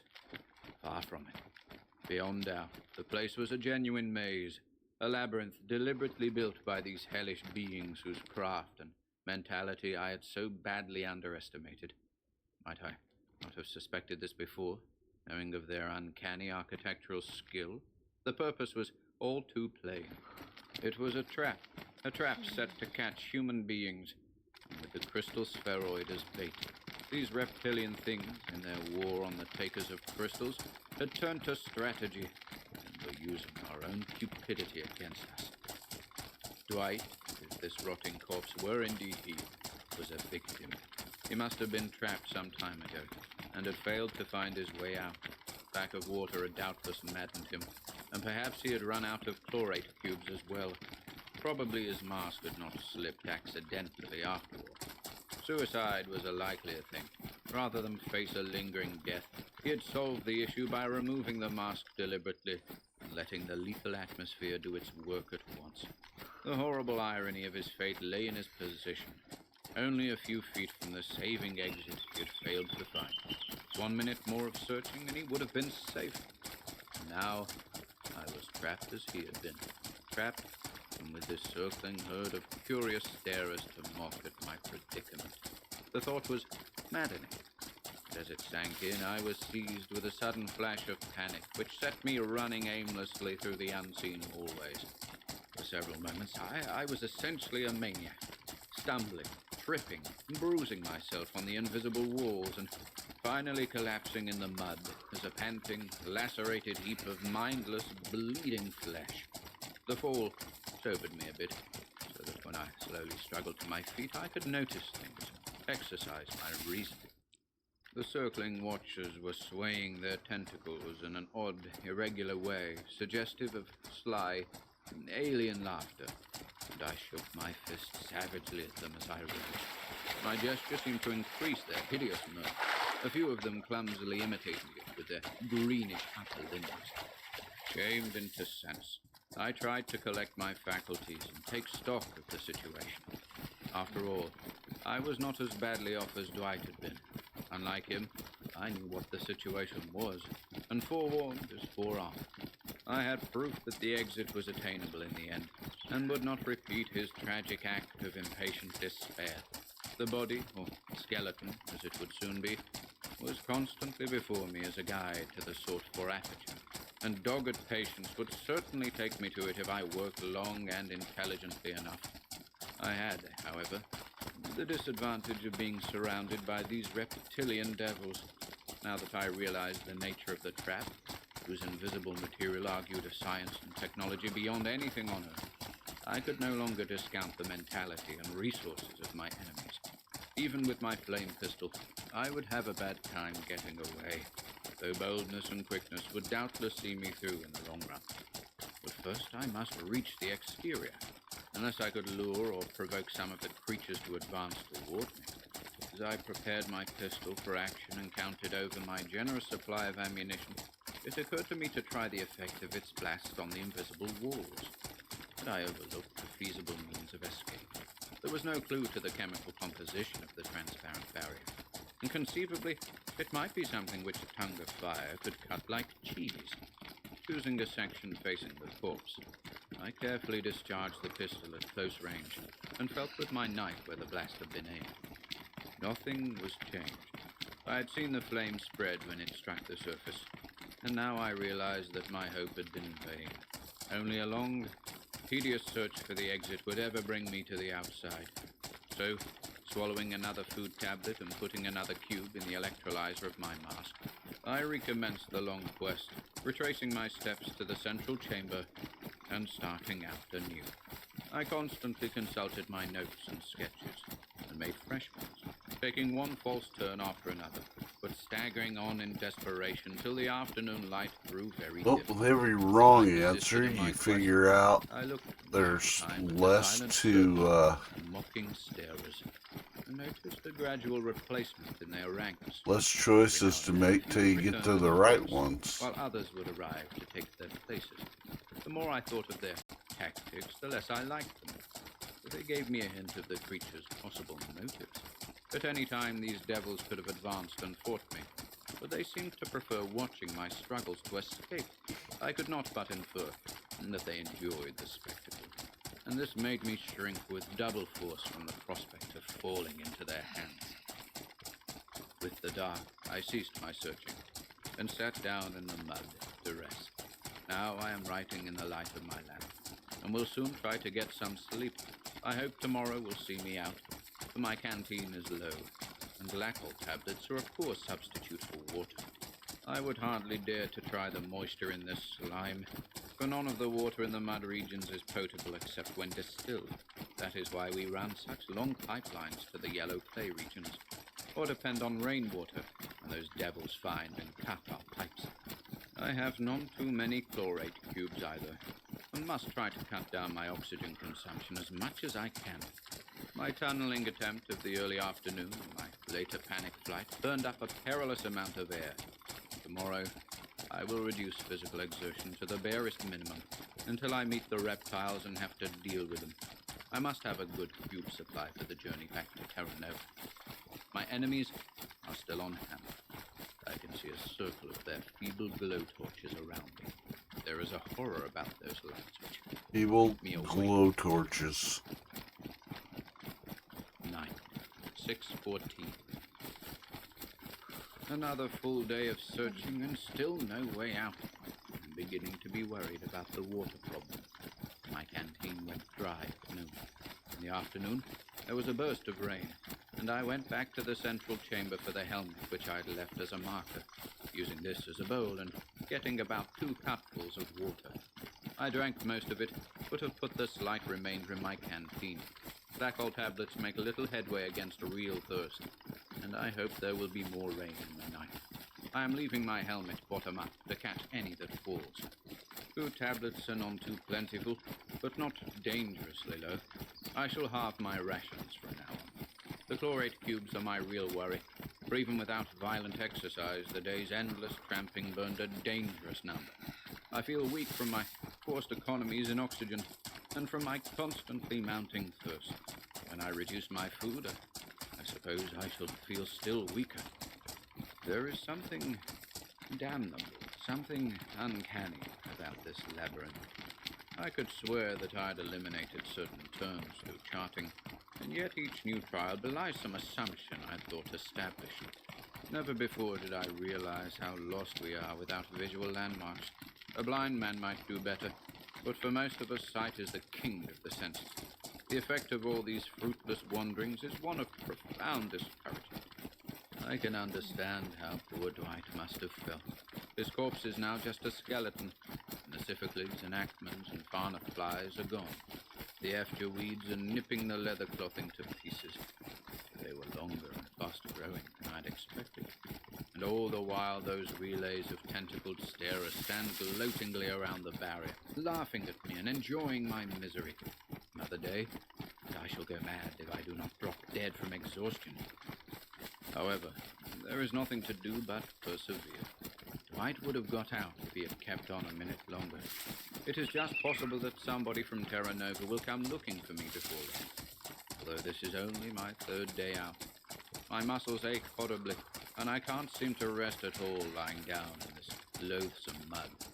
Last night, despite my terrific fatigue, I slept only fitfully. Tonight, I fear, will be no better. I live in an endless nightmare, poised between waking and sleeping, yet neither truly awake nor truly asleep. My hand shakes. I can write no more for the time being. That circle of feeble glow torches is hideous. Late afternoon, 6:15.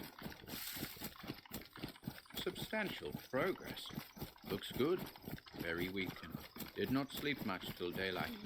Then I dozed till noon, though without being at all rested. No rain, and thirst leaves me very weak. I ate an extra food tablet to keep me going. Without water it didn't help much. I dared to try a little of the slime water just once, but it made me violently sick and left me even thirstier than before. Must save chlorate tubes. I'm nearly suffocating for lack of oxygen. Can't walk much of the time, but managed to crawl in the mud. About 2 p.m. I thought I recognized some passages, and got substantially nearer to the corpse, or skeleton, than I had been since the first day's trials. I was sidetracked once in a blind alley, but recovered the main trail with the aid of my chart and notes. The trouble with these jottings is that there are so many of them. They must cover 3 feet of the record scroll, and I have to stop for long periods to untangle them. My head is weak from thirst, suffocation, and exhaustion, and I cannot understand all I have set down. Those damnable green things keep staring and laughing with their tentacles. Sometimes they gesticulate in a way that makes me think they share some terrible joke just beyond my perception. It was 3 o'clock when I really struck my stride. There was a doorway which, according to my notes, I had not traversed before, and when I tried it, I found I could crawl circuitously toward the weed-twined skeleton. The route was a sort of spiral, much like that by which I'd first reached the central chamber. Whenever I came to a lateral doorway or junction, I would keep to the course which seemed best to repeat that original journey.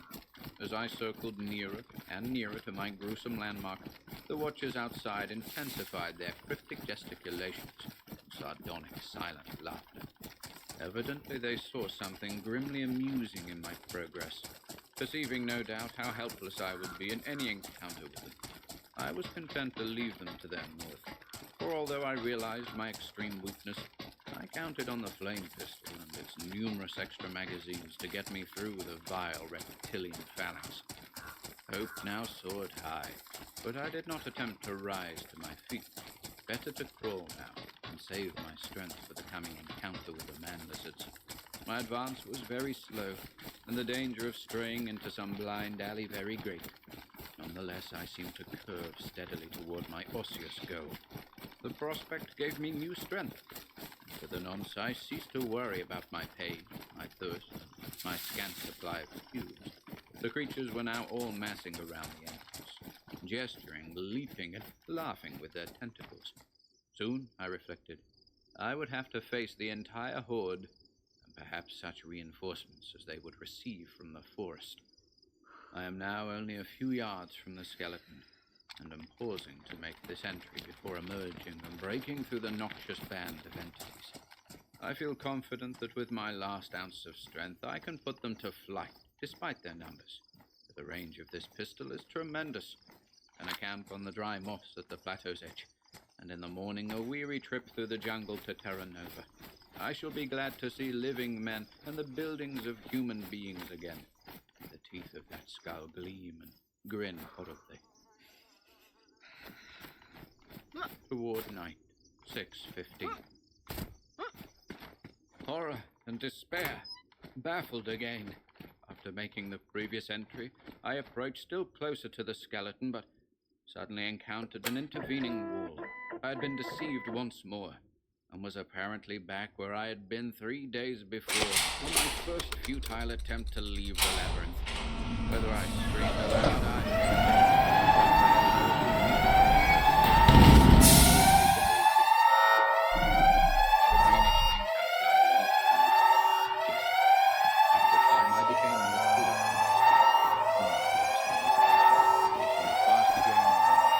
with my last bit of strength, I put a new on the electrolyte, reckless without regard for the needs of my journey.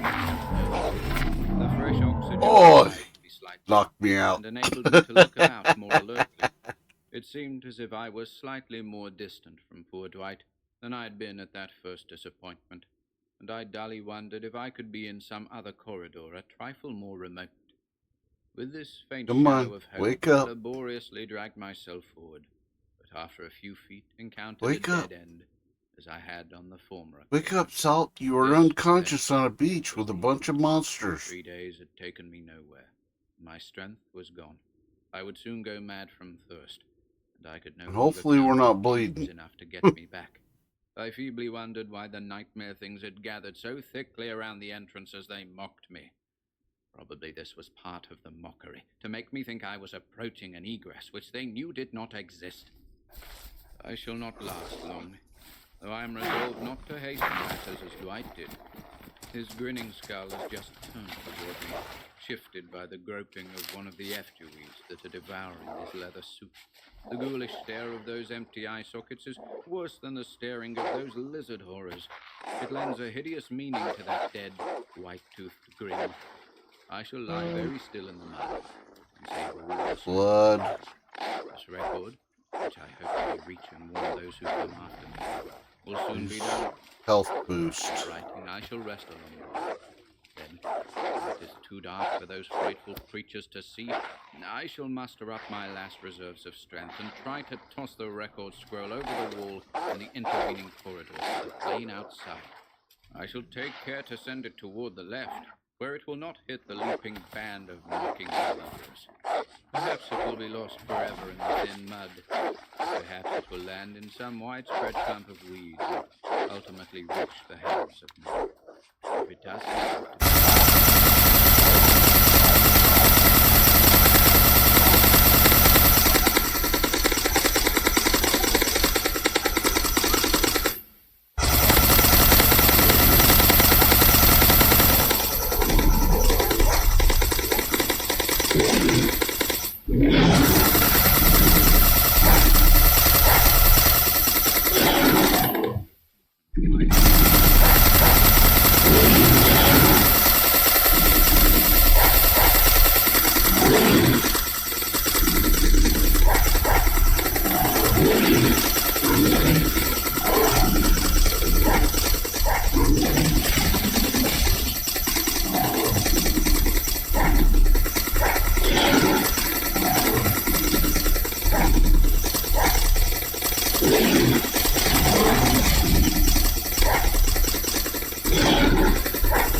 penetrating the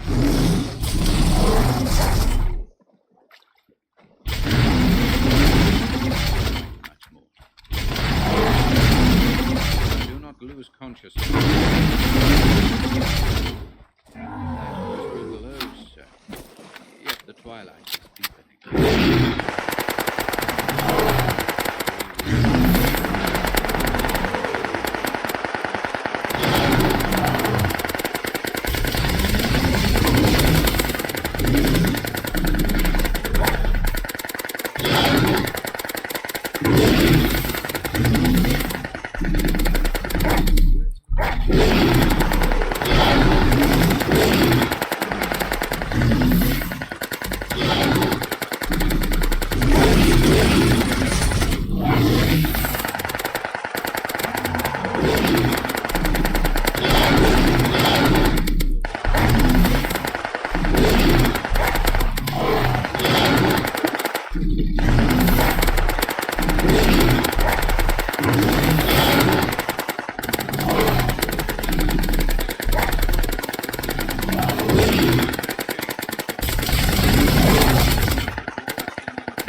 Carnivorous. Playing on Eric's, we saw the lights. As we approached, they scattered 75 to 100. Crystal on spot where they had been. They didn't know over this. Our lights picked up the ground.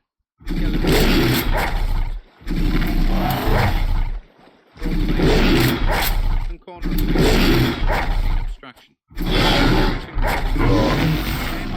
Against a smooth, invisible barrier. Enormously. Feeling along it near the skeleton was a space with another opening leading to the skeleton. So it gives you guns, but no mags. Had one of the with metal helmets inside. It was operative Frederick and Dwight of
and went back under Anderson, carrying the two bodies.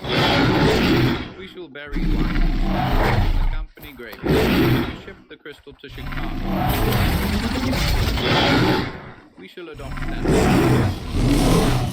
in the same earlier part of this report and bring across enough troops to wipe out the nation. With a clear field, there can be scarcely any crystal we can secure. In the afternoon, we studied the invisible building, or trap, with great care, exploring it with the aid of long guiding cords and preparing a complete chart for our hunt. We were much impressed by the design, and shall keep specimens for chemical analysis. All such knowledge will be useful when we take over the various cities of the natives. Our Type C diamond drills were able to bite into the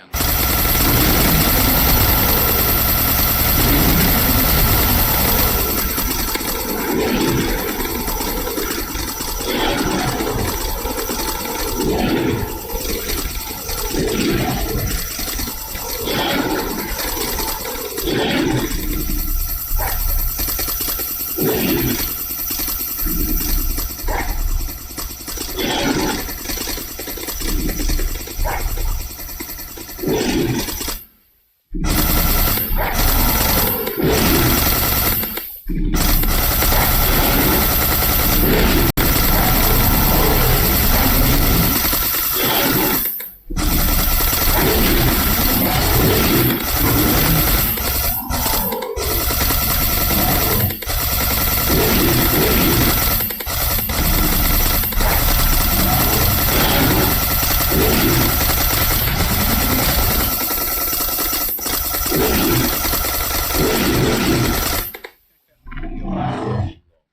where you'll find links to our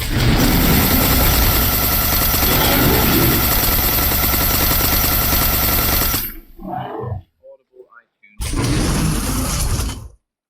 And until next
Die.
God, did they regenerate?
down to 1%. Come on.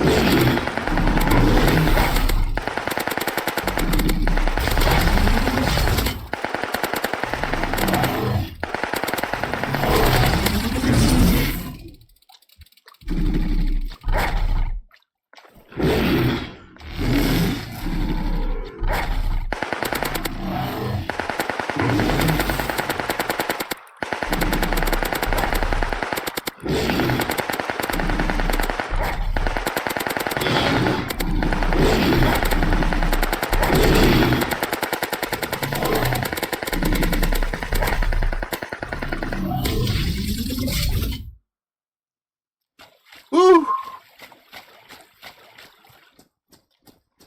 That took some effort.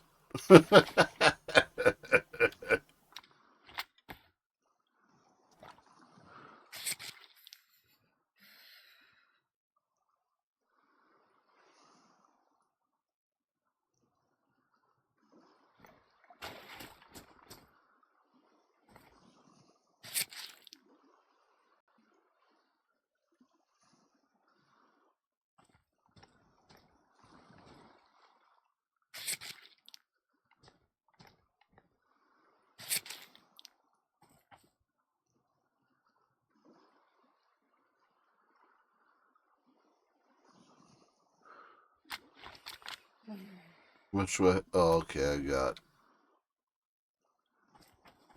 2 full mags left.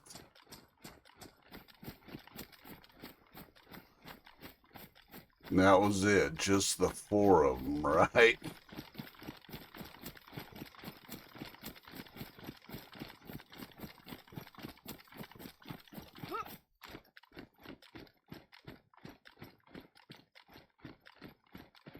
There was nothing else in there?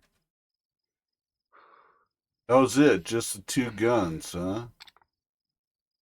Nothing really substantial. Nothing really worthwhile.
Yeah, they're a couple of bullet sponge. Plus the tier 1 guns are great for robots and that. But on these sci-fi servers, they are definitely not a match for the bigger animals and the bigger stuff that's on here. Like that.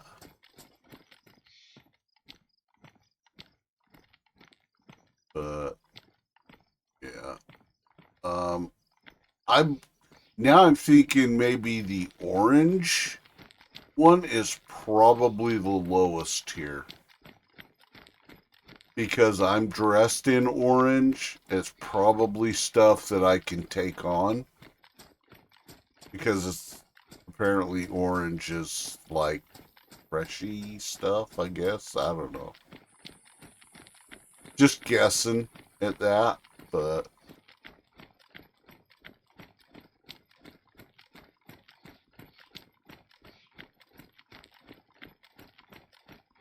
I mean, look how many orange cards I've picked up since I've gotten on here in the past 3 hours. They have to be tier one doors. Yeah, tier 1. So it's gonna have tier 1 loot with tier 1 animals, I guess. Or maybe just like a shit ton of robots. I don't know.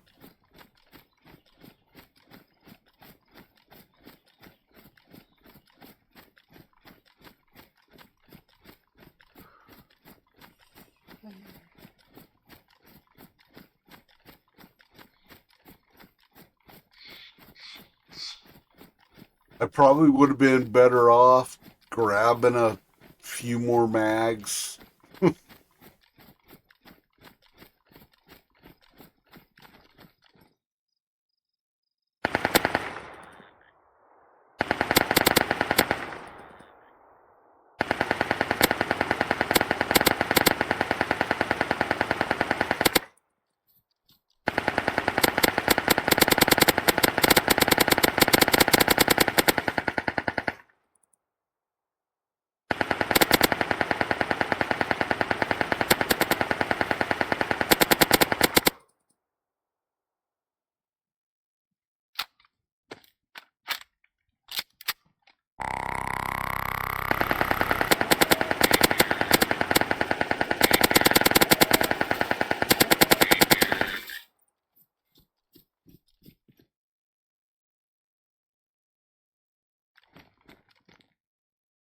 Yeah, see, now there's another orange fucking card. Orange card. Lots of orange cards. I may start chucking those away. Or just leaving them.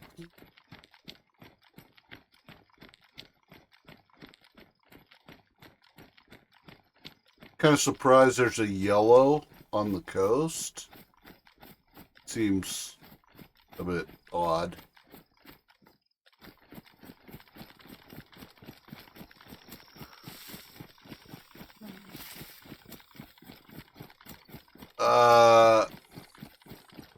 I don't know about being highly modded up. It's got a substantial mod list on it. Not quite as extensive as Bear Garden, but they've definitely changed up a lot of stuff on here. I mean, they did the sky.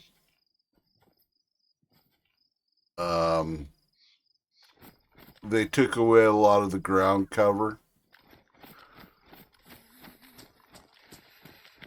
They did mod in some stuff like out there. You can see all the stuff that they've obviously put in out on Scalisty Island. It's radioactive out there. I'm guessing it's some kind of black market or a task, or you open it with like the red key card or something.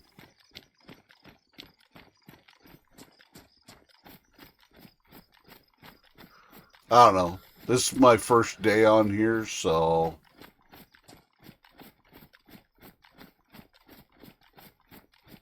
yeah, it's definitely modded up.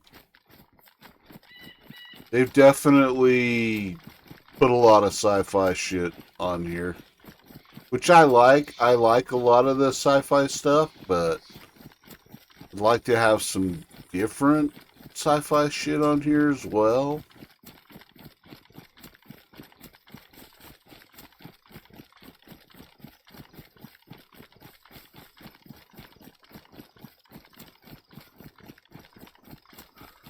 Now the long run back to the trader so that I can turn that shit in.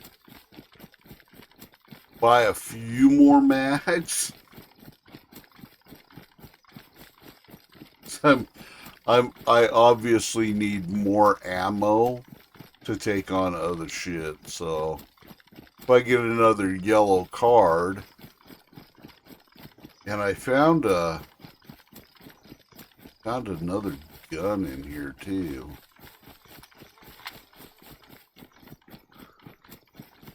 Where did I put it? Found that gun, which is tier 1. I think that one's tier 2. That one's a tier 1 gun. I'll be able to tell when I get back to the trader.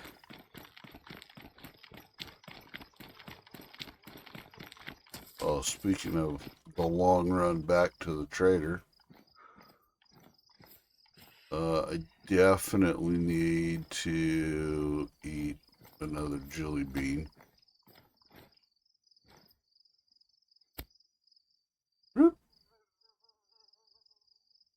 Everything's back up to 5,000.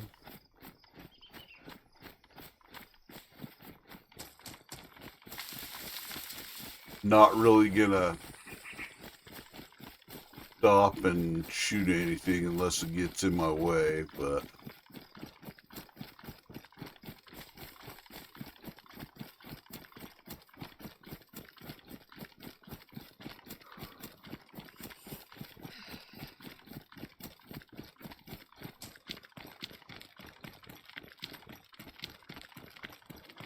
I might just leg the robots and just keep running.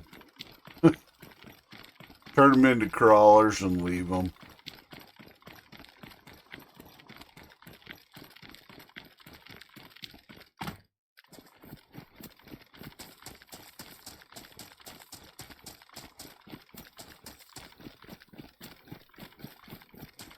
This has one of the cool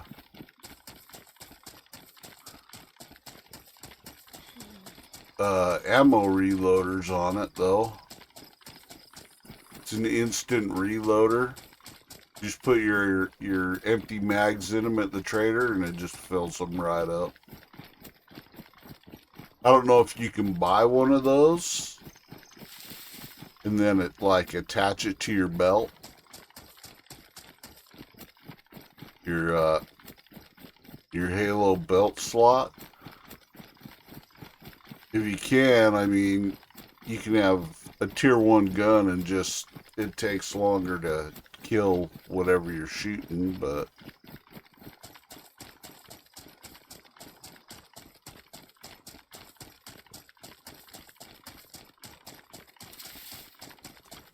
I don't know what I get for the robo animal parts. Should be pretty good. Anything that gets in my way, I'll kill it now, the robots, and I'll take their body parts as well.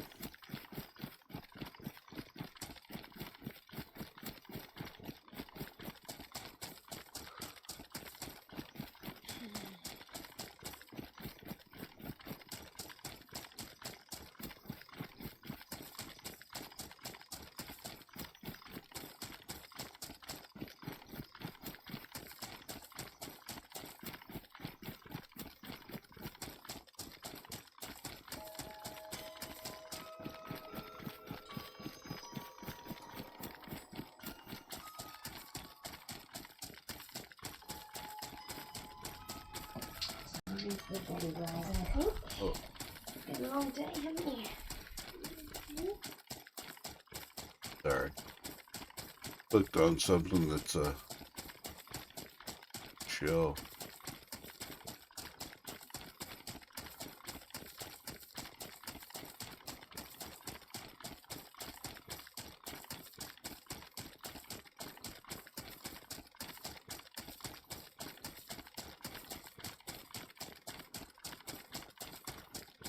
Daily routine.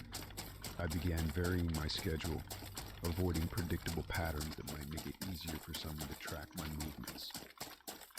I I avoided discussing my plans or activities with anyone, even friends and family, for fear that someone might be listening in or monitoring my conversations. The fear of being watched became an all-consuming part of my life. Despite Paranoia. Paranoia. And every day felt like a new test of my sanity.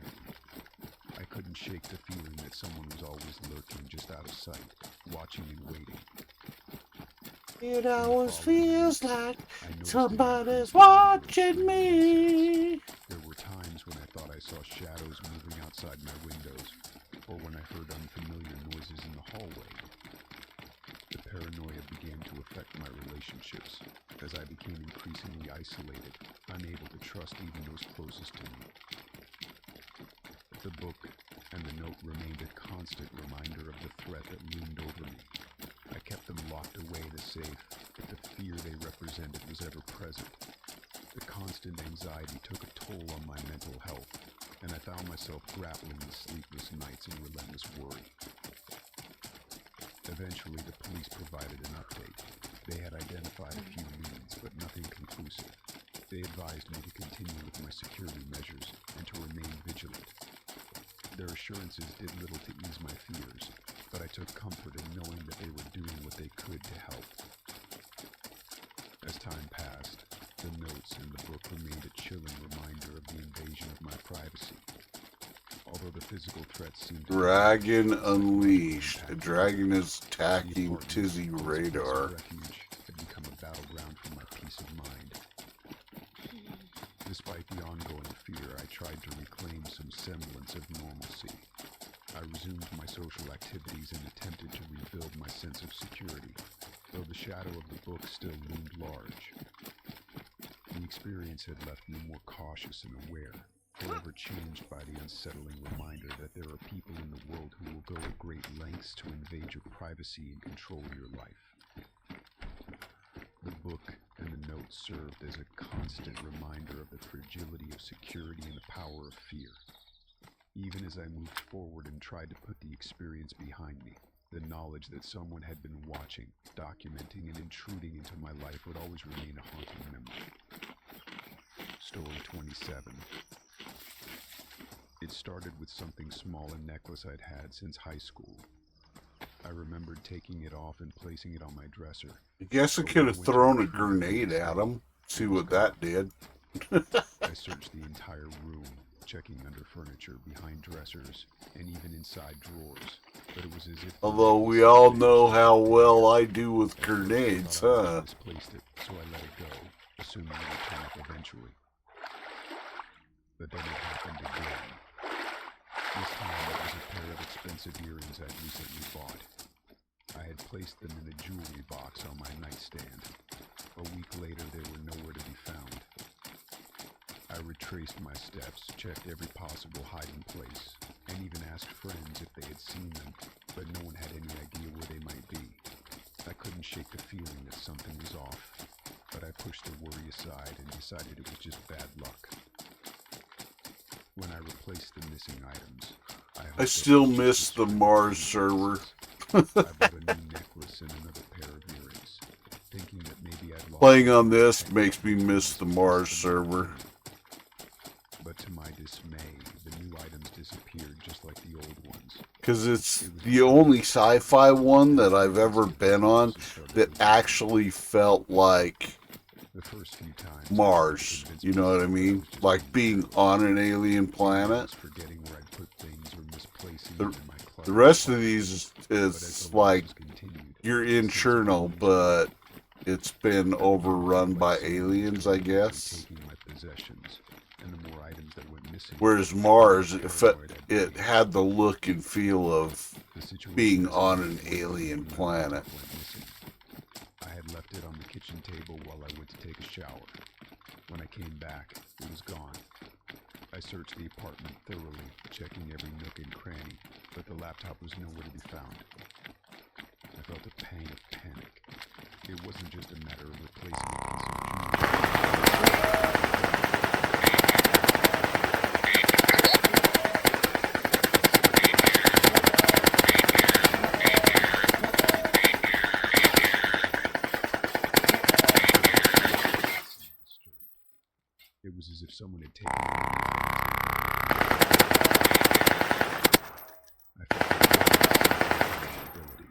as if my phone was someone who knew exactly. I decided to install a few security cameras to keep an eye on things. I set them up around the apartment, hoping they would catch any suspicious activity. The cameras were discreet, hidden among everyday objects like picture frames and decorative items, so they wouldn't draw attention. The first night with the cameras was filled with anticipation. I watched the footage carefully, expecting to see someone sneaking around, but the cameras showed nothing unusual, no one entering or leaving the apartment, no strange movements. Everything appeared normal, and yet my belongings continued to disappear. One morning, after a particularly restless night, I was making coffee when I noticed that my favorite watch had vanished. I had left it on the kitchen counter the previous evening, but now it was gone. I felt a surge of frustration. I reviewed the security footage again, hoping that I had missed something. The video showed me making coffee and then leaving the kitchen, but there was no sign of anyone else entering the room. I began to think I was losing my mind. The constant disappearance of my possessions was taking a toll on me. I started double-checking every corner of my apartment, convinced that there was some hidden compartment or secret passage where my belongings were being stashed. I even contacted a locksmith to inspect the locks and ensure there were no hidden vulnerabilities, but they found nothing unusual.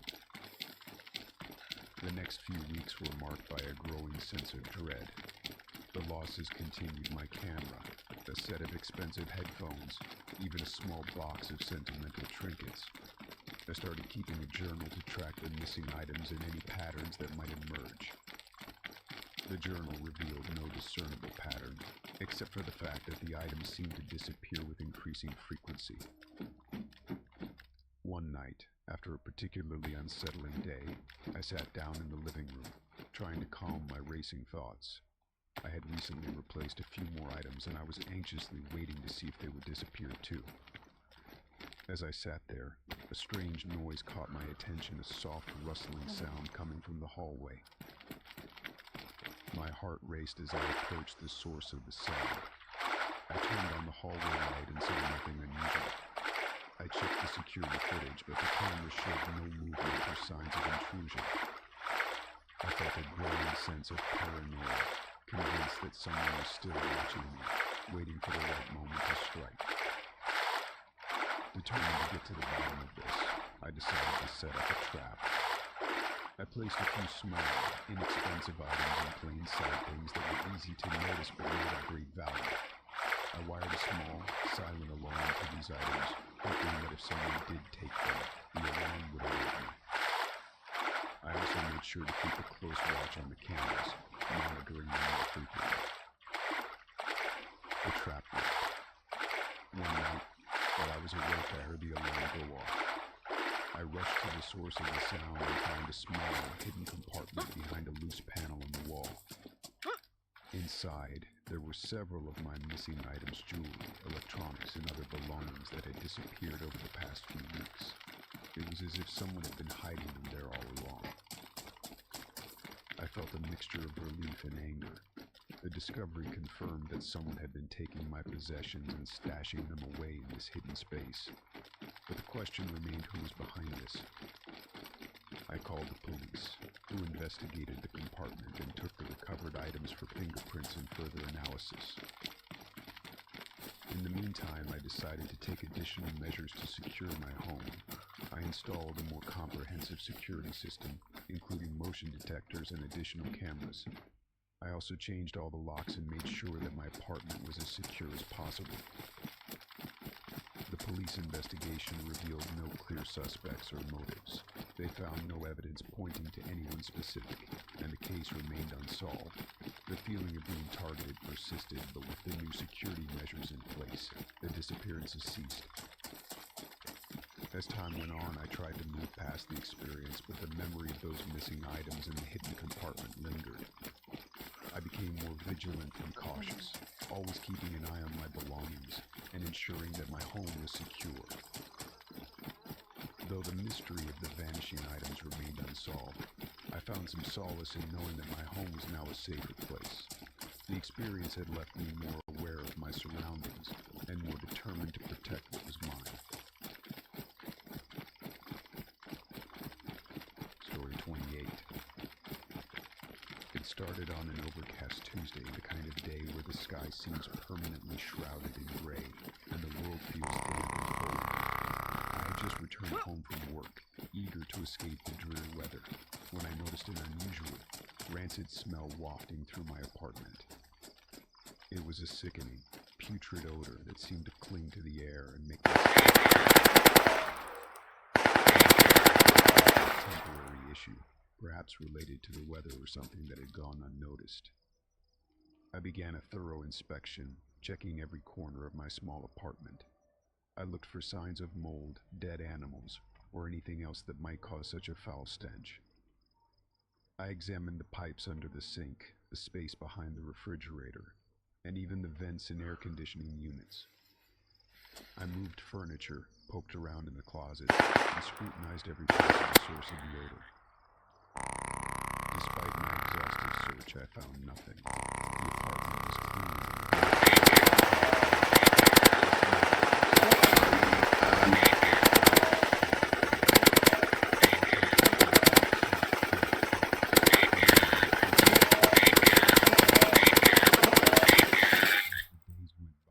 The odor continued to plague me. It would appear suddenly filling the room with its rancid stench, only to company or when I was busy with other tasks. It was as if the smell had a will of its own. The foul odor wasn't the only thing that disturbed me. Each time it became unbearable. An eerie feeling would accompany it, an unsettling sensation that something was lurking just out of sight, watching me from the shadows.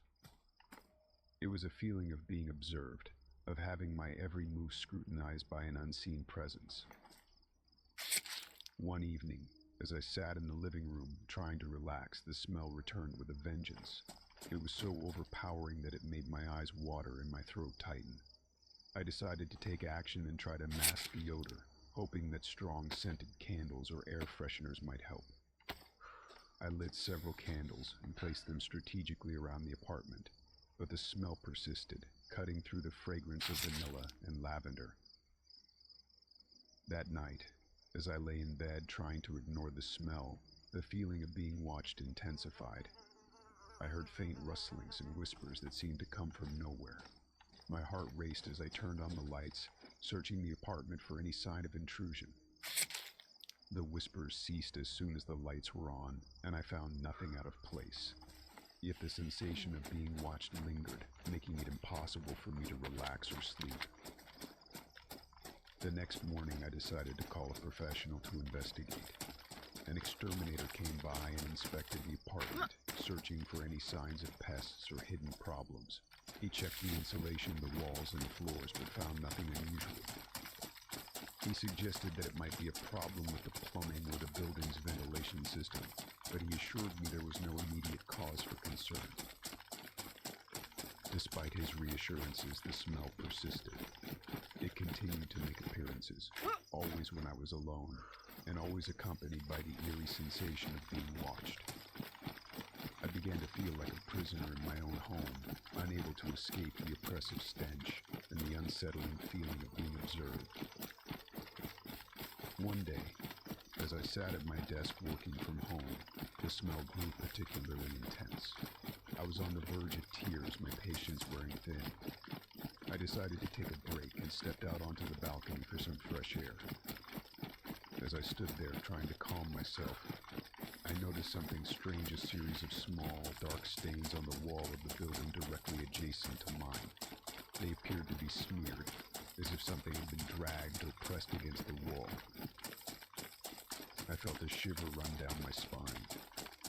The stains seemed to have no logical explanation, and I couldn't shake the feeling that they were somehow connected to the strange occurrences in my apartment.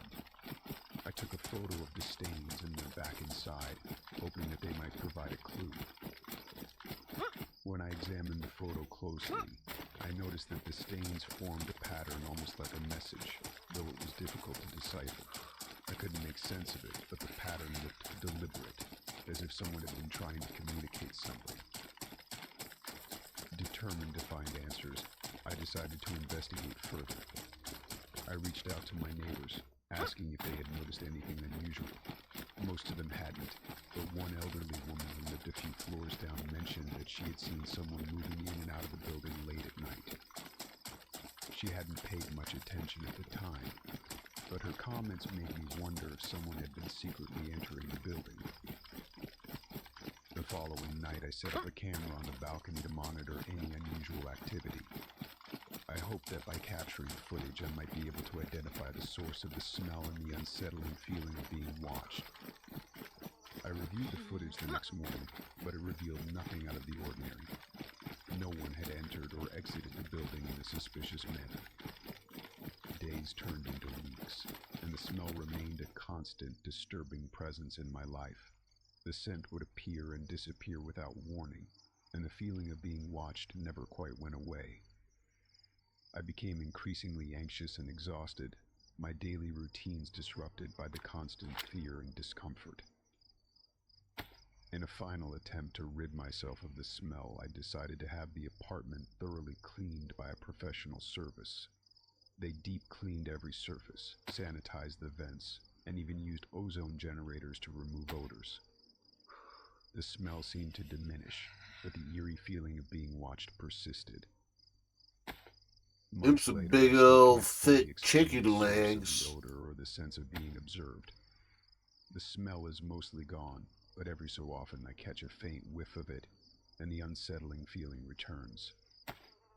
The experience left me with a lingering sense of unease, a reminder that sometimes the inexplicable can intrude into our lives in ways we can't always understand or control. Story 29. It started subtly, almost imperceptibly. I first noticed the fingerprints on my living room windows one morning as I was preparing my coffee. The sun was streaming in, casting a warm glow over the room, and it was then that I saw them faint, smudgy fingerprints on the glass, not my own. They were not large or intrusive, just a few smudges scattered across the lower panes. I assumed they must have come from an earlier visitor, or perhaps a bird had perched on the ledge and left a mark. I wiped them off, dismissing the incident as an anomaly. However, the next day, the fingerprints were back, but in different places. I rubbed them off again, thinking it was a coincidence, but the pattern persisted. Each time I cleaned the windows, the fingerprints would reappear, always in new spots, as if mocking my efforts. The fingerprints were unsettling. They were not particularly distinct, just general shapes and sizes, but they carried an unnerving presence. Each time I saw them, a chill would run down my spine. The thought of someone tampering with my windows, or worse, watching me through them, made me feel deeply uncomfortable and unsafe. I decided to pay closer attention. I began to document the patterns of the fingerprints, noting their locations and how they changed from day to day. It became a routine: clean the windows, watch for new fingerprints, and try to determine if there was a pattern to their appearance. But no matter how vigilant I was, the prints continued to reappear randomly, with no discernible logic. One night, after a particularly long day, I was exhausted. I fell asleep early, hoping that the fingerprints would be a distant memory by morning. But in the dead of night, I was jolted awake by a noise. It sounded like a faint scratching or tapping against the glass. My heart pounded as I sat up, straining to hear. The noise stopped and the apartment fell silent again. I lay back down, trying to shake off the unease, but the noise returned, more persistent this time. I got out of bed and walked cautiously to the living room. The room was dark, illuminated only by the faint light of the street lamps outside. I approached the windows, my breath fogging up the cold glass as I peered out into the night. There was no one in sight. The street was quiet, with no sign of activity. I checked the windows for any signs of tampering, but found nothing. The fingerprints had vanished, leaving only the clean glass behind. I returned to bed, though sleep was elusive. My mind raced with thoughts of intruders and eerie encounters. Over the following days, the frequency of the fingerprints increased. They seemed to appear almost overnight, as if someone was deliberately leaving them behind. I became more paranoid, double-checking the locks on my windows and doors. I even installed motion sensor lights around the perimeter of my apartment, hoping that they would deter any potential intruders. The paranoia began to affect my daily life. I avoided sitting near the windows, convinced that someone might be watching me. I would frequently look outside, scanning the area for any signs of movement, but found nothing. My friends noticed my increasing agitation and asked if everything was all right. I brushed off their concerns, trying to act normal while internally battling my growing fear. One evening, I was sitting at my desk, working late on a project. The room was dimly lit by my desk lamp, and I was focused on my work when I saw it again, a faint silhouette against the window. I froze, my eyes widening as I saw the outline of a handprint slowly forming on the glass. It was as if someone was placing their hand against the side, leaving an imprint. I immediately jumped up.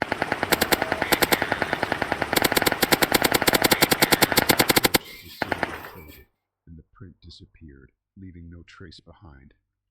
My heart was racing, and my hands were trembling.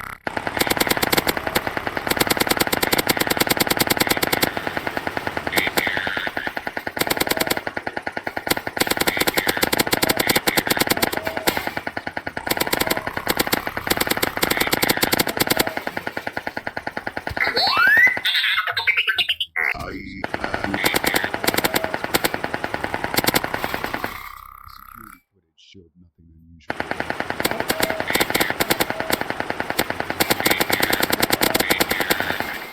Leaving me more frustrated and fearful than ever.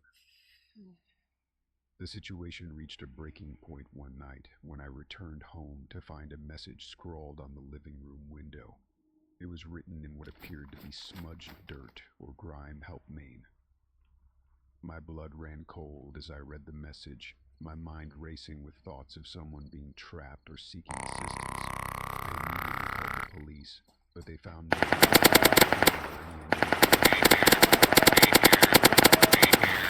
The message persisted, driving me to the brink of my sanity. The apartment that had once been a sanctuary now felt like a prison. I decided to move out, unable to bear the constant anxiety and the unsettling presence that seemed to haunt the windows. The new apartment, with its clean, untouched windows, brought a sense of relief, but the memory of the fingerprints and the cryptic message lingered in my mind. I had hoped that moving away would end the terror, but the experience left me with a profound sense of unease. The fingerprints had been more than just a nuisance. They were a reminder of the vulnerability we all face and the eerie things that sometimes lurk just beyond our understanding. Story 30. It was a chilly autumn afternoon when I decided to tackle the attic. The task was long overdue. Years of accumulated junk, forgotten boxes, and dusty memories awaited me. The house had been in my family for generations, and I was determined to clear out some of the clutter that had built up over the years. With a deep breath and a sturdy box cutter, I began the laborious process of sorting through the piles. Among the cobweb-covered boxes and stacks of old photographs, I discovered a small, unassuming leather-bound diary.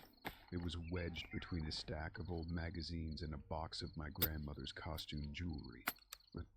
The diary's leather cover was worn and cracked, and it had a delicate brass latch that creaked as I opened it. I hesitated for a moment, feeling a shiver of curiosity mixed with unease.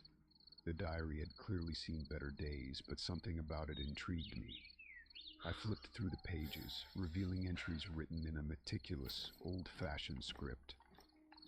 The handwriting was elegant, almost artistic, and the ink had faded to a deep sepia tone. The diary belonged to someone named Eleanor Martin. As I read through the entries, I realized that the diary was filled with personal reflections, everyday observations, and events from Eleanor's life. But what truly caught my attention were the entries that described events that seemed to align eerily with my own experiences. One entry, dated June 5th, 1985, read, "Today was a hot day. Little Sarah fell off her bike and scraped her knee." Oh no, Sarah scraped her knee. Called a day in my childhood when my younger sister Sarah had a similar accident. She got a boo-boo. I remembered my own mother helping her clean up, but Eleanor's diary entry Owie. years before I was even born. Another entry described a family gathering with an unsettling accuracy. The Thompson family came over for dinner tonight. Little Michael made a fuss over the mashed potatoes, but after a few minutes he was fine. It was lovely to see everyone together.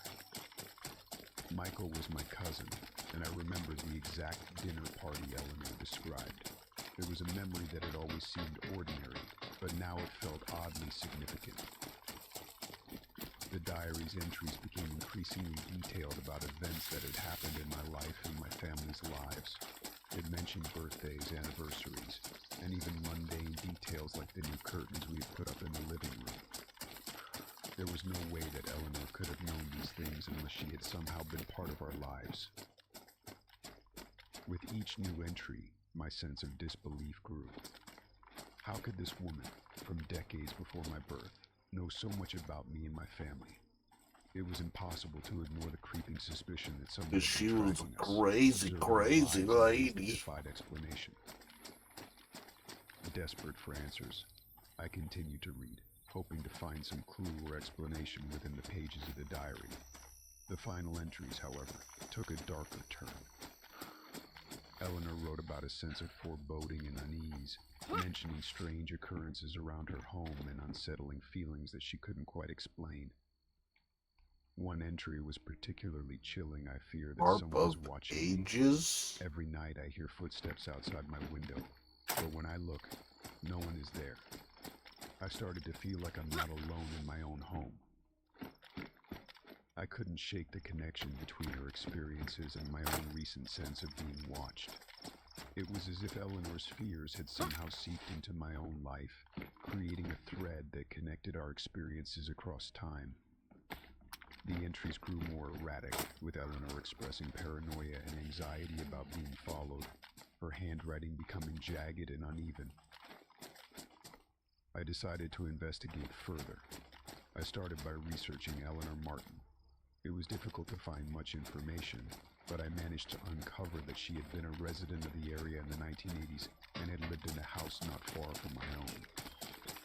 She had been known in the community as a reclusive woman who kept to herself, but there were no records of any incidents or strange occurrences connected to her. My investigation led me to Eleanor's old home, which had since become an abandoned property. The house was a dilapidated structure, with broken windows and overgrown weeds.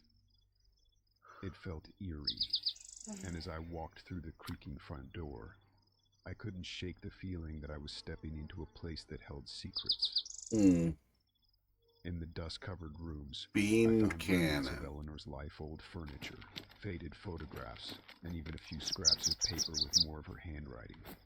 But there was no indication of anything that could explain her connection to my family or the diary's contents.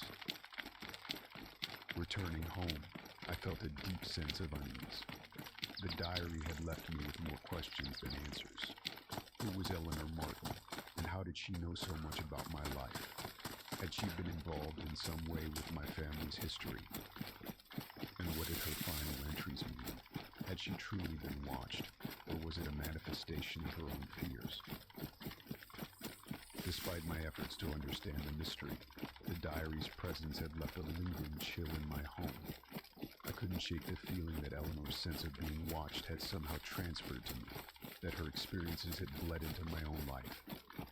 Paranoia. The diary now rests in a box in my attic. One of the where I newest found it, communicable and I reviewed it diseases. again. I've taken extra precautions to secure my home, and while I try to go about my daily life, the sense of unease lingers. I can't escape the thought that there might be a connection between Eleanor's experiences and my own, and the mystery of her diary remains an unsettling enigma in my life. Story 31. The photo albums had always been a cherished part of my life, a way to relive the memories of time spent with friends and family. Each album was a carefully curated collection of moments that marked the passage of time: birthdays, holidays, family vacations. They were a visual diary of my life, a repository of nostalgia that I could always turn to for comfort and connection.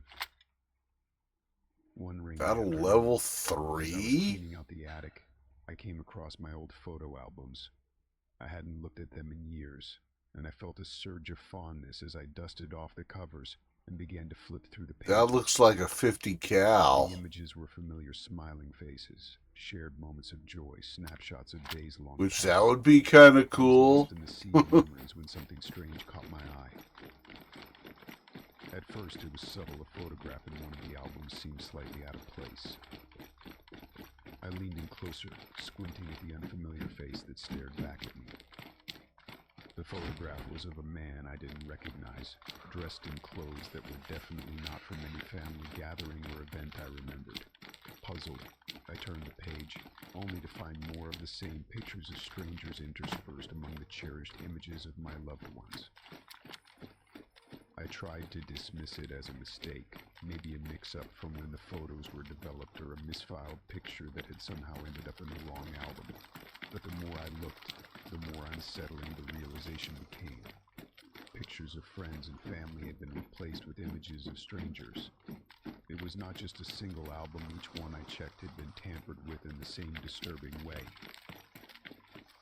I took a deep breath and tried to calm my racing thoughts. Who would do something like this? Why would anyone want to invade my personal history so deliberately? The feeling of violation was overwhelming. Some kind of weirdo. It was as if someone had reached into my private space, not just to take something, but to alter and manipulate my memories.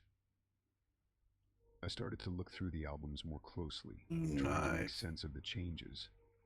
The strangers' faces seemed to follow a pattern, though I couldn't quite decipher what it was. Some of the photos depicted what appeared to be ordinary scenes, parks, streets, and rooms, yet they felt strangely out of context with the rest of my life's narrative. The details in the photographs were too specific to be random, which made the intrusion feel even more personal. The more I examined the albums, the more unnerving the experience became. I began to notice other small, disconcerting details. Some of the replaced images showed the strangers in positions that mirrored the original photos of my friends and family. It was as if the unknown faces had been inserted into scenes where they didn't belong, creating a dissonance that left me feeling deeply unsettled. I decided to confront the situation head-on. I contacted the police, hoping that they could provide some insight or at least investigate the matter. I explained the situation, showing them the albums and describing the unsettling changes. The officers took the albums for evidence, but their response was less than reassuring. They told me it might be a prank or a case of mistaken identity, but without more evidence or a suspect, there was little they could do. Returning home, I felt a growing sense of ghost. paranoia. It was difficult to shake the feeling that someone was watching me, that the intrusion into my personal history was only the beginning. I found myself constantly checking locks, peering out the windows, and even questioning the safety of my own home. Every creak of the floorboards or rustle of the curtains seemed to amplify my anxiety. In the days that followed, the feeling of being watched became inescapable. I tried to distract myself with everyday activities, but the sense of intrusion lingered in the back of my mind. I began to avoid the attic altogether, and the albums were packed away in a box that I kept hidden in the corner of my closet. The photographs that had once brought me comfort now served as a constant reminder of the invasion of my personal space. One evening, as I was sitting in the living room, I received an anonymous letter slipped under my door. The handwriting was unfamiliar, and the message was brief but chilling. It read, "You can't escape your past." The note was unsigned, and there were no clues as to who might have sent it. The vague threat only intensified my feelings of paranoia and fear. I considered reaching out to a private investigator, hoping that they might uncover some clues or provide a different perspective on the situation. However, the fear of further intrusion and the potential for escalating the situation held me back. I was caught in a cycle of anxiety, unable to find peace or resolution. As the weeks passed, the feeling of being watched began to ebb, though the memory of the intrusion remained. I still had the albums packed away, their unsettling changes a constant reminder of the violation. Despite the passage of time, the images of strangers continued to haunt my thoughts, and the feeling of paranoia lingered in my daily life. In the end, the intrusion into my personal history had left an indelible mark on my psyche. The photo albums, once a source of comfort, had become symbols of an unsettling and unexplained violation. The faces of strangers, the anonymous note, and the pervasive feeling of being watched were reminders that even the most personal and cherished aspects of life could be disrupted by forces beyond our control. Story 32. For weeks, my life was disrupted by an erratic, malfunctioning security alarm system. It began with occasional false alarms, waking me in the dead of night with a blaring siren and flashing lights. Each time, I would stumble out of bed, groggy and disoriented, only to find that nothing was amiss. The house was always silent, the doors and windows secure, and the alarm system status indicator showed everything was normal. Initially, I chalked it up to a minor glitch. I checked the system's manual and ran diagnostic tests, but everything seemed to be functioning correctly. I contacted the alarm company's customer service, but their troubleshooting steps didn't resolve the issue. They assured me they would send a technician to inspect the system, but the appointments were always weeks out. Meanwhile, the false alarms persisted, growing more frequent and more disruptive. The alarms typically went off at odd hours, minus 2 a.m., 4 a.m., sometimes even in the middle of the day. The unpredictability made it difficult to adjust, and I found myself in a constant state of agitation. The sound of the alarm, piercing through the stillness of the night, left me with a lingering sense of dread, even after it had been silenced. Each time I would double-check the locks and windows, feeling as though my home was no longer a sanctuary. One particularly unsettling night, the alarm blared at 3 a.m., its shrill sound tearing me from a restless sleep. I fumbled for my phone to turn off the alarm, cursing the system under my breath. As I reached the control panel, the noise abruptly stopped, and I felt an eerie silence settle over the house. My heart raced as I grabbed a flashlight and cautiously made my way through the darkened rooms. The beam of the flashlight swept across the empty room's living room, kitchen, bedrooms, finding nothing out of place. I checked every door and window, running my hands along the locks to ensure they were secure. The house was silent, except for the faint hum of the refrigerator. It was as if the alarm had been a figment of my imagination. I returned to the control panel, noting that the system showed no errors. The logs indicated a breach, but there were no details on what triggered it. The technician's visit was still days away, and the continued malfunctioning of the system was driving me to the brink of exhaustion. The constant disruptions began to take a toll on my mental state. I couldn't concentrate at work, and I was increasingly irritable at home. The sense of paranoia was palpable, as though the false alarms were a cruel reminder of some unseen threat. The following week, the situation worsened.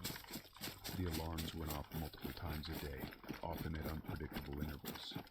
I began to fear the sound of the alarm itself. Someone hacking your What system. had been a symbol of security now became an ominous signal of impending chaos. I tried to keep a journal of the incidents, noting the times and any unusual occurrences around me, hoping to find a pattern or clue that might explain the malfunctions. One night, as I sat at the kitchen table, trying to catch up on paperwork, the alarm went off again. This time it was different. Instead of the usual blaring siren, the alarm emitted a low, pulsating tone that seemed to resonate with a menacing undertone. I rushed to the control panel, my hands trembling as I entered the disarm code. The tone stopped abruptly, and a chilling silence followed. I investigated the house, feeling a growing sense of unease. As I moved through each room, I noticed something peculiar small, almost imperceptible changes. A picture frame slightly askew, the cushion on the couch shifted. They seemed insignificant on their own, but together they painted a disturbing picture of intrusion. I checked every corner, every closet, but found nothing out of the ordinary. The next morning I contacted the alarm company again, expressing my frustration and urgency. They promised to escalate the issue and scheduled an earlier appointment with a technician. When the technician arrived, he spent several hours inspecting the system, replacing components and reconfiguring settings. Despite his assurances that everything was now in order, the false alarms continued, albeit less frequently. The persistent malfunctions left me feeling more vulnerable than ever. The paranoia that had been creeping in now fully consumed me. I started to question whether the problems with the alarm system were a mere coincidence, or if there was something more sinister at play. The idea that someone might be tampering with the system, or worse, using it to mess with my mind, took root in my thoughts. I began taking extra precautions. Paranoia. Installing additional security measures such as motion detectors and outdoor cameras.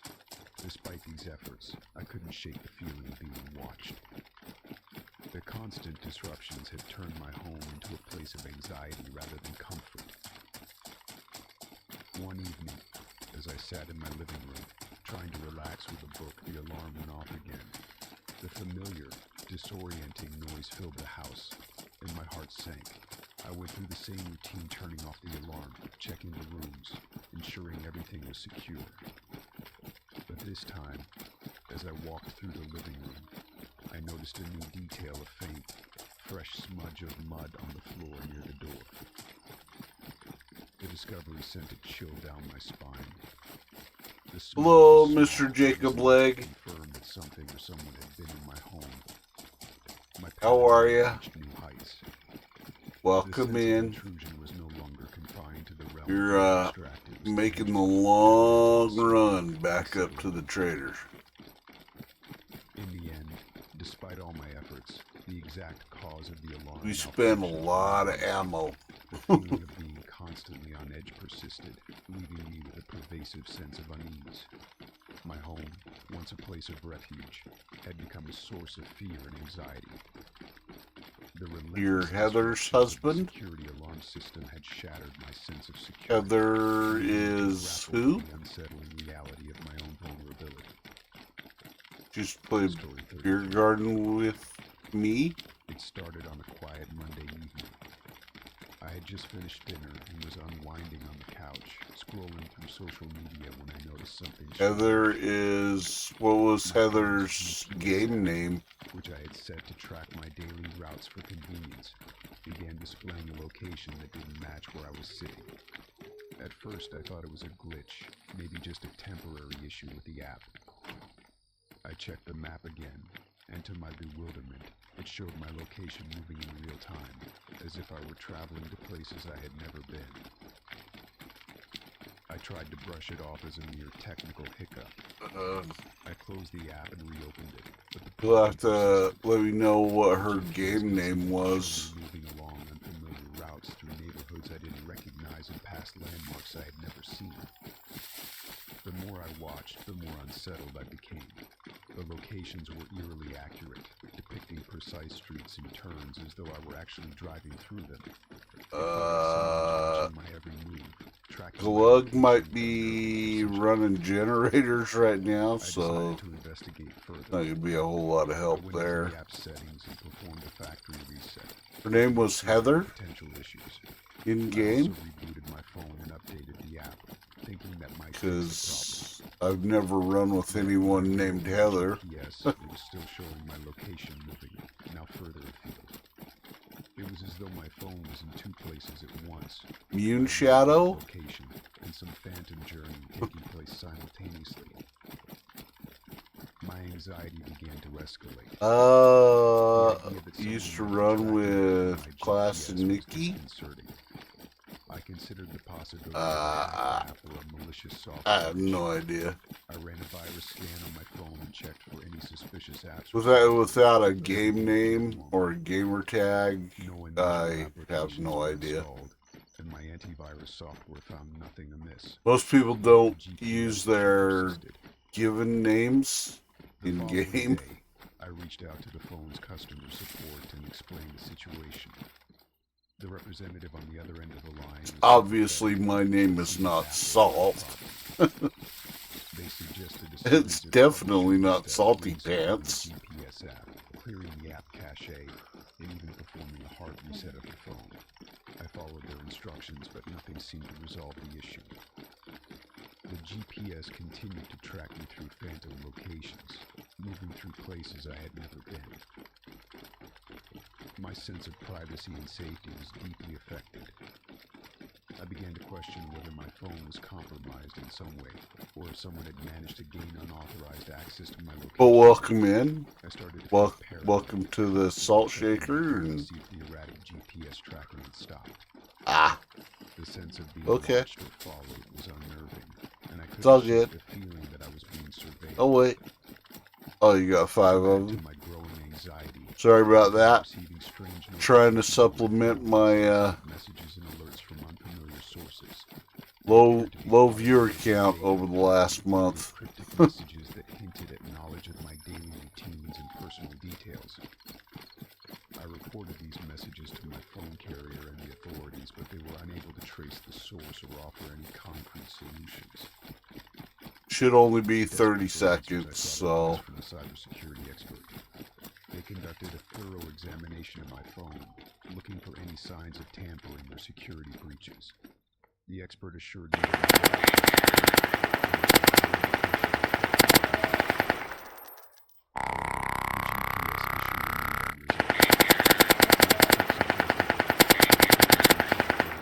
or an underlying issue with the app itself.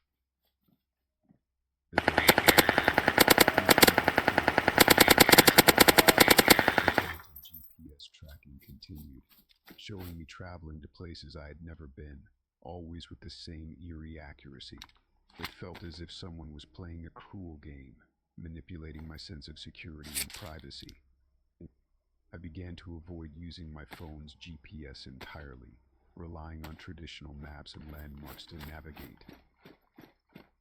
As weeks passed, the GPS issue began to wane, gradually returning to normal. The phantom tracking stopped, and the app once again displayed accurate information about my real-world location. It was as though the problem had simply vanished, leaving me with more questions than answers. Even though the GPS issue was resolved, the experience left a lasting impact. I remained wary of potential privacy breaches and remained cautious about my phone's security. I became more vigilant about monitoring my digital footprint and took additional steps to safeguard my personal information. The phantom GPS had been a reminder of how terrible posture. Vigilant in the face of technological uncertainties. Be a hunched little old man here before long. The sense of being watched and tracked lingered, casting a shadow over my sense of security. It was a chilling reminder of the fine line between the convenience of modern technology and the potential threats it can pose to our privacy. Story 34. It was a typical Thursday evening when I returned home from work, expecting nothing out of the ordinary. I had spent the day immersed in meetings and paperwork, and the thought of relaxing in my own space was a welcome relief.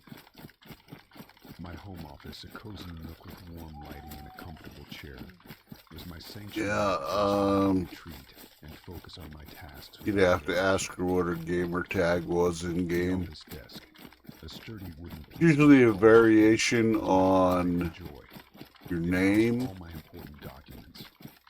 or personal mementos. What the For fuck? added security, I had installed a fucking small lock on one of the desk drawers, where I kept sensitive documents and private notes.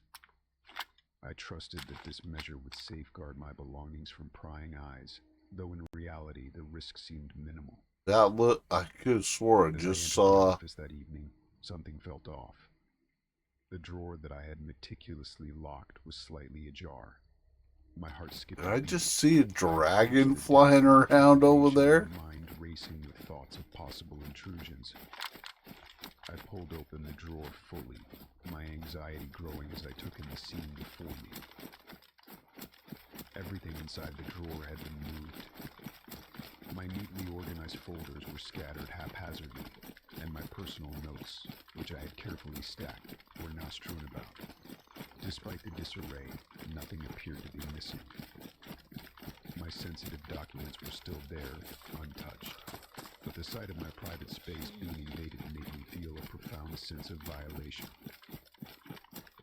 I immediately checked the rest of the office for any signs of forced entry. I examined the window locks. You've been violated. Everything seemed intact, with no indications of tampering or break-ins.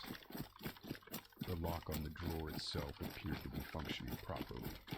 It was as though someone had managed to access the drawer without leaving a trace. The unsettling feeling of being watched bypass this little town. Swinging Swing around it. Changed the lock on the drawer. I quickly found a new lock and replaced the old one, hoping it would provide some measure of reassurance. Yeah, sorry about the ads. Keep a closer eye on my belongings, frequently checking the drawer and the surrounding. But having a low viewer count, I kind of have to supplement it with the ads. You don't get a huge amount, but they don't pay out a lot. But I gotta do something, you know. Hoping it might provide some insight into the strange occurrences. Despite these precautions, the sense of intrusion persisted. Every time I entered my office, I could tell your wife I said hi. Rifling through my things. And ask her what her gamer tag is. Avoiding leaving the office unattended and double checking the locks whenever I left the house. One evening, while reviewing footage from the newly installed camera. But welcome in. Sorry, I was half lurking. There was a brief moment on the video where the camera's view shifted slightly. You're good, Glug. No worries. The footage then showed a shadowy figure entering the room. Oh, Matt. Thank you for that gifted sub. Well, Mr. Jacob Legg, welcome to the Salt Shaker. You are now a member. But the image remained too vague to identify any details. I showed the footage to a friend who suggested that the figure might be a result of interference or a glitch. But the feeling that someone was invading my private space persisted. But she said she doesn't remember. It's alright. It's all good. It's all good.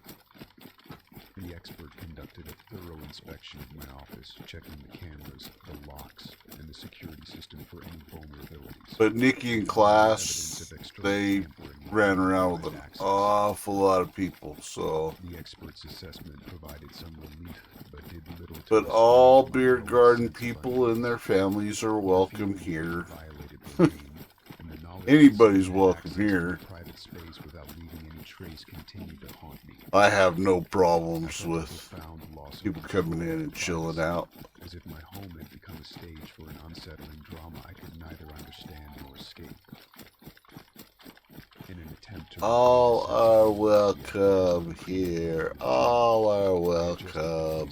My desk and rearranged my office, hoping that changing the environment might help alleviate some of the anxiety. I also there you go.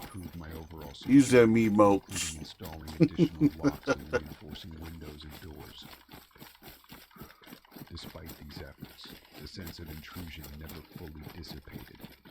The drawer lock had been changed and the security system had been upgraded, but the psychological impact of the violation lingered.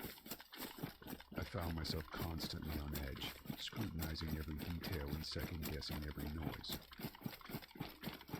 experience had left an indelible mark on my sense of security.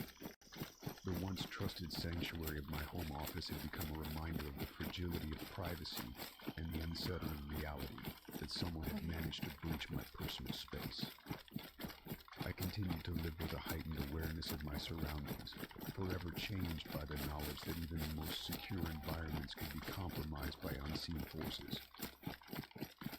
In the end, the mystery of the intruder remained unsolved, and the feeling of being watched never fully faded.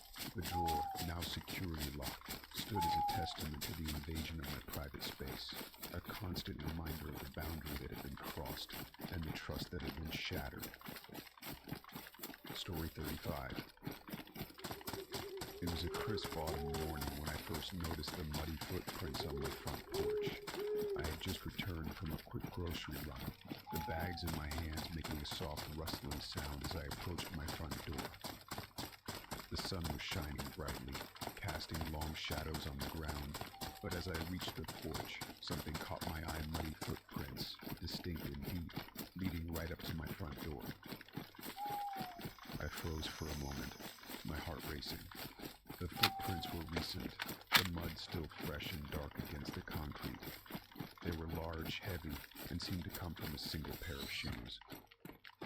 There was a strange quality to them. They looked deliberate, as if someone had carefully walked up to my door with purpose. I set the grocery bags down and bent over to inspect the prints more closely. They were irregular, as if the person had walked slowly, with each step leaving a deep impression. But what unsettled me the most was the fact that the footprints stopped abruptly at the edge of the porch. There were no signs of them continuing beyond the doorstep. It was as if the person had simply vanished into thin air. I took a deep breath and decided to check the security footage to see if the cameras had captured anything unusual. My security system was relatively new, equipped with multiple cameras around the perimeter of the house. I went inside and accessed the footage on my laptop, hoping to find an explanation for the mysterious footprints. The footage was time-stamped and organized by camera angles. I started with the camera facing the front yard, which gave a clear view of the porch and the path leading up to it. I scrolled through the video, watching carefully for any unusual activity. As I reviewed the footage from the past few hours, I saw nothing out of the ordinary. There were no cars pulling up, no people walking by, and certainly no one approaching my front door. I rewound the footage, checking multiple times and from different angles. Each time the result was the same: a peaceful, uneventful view of my yard, with no sign of anyone leaving or arriving. The footprints remained a ghostly mystery, appearing and disappearing without any trace. My sense of unease grew with each passing minute. That one's definitely gonna get sold. Examine the footprints again, hoping that a second look might. That one's like a shotgun. I scrutinized the area around the porch. I want to say these are tier 3, but disturbance or clues that might explain the sudden appearance of the prints. There was nothing. We shall see. Leading up to the door, and then an eerie emptiness where they ceased. As the day wore on, the unsettling feeling. Pretty sure that's tier 1. I kept glancing out the window, half expecting to see someone lurking in the shadows or moving about in the yard. The footprints seemed to have left an invisible mark on my sense of security, a constant reminder that something was not quite right. That evening, as darkness settled over the neighborhood, I decided to take extra precautions. I locked all the doors and windows and checked the security system to make sure everything was functioning correctly. I also placed a few outdoor lights tier 1. Yard, hoping that any that one might be tier 3. Areas. The night passed in uneasy Sure silence. that's tier I lay 1. in bed, listening to the creaks and groans of the old house. The sound of the wind outside, combined with the occasional rustling of leaves, seemed to amplify the feeling of paranoia. Every little noise made me jump, and I found myself constantly checking the window, my eyes scanning the darkness for any sign of movement. The following morning, I found the footprints were still there. Dried, but leaving the prints clearly visible. Vehicles. I tried to shake off the lingering sense of dread and went about my day, but the thought of the footprints haunted me. I made another round of the house, checking every nook and cranny, and even contacted a neighbor to see if they had noticed anything unusual. My neighbor, an elderly woman named Mrs. Thompson, listened patiently as I described the situation. Her expression turned from curiosity to concern as I spoke. "That's very strange," she said, her voice low. "You know, there have been a few odd things happening around here lately. Maybe you should be extra cautious." Her words did little to reassure me, but did add to we the dozed growing list off. of Call it unsettling work. occurrences. You're You're good, man. You're good. Additional security cameras and It's quite alright to fall asleep. That's why we do the sleep time stories. Peace of mind and offer answers So people can get some rest and be comfortable and the muddy footprints became a distant and paranoid. Overshadowed by a series of minor disturbances. My security system recorded the occasional false alarm branches swaying in the wind, small animals scurrying about, but there were no further unexplained incidents. The mystery of the footprints remained unsolved, and the unsettling presence. I mean, it depends on your chair. The feeling that someone had been close, that my privacy had been breached in a way that defied explanation. Oh, you're alright. The incident had left a mark on my sense of safety. You're alright. Reminder of how Automod does some weird shit. Oops. Though the footprints were never explained, the experience had taught me to be more vigilant and to trust my instincts. The house, once a haven, had become a reminder of the thin line between safety and vulnerability. And while I continued to live in the same home, the memory of the muddy footprints served as a haunting reminder of the mysteries that sometimes walk silently alongside us, just beyond the reach of understanding. You're alright. Story 36. You're alright. Peculiar discovery: a small, folded note tucked beneath the leg of my living room couch. The note was simple, with a cryptic message that read, "You're not as alone as you think." I was perplexed. Now for some coffee. A misplaced note from a previous tenant. Or perhaps Coffee. I tossed it aside, thinking little of it. But then it happened again. The second note was hidden between the pages of a book on my bookshelf.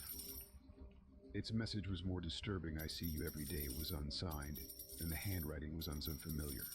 The discovery left me uneasy, but I tried to brush it off as a coincidence. The old apartment building was known for its eccentric To enslave and punish. As days went by, the notes became a regular occurrence. They would appear in the most unexpected places, underneath kitchen cabinets, inside my mail, and even slipped between the pages of my daily planner. Each note carried a cryptic message that hinted at personal details about my life. "I know what you're afraid of," one read. "You can't hide from me," said another. The sense of invasion was profound. These messages, which seemed to come from an unknown source, were unsettling because they revealed knowledge about my daily routines and personal fears. I had never shared these fears with anyone, so the idea that someone could know them was deeply disturbing. The paranoia began to set in, making me question everything. I took precautions, trying to understand who might be behind the notes. I installed new locks on all my doors and windows and set up additional security cameras around my apartment. I meticulously searched every nook and cranny, hoping to find some clue that might lead me to the person responsible. But despite my efforts, the notes kept appearing. One evening, while doing laundry, Yeah, I got a lot of orange key cards.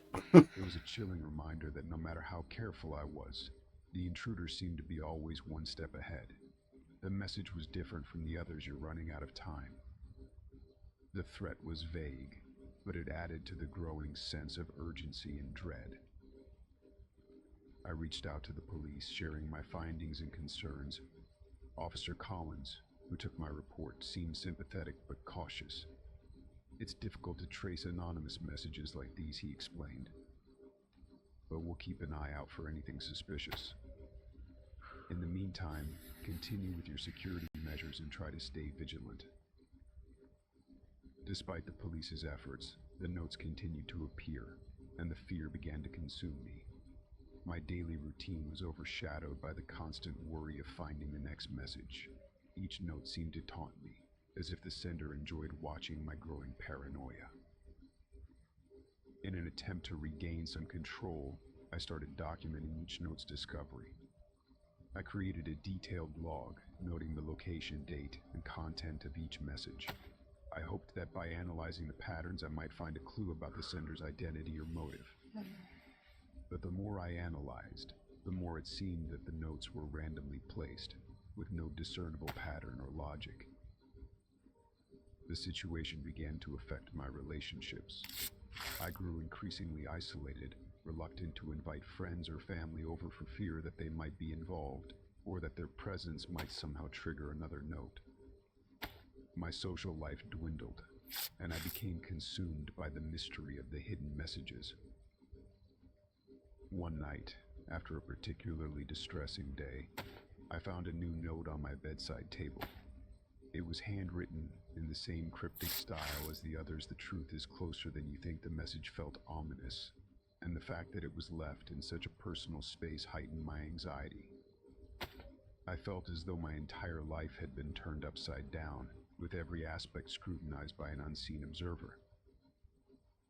In an attempt to regain my sense of security, I sought help from a private investigator. Detective Harris, a seasoned professional with a reputation for solving complex cases, took on the challenge. She reviewed the notes, interviewed neighbors, and conducted a thorough investigation. Despite her expertise, she struggled to find any concrete leads. As weeks turned into months, the notes became a constant source of tension. The cryptic messages continued to intrude into my life, leaving me feeling trapped and paranoid. Each new note seemed to strip away a layer of my sanity, and the relentless nature of the harassment left me emotionally exhausted. It wasn't until Detective Harris uncovered a potential lead that there was a glimmer of hope. She discovered that previous tenants of my apartment had reported similar incidents. It appeared that the building had a history of strange occurrences, and some tenants had experienced similar anonymous threats. Case restoring 100 cards from a provided a small measure of simple relief. It collection. meant that the issue was not entirely personal, though it did little to alleviate the fear and anxiety that had become a constant companion. Okay. The knowledge that others had experienced similar disturbances Did you suggested see me that, do but the it also meant that the problem safe was store? deeply rooted in the building's history. With Detective Harris's help, I began to take additional measures to protect myself and seek a resolution. I continued to document every message. Okay, a box to store sets. Okay. The situation so I can buy resolved, but the support and guidance that and do the whole trading card thing. As time went on, the frequency of the notes diminished, though they never entirely ceased. The experience left a lasting impact on my sense of security and trust. Even after moving to a new location, I found myself wary of unexpected Ooh, surprises 500 and slot messages. case. Okay. The hidden notes had been a haunting reminder of the fragile line between safety and invasion, and they served as a constant reminder of the vigilance required to protect I oneself. think I may have lost out on that one. If that was a reward. It started on a quiet Tuesday evening. I was preparing for bed, a nightly ritual I found comforting. Okay. As I brushed my teeth, I glanced at the bathroom mirror and noticed something odd. The reflection seemed slightly off, darker around the edges, with a faint distortion that made the reflection appear warped.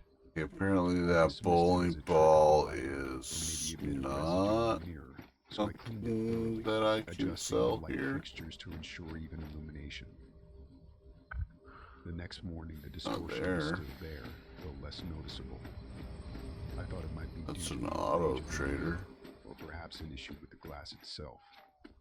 I continued with my daily routine, Clothing? but the feeling of unease lingered. I decided to inspect the mirror more closely. As I examined it, I noticed a subtle shimmer in the glass, almost as if it was alive. The distortion became more pronounced over the following days. It wasn't just the warping, it was as if the mirror was playing tricks on me. Sometimes, while brushing my teeth or washing my face, I would catch glimpses of people standing behind me in the reflection. They were indistinct, shadowy figures that vanished the moment I turned around. My heart would race, and a cold shiver would run down my spine, but whenever I looked behind me, there was no one there. I began to feel like I was losing my grip on reality. The more I tried to ignore it, the more intense the experience became. I started avoiding the bathroom whenever possible, dreading the moments when I had to face that eerie reflection. The mirror became a source of constant anxiety, and the feeling of being watched grew stronger. One night I was in the bathroom, trying to calm my racing thoughts. I was washing my hands when I caught sight of a figure standing behind me in the mirror. It was a tall, shadowy silhouette, and though I couldn't make out any distinct features, I could feel its presence intensely. I spun around, but the room was empty. My heart pounded as I turned back to the mirror, only to find the reflection normal, with no sign of the figure. Desperate for answers, I tried adjusting the lighting again. I replaced the bulbs with brighter ones and repositioned the fixtures, hoping that better illumination would solve the problem. But the distortions persisted. The mirror seemed to warp and bend light in strange ways, creating unsettling patterns and shapes that defied explanation. I decided to seek professional help. I contacted a local glass specialist who came to examine the mirror. He inspected it thoroughly but found no flaws or defects. Yeah, I kind of like doing a lot of the sci-fi server stuff. The structure of the bathroom itself. It's a lot of fun. But he couldn't offer any definitive answers. His professional opinion was that the mirror was fine, but he couldn't explain the distortions or the unsettling reflections. Feeling frustrated and what this ammo goes I turned to online forums and communities for advice. I described the strange occurrences and asked if anyone had experienced similar issues. To my surprise, I received several responses from people who had encountered similar phenomena. I don't know what Some that ammo suggested goes that to. the mirror might be a portal, or that it could be harboring some residual energy. Others recommended performing a cleansing ritual to rid the space of any negative influences. Skeptical but desperate, I decided to try some of the suggested rituals. What the? I gathered sage and other cleansing in the bathroom, hoping to clear away any lingering energy. I also placed protective charms around the mirror, hoping that they would offer some measure of security and peace. Despite my efforts, the reflections continued to plague me. I felt a growing sense of dread every time I entered Robo the dog bathroom. coming out The of distorted nowhere. images seemed to become more frequent. I hope the dog didn't belong to somebody. Hopefully I didn't just kill somebody's dog. One particularly unsettling night, I was alone in the apartment when I decided to confront the mirror once and for all. I stood in front of it, staring at my reflection and trying to steady my nerves. I challenged whatever presence was behind the distortions, demanding that it reveal itself. As I did, the reflection in the mirror shifted and changed, showing fleeting images of figures and scenes that I couldn't comprehend. The air grew heavy. Tier 1. Okay, so I have 2 Tier 1 pistols of that. I felt a deep sense of fear and vulnerability. The mirror seemed to be a window into something beyond my understanding, a gateway to a world where reality and These are all Tier 1 guns. I took a step back, my heart racing, and decided to cover the mirror with a heavy cloth. I needed to Tier block 1. out the I might reflections that keep had one of become a those constant source of terror and confusion. just because they are The mirror and the bathroom Tier 1 felt level less 3. aggressive. I avoided looking at it, trying to focus on other aspects of my life. The distortions and shadowy figures were no longer visible, but the memory of those unsettling Maybe experiences buy a remained. couple of mags for it. As time went on, I learned to live with a covered mirror, finding some measure of peace in the absence of its haunting reflections. I continued to seek answers, but the mirror remained an enigma, a reminder of the strange and inexplicable events that had transpired.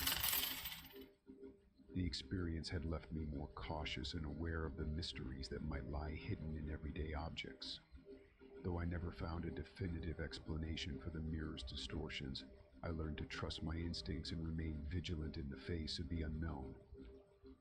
The mirror, once a source of fear and uncertainty, became a symbol of the strange and often unsettling nature of reality, a reminder that some things are beyond our understanding and control.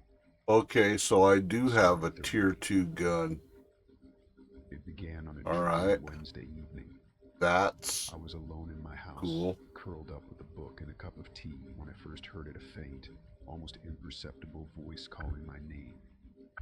At first, I thought it was a figment of my imagination, a trick of the mind after a long day. Oh shit, that one's a But as I tier listened more 3? closely, I realized it was real. The voice was soft, Ooh, barely we audible, might have to and get a seemed to couple drift through the mags house for like a vapor that. carried on a breeze. I set And the that book one's aside tier and 3. listened, Okay. trying to We're determine gonna where the keep the voice was tier coming 3 from. guns It though. sounded distant, as if coming from another room, but there was no one else in the house. I called out, "Hello? So Is someone there?" But the voice did not respond. The room fell silent, and I was left with a disconcerting sense of unease. Determined to investigate, I moved through the house, checking each room and calling out in an attempt to locate the source of the voice. As I moved from room to okay, room, so that's the tier voice seemed to 3. follow me, growing louder and And more that's insistent tier with each 3. step.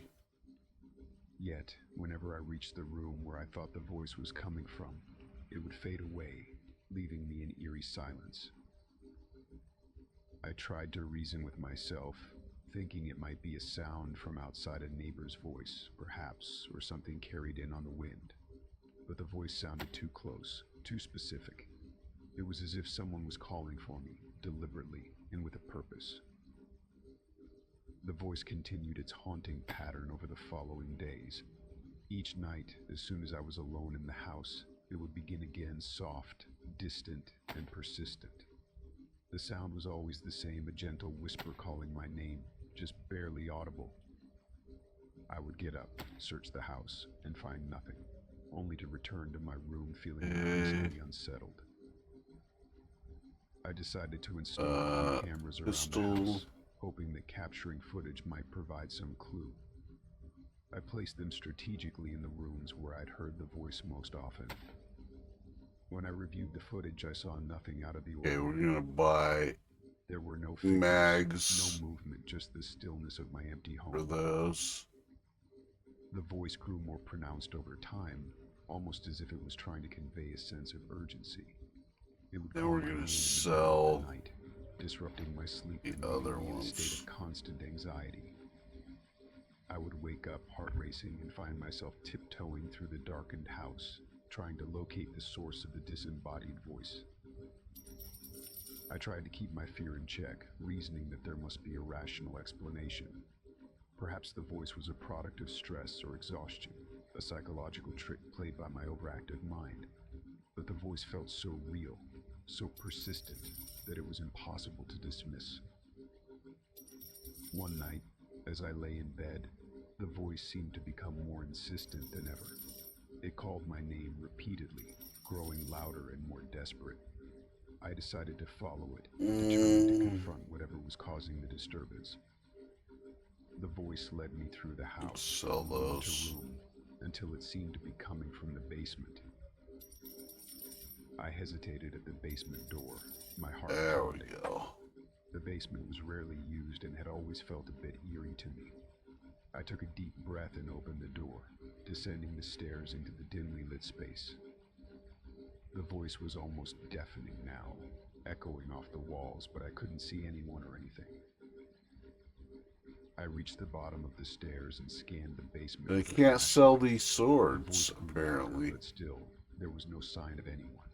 The basement was filled with old furniture, boxes, and cobwebs, nothing out of the ordinary.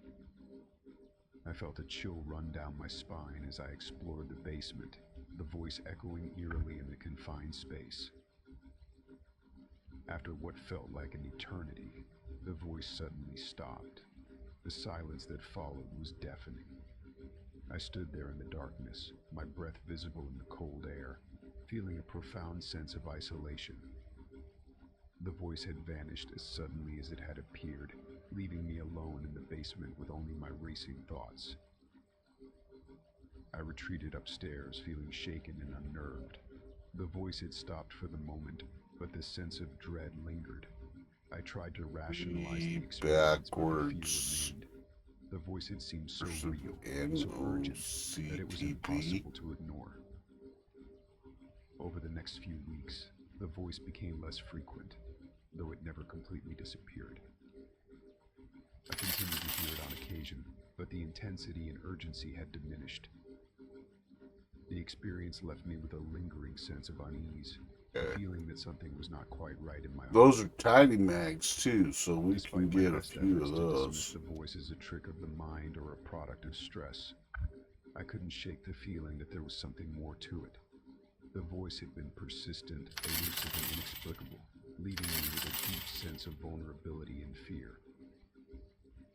I began to take extra precautions, ensuring that the house was secure. Pretty sure they're only going to have a few rounds I also per sought advice from a therapist, hoping that talking about the experience one, might help me make so sense of it.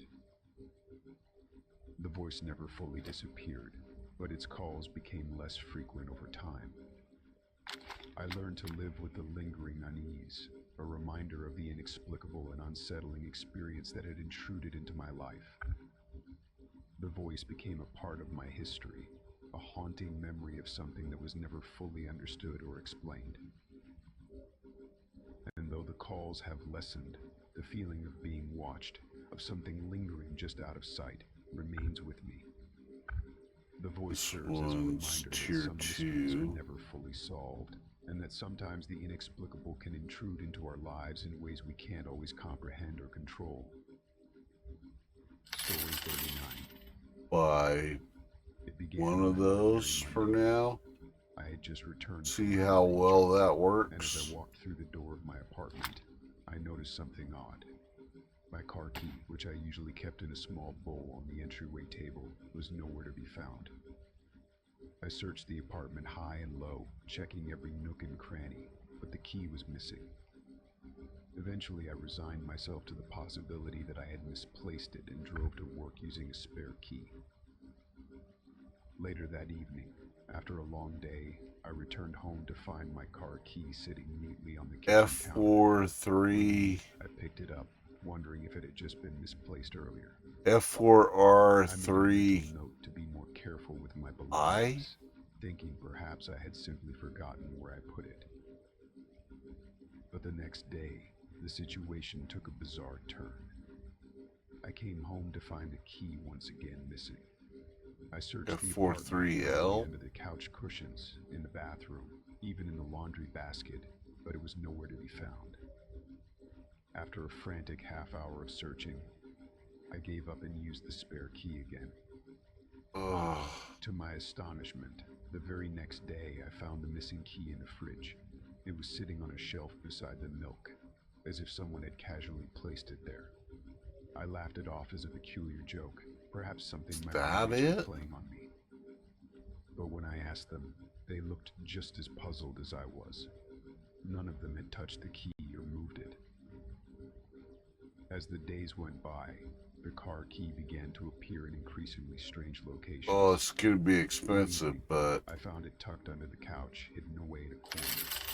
Another time, it was lying in my bed, tucked under the pillow. I even discovered it once in the pantry, wedged between cans of soup. Each time, the key seemed to show up. I don't know how many rounds that holds. Logical explanation. The bizarre occurrence We'll find out. Take a toll on my peace of mind. I couldn't shake the feeling that someone was playing a cruel game with me, deliberately moving my key around to unsettle me. I grew anxious and frustrated, constantly on edge as I tried to 2,500 track down rounds. the key. I began to double-check Okay. every location, fearing that if I didn't find it in time, I would be stuck without a way to get to my car. I installed a small camera in the living room, hoping to catch whoever or whatever was responsible for the mysterious relocations. The footage revealed nothing unusual. The key would simply disappear and reappear without any sign of movement or intrusion. It was as if the key was vanishing and reappearing on its own. The situation reached a point where I began to question my sanity. I became increasingly paranoid, checking and rechecking my apartment for hidden cameras or recording devices. I even consulted a psychologist who assured me that the stress of daily life could sometimes lead to unusual perceptions. He suggested that I might be experiencing anxiety-induced delusions. We'll see how well Despite the his reassurances, XXL gun I couldn't does. shake the feeling that something was amiss. I decided to take a step back and reevaluate the situation. I took a short vacation, hoping that a change of scenery would help me clear my head and reduce the anxiety that had been consuming me.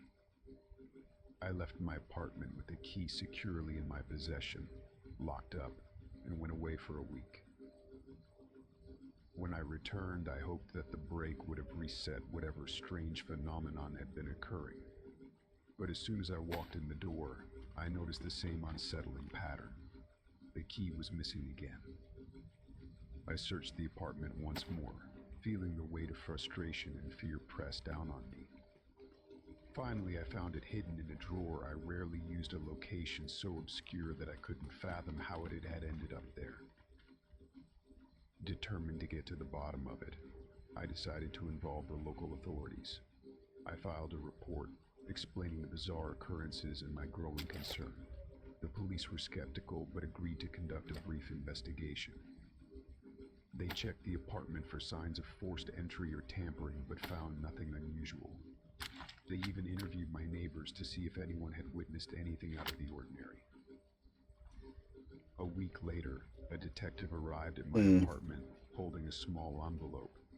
Inside was a note with no return address. It read, "I'm sorry for the confusion. It was just a prank. I thought it would be funny." The detective informed me that the note had been found at a local post office, and it appeared to be a prank from someone who knew me or was familiar with my routine. The revelation was a mix of relief and anger. The prank had gone too far, affecting my peace of mind and causing unnecessary stress. I learned that the perpetrator had been a former acquaintance who had apparently enjoyed watching my reaction to the bizarre game. With the mystery resolved, I took steps to safeguard my home and restore my sense of security. I changed my locks, installed additional security measures, and took a break from my routine to recover from the ordeal. The key continued to find its place in the small bowl on the entryway table, a symbol of the strange and unsettling experience that had tested my sanity. In the end, I gained a deeper appreciation for the simple, predictable aspects of life and the importance of maintaining a sense of security. Though the prank was unsettling, it served as a reminder of the fragility of our comfort and the Okay, resilience. I can buy one more mag for that rifle. Story 40. The phone rang every day at precisely 3:15 p.m. At first, I thought it was just a wrong number or a telemarketer, but the calls became a routine, arriving like clockwork, with no voicemail left and no message delivered. The number displayed on my phone was unfamiliar and untraceable, and each call was marked by an eerie, oppressive silence. It started as a minor irritation. I answered the first few times, trying to discover who was behind the calls, but each time I was met with nothing but dead air. The absence of sound was more unsettling than if there had been a voice on the other end.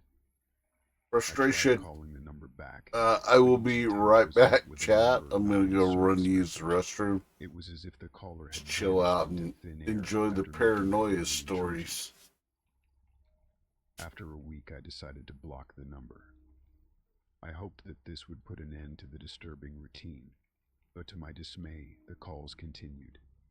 Each day, a new number appeared, always arriving at the same time. The consistent schedule made it clear that this wasn't just random harassment, but something more deliberate. It felt like someone was meticulously monitoring my daily routine, waiting for the precise moment to intrude. The calls were always silent. No static, no breathing, no hint of a human presence. It was as if the person on the other end was simply listening, observing. Each time I answered, the phone remained eerily quiet, the silence stretching out until I hung up, my heart pounding with anxiety.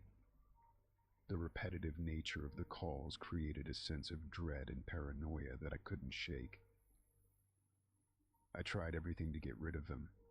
I changed my phone number, hoping that a fresh start would end the intrusion. But within days, the calls started again, from a new number, still at the same time. It was clear that the caller was relentless and had somehow tracked me even after the change. My anxiety grew with each passing day. The calls were no longer just an annoyance, they were a source of deep, creeping fear. I began to question whether someone was watching me, following my every move, and it gnawed at my sense of security. My home, once a sanctuary, now felt like a trap. The relentless calls made me feel like a prisoner in my own life, subjected to an unknown observer's whims. I reached out to my phone carrier, hoping they could trace the calls or offer some assistance. They assured me that they would look into it, but their efforts yielded no results. They couldn't trace the numbers or identify the caller, and their inability to provide answers only deepened my sense of helplessness. Desperate for relief, I contacted local law enforcement. The police took my report seriously and conducted their own investigation, but despite their efforts, they found no leads. The calls continued, and my sense of isolation grew. It felt like a cruel game, with me as the unwitting participant, trapped in a cycle of fear and uncertainty. I began to alter my daily routine in an attempt to break the pattern. I started leaving my house at different times, taking different routes, and avoiding predictable behavior. I hoped that by changing my schedule I could outsmart the caller and regain some control over my life. But no matter what I did, the calls persisted, always arriving at 3:15 p.m., as if mocking my attempts to escape.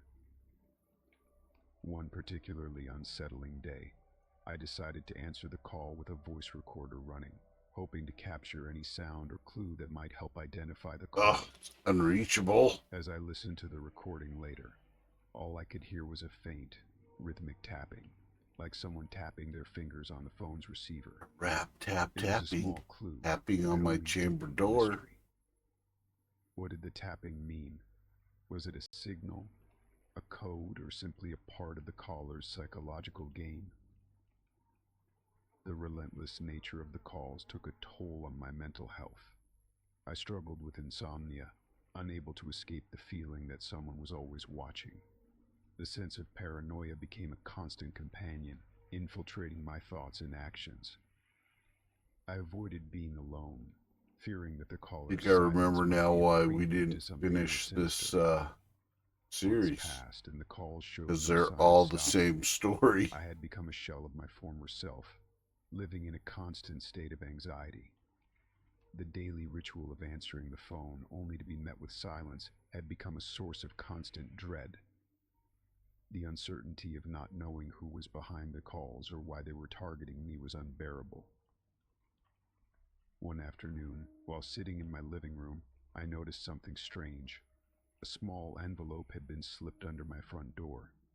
My heart raced as I picked it up, noting that it was addressed to me with no return address.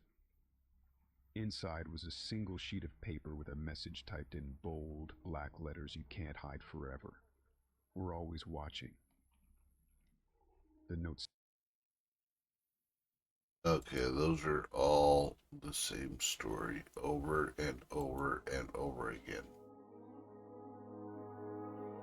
So we'll jump over here. The Curse of the House by Robert Bloch. Did you ever hear of a haunted house? I nodded slowly. Well, this case is different. I'm not afraid of a haunted house. My problem is that there's a house haunting me.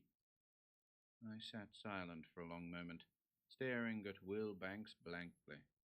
He in turn come on. regarded me calmly, his long, thin face impassive, and his grey eyes shining quite rationally as they focused at random on various objects about my office. But a slight, almost imperceptible twitching of the lips indicated the undoubtedly hyperneurasthenic tendencies, which his calm exterior hid. Nevertheless, I mused, the man had courage. Victims of hallucination and obsession are usually quite unstrung, and their schizoid tendencies generally are uncontrollably manifested. But Will Banks had guts. This thought came quickly, then was overmastered by curiosity regarding his statement. There's a house haunting me. He had said it so matter-of-factly, so calmly, too calmly. If he had been hysterical about it or melodramatic, then it would indicate that he realized his plight as a victim of an obsession and was trying to fight it. But this acceptance implied implicit faith in his delusion. A bad sign. Delusion? Perhaps better tell me the story from the beginning, I said, a bit nervous myself. There is a story, I presume. Banks's face, all at once, displayed genuine agitation. One hand rose unconsciously to brush back his blonde, straight hair from the perspiring forehead. His mouth twitched more perceptibly. There is a story, Doctor, he said. It isn't an easy story for me to tell, and it won't be an easy story for you to believe. But it's true. Good God, he burst out. Don't you understand? That's what makes it so awful. It's true. I adopted a professional suavity as I ignored his emotion and offered him a cigarette. He held it in nervous fingers without lighting it. His eyes sought mine imploringly. You aren't laughing at me, are you, Doctor? In your capacity? He could not bring himself to say psychiatrist. You must listen to a lot of things that sound peculiar. You do, don't you? I nodded, offering him a light. The first puff braced. Oh, you kidding And, me? Doctor, another thing. You fellows have some kind of medical oath, don't you? About violating confidences and all that sort of thing? Because there are certain... Game data verification area. I said, Error. crisply. I promise you that I'll do what I can to help. But in order to help you, I must have absolute sincerity. Mod update. Will Banks spoke. I told you that I'm haunted by a house. Well, that's true, strange as it may sound. But the circumstances are stranger still. Yeah. To begin with, I'm going to ask you to believe in witchcraft. Get that, Doctor? I'm going to ask you to believe. I'm not arguing with you to convince you, although I think that can be done. I'm merely asking you. That in itself should convince you of my sincerity and my sanity. Unless I miss my guess, the sure indication of a psychotic personality is when the deluded puts up a long, fantastic argument to convince his hearer. Am I right? I nodded.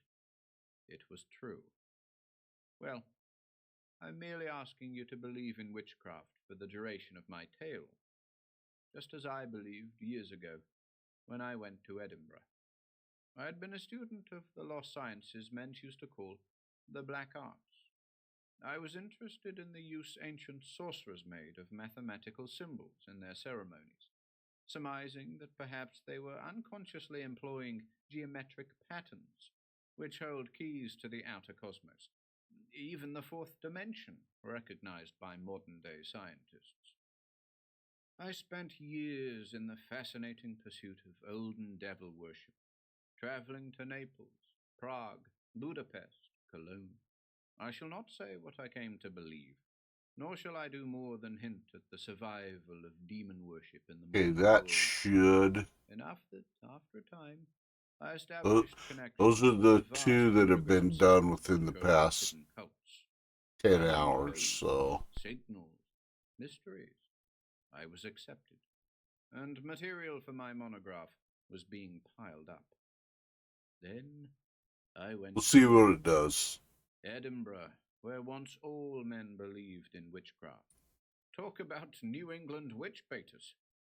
That's childish stuff compared to the Scottish town where not 20 or 30 old hags, but 30,000 witches and sorcerers once lived and lurked. Think of it. 300 years ago, there were 30,000 of them, meeting in old houses, creeping through underground tunnels in which lay buried the black secrets of their blood cults.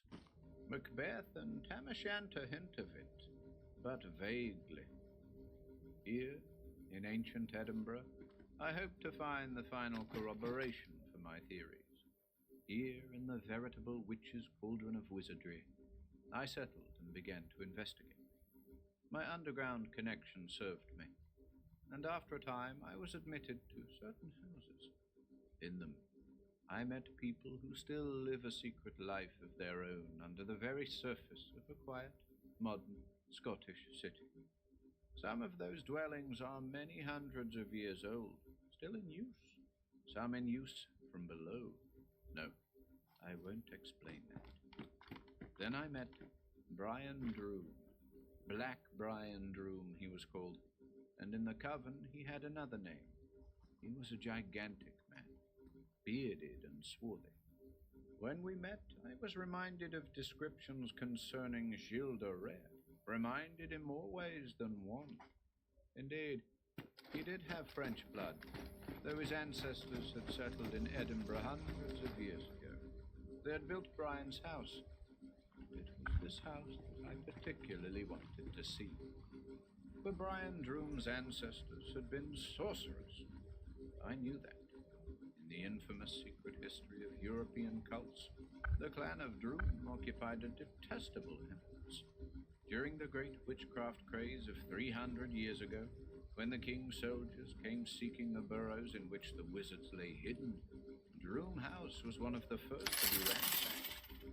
But the Drooms presided over a truly terrible cult, and in their great cellars fully 30 members of the family died before the muskets of the outraged militia.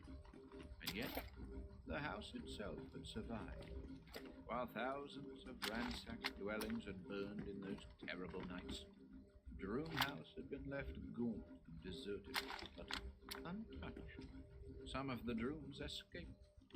Those surviving Drooms returned. The worship went on, but in secret now. The Drooms were a devout race, not easily moved to abandon their religious tenets. The house stood, and the faith stood, until this day. But now only Brian Droom remained of all the line. He lived alone in the old house, a reputed student of sorcery, who seldom attended the gatherings out on the hills where surviving believers still invoked the Black Father. My connection secured me an introduction, for I was greatly desirous of seeing the ancient dwelling and looking at certain inscriptions and designs which legend said were engraved on the stony walls of the cells. Brian Droom, swarthy, bearded, burning-eyed, unforgettable. His personality was as compelling as a serpent's, and as evil. Generations had molded him into the epitome of a sorcerer, a wizard, a seeker after things forbidden. The heritage of 400 years had made a wizard of Droom. In boyhood, he read the black books in his old house. In manhood, he walked the shadows of its halls in a palpable atmosphere of witchery. And yet, he was not a silent man. He could talk a blue streak, and was remarkably well informed and well educated. In a word, cultured. But he was not civilized. Brian Droom was a pagan, and when he spoke of his beliefs, he had the trusting manner of a fearless child. I met Okay. him several times at gatherings. Then I requested the Let's pleasure of visiting go. him at his home. I had to wheel him, I admit, because he was damnably reluctant. On the excuse of showing him certain notes of my own, I at last obtained his grudging consent. Others expressed genuine amazement when I told them. It seemed that Droom had never allowed strangers in the great house, was alone in the sense that he entertained no human company. So I called on Brian Droom. When I went, as I told you, I believed in witchcraft. Believed, that is, that the art had been practiced and had a scientific basis, although I did not concede that it Pretty sure this is stuff that has to go to black market. When I came in sight of the House of Droom, I began to change my mind.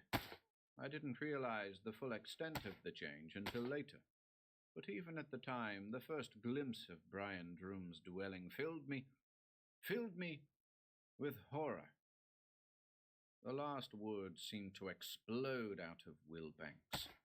He went on, more softly than before. Now, you must mark this.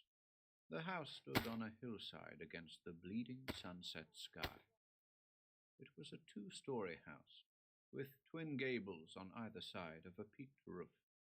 The house rose out of the hill like a gigantic head emerging from a grave. The gables were horns against the heavens. Two jutting eaves were ears. The door was wide as a grinning mouth. There was an upper window on each side of the door. I won't tell you, but the windows were like eyes. They were eyes. Through their narrow slits they peered at me, watched me approach. I felt it as I have never felt anything before, that this house, this century dwelling, possessed a life of its own, that it was aware of me, saw me, heard Was me. aware of me. I walked up the path nonetheless, because I didn't know what was to come. I walked up, and the mouth opened. The door opened, and Brian let me in. It opened, I tell you. Brian didn't open it. That was awful. It was just as though I had walked into a monster's head, a thinking monster's head. I could almost feel the brain buzzing about me, pulsing with thoughts as black as the shadows in the long, narrow, throat-like hallway through which we walked. Bear with me while I give you a few details. There was a long hall with a stairway at the further end. Tin, silver, and copper. The first side room to the left was the study Brian took me to. How well I know the geography of that house. Why shouldn't I know it? I see it every night in my dreams. We talked. Of course, it's important to remember what we talked about, but I really cannot recall. Brian, immensely forceful personality though he was, paled into insignificance beside the weight exerted by that ghastly house. If Brian Droom was the product of 12 generations, then this house was the 12 generations incarnate.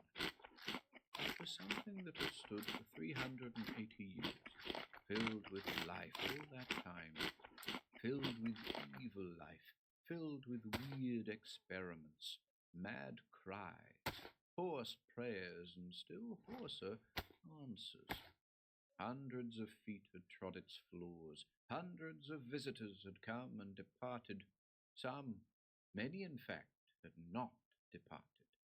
And of those, legend said that some had not been men. Blood had run in a slow, throbbing stream. Oh, that's why it doesn't show up. Because you gotta have 4 of them. Was an aged person who had seen all of birth and life and death and what lay beyond. Here was the real wizard, the true viewer of all secrets. This house had seen it all. It lived, it leered down from the hill. While Brian talked and I automatically replied, I kept thinking of the house. This great study, a monstrous room filled with massive bookcases and long tables burdened with excess tomes. This great study with its olden oak furniture suddenly seemed in my mind's eye to be stripped of all extraneous objects. It became an empty room again, just a vast wooden expanse with huge timbers that formed the rafters overhead. I imagined it like that, dusty and deserted, robbed of all signs of visible habitation. Still, that damnable impression of life remained. An empty room here was never empty. The thought agitated me. It agitated me so much that I had to talk about it to Brian Droom. He smiled slowly as I described my sensations. Then he spoke. "It is a much older house than even you imagine," he said in his deep, burring voice.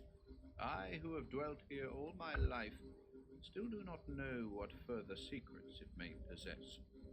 It was built originally by Cornac Droom in 1561. You may be interested in knowing that at this time the hill on which it stood supported several druidic stones, originally part of the circle path. Some of these were laid in the foundations, others still stand in the upper cellar. And another thing, my dear Banks, this house was not $10,000 for that, huh? accumulated.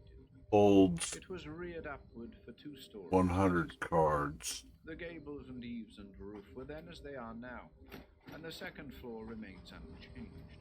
But the house had once only a single cellar. It was not until the faith prospered that we built again, and we built downward. We built downward, I say. Just as a church spire rears toward heaven, we of the faith appropriately build it toward our own kingdom. First a second cellar, and then a third. Finally, passages under the hill for secret goings forth, when under duress. When Droom House was entered, the king's men never discovered the lower cellars. And that was well, for they would not have liked what they saw, being unbelievers and sacrilegious. Since then, we have been wary of visitors. Simple. The covens no longer meet. Fair. The cellars have fallen into disuse. Still, we have held many private ceremonies, for the Drooms had secret pacts of their own, requiring certain regular rites. But in the past 300 years, we in Droom... Oh, okay, so they're different set is what they are. Drew breath. His lips twitched. He went on. I listened eagerly to his admissions concerning the cellars which I so desired to inspect. But something of his discourse puzzled me. His use of the word "we" interchangeably, so that at times it meant the family, at times himself, and at other times it actually seemed to imply the very house. He arose and stood by the wall, and I noted how his fingers softly caressed the ancient wood. It was not the caress of a connoisseur handling a rare tapestry, not the caress a master bestows upon a dog. It was the caress of a lover, the soft stroking motion of understanding and concealed desire. This old house and I understand one another. Droom bird. His smile held no humor. We take care of one another, even though today we're alone. Droom House protects me, even as I guard the secrets of Droom House. He stroked the woodwork gently. Banks paused again, swallowed hard, before continuing. By this time, a revulsion had set in. Either I was mad or Brian Droom was. I wanted my information, and then I wanted to get it. I wanted to get out, I realized, because I never wanted to see this house again. I never wanted even to think about it again.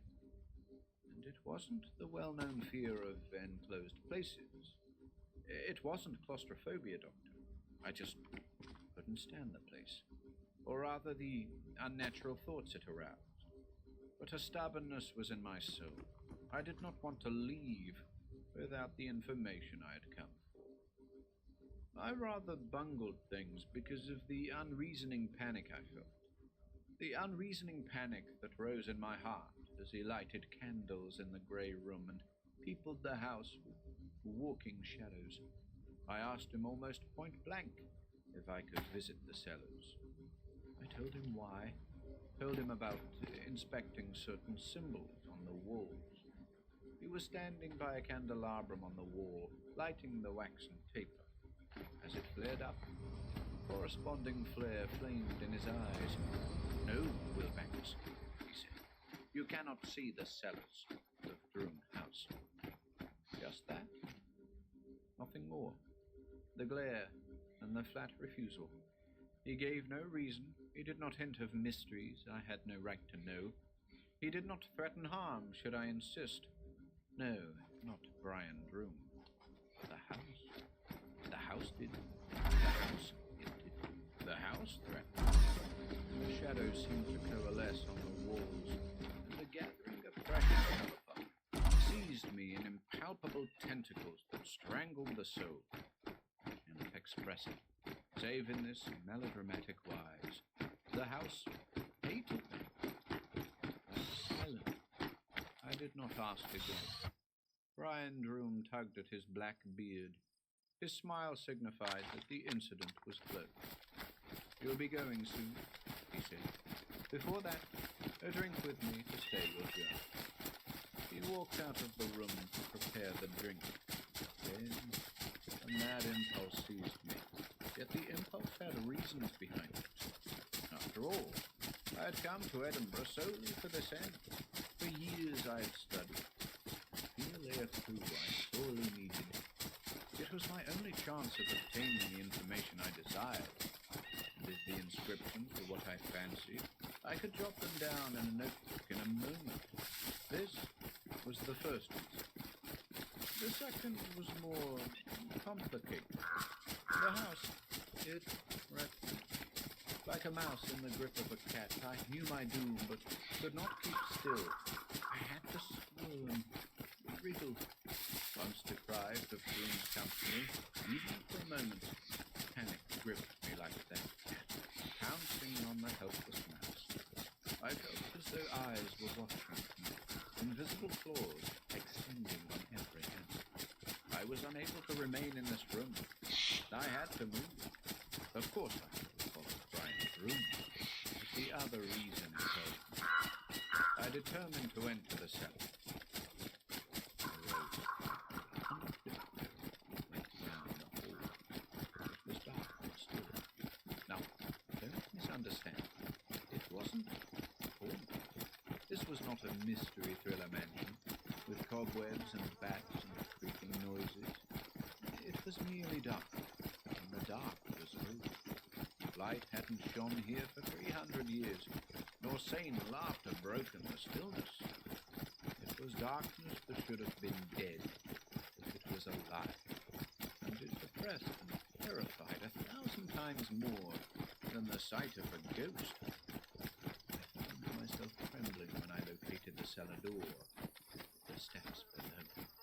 The candle I had slipped into my pocket before leaving the study came into my hands, wet with sweat from my palms. I lit it and descended the stairs. I left the house's head and entered its heart. I'll be brief. The cellar was huge, and there were many rooms, yet there was no dust. I won't go any further to describe the signs of life. There was a chapel along the walls with the symbols I sought, and an altar that undoubtedly must have been one of the druid rites Brian referred to. But I did not know that. I never did see what I came to see, because in the second chapel room I kept looking at the rafters, the long brown beams overhead against the cellar roof, the long brown beams with great hooks on them, the great steel hooks, the great steel hooks that held dangling heads, white dangling heads, human skeletons that gleamed as they hung in the breeze from the opened door, human skeletons still so new as to remain hanging articulated, new skeletons on hooks on the long brown rafters.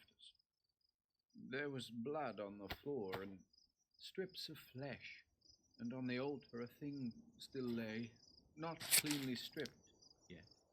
There was a vacant hook waiting, but the thing lay there on the altar before the black statue of Satan. And I thought of Brian Droom's mention of private rights still carried on by his family. I thought of his reticence concerning guests, and his refusal to allow me entrance to the cellar. I thought of the further cellars that lay below. If this were the heart of the house, what might lie beyond, in the soul? Then I looked back at the dancing skeletons that trod the air with bony feet and swung their gleaming arms as they grinned down on me in mockery. They hung on the rafters of the House of Droom, and the House of Droom guarded them as one guards a secret. The House of Droom was with me in the cellar, watching me, waiting for my reaction. I dared not show it. I stood there, in fancy, feeling forces quiver about me, forces radiating from the blood-stained walls, forces bursting from the outlandish designs cut in the stones, forces rising from the floor, from depths still further below. Then I felt human eyes. Brian Droom stood in the doorway. Banks was now on his feet. His eyes were staring. He was reliving the scene. I threw the candle and struck him in the face with the burning end. Then I snatched up the unmentionable basin from the altar top and I hurled it at his head. He went down. I was upon him then, desperately tearing at his throat. I had to act first, because when he had stood there in the doorway, I had seen the knife in his hand. A cutting knife, a sewing knife. And I remembered the thing still lying on the altar. That was why I moved first. Now I was wrestling with him on the stone floor, trying to wrest the knife away. I was no match for him. He was a giant, and he picked me up and carried me to the center of the room, carried me toward the vacant hook that gleamed in the line of skeletons. Its steel barb projected outward, and I knew he meant to hang me there. My hands fought for that knife as he forced me down that grinning line of eyeless watchers, until my head was on a level with his own madly distorted face. And my hands, desperation gave me strength. I drove his wrenched arm back, up. The knife entered his belly in one great thrust. The force spun him around, and he fell back. I am a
consume the evil.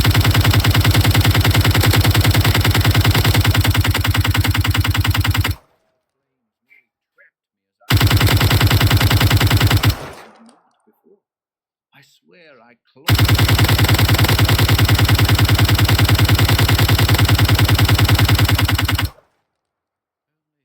stood below the hill and watched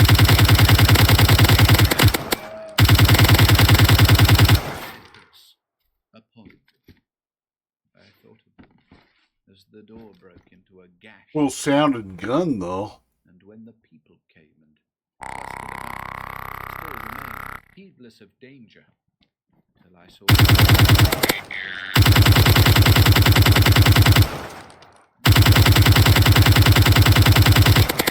Then.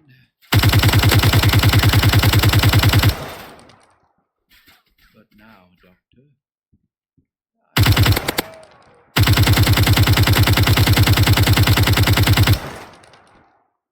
I left Edinburgh at once, dropped my studies.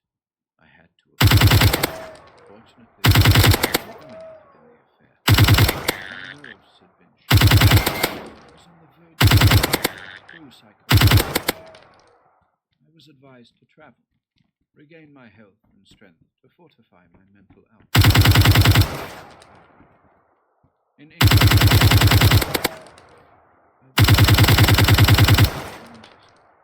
they had a country place just outside the industrial town.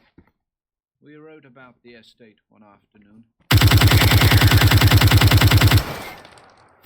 was about sunset when I rounded a bend and saw the hill.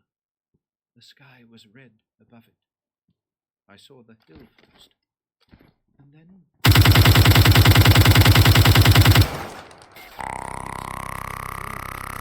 You've read about ghosts, Doctor. About how they manifest themselves with ectoplasm. They say come out in the it takes shape.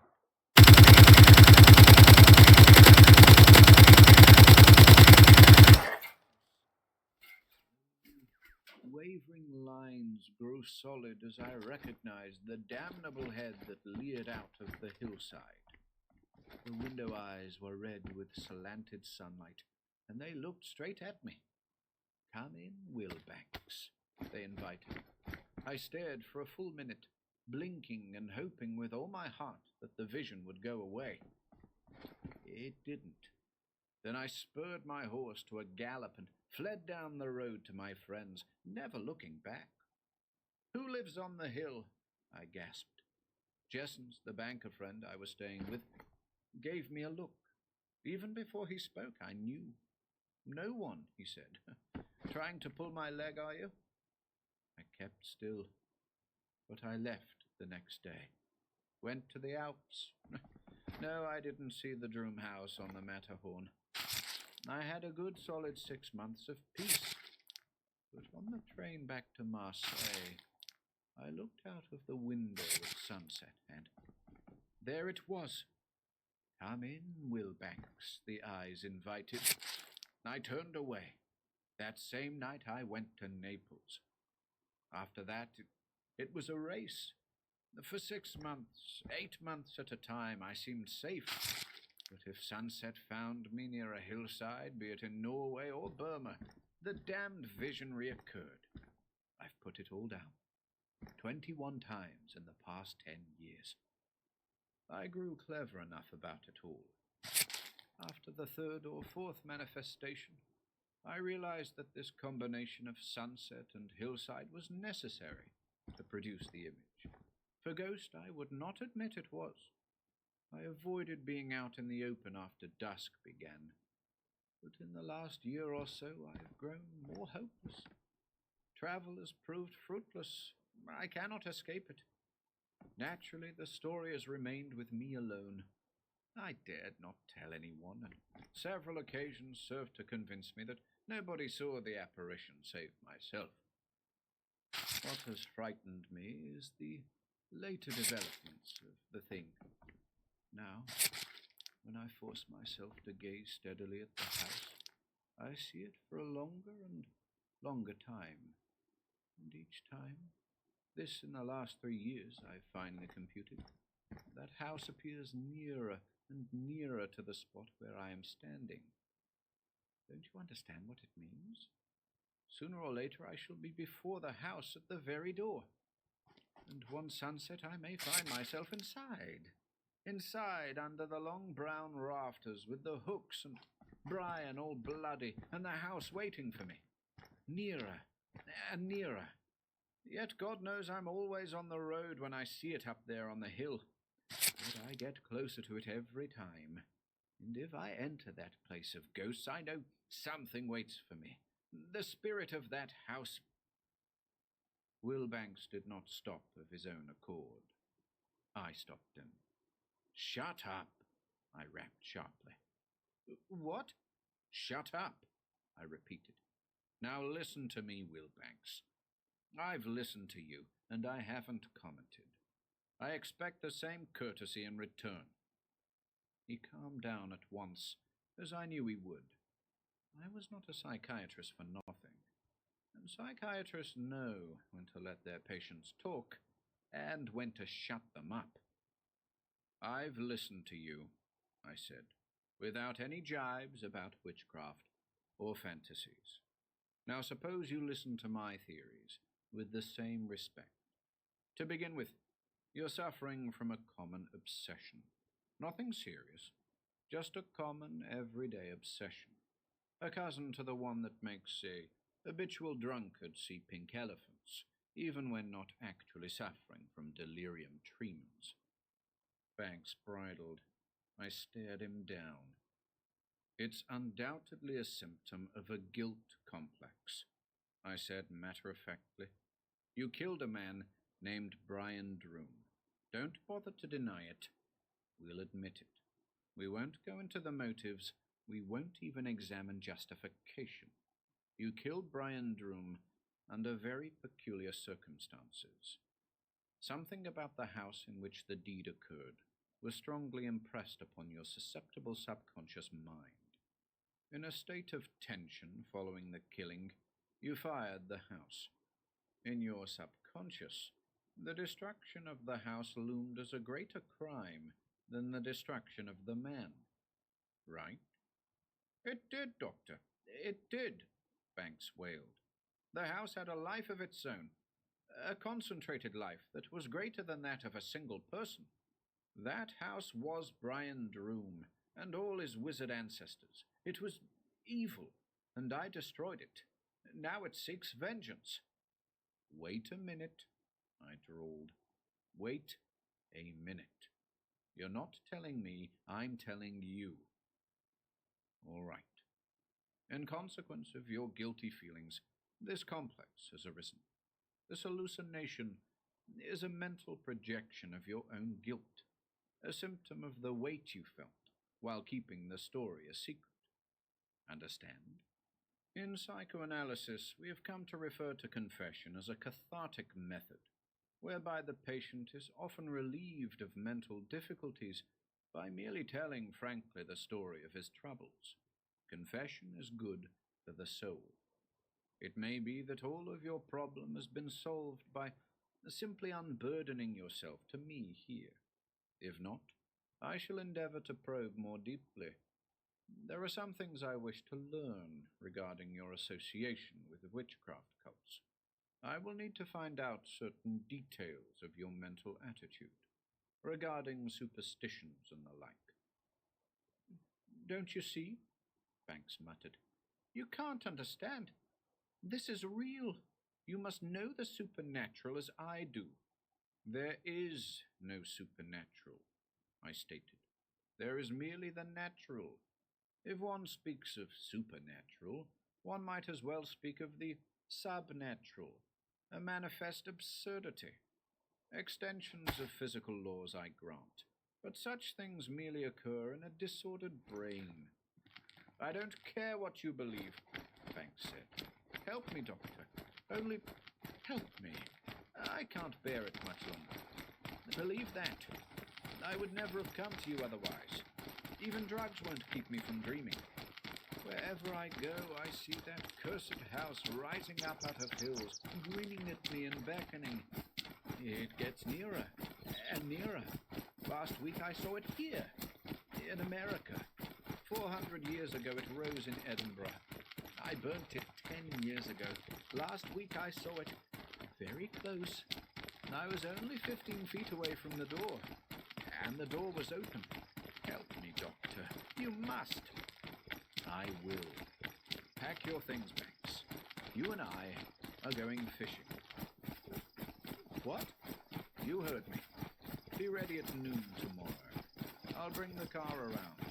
Going fishing. And we can put in a week or so of loafing around. Meanwhile, slant at you. You'll have to cooperate, of course, but we'll discuss those details later. Here now, just do as I say. And I think if you try a tablespoonful of this and some brandy tonight before you go to bed, you won't have any more house parties in your dreams. Noon tomorrow, then. Goodbye. It was noon the next day. Banks wore a grey suit and a nervous frown. He didn't feel like talking, that was evident. I chatted gaily, laughed a lot at my own stories, and swung the car up through the hills all afternoon. I had it all planned out in my own mind, of course. The first notes on the case were down. I'd handle him easily the first few days, watch him for betraying signs, and then really get to work from the analytical side. Today I could afford to put him at ease. We drove on, Banks sitting silent until the shadows came. Stop the car. Eh? Stop it. It's getting towards sunset. I drove on, unheeding. He shouted. He threatened. I hummed. The redness deepened in the west. Then he began to plead. Please stop. I don't want to see it.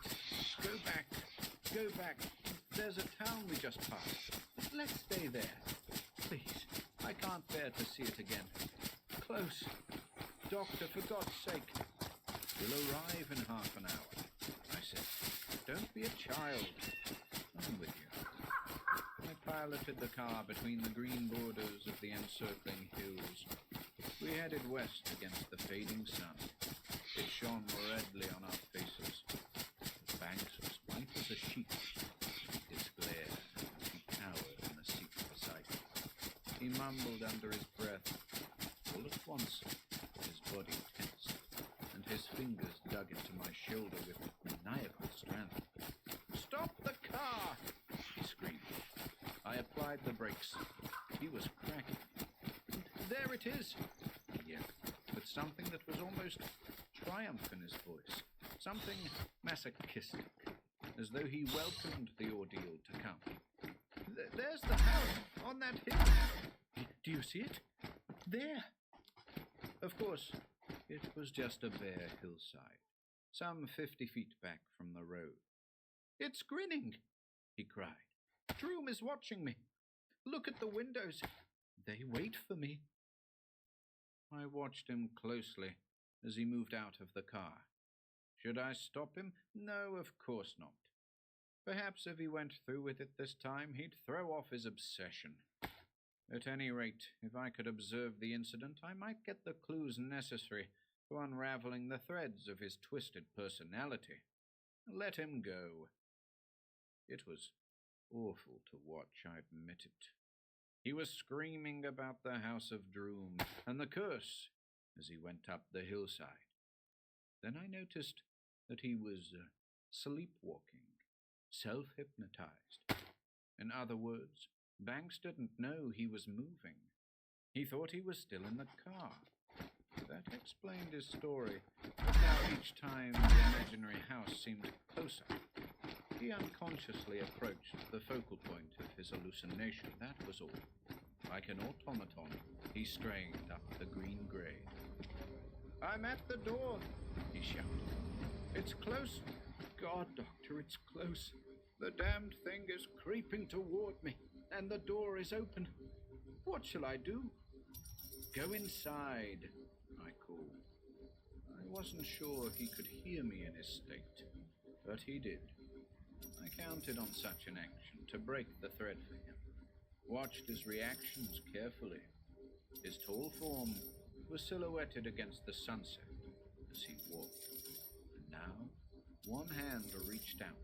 His feet rose as though crossing an actual threshold. It was, I admit it, horrible to watch. It was the grotesque pantomime beneath a scarlet sky, the mimicry of a madman. I'm inside now. Inside. Banks's voice rose with fear. I could feel the house all around me. Alive. I could see it. Without knowing it, I too compelled by a fear I could not name, that left 100 grand. I started for the hill. Stay with it, Banks, I called. I'm coming. The hall is dusty, Banks mumbled. Dusty. It would be after 10 years of desertion. 10 years ago it burned. The hall is dusty. I must see the study. As I watched in revulsion, Banks walked precisely along the hilltop, turned as though in a doorway, and entered. Yes, I said entered. Something that wasn't there. I'm here, he muttered. It's the same, but it's dark. It's too dark, and I can feel the house. I want to get out. He turned again and made an exit. It won't let me go. That scream sent me scrambling up the hillside. I can't find the door now. I can't find it, I tell you. It's locked me in. I can't get out. The house won't let me. I must see the cellar first, it says. It says I must see the cellar. He turned and walked precisely, All right. Well. On the bend, a hand opened an imaginary door, and then, did you ever see a man walk down non-existent stairs? I did. It halted me on my charge up the hillside. Will Banks stood on the hill at sunset, walking down cellar stairs that were not there. And then he began to shriek. I'm here in the cellar, and the long brown beams are still overhead. They are here too. They are hanging, grinning. And why? It's you, Brian. On the hook. On the hook where you died. You're still bleeding, Brian Droom, after all these years. Still bleeding on the floor. Mustn't step in the blood. Blood. Why are you smiling at me, Brian? You are smiling, aren't you? But then, you must be alive. You can't be. I killed you. I burned this house. You can't be alive, and the house can't be alive. What are you going to do? I had to get up the hill. I couldn't stand hearing him shriek such things into empty air.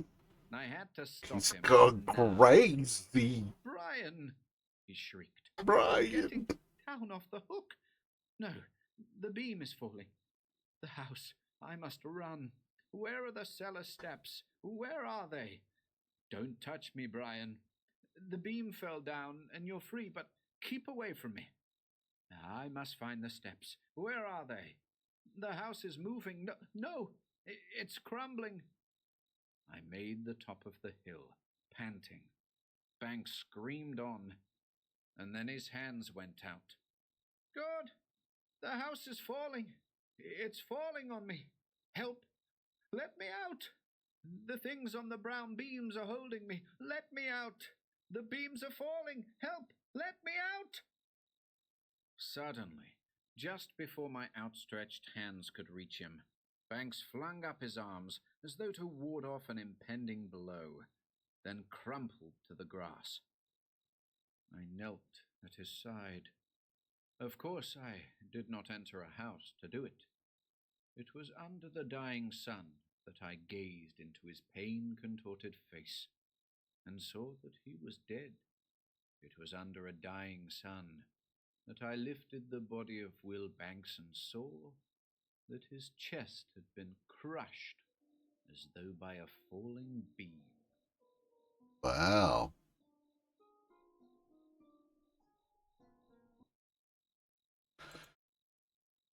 Creepy. Okay.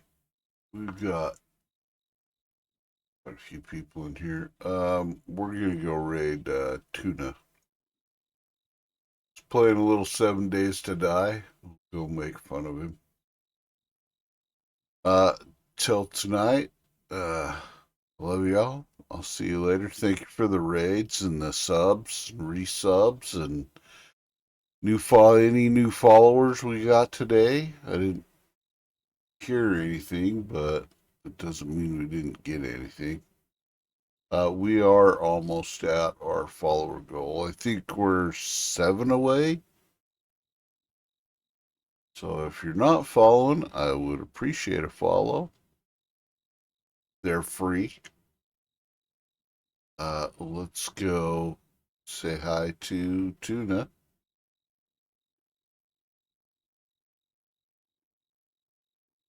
And, yeah. If you're not following him, he's a pretty funny guy. But till tonight, love y'all. I will see you later. Remember, at the end of the day, it's just a game. Have fun with it.